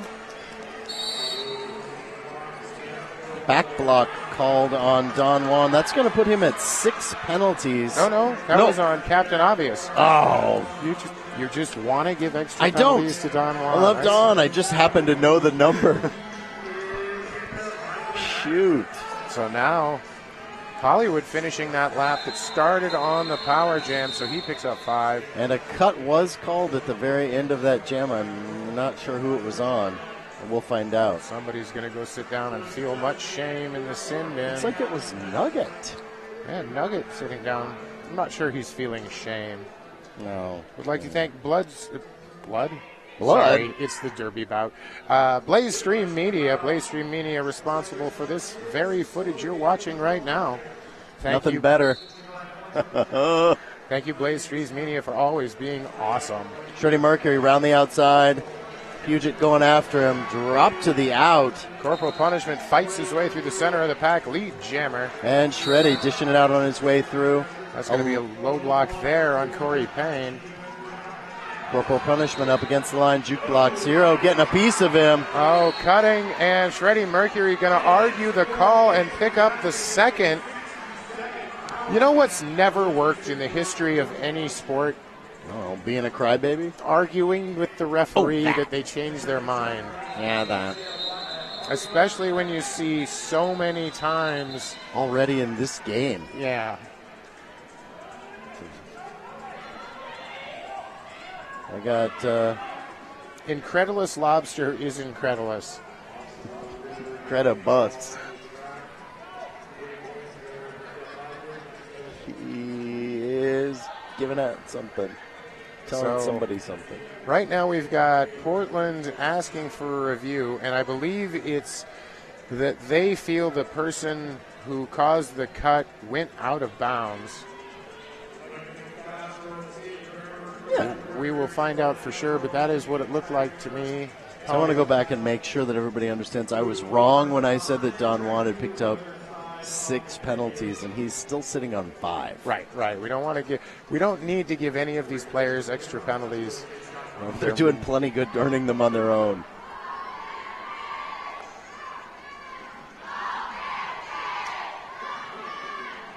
This official review brought to you by Flat Mat Roller Derby. If you think you don't like yoga, well, Flat Mat Roller Derby might change your mind. Yoga for your roller derby body, schedule, and budget. Want to skate longer, harder, and with less pain? Time to get on the yoga mat with Flat Mat. Is yoga a competitive sport now? I guess you do it to groups of 5. I'm not entirely sure how that works, but if you look them up, Loga Flat Mat Roller Derby. How do you get a penalty? I'm sure I could find a way.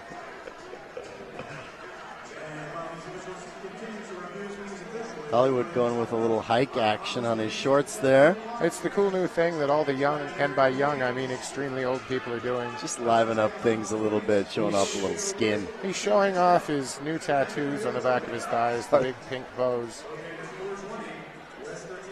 I wish I was making any of this up. Thank you to Blaze Streaming Media for this high-def video. There, you can see him on the screen right now. Hollywood right Chuck Henderson.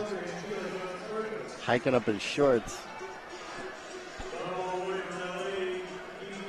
So Puget 101, Portland 68, 33 points unless my math is wrong, which it often is, so double check. I use an abacus, and by use an abacus I mean I make the beads go up and down and kind of giggle to myself. Defensive Destroy out there making a good point, arguing his version of things. Sure, but then this happened. You see, and I'm just like, yeah, my beard is older than you. Go away now. Thank you. He's not saying any of those We'll things. talk about whatever it is you're saying. All right, let's go back. We're getting final.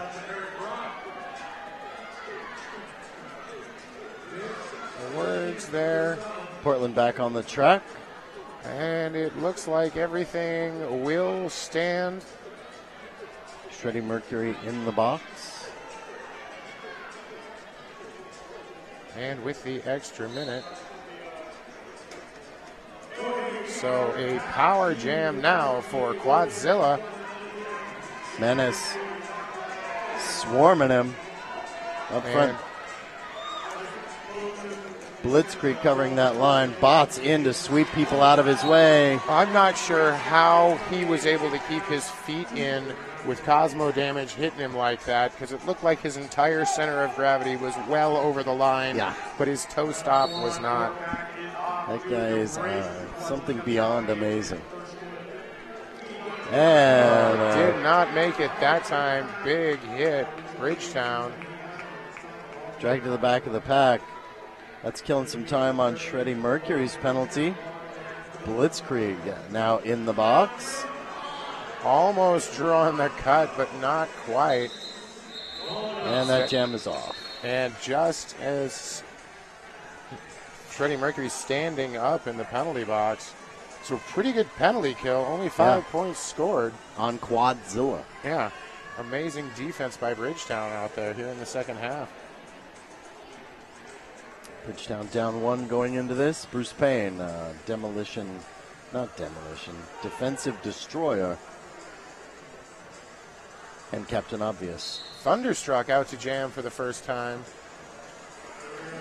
Also a really amazing skater. I've always been blown away by this guy's skills. Yeah, Thunderstruck actually usually was once upon a time in a heavy jammer rotation. Oh, gets tripped up by his own skater. And Nugget goes down hard, but back up and at him. He wasn't having a good time there for a second.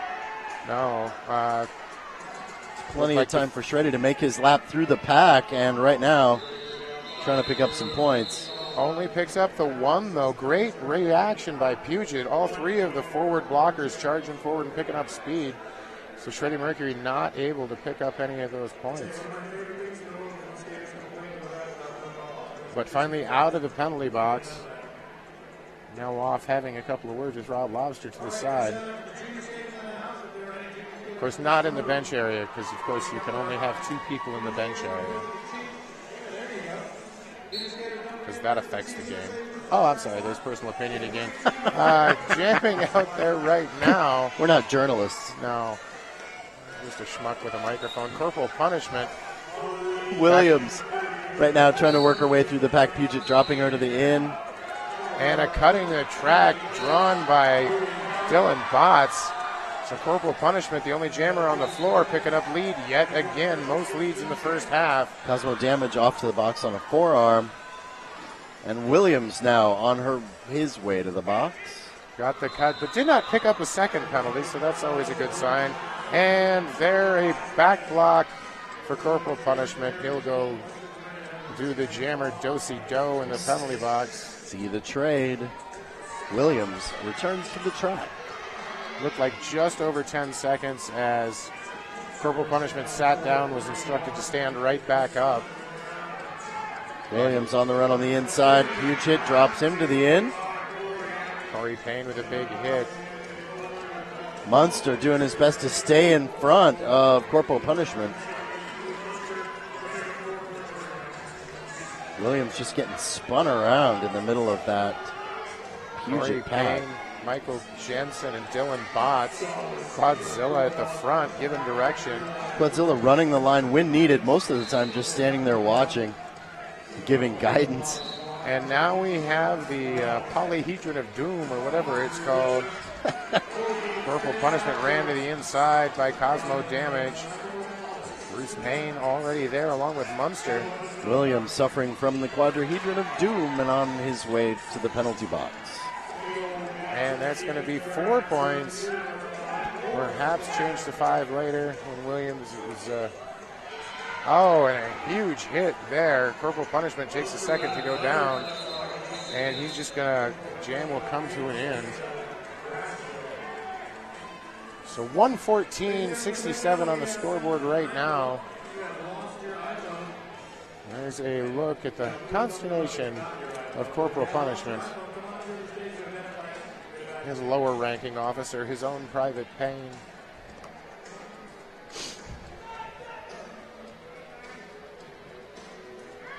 Hollywood and his Val Capone showing. Hi, Val. Hollywood goes to the inside. Spinorama lead Jammer, but does finally go out of bounds, so he's going to be recycled. Defensive Destroyer getting just enough of a piece of him to throw him off balance.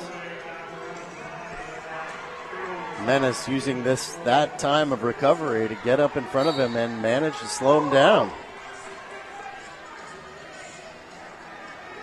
Hollywood right now going nowhere with Menace. Williams back on the track. Ryrod on his way to the penalty box is sitting down. And Blitzkrieg to join him. Hunter with a nice block. Corey Payne, though, with the nail on that hammer and nail. Corey Payne, though, gets hit out of bounds. Defensive Destroyer, and that jam comes to an end.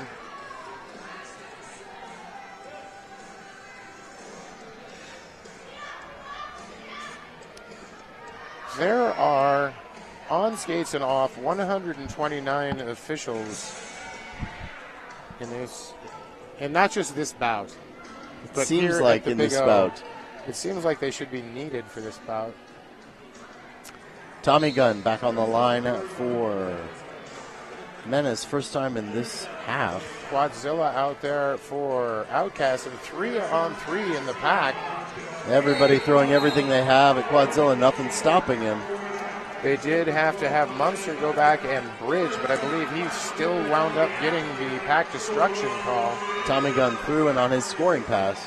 Godzilla already at the back of the pack, though, 2 to beat, and that's easier said than, oh, it's easy for him. I forgot. Yeah. And he's going to Spinorama 4 points right there.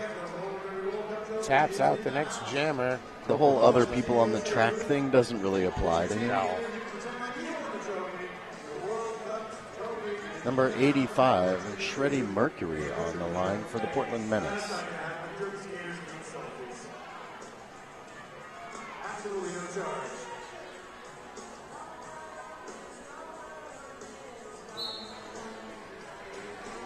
Shreddy blowing his way through the line, gets picked up by Corey Payne.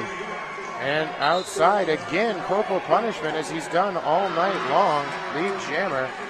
Shreddy Mercury taking down Hunter, taking down Corey Payne, and finally getting taken out of bounds, but doesn't matter because out of the pack, and so Thunderstruck going to go to the sin bin. Shreddy with an apex jump picks up his points. Great work by Shreddy Mercury. Corporal punishment just waited a half a second too long to call that off. That looked like, I gotta say that's probably what Shreddy needed right then. I think you are right. Definitely helpful on the Portland bench. Portland bench all laughing and smiling right now. As you can see, well, not all, but and a little consternation on the faces of the Seattle bench. Looking at Quadzilla now trying to jam. And jamming for the first time of the night for Portland. And that's going to be a high block. And a clockwise block and the end of a jam. Kind of all over the place blocks. Guys getting hurt in that one. That was Lil Nino. Michael Jensen, the recipient of that high block. It looked like, to me, he got a forearm right to the bridge of the nose. Ump having some words with him. That's umpire strikes back. Kind of anxious to see Lil Nino come back. That was action-packed 10 seconds. And umpire strikes back, heading over to the Dent tent. Corey Payne also sitting in the medics area. I believe, yes, the official timeout has already begun, so. That might be some kind of record. Wow. We would like to thank all of the volunteers, especially our medics. I much prefer when they don't have anything to do, but it's great when they're on hand. Corey Payne back up. He's under his own power for now. And Corey Payne just getting some stuff looked at. Not like a rash or anything like that. So wincing a little bit. I think it might have been winking at me or you. Probably you. Probably me. We did share a locker room at one point in time. Just throwing that out there.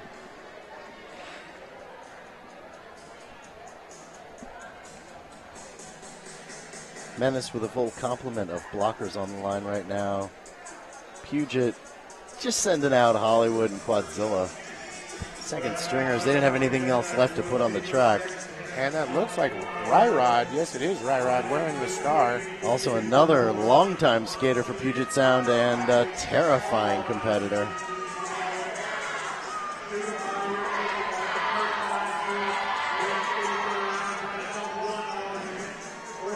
So an extended timeout. Make sure everything is on the up and up. Now I understand why Hollywood had his shorts hiked up like that. And then this happens. I'm seeing it live right here. Jukebox Zero fixing that.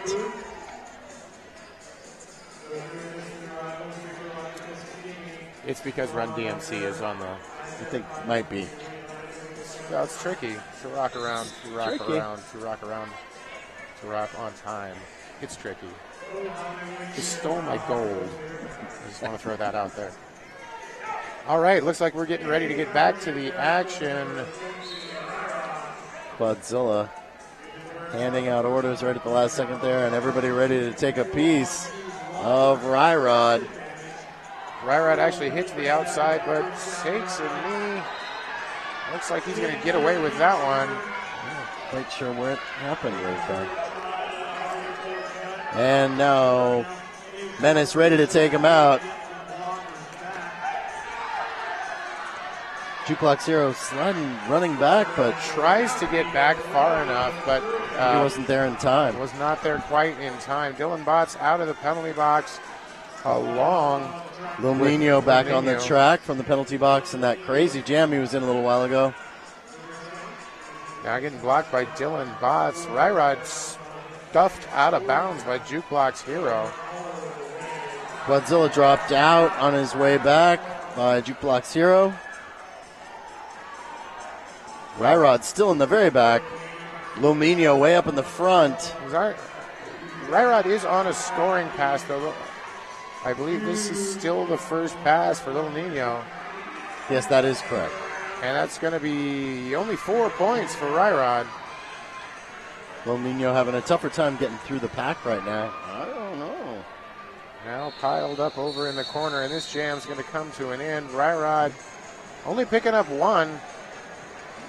Lil Nino looked like he landed badly at the end of that one, and another official timeout. We're going to get the medics over to take a look at him. Yeah, I'm glad that one was over. I was confused. So hopefully he'll be all right. Looked like he was favoring the one angle, but now he's saying nope. I think he took a shot to the face. So they're having him stay down for just a minute, but he's getting back up. The King over there giving him a... now saying, no, you have to talk to the medical guy. You don't just get to go back to your bench. Why don't you come sit with us for a while? We're going to ask you some questions. And you know where you are, son? So I'm glad to see he's doing all right, at least skating off under his own power. And he'll be looked at by our medics that we have on site. Back on the track, Williams. They have some pretty good tests for concussions nowadays. And a pretty good place to try them out. All right, so 16:44 left in the game. Puget 134, Portland 71.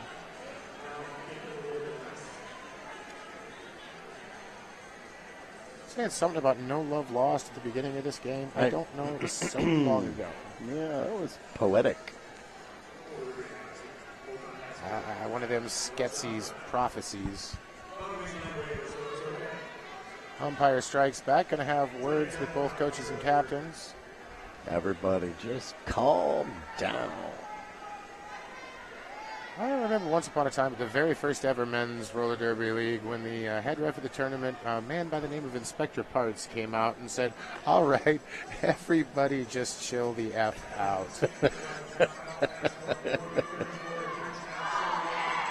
I miss you, Parts. 134, 171 still. Williams on the line for Bridgetown Menace. He's had a tough time with Puget Sound so far today. Racking up some good passes, but taking a beating along the path. And out there also, number 55, Corporal Punishment, who amazing job with leads today. Just has been getting lead jammer.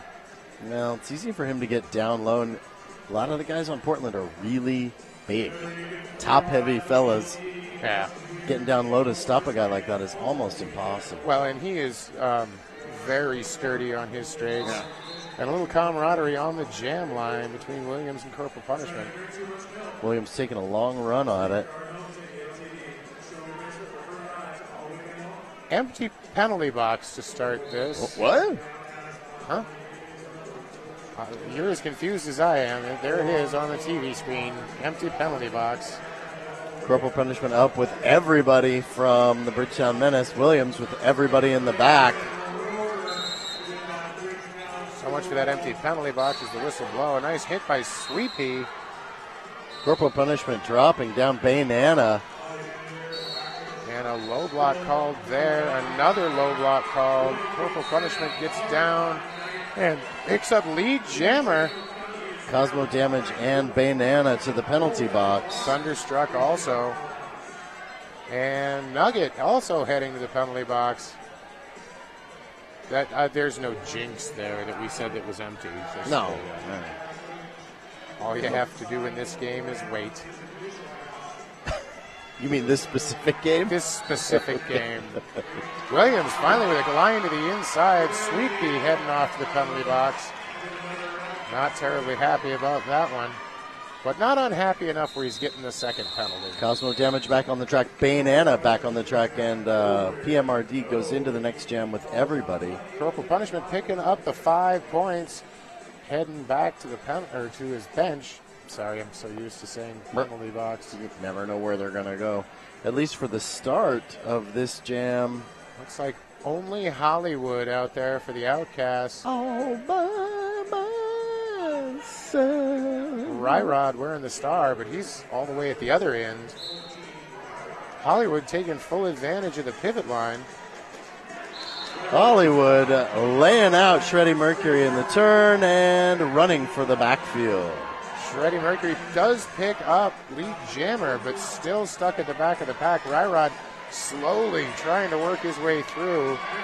Tries to cut through and uses Thunderstruck as a shield, but the jam gets called. That one hit gave Puget Sound enough time to get just about everybody off the bench. They're about 7 seconds short right now on Sweet Pea.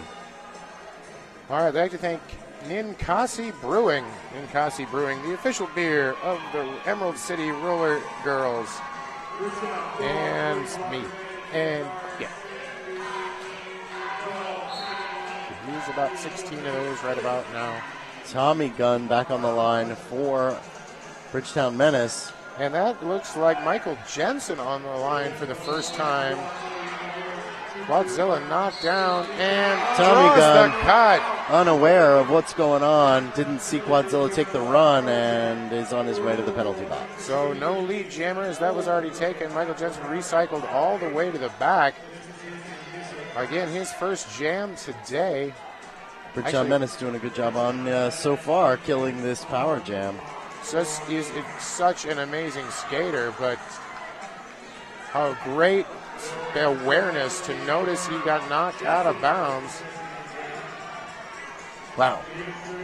That was Cosmo Damage. Did get hit, knocked out of bounds, so that's why no cutting on that. But Blitzkrieg got a piece of him there, dropped him to the outside, and Munster trying to drag him back as far as he can.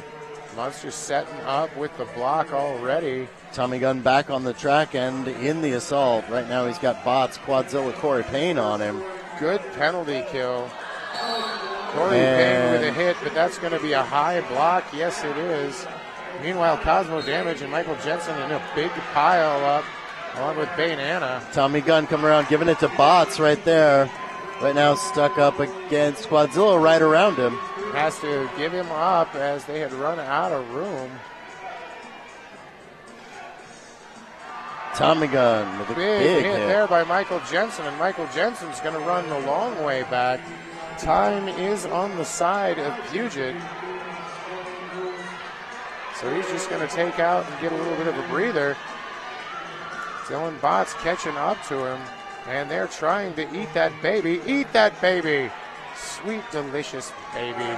Tommy Gunn way up front, right behind him now as they run for the back of the pack. Tommy Gunn and Michael Jensen exchanging handshakes at the end of that. The jam comes to an end. 1 point for Bridgetown, 3 points for Puget. Another real rough jam. Tommy Gunn, I think, missing a couple of teeth.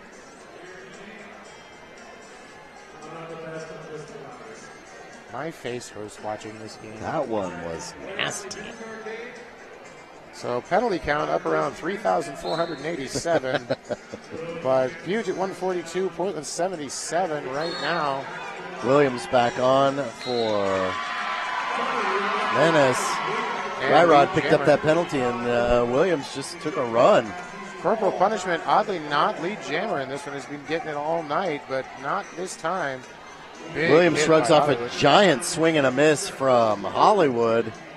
This time Williams knocked out by Corporal punishment.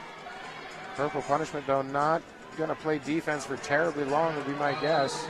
Williams dropped to the inside, right now being dragged back on his way off the track. Cutting the track, drawn by Hollywood. Hollywood's like, me? No? Awesome. Oh. Looked like Defensive Destroyer had lined up Corporal punishment and ran out of room, realized, got the out of play just in enough time to put the brakes on. Now Corporal punishment heading back into the pack, finds a hole through the inside and makes it through, and that's going to be 5 points. Corey Payne in there to scrape off Captain Obvious just in time for Corporal punishment to run through. This bout has been a knockdown, drag out, slobber knocker. The other piece of it is just Puget never misses an opportunity to play offense for their jammer. Oh, Jukebox Hero going to get away with a little bit of a back block on Corporal punishment there. Hollywood leading Williams right into Bruce Payne and right off the track. Corporal punishment recycled all the way back to the jammer line. But again, Puget not in a hurry. Happy to take it slow right now. Corey Payne putting up some great defense. Williams gets around him. Williams in. Captain Obvious with a good hit there. But Jukebox Hero getting tangled up. Corporal punishment, Jukebox Hero telling each other it's all right on the way back to the benches. Yeah. Begrudging. I'm buying it. Sounds legit. Sure, why not? If you'll buy that, try Bruce Skate Noose. Bruce Skate Noose, the original over-the-shoulder roller skate holder. And those things are awesome. I mean, those things are actually we're not awesome. kidding around. They're not just saying that. If I was going to try and sell you crap, I'd do.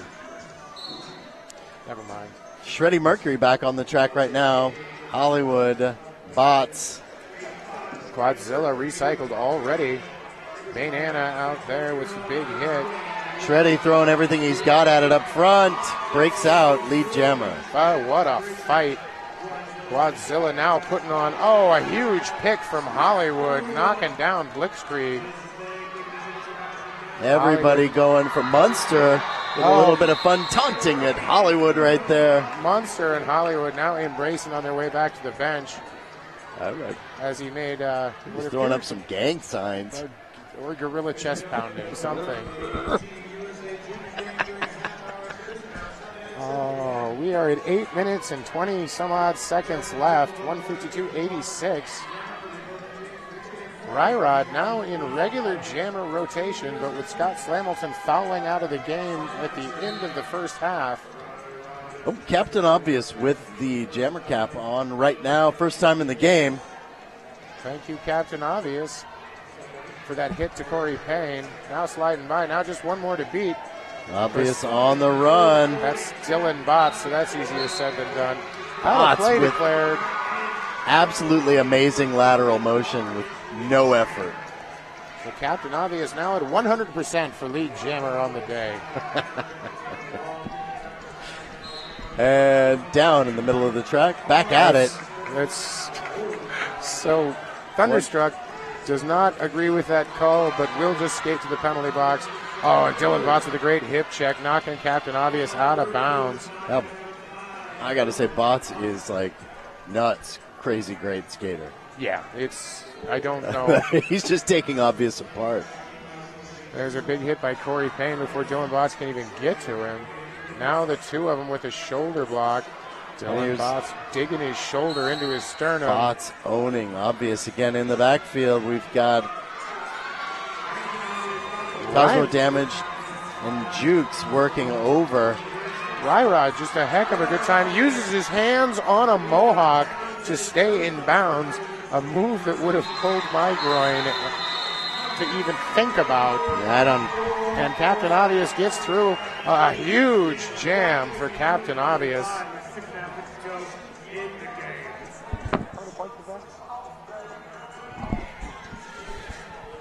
So 152.95. 9-point jam there for Captain Obvious. Menace down one to the penalty box. Blitzkrieg, Banana, and Munster on the track. Tommy Gunn jamming.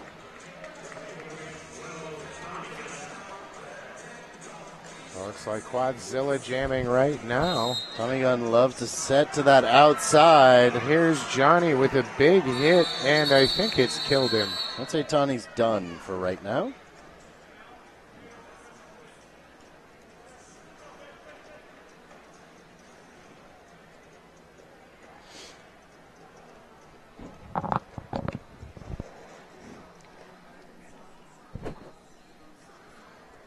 Looked like a very bad landing by Tommy Gunn after what seemed like a relatively routine hit. Here's Johnny.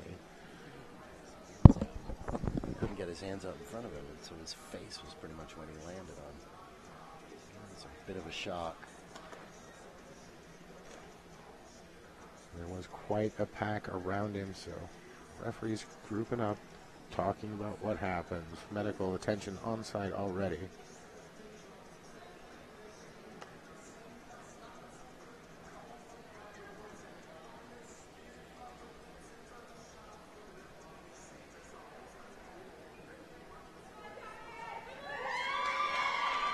And he's starting to get back up, which is why we have the cheering coming from the audience. He's back up. Tommy Gunn heading over with the medics. Appears to be a little on the woozy side, but hopefully he'll be all right.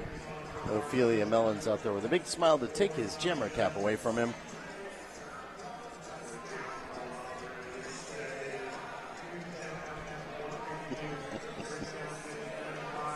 So hopefully he's going to be all right. Maybe done for the game. Just this game is a gang fight. I like that, not the new gang fight with the guns and the shooting and old school. I'm talking like West Side Story. Yeah, there's like they're dancing and they're snapping their fingers the whole time. Quadzilla's out there. This is like Jets and Sharks right here.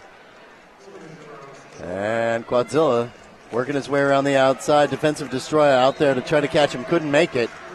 Looked like he knew he was going to overshoot, so he took a knee down right in front of him. But Quadzilla, of course, you can't just put a thing that doesn't move in front of him. He'll get through it. Refrigerator out in the middle of the track isn't going to stop him. Williams on his defense, or his scoring pass, working his way through the pack. 4 points there. He gets piled up, it looked like, in defensive destroyer's legs. Big hit by Banana on Hunter. Big hit by Bainana on Quadzilla. Bainana with a great movement jumping over to the inside of the track just in time to be in front of Quadzilla.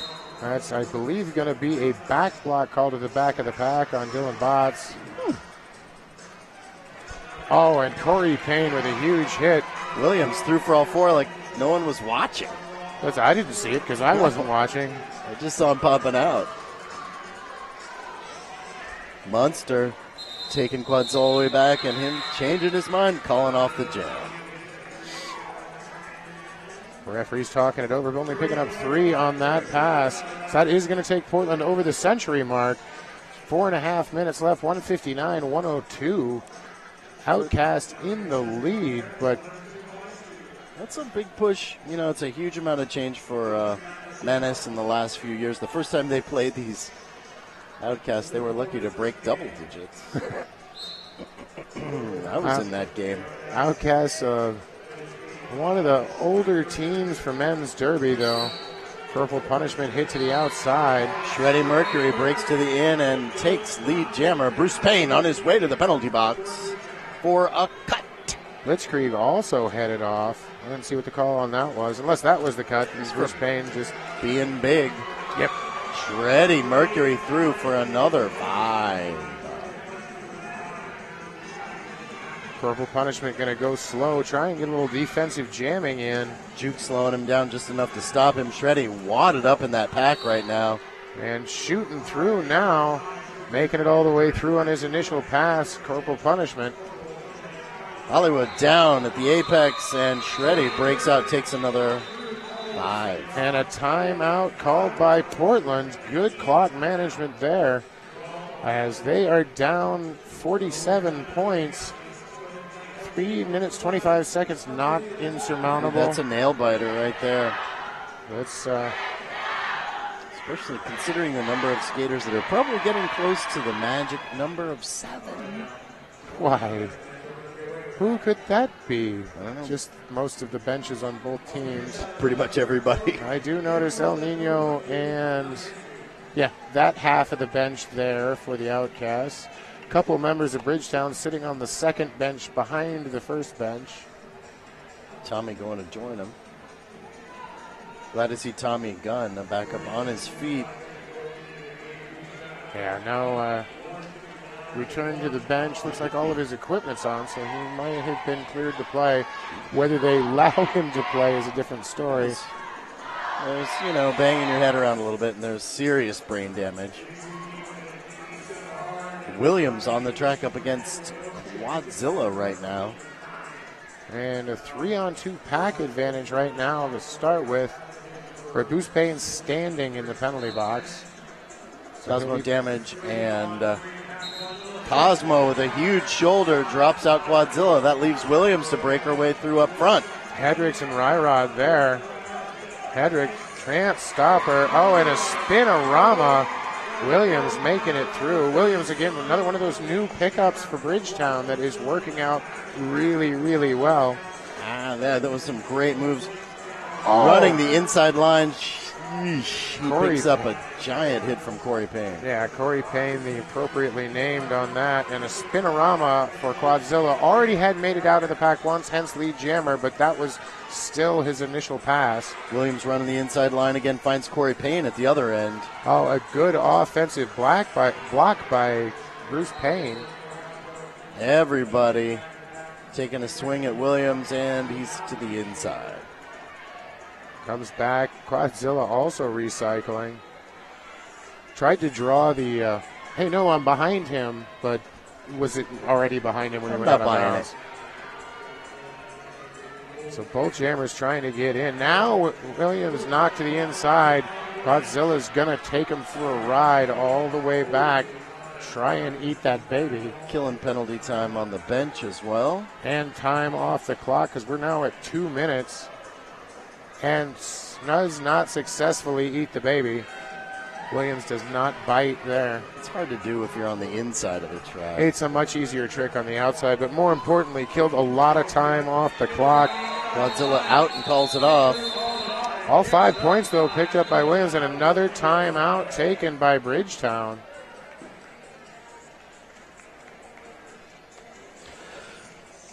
This timeout brought to you by Left Turn Clothing. Uniforms that move with you. Yes, they do.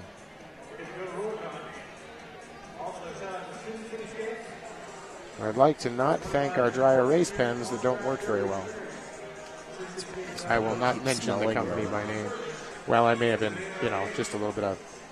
We won't talk about that now. 163, Your mustache covers it up. Yeah. I just try and darken in that one part. So 163, 117, 139 left. This game definitely Puget's to lose if they were to want to. This the point spread right now pretty much the same as it was within the first about 10 minutes of the game. Puget ran off with the lead, and then Portland started to get their feet under them, and it's where we've been ever since. They've done a great job running things up and catching up, but Puget just has maintained that 40, 50-point lead. Shreddy Mercury on the line right now for Portland Menace.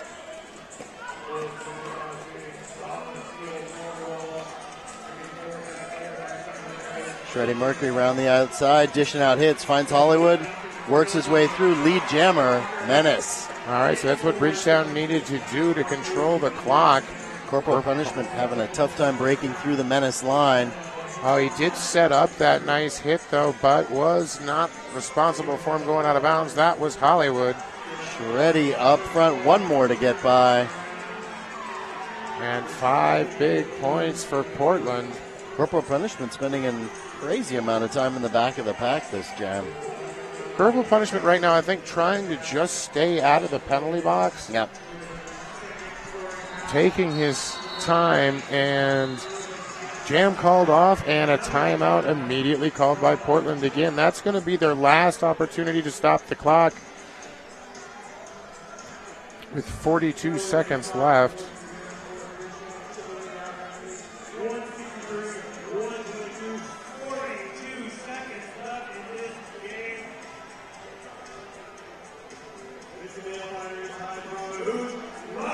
So we've got 43 seconds left.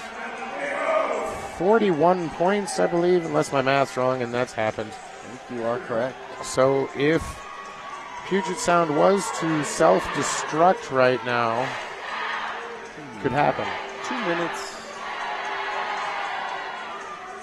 Williams. Ryrod up to jam. Also, Puget Sound with a 4-2 pack advantage. As I believe that's Jukebox Hero and Cosmo Damage sitting in the sin bin to start. And Ophelia Mellon's giving Ryrod a hug. I think it was really meant for Williams. He was going to pass it on. And then Ryrod did pass it on to Williams. So Mellon's, of course, very familiar with both of these teams now.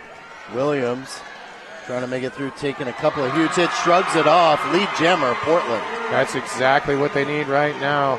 Ryrod, though, being careful at the back of the pack. A great block by Thunderstruck to get Ryrod out of the pack. Again, that situational awareness on Puget Sound, always cutting edge. So Portland unable to stop the clock. So they could have maybe had a couple of quick passes as there's 6-7 seconds left. Cosmo Damage in.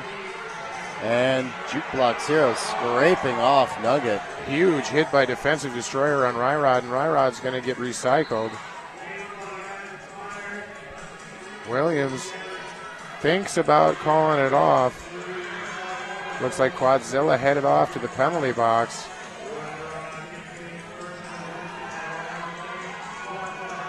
Nugget and Thunderstruck in the back. Jukebox Hero in to scrape them off and keep them off. Williams. Ryrod picking up 4 points. Captain Obvious in for the sweep. Williams shrugging off huge hits. One more to get the by. only one in front, but he's given the warning and then gets the penalty. Well, you just were touching her a little bit too long. A failure to rejoin call on that. And that's going to be 4 more points for Portland.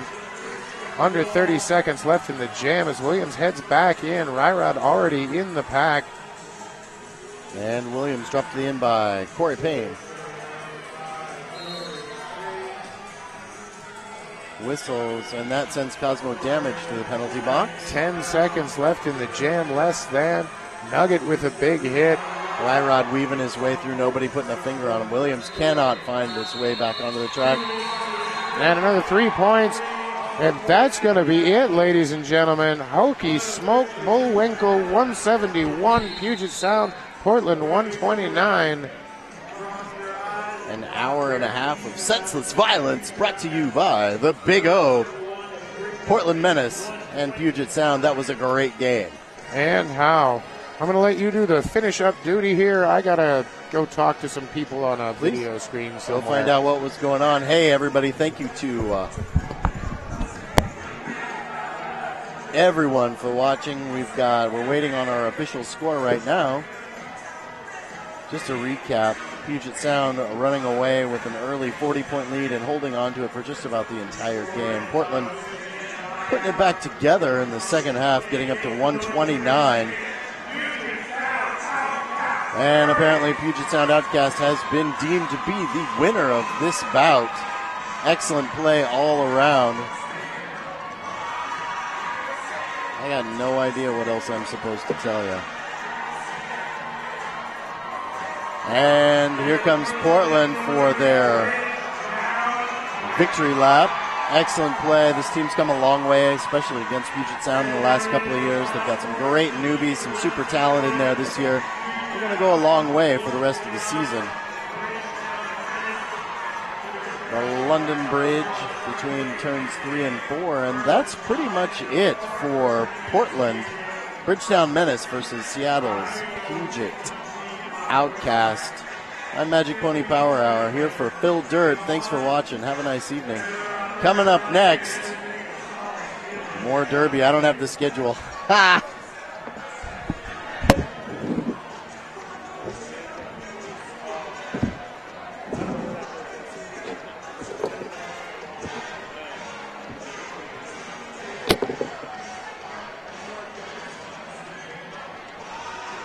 Hello and welcome to the unofficial review. I'm Megatron. I'm Phil Dirt. We just watched the big rivalry game, Puget Sound Outcast Derby versus Bridgetown Menace from Portland. What a game! What a game! That was some brutal hitting. Oh man, that was so far Big O. I've been really happy with the fact that there haven't been a lot of timeouts for injuries. Mm-hmm. That one made up for it. Yep. There was a lot of hits that just were so brutal, and it's not that they were necessarily, well, a couple were on the dirty side, but it wasn't that they were trying to be dirty. Right. It's just that they were trying to beat the snot out of each other out there and succeeded. For sure. And I think that there's no love lost between these two teams. Off the track, very friendly, very, Yeah. You could see between the jammers would be shaking hands. They would be screaming at each other during the course of the jam, like just openly jaw-jacking with one another. And then as soon as the jam ends, they're giving each other hugs, which is kind of weird for me, but that's... But all in good fun. Yeah. So we had a total, the final on that game, Puget Sound 171, Bridgetown 129. So about a 40-point game, but Puget Sound, for the most of the game, they had about a 50-point lead. They came out in the very beginning of that game and ran up that 40-point lead and just never quite lost it. They actually got a little bit bigger lead, but going into the final 10 minutes or so, realized had the game in the bag, started playing a little bit slower, a lot more conservatively. Jammers they had Ryrod jamming a lot, which Ryrod, not a normal jammer, but also Scott Slamilton fouling out in the first half. Their leading scorer and leading penalty scorer. Now, what was that, 7 or was that? That was 7. Okay. He got a couple additional penalties for refusing to go to the penalty box and arguing to go to the penalty box. Yeah, I was in there. I was bouncing back and forth between the Montreal game and that game, and there was one where he was jawing at the ref pretty bad as he was on his way to the box, and he got an extra. So again, one of the things I love about the Big O is it's so far before we get to the tournament season that they can watch the videos of this and go, here's some things we can work on. One of those is don't talk back to the referees. That's Derby 101. So growing up with a sports background, I learned at a very early age that talking back to the refs, they never change their mind once they've made that penalty call. No. So as a referee, I never changed my mind. I might watch you a lot closer when you start doing that. Wouldn't it be interesting, though, if, you're like, no, I was here and they were there, and they're like, oh, no, come really? on back then. You are absolutely correct. I'm so sorry. Never happened. So, really awesome game between Bridgetown and Puget Sound, just as anticipated. Amazing. We have there are a few minutes left over there on the Montreal Terminal City game. That is a fantastic game as well. The last time I was able to go look, it was 133 for Montreal, 120 for Terminal City. And early in the game, Terminal City ran up a fantastic and giant lead. And Montreal had single digits. And Montreal pulled themselves together. Their defense solidified, and they were able to hold Terminal City to no points, and they brought the gap up. At halftime, they were only down by 9, and now they have a 13-point lead, or at least they did a few minutes ago. Yeah, I can see one of the scores is 137, but it doesn't put any context. Montreal had a great game this morning against Nashville. Really take control of that whole game. Plastic Patrick now coaching, right? But doing a great job over there. The team seemed really solid, really good together, flowed well, and it sounds like they're doing great over there. And Montreal Terminal City, always an amazing game to watch. Great cross-country rivalry within Canada, and I'm very excited to see who wins that game because I love both teams. Over here on track 2, we had Helsinki and Northwest Arkansas, and that was a bit of a bloodbath with Helsinki coming out 347 to Northwest Arkansas 66. And ouch! I gotta say, I love Helsinki. Yeah, they are such a positive team. They look like they're having so much fun out there. Ninja Turtles, man, and they're Ninja Turtles. I mean, how can you go wrong with Ninja Turtles? And with Teenage Mutant Ninja Turtles 2 filming in New York right now, very apt. Ooh, Stephen Amell playing Casey Jones. Random facts from Megatron today. Also, we have to give a huge shout out. Happy 5th birthday to the Monterey Bay Derby Dames. It is their 5th anniversary. They're having a giant watch party. And, awesome. So we wanted to say hello and happy birthday. Happy birthday to you guys. And we have a lot more Derby coming up. We've got Boston versus Atlanta over on track 1 coming up right after this. And I'm very, very excited about that. Looks like I-5 warming up over here. And against Emerald City's junior team. And that should be a great Reservoir team. Dolls. Well, we a lot of survivors, graduates from these programs in the big leagues now all over the place. So I'm loving to see what these guys are bringing to the track. Yeah, it's going to be I-5 lost earlier to the Seattle Derby Brats. And so I'm excited to see how they do against Emerald City. Emerald City, back in March when we were here for the Big O planning meetings, beat Rose City's Rosebuds. And so they were looking really good back then. So that should be a pretty fantastic game on track 2. We will be coming to you live after the Boston versus Atlanta game. That will be our last broadcast of the night. So join us for that. And Phil Dirt, thank you for joining us. Glad to be here. Review. And huge thanks to Blaze Streaming Media for making this happen. And again, always big thanks to Emerald City Roller Girls for putting on the Big O. Big O 2015, great tournament. Always fantastic. a favorite. So thank you guys out there for watching. And I'm Megatron. I'm Phil Dirt. See you after the Boston versus Atlanta game.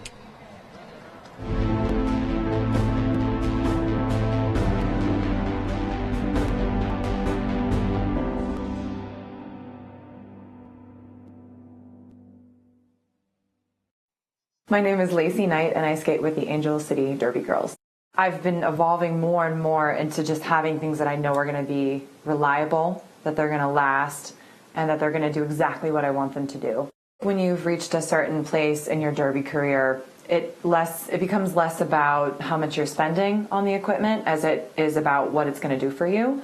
I need to be able to have it conform to my foot so that it's just an extension of who I am as opposed to this thing that is now on my foot. The Rydell boot that I have now has been able to successfully do everything I need it to do. This year has even gotten better for me, and my skating is the best it's ever been, and it's the best boot that I've ever had.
fumbling and fighting with your skates wherever you go? We know the struggle is real, so stop the hassle. You pay top dollar for your skates, so stop stuffing them away with your sweaty, smelly gear and show off your prized possession with a Bruce Skate Noose, the original over-the-shoulder roller skate holder. We've been making nooses since 2011. We use the best quality supplies to ensure the best product on the market. With over 50 colors and patterns to choose from, there is certainly a noose to fit your personality and style. Find us online at bruisedsn.com.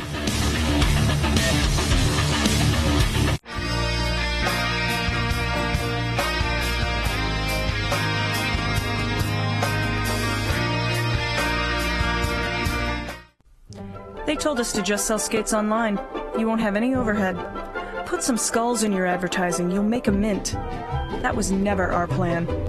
Our plan was to make a store where all day we are fitting skaters, fixing skates, teaching customers, and putting the best gear on their bodies. Before we put 3 W's in front of our name, we made sure we had hundreds of happy customers come through our doors. We're not just Derby owned. We're Derby dedicated. Fast Girl Skates.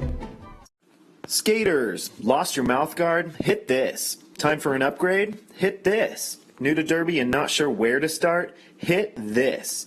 We are Derby owned and operated with 6 years of experience. Hit This Derby Gear can hook you up with skates, gear, and honest advice based on your skating style and individual needs. Visit us at our store in Salem, Oregon, or online at www.hitthisderbygear.com. Whether you are a new or veteran skater, before you hit the track, hit this.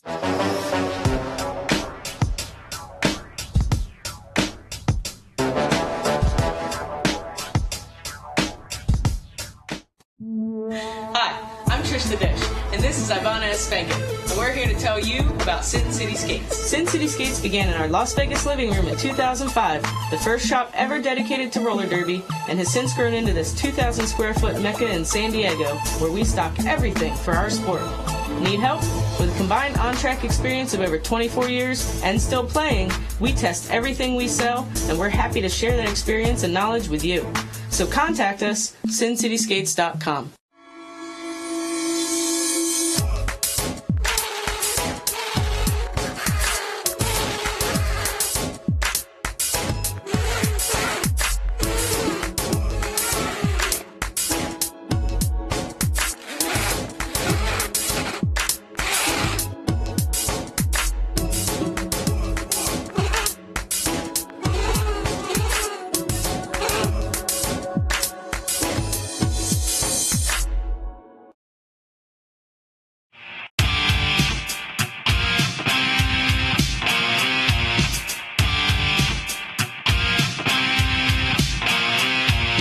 My uniform is always in pristine condition because I care about this thing more than I care about any other article of clothing in my wardrobe. Everybody's just like pumped and ready to go, and it's this culmination of, months worth of hard work. This is your opportunity to go out and leave it all on the track and to try to reach that potential that you are working towards at every single practice. My name is Rachel Rotten. I skate for the Angel City Derby Girls, and S1 is part of my uniform.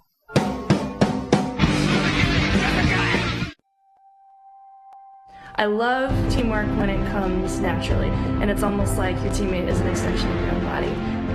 That anticipation, where you've worked cerebrally through strategy and skills, and suddenly you're out there in a game and it all comes naturally because you know each other. I love that.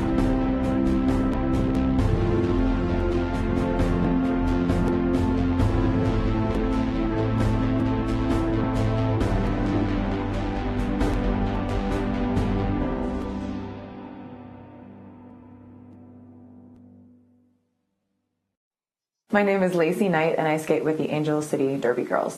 I've been evolving more and more into just having things that I know are going to be reliable, that they're going to last, and that they're going to do exactly what I want them to do. When you've reached a certain place in your derby career, it becomes less about how much you're spending on the equipment as it is about what it's going to do for you. I need to be able to have it conform to my foot so that it's just an extension of who I am as opposed to this thing that is now on my foot. The Ride L boot that I have now has been able to successfully do everything I need it to do. This year has even gotten better for me, and my skating is the best it's ever been, and it's the best boot that I've ever had.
fumbling and fighting with your skates wherever you go? We know the struggle is real, so stop the hassle. You pay top dollar for your skates, so stop stuffing them away with your sweaty, smelly gear and show off your prized possession with a Bruce Skate Noose, the original over-the-shoulder roller skate holder. We've been making nooses since 2011. We use the best quality supplies to ensure the best product on the market. With over 50 colors and patterns to choose from, there is certainly a noose to fit your personality and style. Find us online at bruisedsn.com.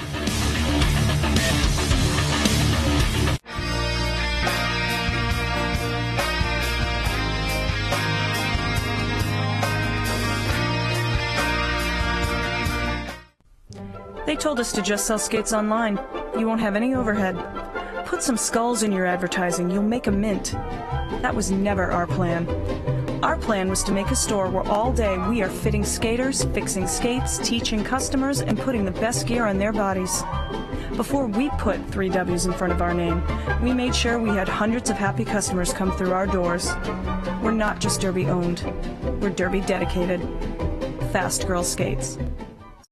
Skaters, lost your mouth guard? Hit this. Time for an upgrade? Hit this. New to Derby and not sure where to start? Hit this. We are Derby owned and operated with 6 years of experience. Hit This Derby Gear can hook you up with skates, gear, and honest advice based on your skating style and individual needs. Visit us at our store in Salem, Oregon, or online at www.hitthisderbygear.com. Whether you are a new or veteran skater, before you hit the track, hit this.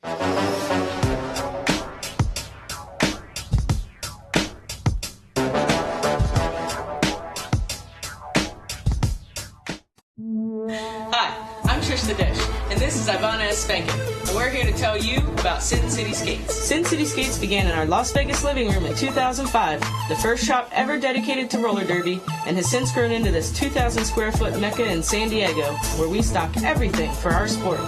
Need help? With a combined on-track experience of over 24 years and still playing, we test everything we sell, and we're happy to share that experience and knowledge with you. So contact us, sincityskates.com.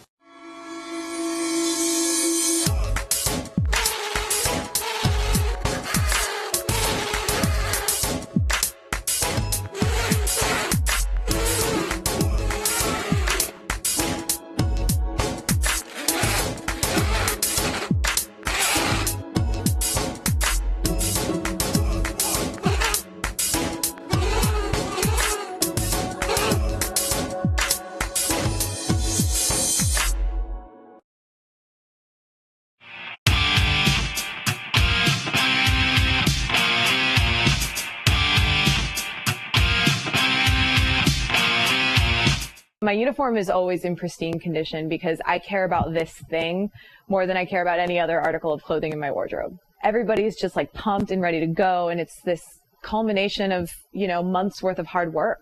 This is your opportunity to go out and leave it all on the track and to try to reach that potential that you are working towards at every single practice. My name is Rachel Rotten. I skate for the Angel City Derby Girls, and S1 is part of my uniform.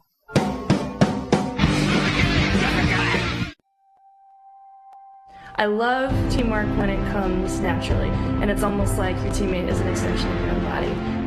That anticipation, where you've worked cerebrally through strategy and skills, and suddenly you're out there in a game and it all comes naturally because you know each other. I love that.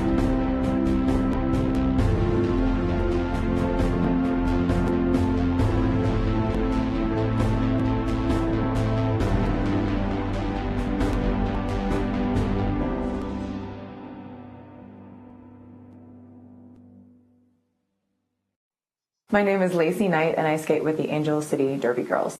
I've been evolving more and more into just having things that I know are going to be reliable, that they're going to last, and that they're going to do exactly what I want them to do.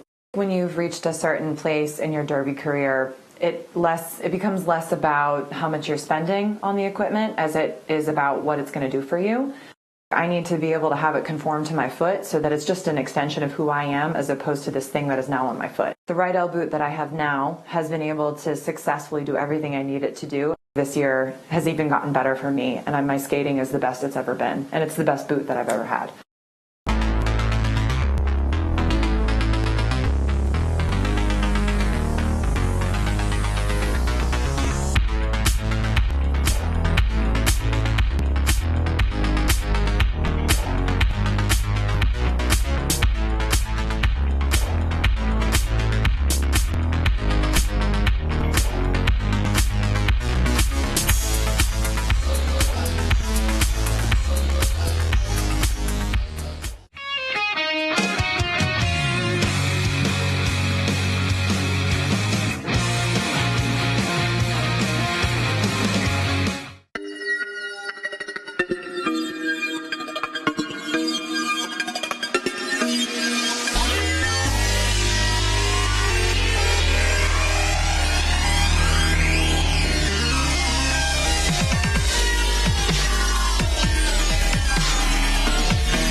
Tired of fumbling and fighting with your skates wherever you go? We know the struggle is real, so stop the hassle.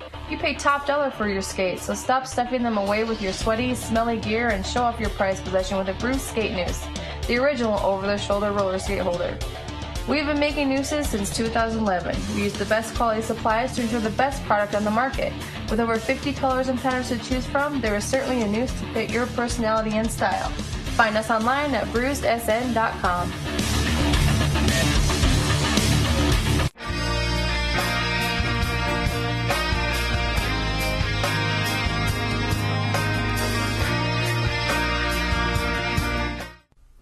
They told us to just sell skates online. You won't have any overhead. Put some skulls in your advertising. You'll make a mint. That was never our plan. Our plan was to make a store where all day we are fitting skaters, fixing skates, teaching customers, and putting the best gear on their bodies. Before we put 3 W's in front of our name, we made sure we had hundreds of happy customers come through our doors. We're not just Derby owned. We're Derby dedicated. Fast Girl Skates. Hey, welcome to back Big O Track 1, Day 2. About to watch Atlanta Roller Girls Dirty South take on the Boston Massacre from the Boston Derby Dames. I'm Phil Dirt. I'm the King. And we should have more great action. If you've been watching, of course, we had great action. Bridgetown versus Outcast last on this track. Amazing, hard-hitting, high-flying action. I'm telling you. And I think we're going to see more of that here at Atlanta and Boston. Yeah, this is one of the games I've been looking forward to all day. I think this is going to be a great matchup. I think Atlanta's had a couple tough games they've lost, and I think they're going to come out swinging. Yeah, they're probably coming out here with Boston in their sights, but Boston also with a hard game yesterday, so they may take that out on Atlanta. Yeah. This should be one heck of a game. Getting ready to get started real quick. I will run you through the Boston Massacre lineup. That's 101 Anorexia, 103 Emily Pawlowski, 1111 Maya Mangalu, 1634 Stevie Nixer, 1929 Amy Rock, 1978 Space Invader, 1987 Shark Week, 25 Rainbow Crush, Too Legit to Quit MC Slammer, 43 Ginger Kid, 5 Sweet Enemy, 8 Aubrey Planets, 859 Shea Nestor, 99 Womanimal, and King Flying King. I like that name. I don't wonder why. I don't know. It's got a good ring to it.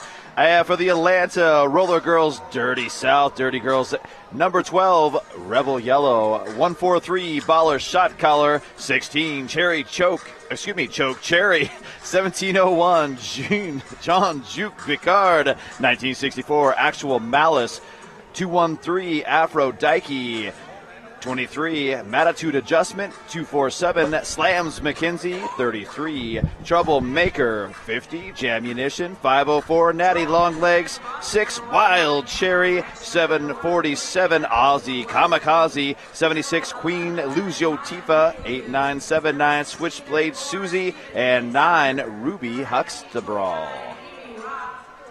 All right, we have this game starting a little bit late as the Bridgetown Outcast bout ran a little over. What with the injuries and the teeth on the track and all that kind of fun things. There was people face down. Apparently no one died, so we're happy. Atlanta will be in red, Boston in white. And with that being said, skaters are taking the track.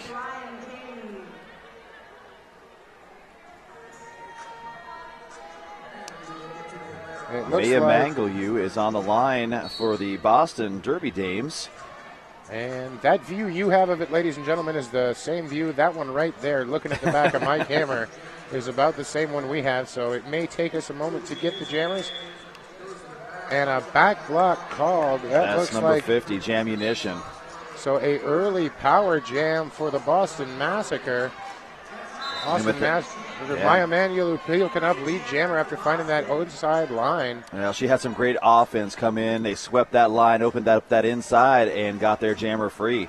Yeah, 3-4 pack advantage right now. Maya Mangalu trying to get around, goes to the inside, goes outside, makes it through all 5 points. Boston on the board first. Amy Rockyu, she was up front, and she just kind of knocked it open. Maya Mangaliu back into the pack again, ducks to the inside, one more to beat, now two more. Gets slowed down there by Queen Luzia Tifa. Yeah, she had a great look there. She swung around. Uh-oh.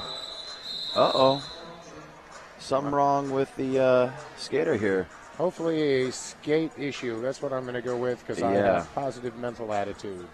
Yes, indeed. You got to have positivity in this game. Looks like she's sitting down. Going to check it out real quick on the bench, though. But 10 points put up by Boston. Maya Mangaliu, of course, a big part of this Boston. It looks like she is adjusting her skates, so hopefully she'll be all right. And on the line, that's going to be Troublemaker, number 33 for Atlanta. I believe that is Space Invader. Yes, it is. Glasses give it away.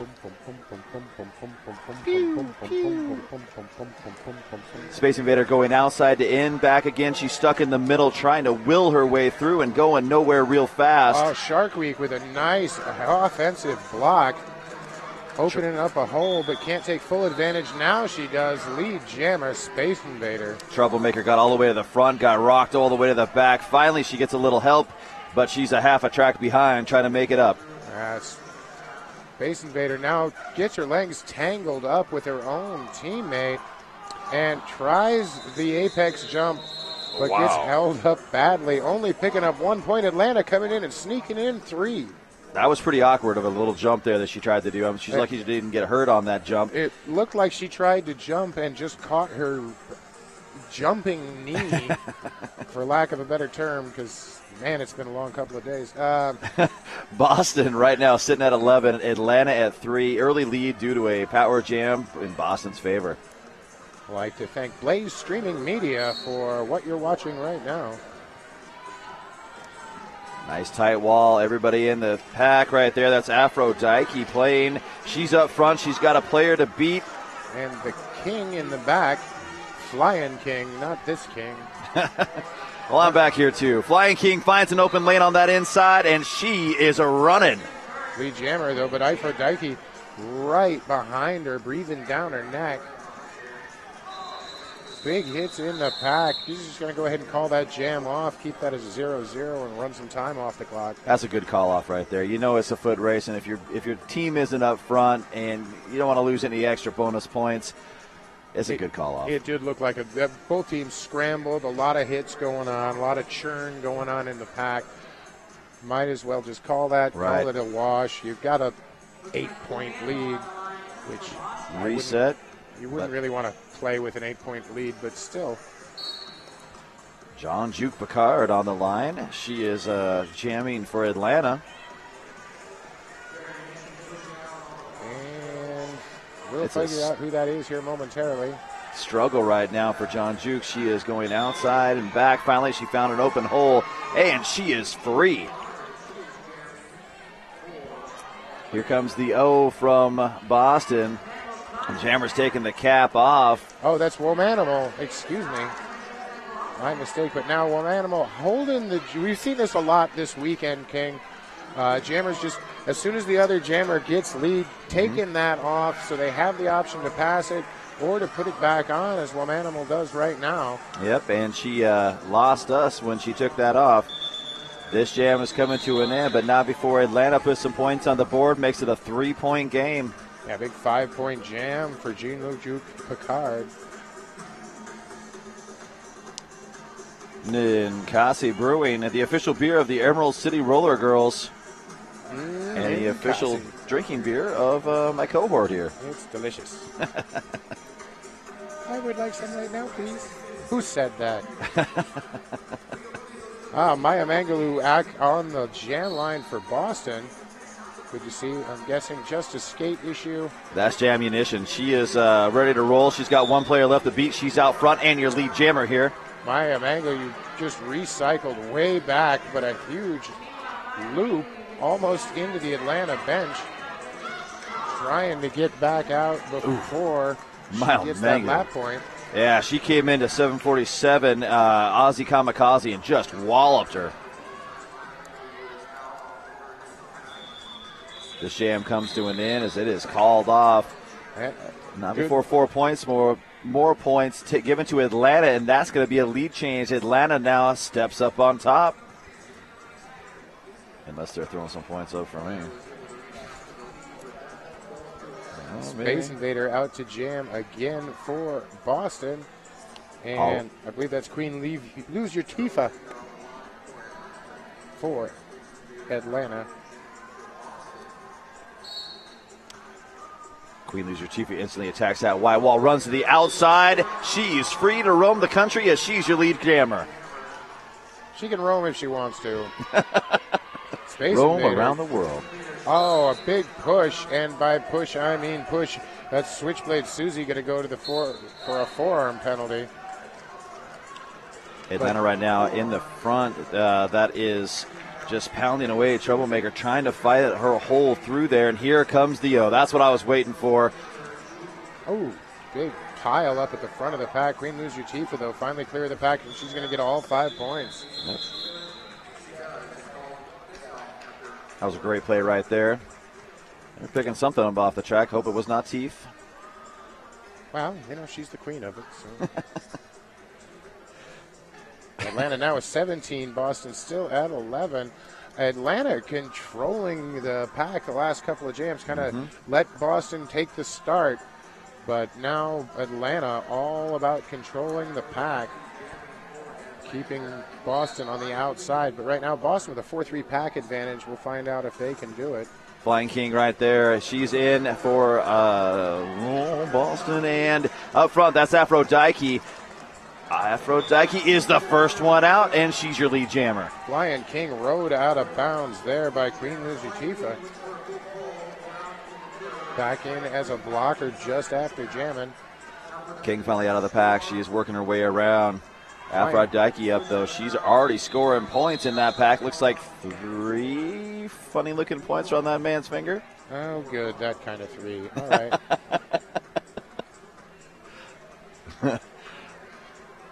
That's Womanimal jamming now for Boston. That should be Jean-Juc Picard jamming for Atlanta. Last time she achieved warp speed, got lead jammer before it's getting to the pivot line. Let's see if she can repeat that.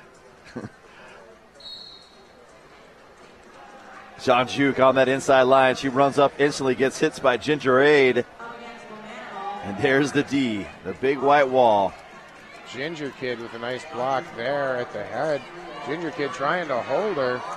The back of the pack, Womanimal just not having any luck at all. You can see how far out she's been drugged.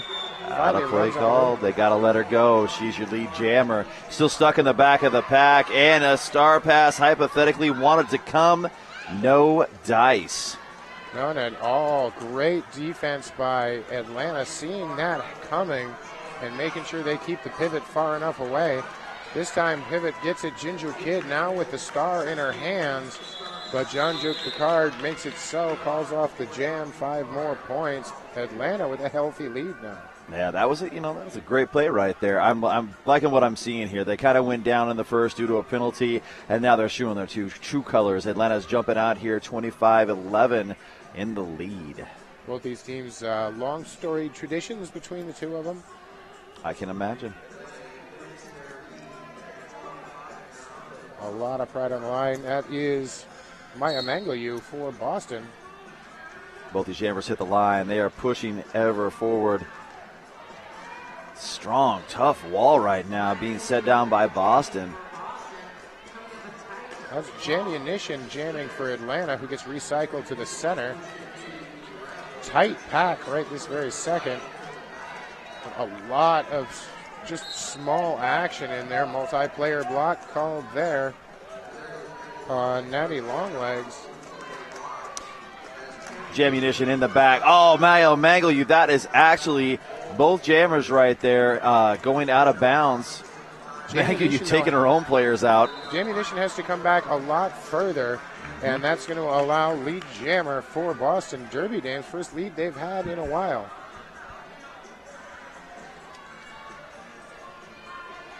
She comes in strong to that wall, almost goes tail end down. Stays on her feet. Still stuck in turn number 3. Stevie Nixer with a big hit there. And now recycled all the way back. Out of play declared. Oh, Jammunition on her toe stops, manages to stay in bounds and gets out of the pack. Maya Mangoyu's going to call that one off, picking up all 4 points, though. So Boston still very much in this game, just under 19 minutes left, 25-15. That's going to be Troublemaker once again on the line for Atlanta. Flying King for Boston Massacre.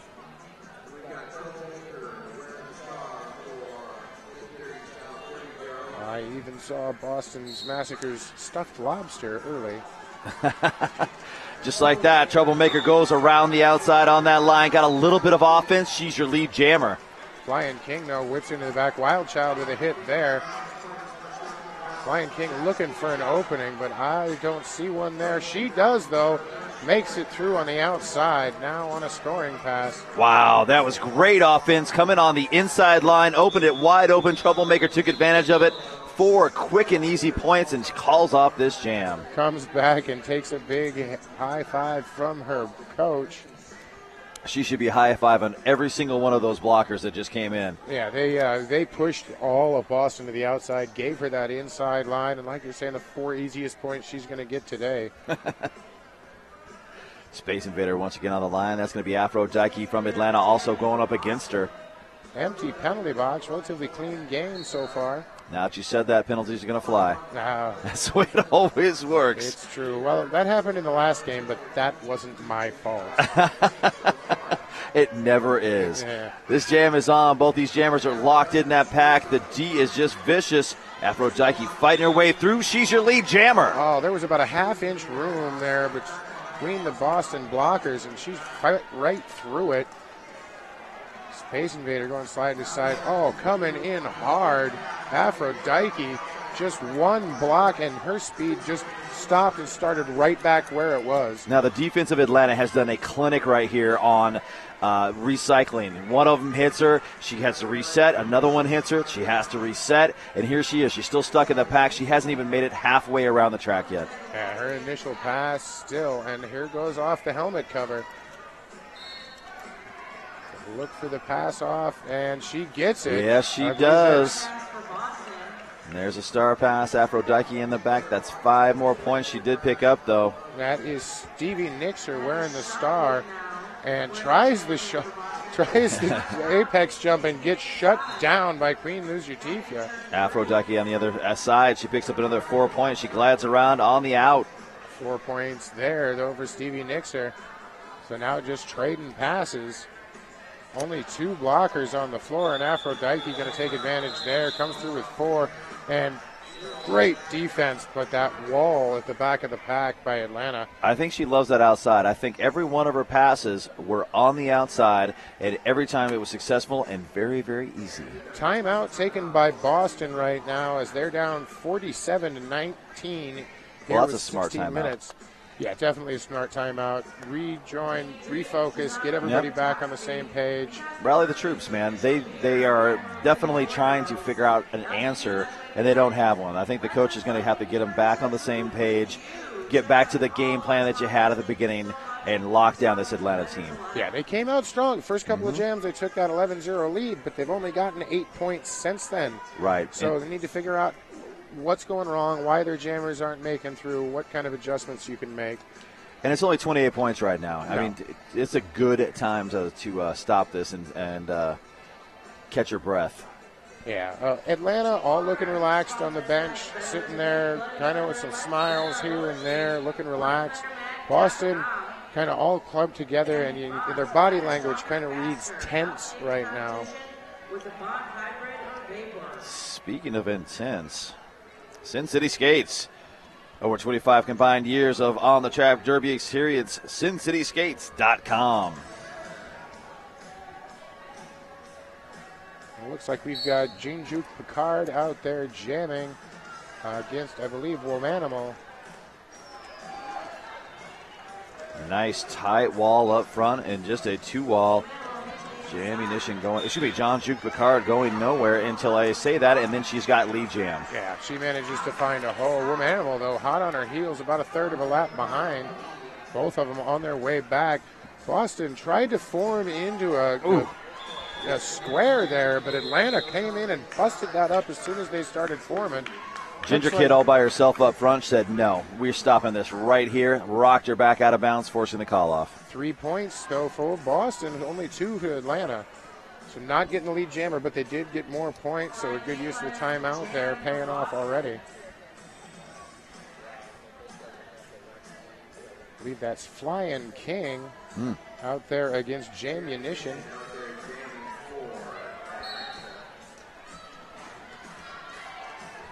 And a big pile up. I do love that Atlanta is, as soon as they see this start to happen, they break it up. Jammunition takes full advantage, lead jammer, but through the wake of that destruction, Flying King able to sail on through. And I know that you're watching this pack here. They're all battling for position, and everybody is all split up. Flying King, though, she braces in there and is getting swung at and missed all over the place until that just happened. Well, yeah. Yeah. Except for that one. Now getting recycled all the way back. Boston, though, not really able to set up in their triangle, delta, quadrant, whatever you want to call it. Jonju Picard takes a lot of hits on her way through, pinballs her way out, picks up 4 more points.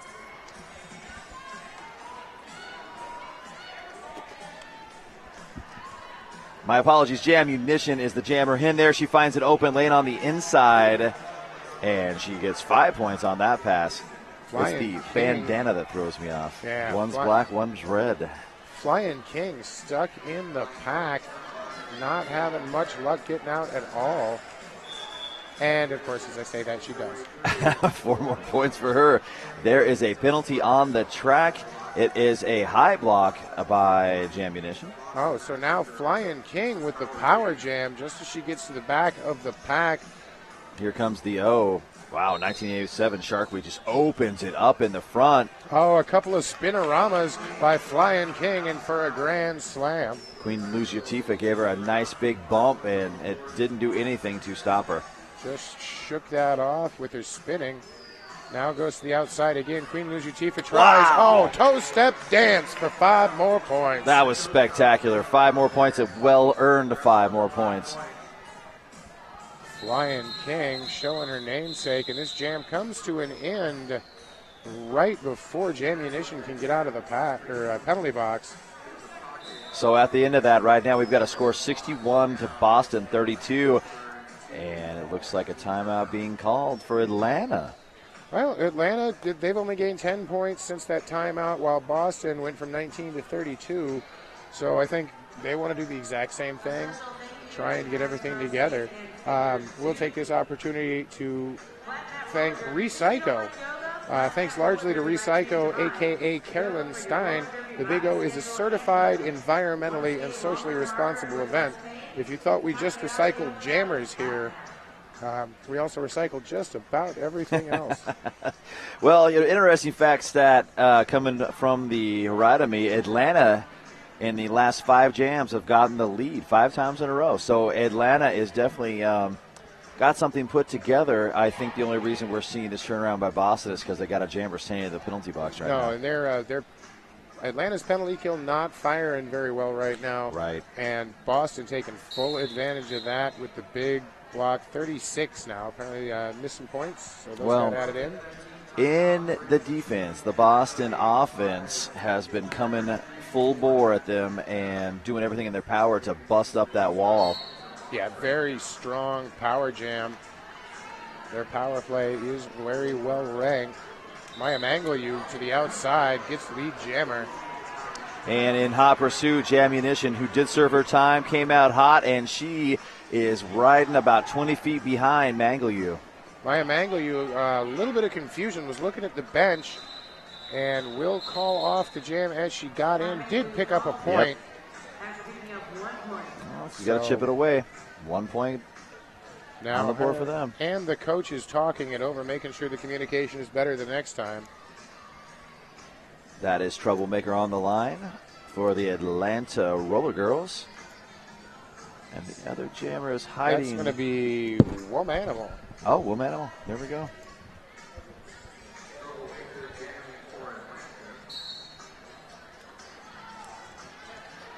deep jamming rotation for Atlanta out there today. Oh, that was a huge hit by Queen Luzio Tifa. And a forearm call there. I believe that's on Natty Longlegs, going off for at least her second penalty. Running around the outside, Wilm Animal, but here comes the waterfall, and no one can take her out. Queen Luzio Tifa still in front, but manages to lose the juke. Troublemaker in the back. She's up against Shark Week, engages 2 other blockers, calls it off after picking up 4 points. Yeah, it just came about a foot and a half behind Wilm Animal, but then Wilm Animal was able to dodge to the inside, so didn't get that extra point. Space Invader up on the line for Boston. Aphrodite on the line for Atlanta. Up against Space Invader. Yes, she is. Slight back advantage right now for Boston. One player is in the box for Atlanta.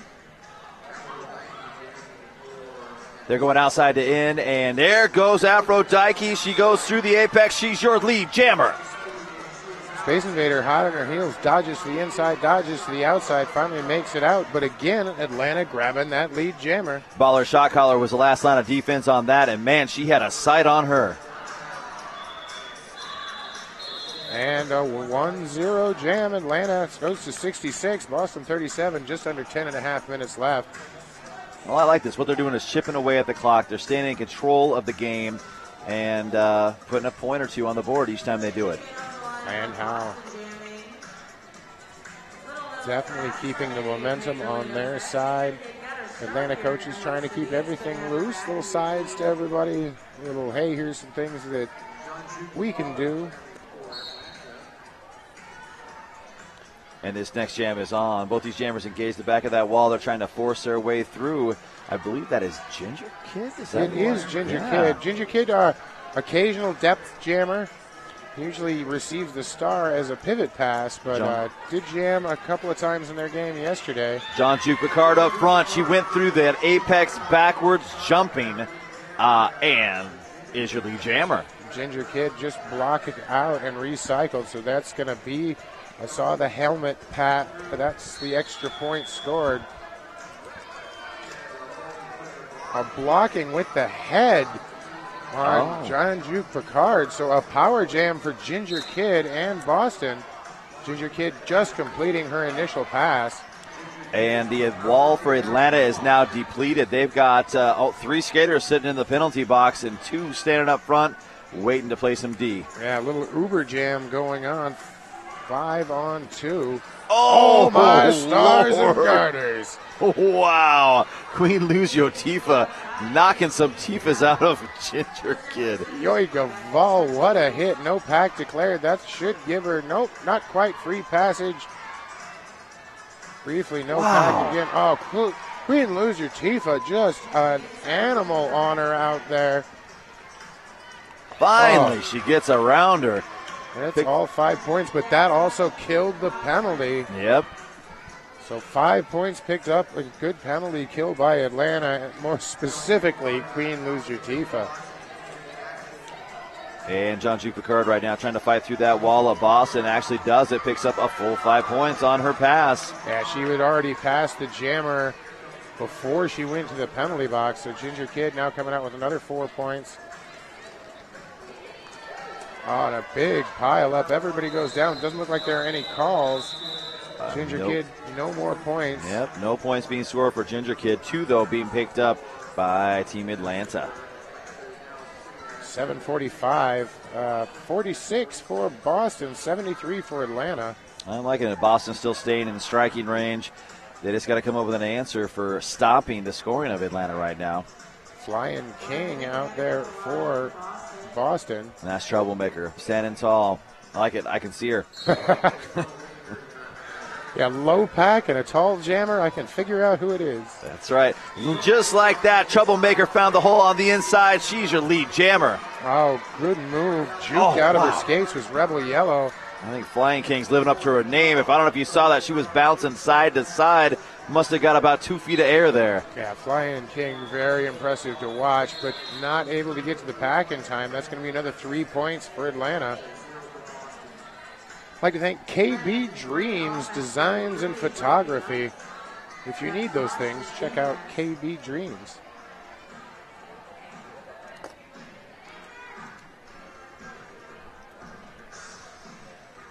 Speaking of dreams.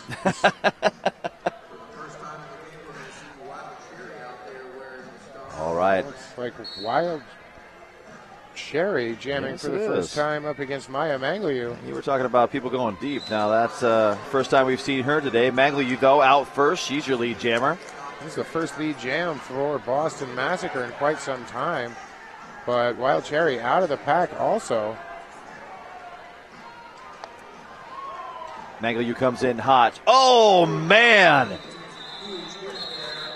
Lucio Tifa is just walloping anybody who comes close to her. Oh, just an impressive. She ouch. scares me. Just that hurts. She's an injury timeout waiting to happen. I'm telling you. That was a really walloping hit. Womanimal up to jam right now against Aphrodite.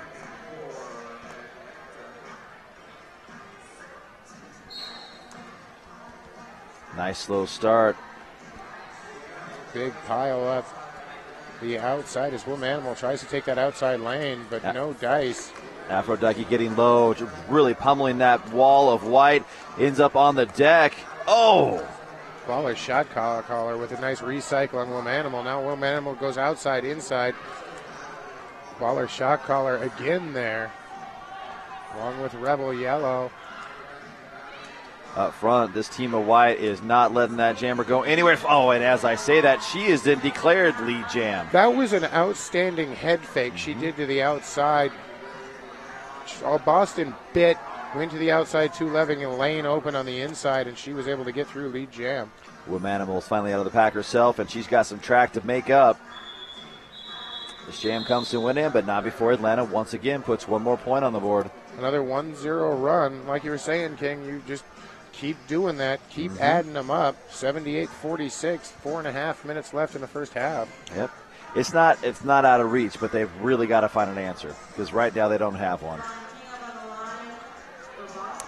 Yeah, the only really big jams they've had have been on the power jams, and you just can't rely on You that. can't book that. You have to have an answer. Jammunition on the line once again for Atlanta. Flying King out there for the Boston Massacre. Jammunition comes in hard. She's got 2 players left to beat. Oh, jumps right around, and Jammunition is your lead jammer. Oh, Shark Week and Queen Lucio Tifa with a huge hit between the two of them. Well, that defense from Boston was waiting for her. She came in, no points scored, and quickly called it off because Flying King was really making some momentum around that track. And another timeout for Boston. Wow, they're burning them up. Oh, this is going to be an official review. Oh, okay. I believe. I'm not sure what they would be wanting to review. They may just be burning that review as a timeout at this point. It looks like that's what they're doing. Looks like they're praying to the gods for more Derby power. Boston, pinch, pinch, pinch. I think that's how that That's prayer what it is. goes. That's So- what it was. You see, that's why I hang out with Phil, because Phil educates me on the way things are. They're praying to the lobster gods. Yeah, they're just using their review as a timeout. I do miss the days when you had to come up with some sort of reason for it. Mm-hmm. Yeah, so they just were using that officially as a timeout. But that makes sense. 3:43 left. Mm-hmm. Don't want to burn another timeout necessarily and want to make sure you get your plan out there. Or in this case, maybe just rest the Flying King a little bit. Yep. She's going to go out against Troublemaker again. Troublemaker has had a fantastic game so far in this. This first half has been basically all her. When she hits that track, she has no problems. Well, my vote's for MVP. And if you want to get in on the MVP, hey, hashtag Big O 2015 and hashtag MVP Queen Lose Your Tifa. But again. And once again, Troublemaker is out front. She's your lead jammer. Flying King has been grounded right now, stuck behind Switchblade Susie. Rock heading off to the sin bin. Maya Magliu is actually out of the pack, and she is on her way. My mistake. I was wrong on that one. That's because she was hiding behind everybody. It's true. You saw the face mask. I saw the face shield. Troublemaker calls off this jam, gets a point, and make that 2 points. And we're just going to keep chipping away at this. Now we've got 39 points separating these two teams. Under 3 minutes in the first half. LTD, that's the transport down here, and LTD is the best way to connect. LTD. It's true. That is Lane Transportation Department from Lane County. You may know them from the Lane County Concussions. This Same next county. jam is on. John Juke Picard is in there. She is pounding away at the back of that white wall. No quarter given. Trying to get through, but gets knocked to the outside. Multiplayer block called there on Emily Pulaski. Oh, and John Juke Picard just sits down that blocker.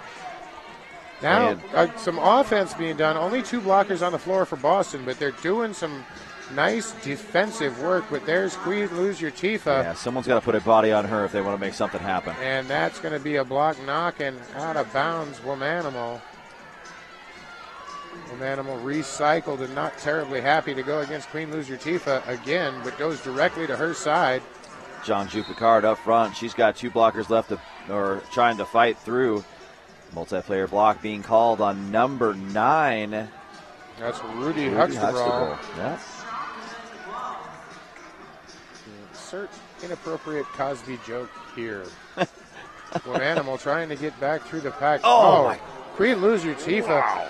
And still effective Atlanta defense at the end of that 1964 Actual Malice with the hit there. I just want a highlight reel of all those hits she's done this weekend. Oh, That's my all I want. Goodness gracious, great balls of fire. Queen Lose Your Tifa once again knocking out Womanimal, and taking her back. John Juke Picard up front. She's still got that 2-wall she's trying to negotiate, and they are not going anywhere. I believe that's going to be a forearm call. Yes, it is. Rock's not happy. Rock not thrilled about that call. Finally, Jean Juke Picard breaks through the neutral zone for 5 more points. Womanimal hot on her heels, and that jam comes to an end. That had to be the longest 5 points to be earned of all time. Oh, man, that's going to leave a mark too. 90-46. We'll get one more jam in here at least. More if we have weird things with weird things. Some stuff and things that happen? Yeah, Atlanta's still with a review. 2 timeouts. Boston's with just 2 timeouts. Now Flying King is out there. There we go. This time for sure. And that time it's Jammunition also facing off against her. Jammunition juking around outside to in. She's ruling that outside. Oh, she made it out first. She fell on the ground. Ginger Kid didn't want to hit her when she was down. Don't want to pick up that penalty on that. Flying King does find a lane to the inside. Shoots through the pack.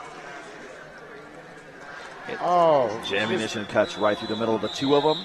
And she scores on that last play of this half. Yep, 94-46 as we run into halftime. King, I think you said it, Boston's going to have to find a solution because they do not have it now. Nope. Troublemaker is destroying them. Queen Lose Your Tifa is abusing them. Yep.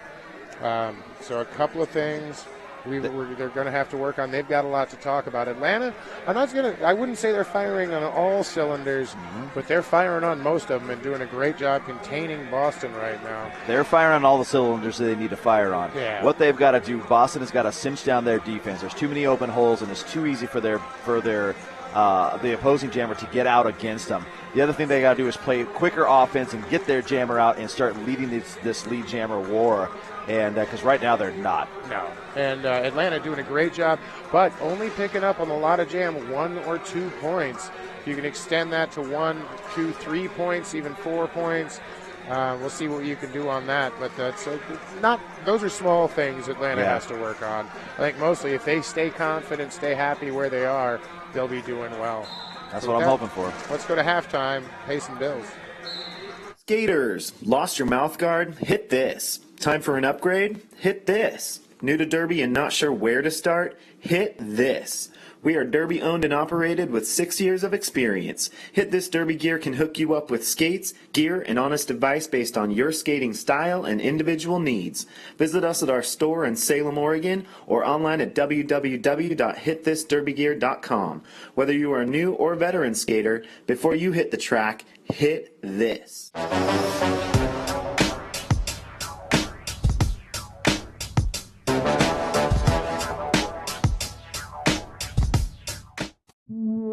Hi, I'm Trista Dish, and this is Ivana Espankin, and we're here to tell you about Sin City Skates. Sin City Skates began in our Las Vegas living room in 2005, the first shop ever dedicated to roller derby, and has since grown into this 2,000 square foot mecca in San Diego, where we stock everything for our sport.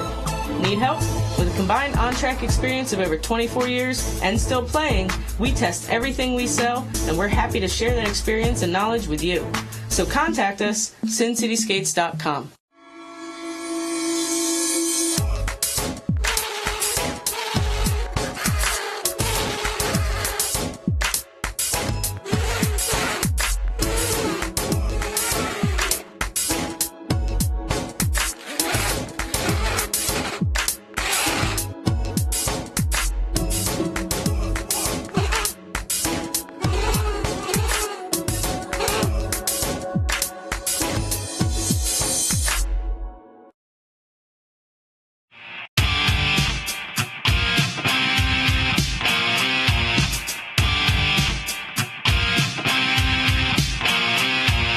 My uniform is always in pristine condition because I care about this thing more than I care about any other article of clothing in my wardrobe. Everybody's just like pumped and ready to go, and it's this culmination of, months worth of hard work. This is your opportunity to go out and leave it all on the track and to try to reach that potential that you are working towards at every single practice. My name is Rachel Rotten. I skate for the Angel City Derby Girls, and S1 is part of my uniform.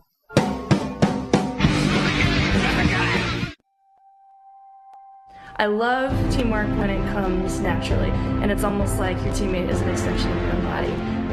That anticipation, where you've worked cerebrally through strategy and skills, and suddenly you're out there in a game and it all comes naturally because you know each other. I love that.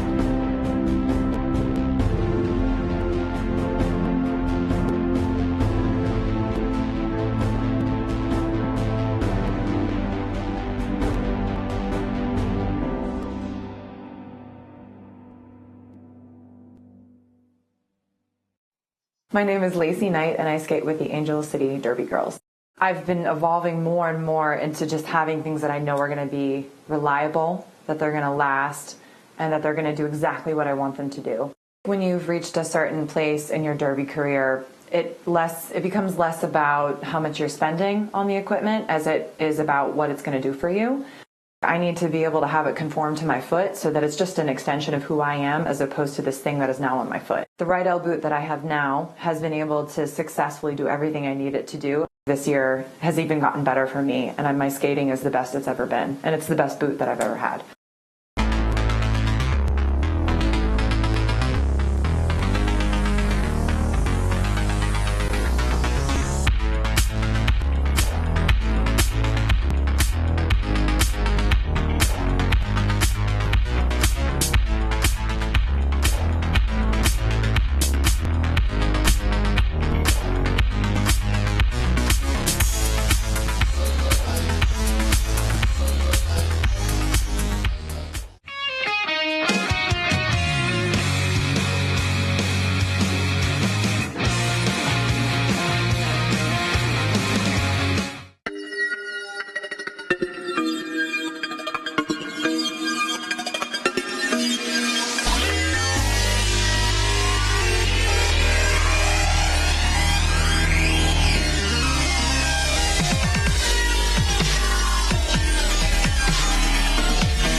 Tired of fumbling and fighting with your skates wherever you go? We know the struggle is real, so stop the hassle. You pay top dollar for your skates, so stop stuffing them away with your sweaty, smelly gear and show off your prized possession with a Bruce Skate Noose, the original over-the-shoulder roller skate holder.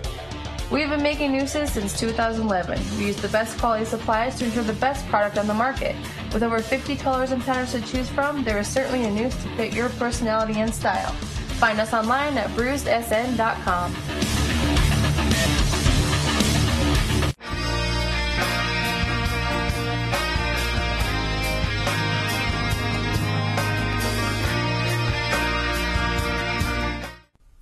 They told us to just sell skates online. You won't have any overhead. Put some skulls in your advertising. You'll make a mint. That was never our plan. Our plan was to make a store where all day we are fitting skaters, fixing skates, teaching customers, and putting the best gear on their bodies. Before we put 3 W's in front of our name, we made sure we had hundreds of happy customers come through our doors. We're not just Derby owned. We're Derby dedicated. Fast Girl Skates. Skaters, lost your mouth guard? Hit this. Time for an upgrade? Hit this. New to Derby and not sure where to start? Hit this. We are Derby owned and operated with 6 years of experience. Hit This Derby Gear can hook you up with skates, gear, and honest advice based on your skating style and individual needs. Visit us at our store in Salem, Oregon, or online at www.hitthisderbygear.com. Whether you are a new or veteran skater, before you hit the track, hit this.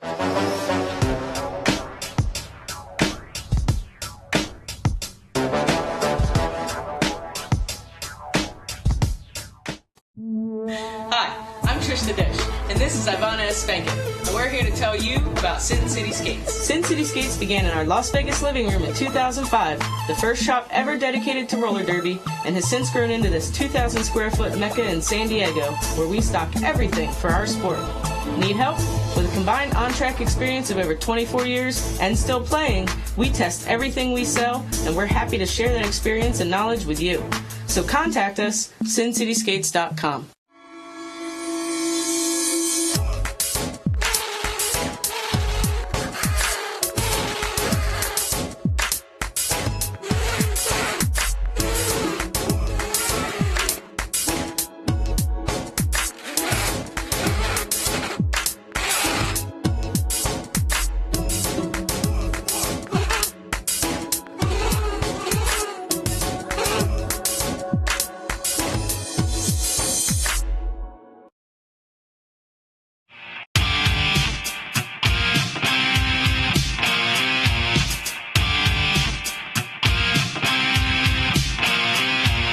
My uniform. All right, we're back, ladies and gentlemen. I'm Phil Dirt with the King here. Hey there. So, hey, coming back from halftime, Atlanta right now, as you know, is playing a pretty good game. They have number 33, that's Troublemaker, has the most leads and the most points so far in the game. So far, Atlanta is sitting with 18 leads to 5 leads for Boston. They also have 14 penalties. Boston is pretty clean right now with only 8. Yeah, they've checked out the board. Natty Longlegs has 3. Other than that, it's 1 and 2 here and there. Not a whole lot. That's the most penalized skater with 3 penalties. Again, if you were watching the previous game on this track, it's a different sport. What? You're talking smack. I'm just saying, not that. And I was the guy who led the Outcasts in penalty minutes at one point in time. Atlanta 94, Boston 46 as we start this second half. That looks like Jammunition for Atlanta. And I believe Maya Mangolu for Boston. Yep, and she got her out of bounds, and they're sitting back there for just a brief moment. Jammunition is back up. She's banging every player on her way through. She found the light of day. She's your lead jammer. Boston coming back, trying to do a little offensive blocking, but not wanting to pick up any clockwise. Maya Mangolu takes a shirt whip off Rock and heads to the outside, sees some daylight, just gets around Queen Luz Urtifia. And just a little bump there, and Jammunition's got to start again. She was all free to go. Could not make it out there. 3 points. 3 points being picked up on that last jam for Jammunition. So Atlanta picking up right where they left off. Yep. Bit lead jammer, pick up a couple of points. This time they'll get in that 3, not just the 1. Not just 1. So they were working on the one thing they had to work on. Bonus points. Because who doesn't love bonus points? Everybody likes bonus points. It's kind of like extra credit in school. Exactly. Troublemaker She's the one I was talking about here, coming into the halftime. She had a fantastic first half, and here she is pounding away at that white again. I believe that's Flying King. Yes, it is. Oh, that was a close one on Plants getting the misconduct, engaging the down skater, but no, looks like she got away with that one. Plants now in front of her. I think it was sort of incidental contact. I don't think she was going after it. No, not at all. It was looked like she just kind of, but as she was going down on a knee, made contact, did slide her out of bounds. Still a little dangerous. All right, both these skaters are still stuck in corner number 1. As I say that, Troublemaker is out, and she's your lead jammer and once Boston again. On that one, tripping all over themselves. Flying King gets knocked out of bounds, and I think purposely fell down because she was starting to skate back inbounds.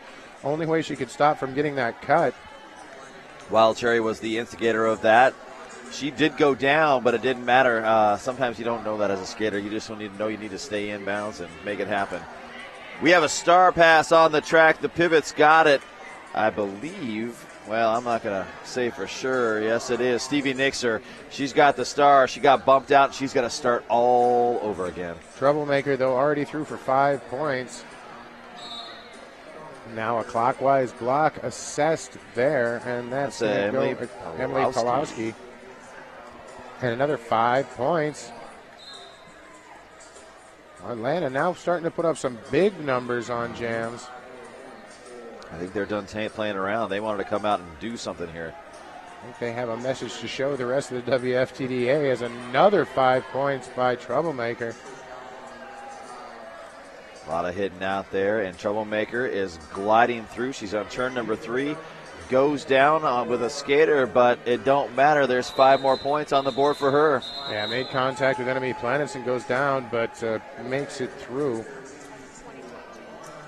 That was a 20-point jam for Troublemaker. She kind of broke the seal there, started racking them up. And how Boston going to have to try and stop that kind of thing from going on. Sending out Space Invader to the line this time. And out there with her, that is going... Aphrodite, that's who I thought. She hid behind Space Invader for a second. It can happen. Aphrodite held up at the front rock with a nice hit there. Backed up by number 43. That's Ginger Kid. Space Invader with some fancy footwork. Goes around everybody like it's a line drill, and she's your lead jammer. Yeah, a little blood and thunder drill there for her. Now trying to make it back to the pack, get a couple of points.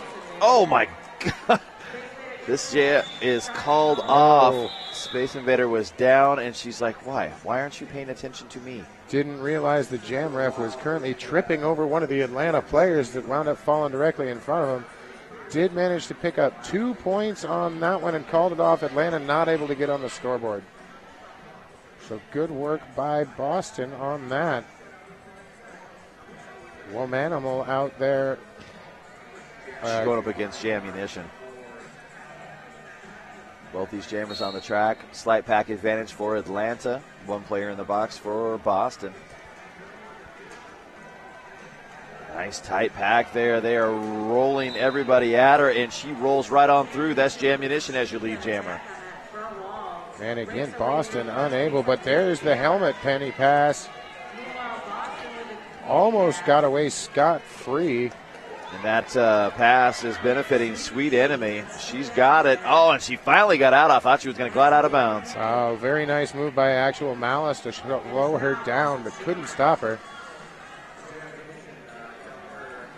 Both jammers heading up to the back of the pack.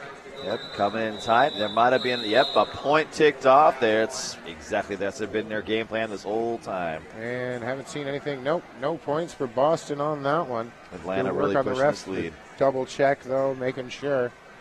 123-48. Boston still down in the 40s, and Atlanta has breached the century mark and gone up 23 points from there.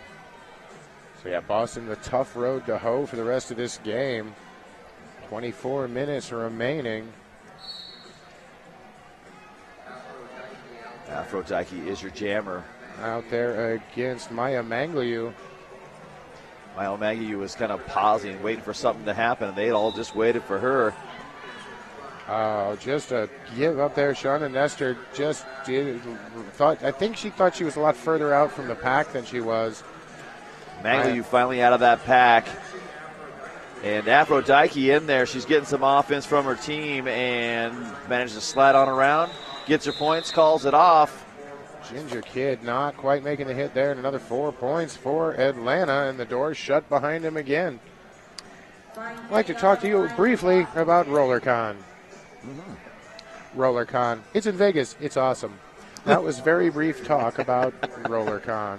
Well, that's because what happens at RollerCon stays at RollerCon. Well, so, unless it's on a most things. Most things. There's a few, but then I'm not going to go into. And those. normally they have a shot or a tropical cream. Yeah, that except for goes some that. things that just don't ever go away. I'm just implying stuff like that, or they only go away 18 years later. Just saying.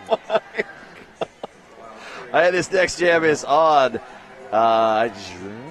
Is that, I believe, Choke Cherry is out there. Wild Cherry. No, it's Choke Cherry. Nope, there's not. My apologies. Wild Cherry. There's a Wild Cherry out there against Flying King. Wild Cherry already back, but picking up the forearm call. So Wild Cherry will go to the sin bin, and Flying King just into the pack before Wild Cherry can even get to the penalty box. And this is going to be a long huge offensive block there for Boston to open up that inside lane, and 5 points. Scored just after Wild Cherry sat down. This could be the powder keg they need to light their fire and try to get some momentum going their way. Flying King getting taken out in turn number 2, but her wall is there offensively to help her out. Baller shot caller with a nice hit there again. Also Rebel Yellow in the front of the pack.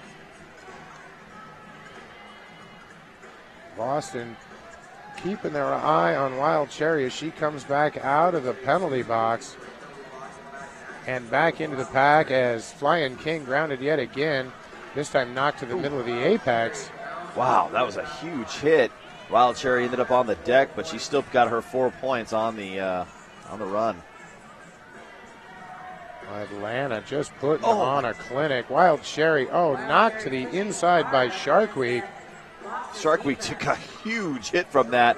Still ended up holding her position and then taking her out of bounds. Oh, a beautiful hip check there by Baller Shot Caller. We're going to say that was outside the 20 feet, though, so she gets the out of play because there has been a helmet penny pass. Looks like Stevie Nixer winds up wearing that and picks up those 4 points. So 57-134 is where we are right now. 20 minutes, 40 seconds left in the game. And if you're watching this right now at home, you are watching with Blaze Streaming Media. They are some of the best out there for streaming media, providing service quality for live streaming, including things like the Big O.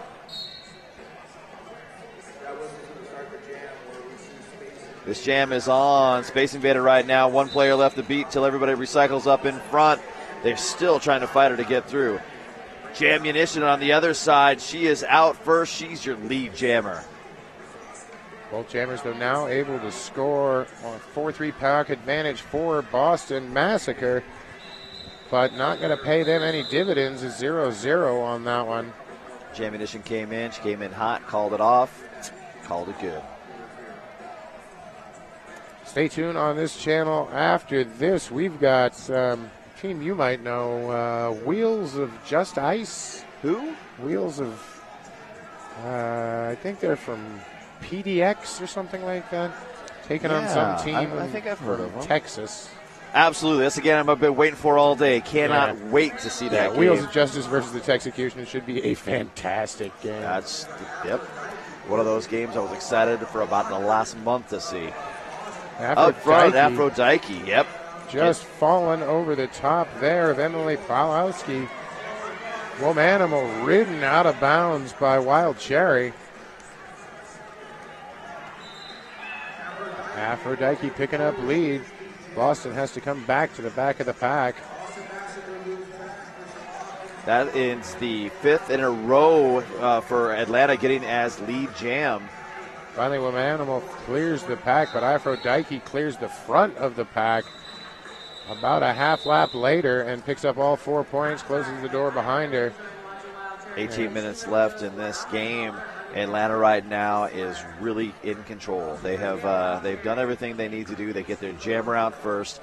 They are stopping the opposing jammer just long enough to get a few more points on the board. They have definitely stayed in control of this game from pretty much the get-go. And how Troublemaker out there to jam, as you were saying, just one of the amazing jammers to watch. And she's been a lot of fun out there. She's out against Maya Mangliu and out front, in front of the pack, making it look easy yet again. Oh, what a nice move. I was waiting for the boom, and I believe so was Mangliu. She just managed to do a full body turn. She was like, nope, I don't want to be hit by Queen Latifah. Not again, please. Oh, a hit. Aussie Kamikaze. And that was during a no-pack situation. So Maya Mangliu able to get through for 4 points. Troublemaker up front. She's getting rocked around by that Boston defense. Almost got a cut. No dice. Perfect. Troublemaker through again for another 4 points. I don't know how she does it. Oh, man. Rock just opened up a huge shoulder can of whoop ass. There's no other way to describe shoulder that. can of whoop ass. I like it. That's my new favorite phrase. And another big hit there by Rock. Troublemaker picks up her points, calls it off. Mangliu came in, ended up on the deck to end that last jam. Yeah, Amy Rock with a couple of just massive hits, creating a little bit of momentum for Boston. And then we've got a team timeout for Atlanta. Now, if you heard this morning, I hit the Wild Duck Cafe first thing. They've got fresh sandwiches, salads, snacks, and coffee. Most importantly, coffee. Coffee. My hotel doesn't have coffee. Never heard of that? What? Won't be staying there again. That's a thing? That really happened. And so I had to drive all the way to the venue. Thank God for Wild Duck. And they how? saved the king. Yeah. Wild Duck also have a couple of restaurants in the greater Eugene area. Went there the other night. They had stand-up comedy on a Thursday. Get out of here. That's cool. So very entertaining. Good eats, good drinks. Wild Duck Cafe. So Atlanta taking a timeout here. I think they just were seeing a couple of things they weren't liking. Boston was able to score a few points during that. Right. So just going to kind of nip some things in the bud. It's a good time for it.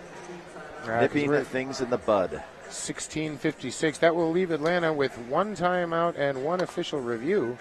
Boston with 2 timeouts in their official review. Space Invaders out there on the track. I believe that's Jam Munition she's talking with right now, who is her opposing jammer. 3-4 pack advantage, Atlanta. Jam Munition up front right now. She's trying to fight her way through. Nice hit on the way, but it's to no avail. Yeah, Stevie Nicks' hip check just shrugged off by Jam Munition lead jammer. Space Invader with a mohawk to get out of the pack.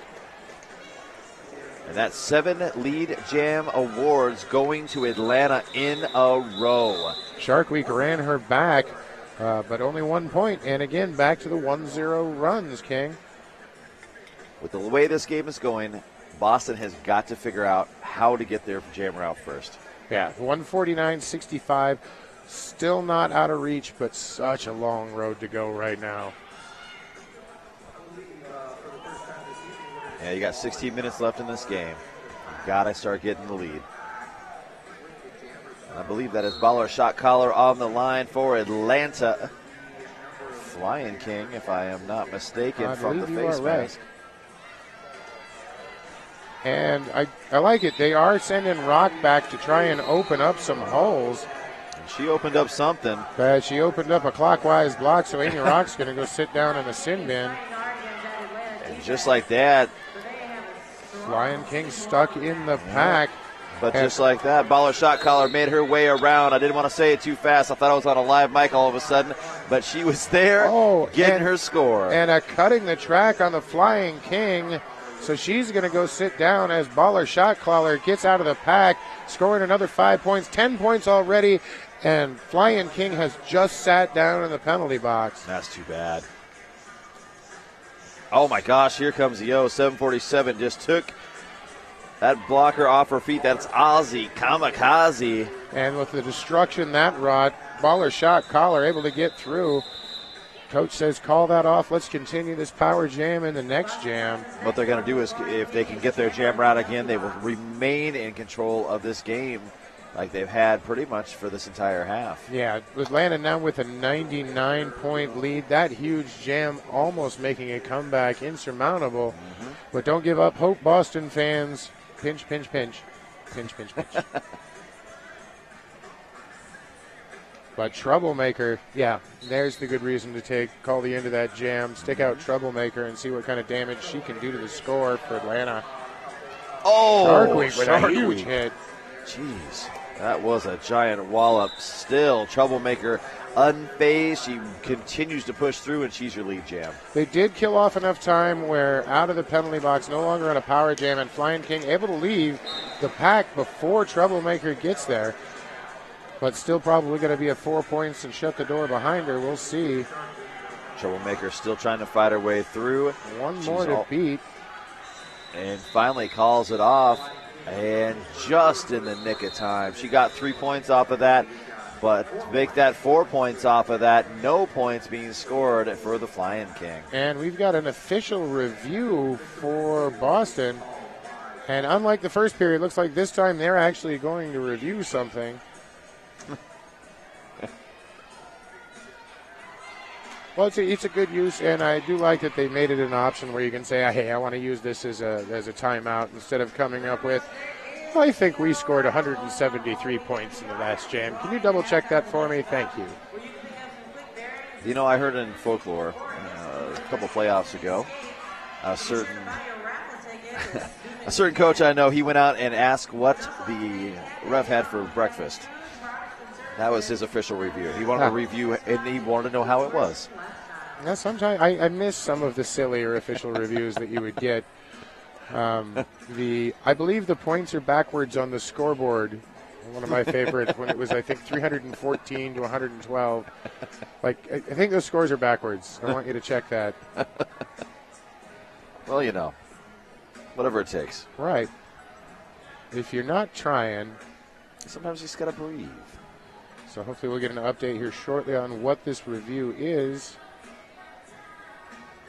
I would like to thank all of the officials that are here this weekend. There are 129 of them, including our referees and our off-skates officials, the NSOs, the wonderful people in the pink shirts that you see. And a big thank you to 9-Inch Wheels and Eric Rock for taking on the job of herding all of those cats.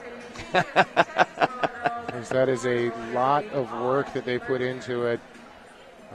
So thank you to those two, especially. And just all of the volunteers in general that have come out here this weekend to help out. And it's a really good time. I mean, really, this is one of those tournaments. I love the evolution of the Big O. I mean, a couple years ago. The fifth one I think we're in now. Yeah. First one I went to was actually the first one I came to as just an announcer. A small little 2-track experience. Right. Bunch of pickup games, couple real games. A couple of little local leagues. Pikes Peak, Dockyard were there. A bunch of teams that aren't here now. But it was fun. It was a blast. Tournament. I had a grand old time, and then it has just grown bigger and better every year. Yeah, you fast forward to where we are right now, and we've got a lot of the top 10 teams in WFTDA. There's 55 games on the docket for the weekend. 27 teams from all over. I mean, it's we have fantastic. This was the first, the big tournament that Victorian came, and they came in. They played Rat City. They played Rose City before they got down here, and they showed the world that, oh my goodness, these girls from Australia can play. You know, I'm going to throw it down right here since you just brought up the Victoria Gauntlet. Victoria. How big have they played this weekend? Oh, my goodness gracious. That game with Texas, you don't have the words, do you? No. I was blown away when they defensively destroyed Atlanta. And I'm gonna say that was Thursday night. Here comes the anger, but here comes the hate mail. But they did. They locked them down. They won. Then they played Texas, and they beat them there. And then Bay Area today. Yeah. My hat's off to the Aussies. So we're getting an update on that. Yeah, That's. I love what I'm seeing. I love when a team like that sticks together and grows and continues to get better. So we got this has just been handed to me. So Boston wanted a down skater contact on the jammer and won the review. So they will retain their review, start with a power jam, and Maya Mangaloo comes out lead jammer for Boston. Things aren't just coming up Millhouse right now for Boston anymore. Maya Mangaloo with a huge lane open. And that was great offense. That was all orchestrated from her teammates. That's 5 points, and that was from those blockers getting those 5 points on the board. And how, but coming out of the penalty box is Troublemaker. So she does get to the misconduct on that for engaging the down skater, but another 5 points, and Troublemaker coming with a shot out of a cannon, jet skis, I don't even know. It was like she was untouched on the outside there. This time she did get touched to the outside. Looks like Shark Week knocked her out. And coming through another 4 points. That's 14 points so far for Maya Mangaloo. Oh, here comes Troublemaker. Oh, she hit that wall, ended up on her bootay, and she is out of bounds. Sweet enemy with that hit there. And here comes Maya Mangaloo back into the pack. And here it is. There's the struggle. Big old pack, moving very, very slowly. Every jammer in the world, I think, hates that. Yeah, Maya Mangaloo driven to one knee. Gets back up, tries to go outside, finds that door has been closed. Look at the D coming from Boston. Amy Rock trying to open up some doors. But those are automatic doors. They just keep closing. Shark Week taking her back. Troublemaker has got to start again. They're doing a great job. Yeah, Boston is taking this big timeout and finally shooting through for another 5 points. Huge jam for Boston and Maya Mangaloo. Yeah, she's got a big smile on her face. This is great. This jam comes to the end. Another 4 points, though, for Atlanta. But Maya Mangaloo breathing some life back into this Boston squad. Yeah, 172 to 84. Boston's creeping back. They're not 100 points down anymore. And Atlanta is going to burn another timeout. That's going to be their last timeout here with 11:40. That's interesting. I'll go with it. All right, well, they do still have one official review to stop the clock with Boston. Retained their official review since they won. So Boston getting some life here in the second half of the last period. I'd like to thank KB Dreams Designs and Photography. That's what they are, KB Dreams.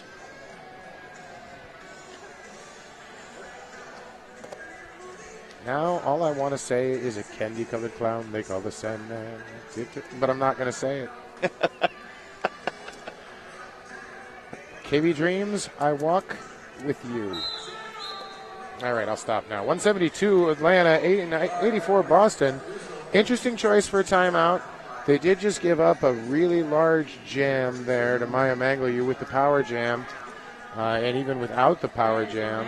You got to wonder if that timeout then is going to play a part anywhere in the near future. Granted, they've got a pretty substantial lead right now, but this is roller derby, and we know how it's scored. Exactly. They're going to have to do a lot of work to catch back up. Troublemaker's in the box again. This is another power jam. Troublemaker, a Woman Animal out there with the star upon Lars, picking up lead. Woman Animal is lead jam. That is going to give another great opportunity for points, more points to be put on the board for Boston. Emily Pulowski heading to the penalty box. Woman Animal goes to the outside, runs right into 1964 Actual Malice.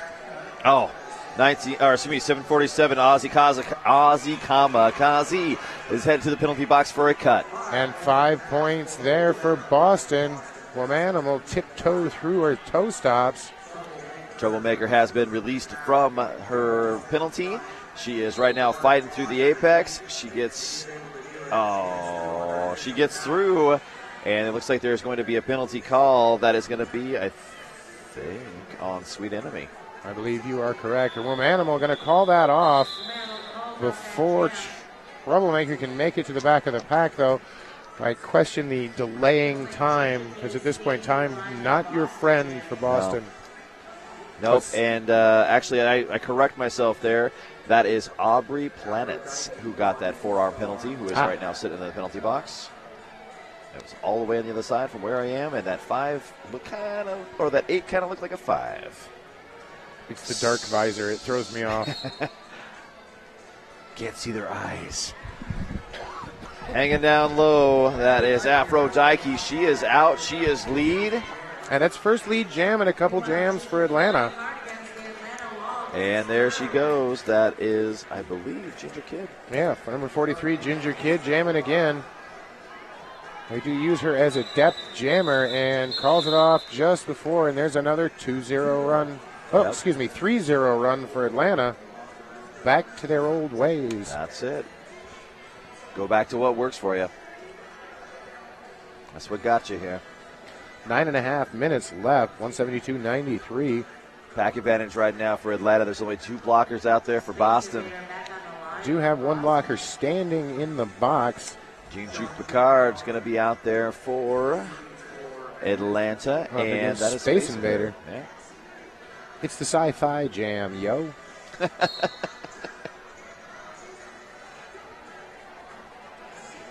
Dirty South defense at the back, swallowing up Space Invader.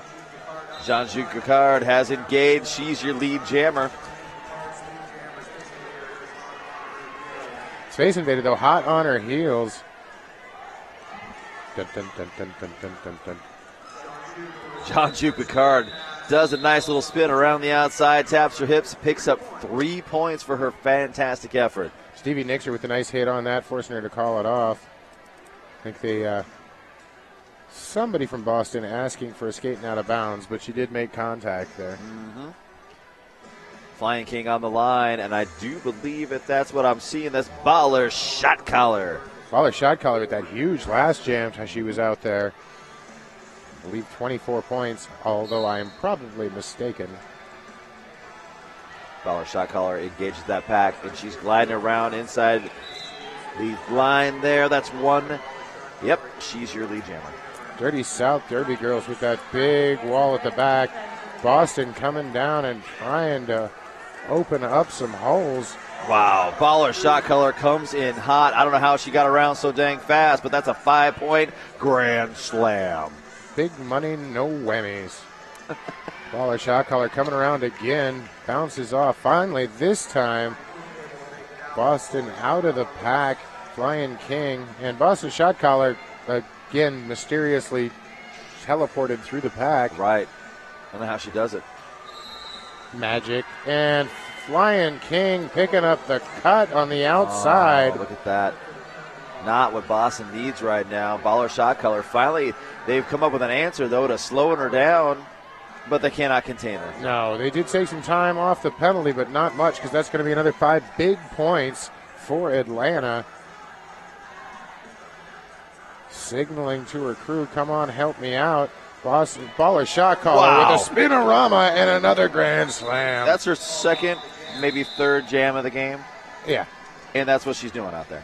Depth jammer. Wow. Uh-huh. Wow. Atlanta showing how deep and versatile they are right now with that. Baller Shot Collar taking a well-deserved break and giving high fives to her entire team. Good honor. That was a great jam. Somebody buy that girl a drink after the game, because she definitely just earned it. Right now on the line, that is Jammunition for Atlanta. The ammunition fully loaded on that. Lead jammer. Flying King out of the pack, out of the penalty box, but has not completed her initial pass yet. She wanted to get a full head of steam going into this pack. Unfortunately, they just bounce her around, and she is right back to a dead stop. Both teams back to a dead stop right now. Jammunition's out 5 points. a direction of play on Stevie Nixer, and she's going to spend some time in the penalty box. India Pale Owl signaling where she should sit down. And Jammunition through for another Grand Slam. They're trying to play some mo. They're trying to break it up in the middle. Flying King still stuck there, though.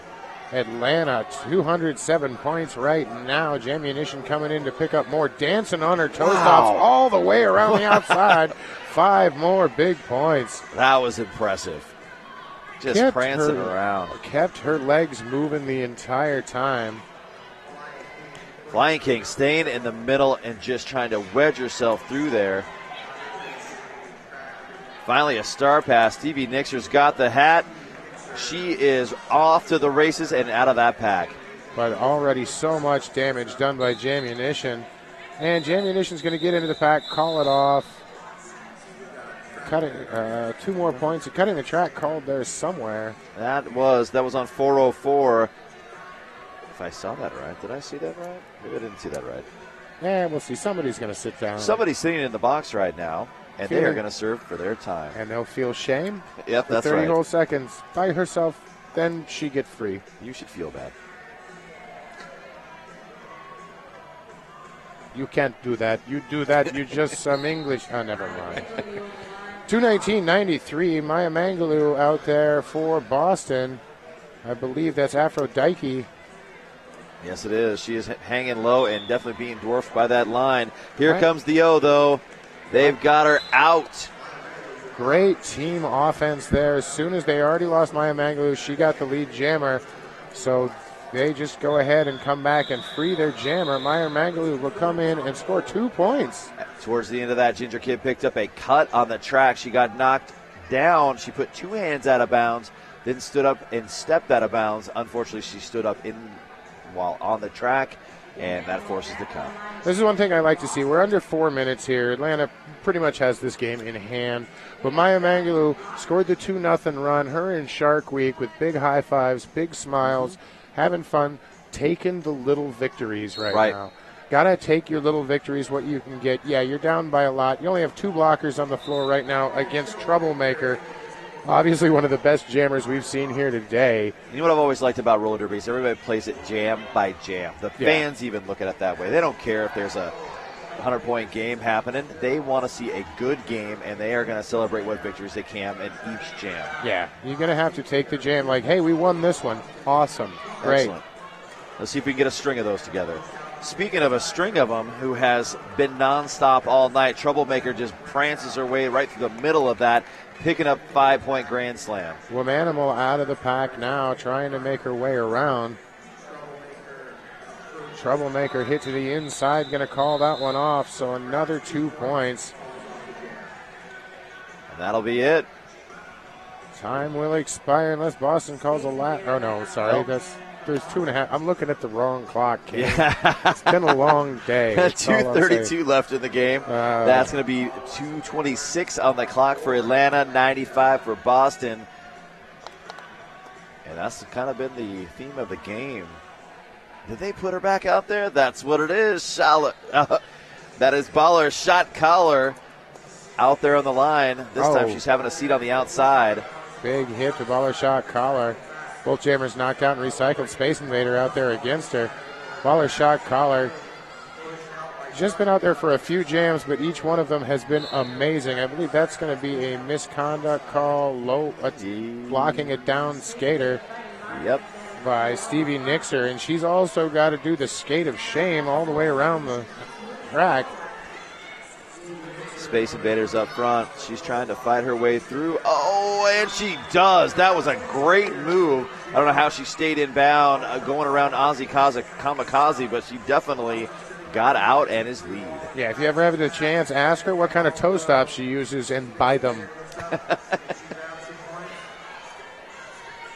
Yep, she's going to go ahead and call it off. Unfortunately, no point scored for her on that call-off. No points either for Atlanta, so the point differential does not change. We finally got an answer for Baller shot collar. And looks like we've got Maya Mangaloo out there again for Boston. 1 minute remaining in the game. We'll get at least one more jam in. And that is John Juke Picard. She says, you guys stand here. Make it so. Yeah. Form a wall right here. John Juke Picard is up. She's up against Ginger Kid. Really trying to battle it out. Ginger Kid and Rock, but they can't stop her. Yep. Engage. I'm Make just trying to get all these out right now. I'll stop soon, probably in about 27 seconds. So lead jammer by Atlanta. Atlanta owns the clock right now. Maya Maglia is still trying to get out. Goes wide around and gets out around Wild Cherry. Here comes the offense. Bunch of red shirts out there helping out John Juke Picard. You know I was going to make that joke too. Somebody had, and there's the timeout by Boston with 8 seconds left on the clock. That's going to be 2:30. And this game has 8 seconds. I think it's on its way. Pretty much put this one in the bag. All that's left is figuring out the exact point spread. Jammunition is going to take the track one last time, possibly one last time, I should say. And Womanimal out there wearing the star upon theirs. All of this, though, Boston all standing up, all big grins on their face. Yep. They know they had a fun game. Maybe not the outcome they were looking for, but it's the outcome they got. Yep. And they're clapping even though Warrant is playing. That in itself, is it really Warrant? Yeah, unfortunately. I thought it was just my dream. I don't know. I hated the 80s. I hated the hairbands. Yeah, that was my... This commentary, not official commentary of the Big O or the WFTDA. Yeah, this does not reflect. This is just my personal opinion. Reflect those of the opinion makers and only there. But still, you got to admit, Warrant sucks. Oh, God. I mean, just saying. They were painful. That's right. I know the bass player is watching this right now going, what? He's crying. What? Really? His bass gear is running. And with that, Jammunition's running around the outside. She's your lead jammer. And that's the theme of the day. And Hal looking at the coach. Coach says, you do what you want. Whatever. It's not like I'm your boss or nothing. Yep. Jammunition engaged the back of that wall. She's trying to press her way through. Oh, and does. Just fights her way through the pack, picking up a natural grand slam. Boston still trying to get through. Womanimal not able to get out of the pack yet. Knocked to the inside this time. Womanimal now knocked to the outside, trying to muscle her way through.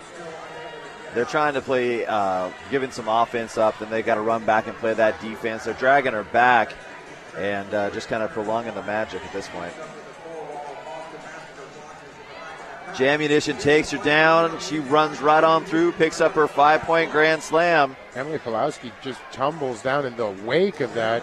Oh, yeah, there's another couple giant hits about Queen Lose Your Teeth. Yeah, she's not done playing either. Oh, Womanimal took that hit right to the sternum and takes the star off. Almost passes it right over to Sweet Enemy. Yep. Queen Lose Your Teeth did not lose track of that star, and she leveled the right person in the process. Oh, but on this one was going to be a clockwise block, so she'll finish this one off in the penalty box, so she sits down with less than 30 seconds in the jam clock. Yep, so her game is over. She's doing pretty good. She had an amazing game. Oh, yeah. I think I have a couple of bruises from her, and I've been sitting up here the whole time. I want someone to compile a highlight reel of Queen Lose Your Teeth and send it to me, please. You heard it right here. Womanimal finally done. But 5 points scored by Jammunition, and time expires on this one, ladies and gentlemen. Looks like Atlanta 250, Boston 95. Atlanta's going to be proud of how they played right there. Yeah, they played an amazingly strong game. Yep. Boston, things they can walk away from, and they can learn a lot of lessons here. Yeah, they were definitely in control of that game. Pretty much there was one jam, they had a power jam, and then after that they had it. Yeah. So, one thing I love about the Big O, so early tournament season, we're going to get a lot of chance to come back and work. Right. So I'm going to go join Megatron. Why don't you take us out, King? You got it. Thank you very much, sir. I appreciate it. And we've got them taking their lap. Nothing but smiles from this team Atlanta.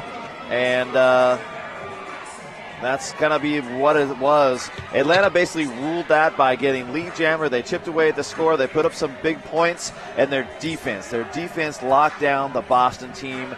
And that is what I'm used to seeing from Atlanta. They are a really strong team who has just had a couple of misses here at the Big O. And taking their victory, or their other victory lap, is going to be the Boston Derby Dames. They played a nice, strong game, came up short, but they definitely showed a lot of heart. They had a lot of fun out there, and this is what you like to see in the game of roller derby. Well, ladies and gentlemen, you're right here on track one. It's the game a lot of folks in this neck of the woods have been waiting for, and probably all over the world waiting to see. Rose City is taking on Texas. And if that don't fit your fancy, we got Denver is going to be playing Salem on track 2, and track 3 is probably going to be finishing up with the drive-by game.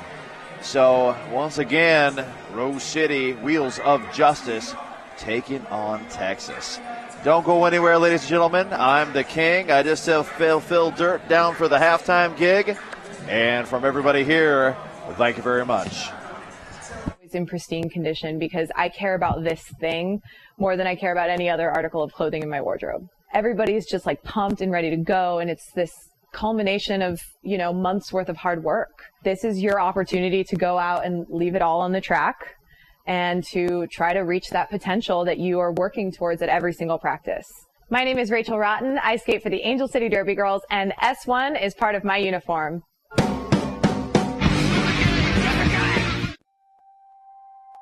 I love teamwork when it comes naturally, and it's almost like your teammate is an extension of your own body. That anticipation, where you've worked cerebrally through strategy and skills, and suddenly you're out there in a game and it all comes naturally because you know each other. I love that.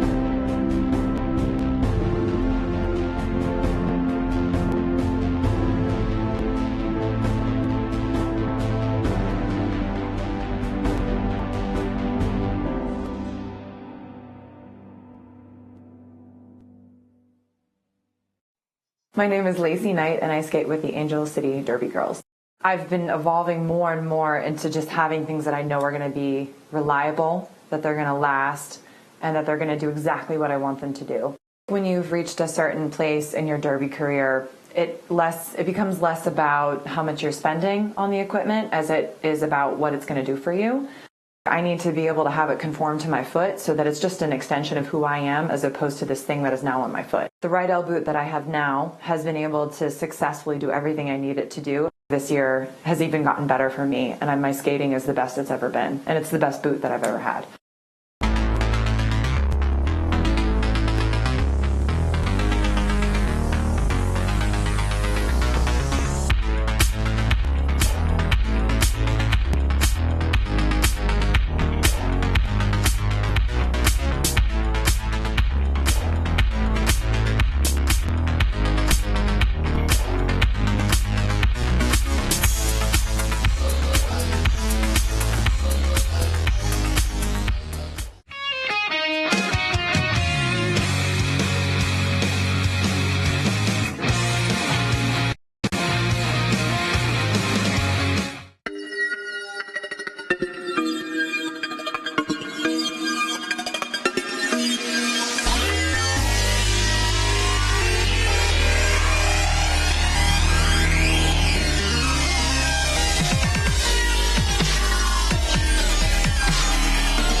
Tired of fumbling and fighting with your skates wherever you go? We know the struggle is real, so stop the hassle.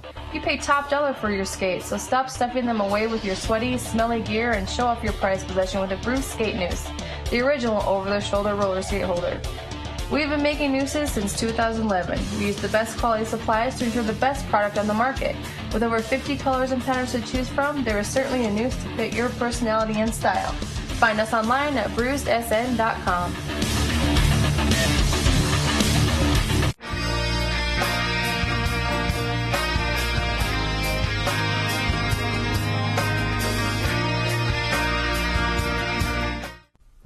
They told us to just sell skates online. You won't have any overhead. Put some skulls in your advertising. You'll make a mint. That was never our plan. Our plan was to make a store where all day we are fitting skaters, fixing skates, teaching customers, and putting the best gear on their bodies. Before we put 3 W's in front of our name, we made sure we had hundreds of happy customers come through our doors. We're not just Derby owned. We're Derby dedicated. Fast Girl Skates. Skaters, lost your mouth guard? Hit this. Time for an upgrade? Hit this. New to Derby and not sure where to start? Hit this. We are Derby owned and operated with 6 years of experience. Hit This Derby Gear can hook you up with skates, gear, and honest advice based on your skating style and individual needs. Visit us at our store in Salem, Oregon, or online at www.hitthisderbygear.com. Whether you are a new or veteran skater, before you hit the track, hit this.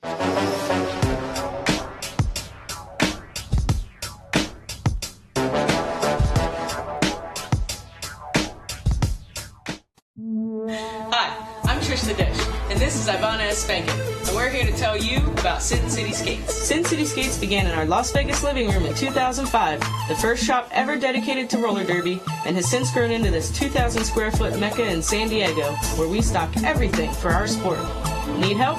With a combined on-track experience of over 24 years and still playing, we test everything we sell, and we're happy to share that experience and knowledge with you.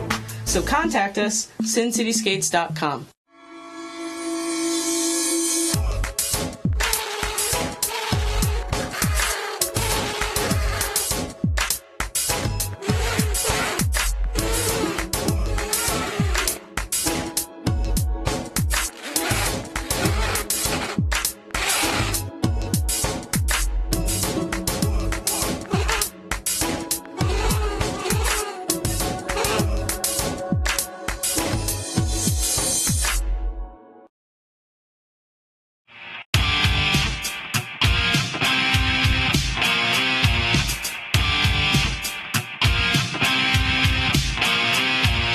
My uniform is always in pristine condition because I care about this thing more than I care about any other article of clothing in my wardrobe. Everybody's just like pumped and ready to go, and it's this culmination of, months worth of hard work.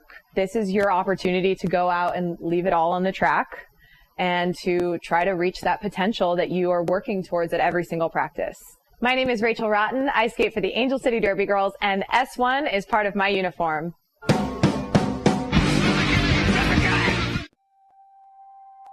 I love teamwork when it comes naturally, and it's almost like your teammate is an extension of your own body. That anticipation, you've worked cerebrally through strategy and skills, and suddenly you're out there in a game and it all comes naturally because you know each other. I love that.